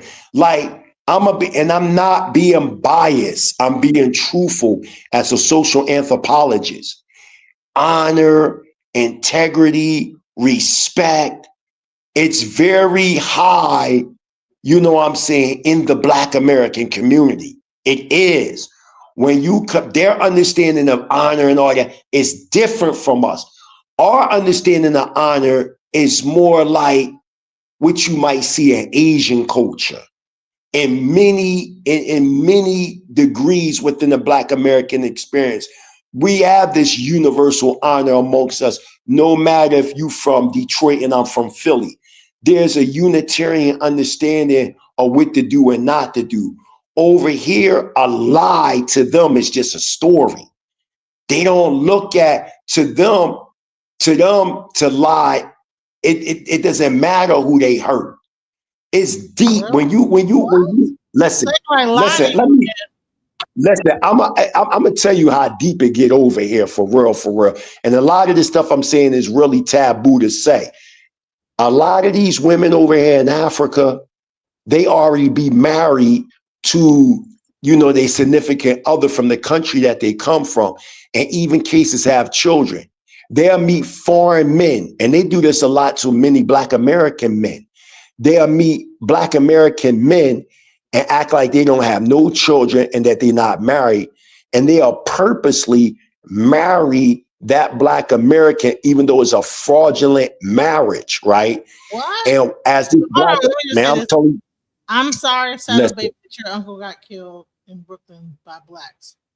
Sorry about that. That happened to you. That's a very terrible story. I don't know what the background is of it, but that's terrible that it happened.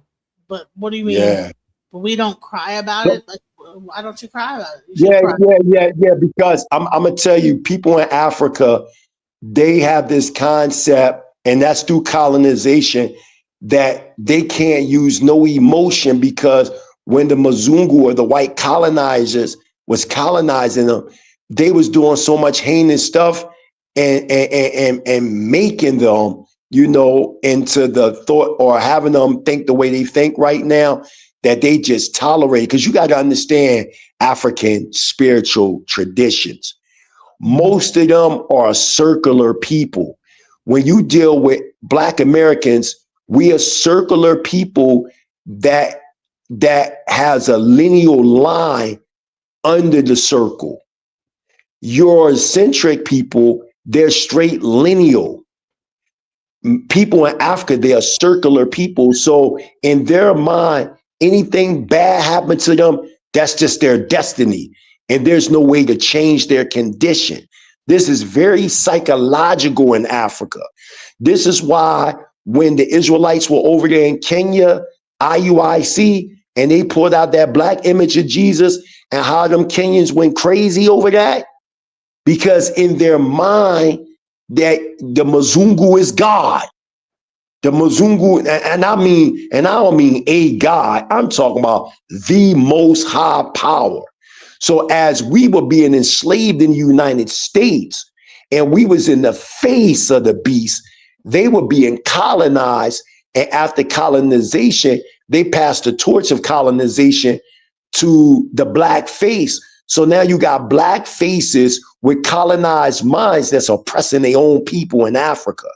So when you hear people from Africa making statements like, oh, this happened to me, and we're not taking it like this, and we're not taking it like that, because they've been colonized not to be soft, what's the word? Aggressive. They're very passively aggressive when it comes to their spirit. This is why they will. You know what? But we still have that in us too, because we'll say that a person can kill one of us, and we'll say, well, you know what? Based on our belief in Jesus, we have to forgive you. But honey, in any other culture, Jewish or white, honey, you see that this Renee lady got killed, and honey, they still talking about Renee right now. I can probably pull up on YouTube, type in Renee, and there'll be a video right now about Renee. Okay, they don't forgive, they don't forget. That they are anonymous, and they don't forgive and they don't forget. You know what I'm saying? But we'll be like, well, I forgive you, and all this bullshit, Right. whole Right. thing on the news, and Right. I forgive. Right. Fuck that. You know what I'm saying? So yeah, we need to cut that bullshit, all that forgiveness. But And you listen, said that a person will be married to yeah, a. So is he pimping? I was trying to, Is he getting some money? yeah, he get all that. Listen, this is how I go down. I'm telling you some of the secrets. I ain't gonna get Is he pimping or is real open. This is how I go. That's it. If you got, that's listen. Hold on. Can you hear me? Yeah, I can hear you. Okay.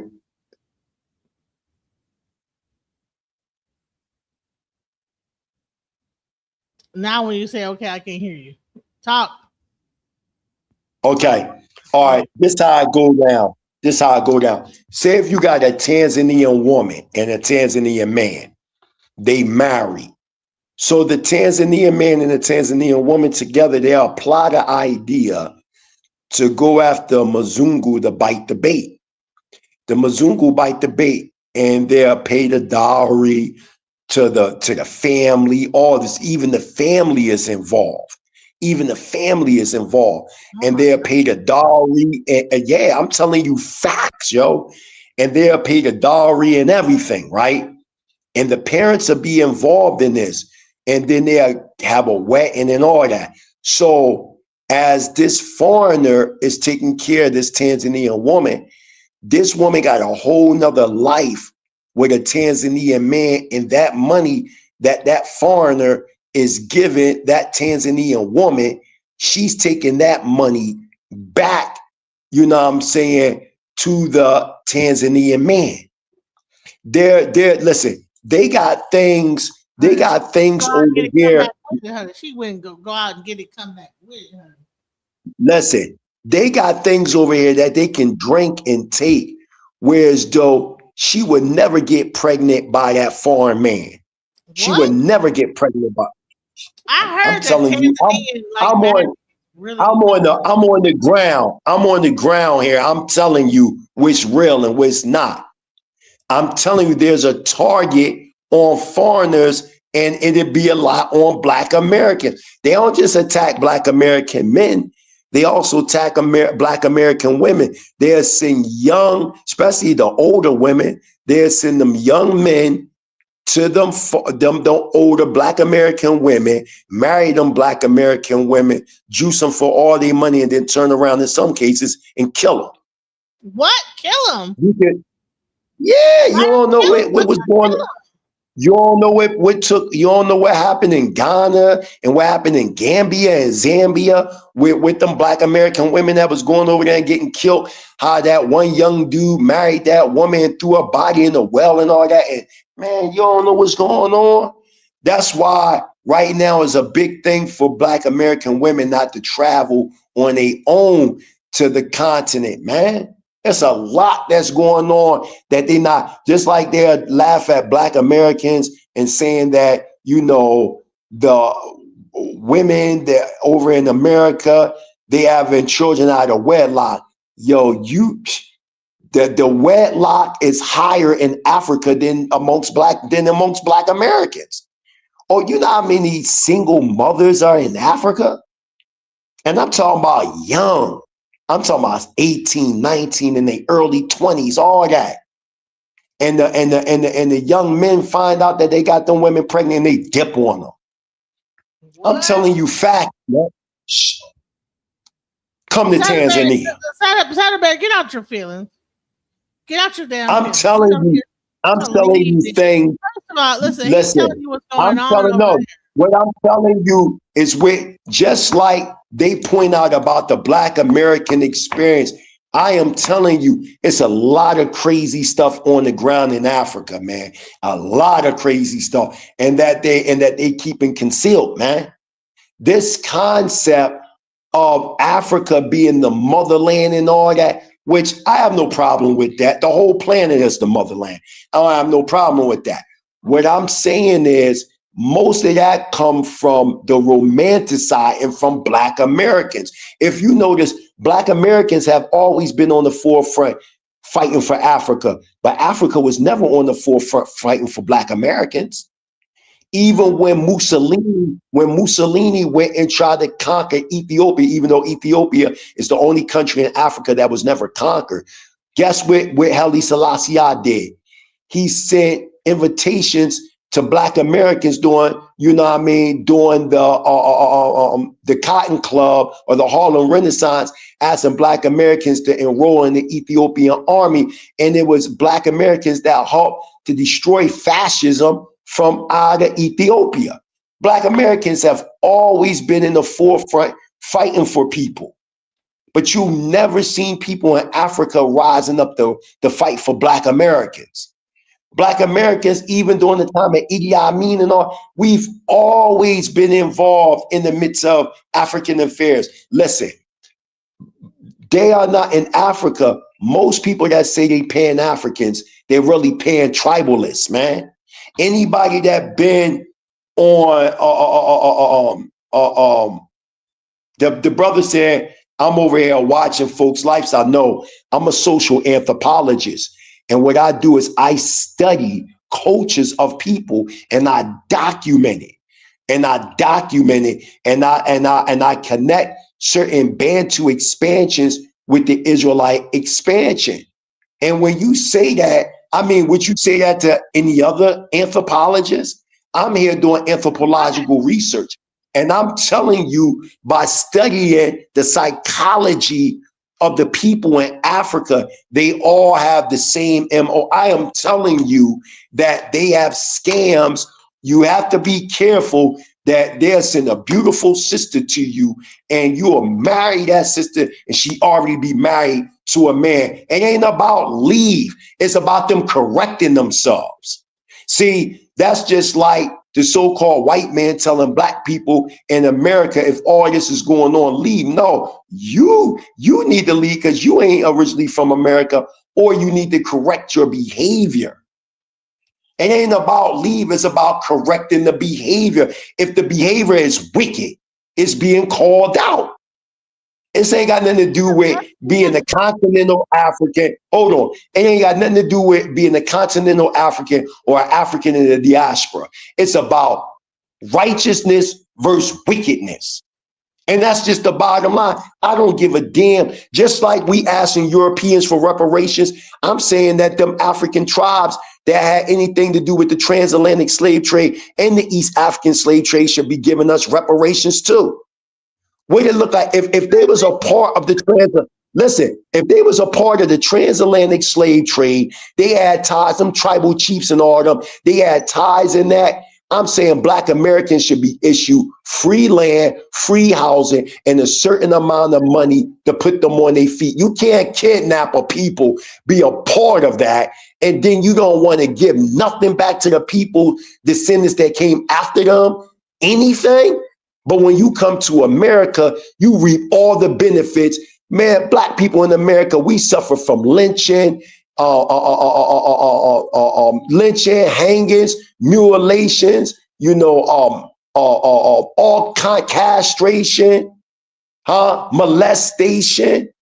They was taking horses, ripping them. Canada racist as hell too. He said, I'm in Canada. I love it. Well, most people from Africa go to Canada. And let me tell you why. Because a lot of them people they're more racist than America is. But let me tell you the on-ground reasons. Because many of them Canadians are in Africa with NGOs. See, I'm on the ground, so I can see all that shit. So there's a lot of NGO organizations that's connected to a lot of them Canadians. And when you got wealthy people in Africa, a lot of them Canadian white women, they come over into Africa and marry them men on the ground in the continent, man. That's why most men in Africa that got money, they don't stay in Africa, man. They enslave their own people. Look, they have NGO businesses. Like, for instance, they might have safari companies. See, these are the things they don't want me to say. They might have safari companies and they'll have like tourists come over and be a part of the safari. And the money that these Africans over here that got these safari companies, then they'll put their money in a Swiss bank or somewhere over there in Canada, marry a Canadian woman or a French woman, and then they'll hire the locals and fucking give them pennies, man. I'm telling you facts, man. They might get like 100,000 T shillings to 150,000 T shillings a month, which is only equivalent to less than or no more than $50 a month. $50 USD. a month. And you think I'm lying? Yep. You think I'm lying? Listen, I know that what you're telling is the truth because I was crying the other day. It was a show I was doing, and I was crying because when I went to South Africa, it was so many street kids out there on the street sniffing glue and this, that, the other. And guess why? Because what they told me is that the mothers either died of AIDS or that the mothers were working so hard, like being working for the white people so hard that they like just let their kids just ramble the streets because they're at work the whole time, for hours, just taking care of the white people's kids over there, and then not taking care of their own kids. That's happening. So yes, that does happen because I got to see it with my own two eyes. On Long Street, you would see a bunch of like little kids, street kids. That's a fact. That's a fact because over in Tanzania, they sniff glue too. You'll see them over there sniffing glue. You know what I'm saying? So, like hold on. I gotta go. You're not free to hear American agents. Let me tell you something, Soderbergh. Listen. I don't know where you come from or what part of Africa you come from, but stop being naive and stupid. Man, that dude's weird. That dude's weird. He talking about 20 years in America, NYPD. You lying. Listen. Dudes that been in the police department, that like when they police officers and all, they can't even be on social media like that. Like when you be like they trying to creep in. That's why a lot of them female and male young officers, they be getting fired when they find out they got Facebook pages and TikTok pages and all that, and they be doing all this crazy stuff. Them guys be getting fired, man. Now, it's not to say that you won't have some police officers on there if people record and things of that nature. But I wouldn't even like catch somebody, but not like just having like no account. And saying they just on internet running wild and all that. They can't do that. They can't. I'm not saying they can't have at one time they couldn't be on social media like that, but now they given leverage. So I mean, they can be on there. A matter of fact, I want to let everybody know DJ Genesis. I'm gonna make sure you get all that Genesis in a few more days. You know what I'm talking about. I ain't gonna say it, but DJ Genesis will be producing the AI animated video Sarah Smile for Me, Sarah. It's a part of what my promoters they want to do for the new album. My fourth new album, Dirty Rotten Scoundrels. You know what I'm saying? So be on the lookout for that. Tanzania, you know what I'm saying? Everybody know Sarah Jacobs. She's a model and an actress, you know what I'm saying, over in Tanzania, East Africa. And, everybody knows she's also my Isha, my wife. So the song, Smile for Me, Sarah, will be out soon. That's how my promoters, they wanted it to be. They like the song and they pushing that. Shout out to DJ Genesis doing all the animated work for the video, the posters, all that. She definitely on point what she doing, and she wanna, put up the posters on here. She can to advertise that, because there's people right now in Tanzania that's actually watching. But yeah, like I said, there's no can you put that up, DJ Genesis? Yeah, let me show it. Somebody just bomb me. I gotta delete that. Already. I think it's like 3 posters you made. But like I said, No, I just baby said girl. someone just porn bombed me just now. I brought them up. They like they want to come up and then they porn bomb me like somebody jacking off. Just stupid. You serious? Yeah, they just did it just now. Mm-hmm. So when you put it on, they were nude. Oh yeah, jacking off a dude. Yep. So I gotta like go ahead and remove that out the damn thing.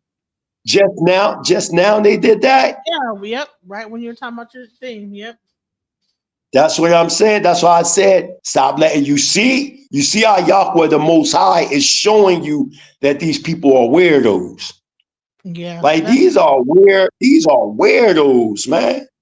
Now, why would you do such a heinous act as pulling out your rod to a woman? Not like that's sexual. They showed an actual like porno and then put it on there and then like came up and then showed it like a full jack off. That's wild. That's wild. Really, like, yeah, I'm like, that's wild. It's like, are you really want to like stop my stream that bad? Like that's you really like that, like hating? You really hate that much? Right. Yeah, they hate. Show them posters, DJ Genesis.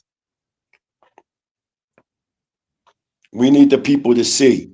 But yeah, you know, that's a sad thing, you know, that you got to experience that. I'm sorry that you experienced that. Blow it up if you can. But yeah, this right here is the poster for Smile for Me, Sarah. So pretty soon, the video will be out. You know what I mean? Everybody, you know, get ready for it. Blow it up. I think it went back. There you go. I'm gonna save it and then upload it. But yeah, that's crazy. Really, someone really did that? That's stupid. It might be this side of it. A side of Barry. You really did you do that? Did you really that mad because someone like, you know, just stupid shit, you know? It might have been the other. Now they're gonna like try to like ban my video. I don't know. Whatever. You know, just stupid. You know. They can't ban it because you didn't let him go on live with it.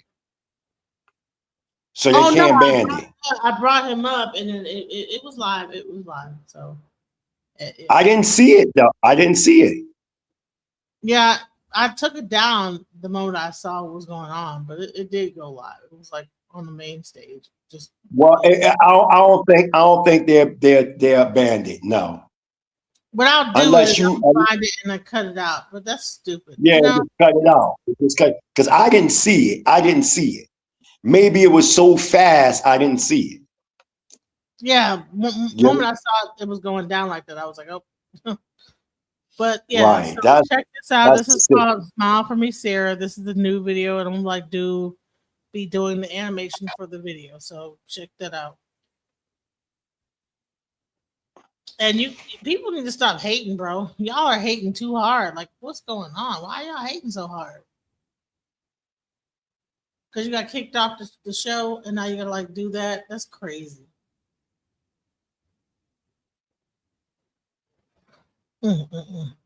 That is wow. That's rich, you know. That's crazy. Yeah, you know. Yeah. So. Yeah, go. Oh, you made it bigger. Yeah. Yeah, that's crazy.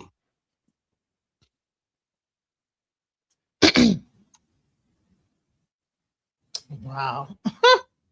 Wow, wow, people really are trying to like they want to take me down bad, bro. They want to take me down, but it's okay, you know. I want to take you down. I really want to take you down.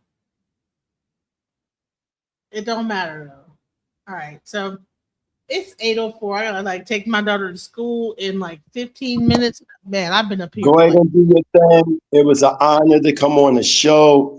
You know, next time we'll do it a different way. This had to be put on record so we can see. And like you know, I'm a champion at this. I'm not I'm not going to just let you disturb the peace without, some thunderclapping back.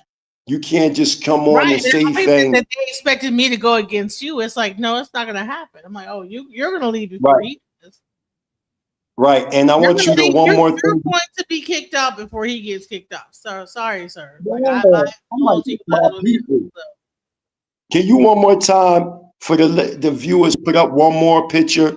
Can you put up that street again, the Prince ICL Ben Israel way, and blow that up so people can see? Like nobody. I don't know where these people come from, and I just want to give a shout out to the late Prince ICL, the late Ben Ami, the late Dr. Khaled Muhammad, because their names were smeared tonight. You know what I'm saying? And we don't represent that. I know DJ Genesis don't represent that. I don't represent that. Any of our people that try to fight for freedom, justice, and equality, even the founding fathers of UPK, if you're talking about the late Rabbi Bivens, if you're talking about Chief High Priest Ariel, whoever, all of them, we may not agree with everything they did, but they tried their best to fight the assault. You know what I mean? And for us to just come up here and just disrespect them is crazy. I think Sarah want to come on real fast. There you go, right there. Yeah, that's the Prince ICL Ben Israel way right there. I'm sending her the link real quick because I think she want to come up. Okay, yeah, for sure. I can't believe why would y'all porn bomb me? Like, who did that? Who's stupid enough to be an asshole like that? Y'all can't be that big of a hater that y'all want to do that. That's crazy. And shouts out to YouTube for having a trip or clip video section where I can clip that part out. Y'all are dumb. Don't be dumb all your life, you know? Is she coming up?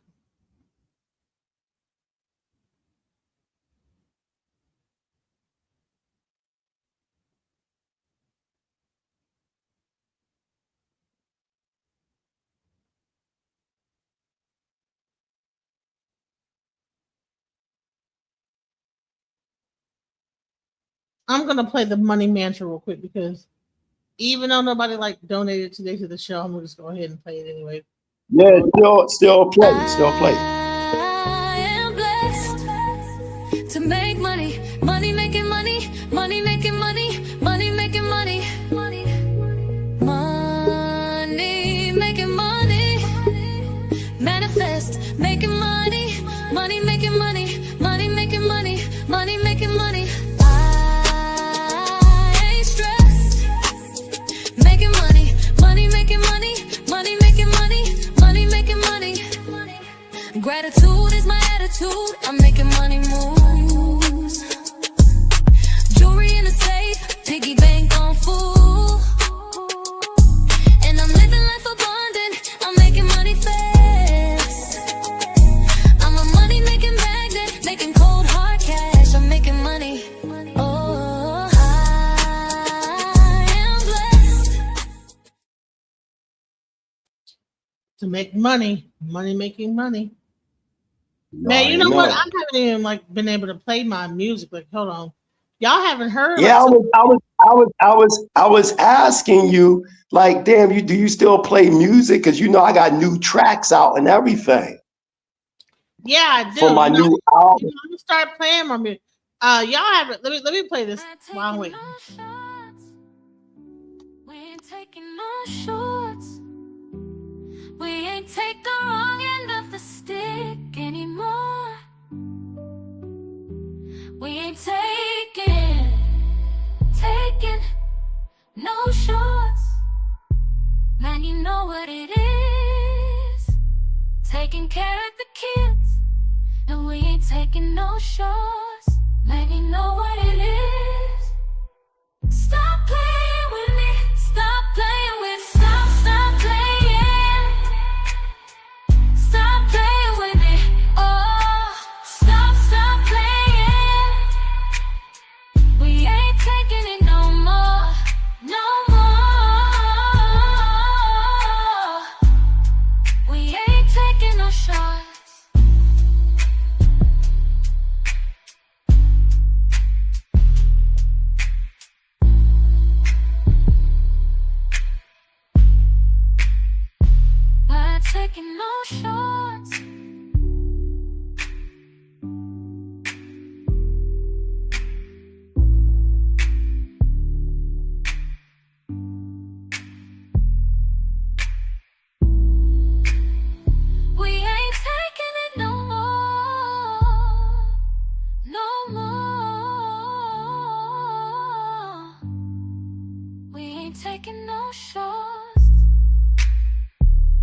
grown men and lying in it anymore. Taking care of the kids, and we ain't taking no shorts. Now you know what it is. Stop playing with me. Stop playing with. Stop playing. Stop playing with me. Oh, stop playing. We ain't taking it no more. No more. We ain't taking no shots. We ain't taking no shots. So I made that song. That's another one of my songs I made. Check this one out. Play the long game. Tried to come back, it's not the same. Friendships end over lesser things. You tell a lie and play the blame game. Scheming from the beginning. What did you think? We can't go round and round like a roller rink. Friendships end over lesser things. Keep it moving with the drama you bring. Not having it. Stop running with. I'm not a little bit a fool. Acting like you changed, but I know you're on the same thing. It's okay. It's okay. Not having it. Stop running with. I'm not a little bit a fool. Acting like you changed, but I know you're on the same thing. It's okay. It's okay. You played the back. It was a sneak attack. You were lame. Told me a lie, then tried to rearrange. Friendships end over lesser things.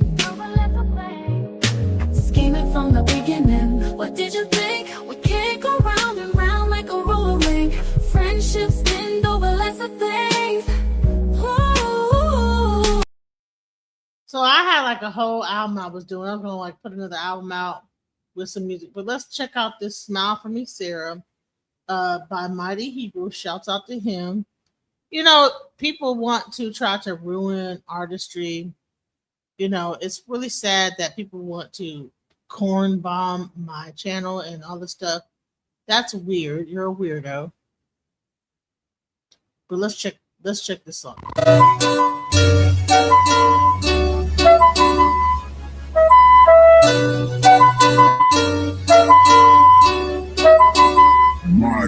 Won't you smile for me, Sarah Malaya, my love you be, and Elohim, we come as one, sun and the moon, produce the stars. Won't you smile for me, Sarah Malaya, my love you be, and Elohim, we come as one. Sun and the moon, produce the stars. Won't you smile for me, Sarah Malaya, my love you be, and Elohim, we come as one. Sun and the moon, produce the stars. When I first seen your smile, I looked into your eyes. Praise Yahweh Most High.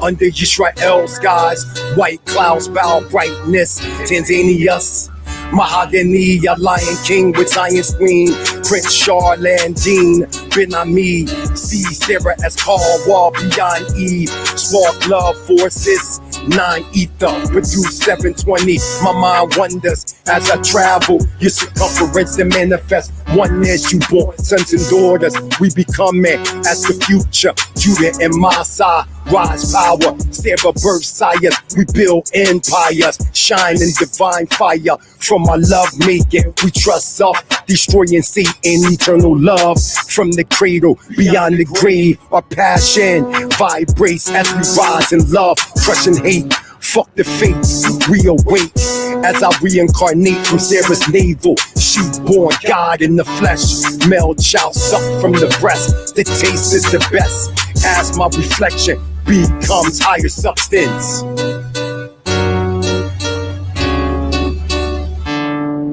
Won't you smile for me, Sarah Malaya, my love you be, and Elohim, we come as one. Sun and the moon, produce the stars. Won't you smile for me, Sarah Malaya, my love you be, and Elohim, we come as one. Sun and the moon, produce the stars. Now when we met, it was better than sex. I was rocking with finesse as I slid to the side in your ear. Microphone check. I'm that bull from the city of Philly. You said, I'm from a root shop, Baba. Been watching the handsome view. My eyes became stuck looking at you. Chocolate you and nice to meet you. All right, so that's the Smile for Me, Sarah track coming out soon from Mighty Hebrew. Shouts out to him. He'll be coming out with that whole track. Absolutely. And there's one more track I want you to play, and that's it. But don't let them hear everything, but you put it in the back. I could tell you was a DJ. Because you give them a taste. You give them that taste. I don't give them. Right. There it is. You see it?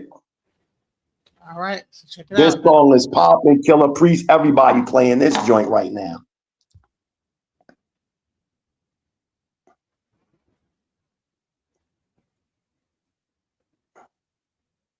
Play that. No, it's not. Oh, Discover in a little place like this? I'm sorry. I don't think so, Jennifer. Oh, yeah, huh? Discover's accepted where I like to shop. Come on, baby. Commercial.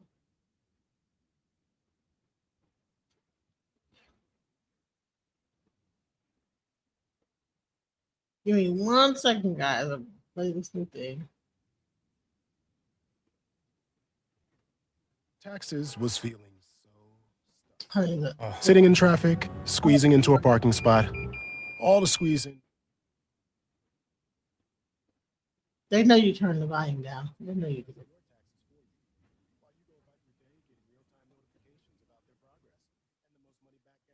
They want you to hear their damn commercial.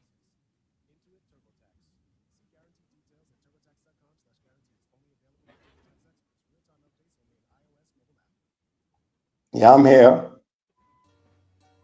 No, they had a commercial going. I have to like wait. No, not that one. There you go. We made us slaves, changed our names. Original Hebrew, black philosophy Jew. Wisdom all wise dooms, envision time zones, transported stargates via kumas. The future unfolds, words non-spoken, graphic images and icons move from vibrations in dark rooms. Once entombed in the cryptic room, flesh was cold, then became war, fighting the little horn. My brain storms, atoms swarm, uniform, no commercial codes, multiverse spawn, break the curses that's lurking, free the firstborn of the 1/3 track. Mind zapped, the wet and earth, love boat, body broke, stuck on the curb. The dark age returns, silence, begging customs fossilized in gold. One eye sight pops, control minds in terror, skinning down Zion's men. Lion's head matted, queen lioness wept as we lost Yah's respect. Staff turned into attack. They made us slaves, changed our names. They made us slaves, changed our names. They made us slaves, changed our names. They made us slaves, changed our names.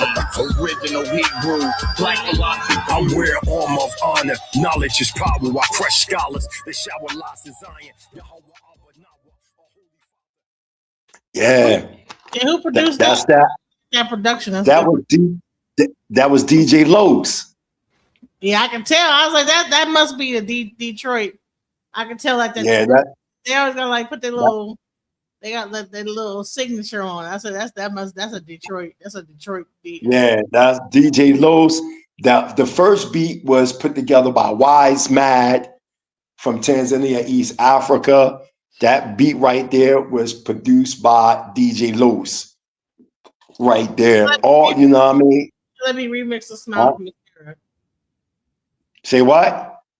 You should let me remix the Smile from Me, Sarah, and see how it goes. All right, go ahead. Go ahead and do it. Go ahead. Okay, I'm gonna try to do that when I get like some time. All right, I want to hear how you do this. I can use that as a remix. I want to see you. I can't wait because she like, yo, I want to see how DJ Genesis gonna have me look. Is it gonna really, really look like me? I'm like, yeah. Is it gonna look just like you? So she mad excited. You know what I'm saying? So, you know, and plus, you know, right now she filming the movie right now. You know what I mean? So she filming now. Like, man, sometimes she might film 15, 16 hours straight. Right. You know, yeah, it's a lot of work being in that type of world. You know what I'm saying? So, and you got to really have patience. You know what I mean? I'm older, I'm mature, so you know it really don't bother me like that. You know what I'm saying? You know, but you know, I want her to, you know, live her dream. You know what I mean? That's what she wanted to do since she was a little girl. She looked up to a lot of Black American actors and actresses. So, you know, that's what she doing. Can't wait to get on Alchemizing Energy. She's still kind of shy because of, you know, her accent. And she like, oh man, my English and et cetera, et cetera. So, you know, No, I'm trying to like, get her up on here. We're gonna like have her do some stuff. I might have her do like we're gonna figure out something. Just give me a second. I got like something for her. yeah, maybe you can I'll send you a number on WhatsApp and you can talk to her and like, you know, get her from out her shell because, you know, the movies that she makes, she speaks Swahili in them. So it's easy for her. You know what I'm saying? Whereas, you know, when you start speaking English, she got this, oh, they're going to laugh at me, but they're not going to laugh at you. You sweet. You cool. I mean, she can speak English, but it's, you know, it's all good. Right. You know what I mean? But I can like take my daughter to school. It's 8:22 in the morning. Go ahead and do your thing. Much love, guys. Thank you for like supporting the channel. Absolutely. Shalom, DJ Genesis. I gotta fix that bull crap that just happened just now. That's crazy, whoever did that. But much love, guys. Peace out.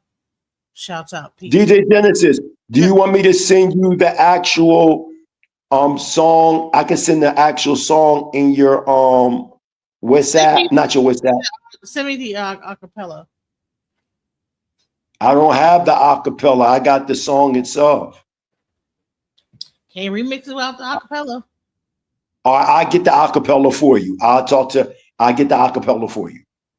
All right. Much love, guys. Peace out. Okay. Shalom, shalom.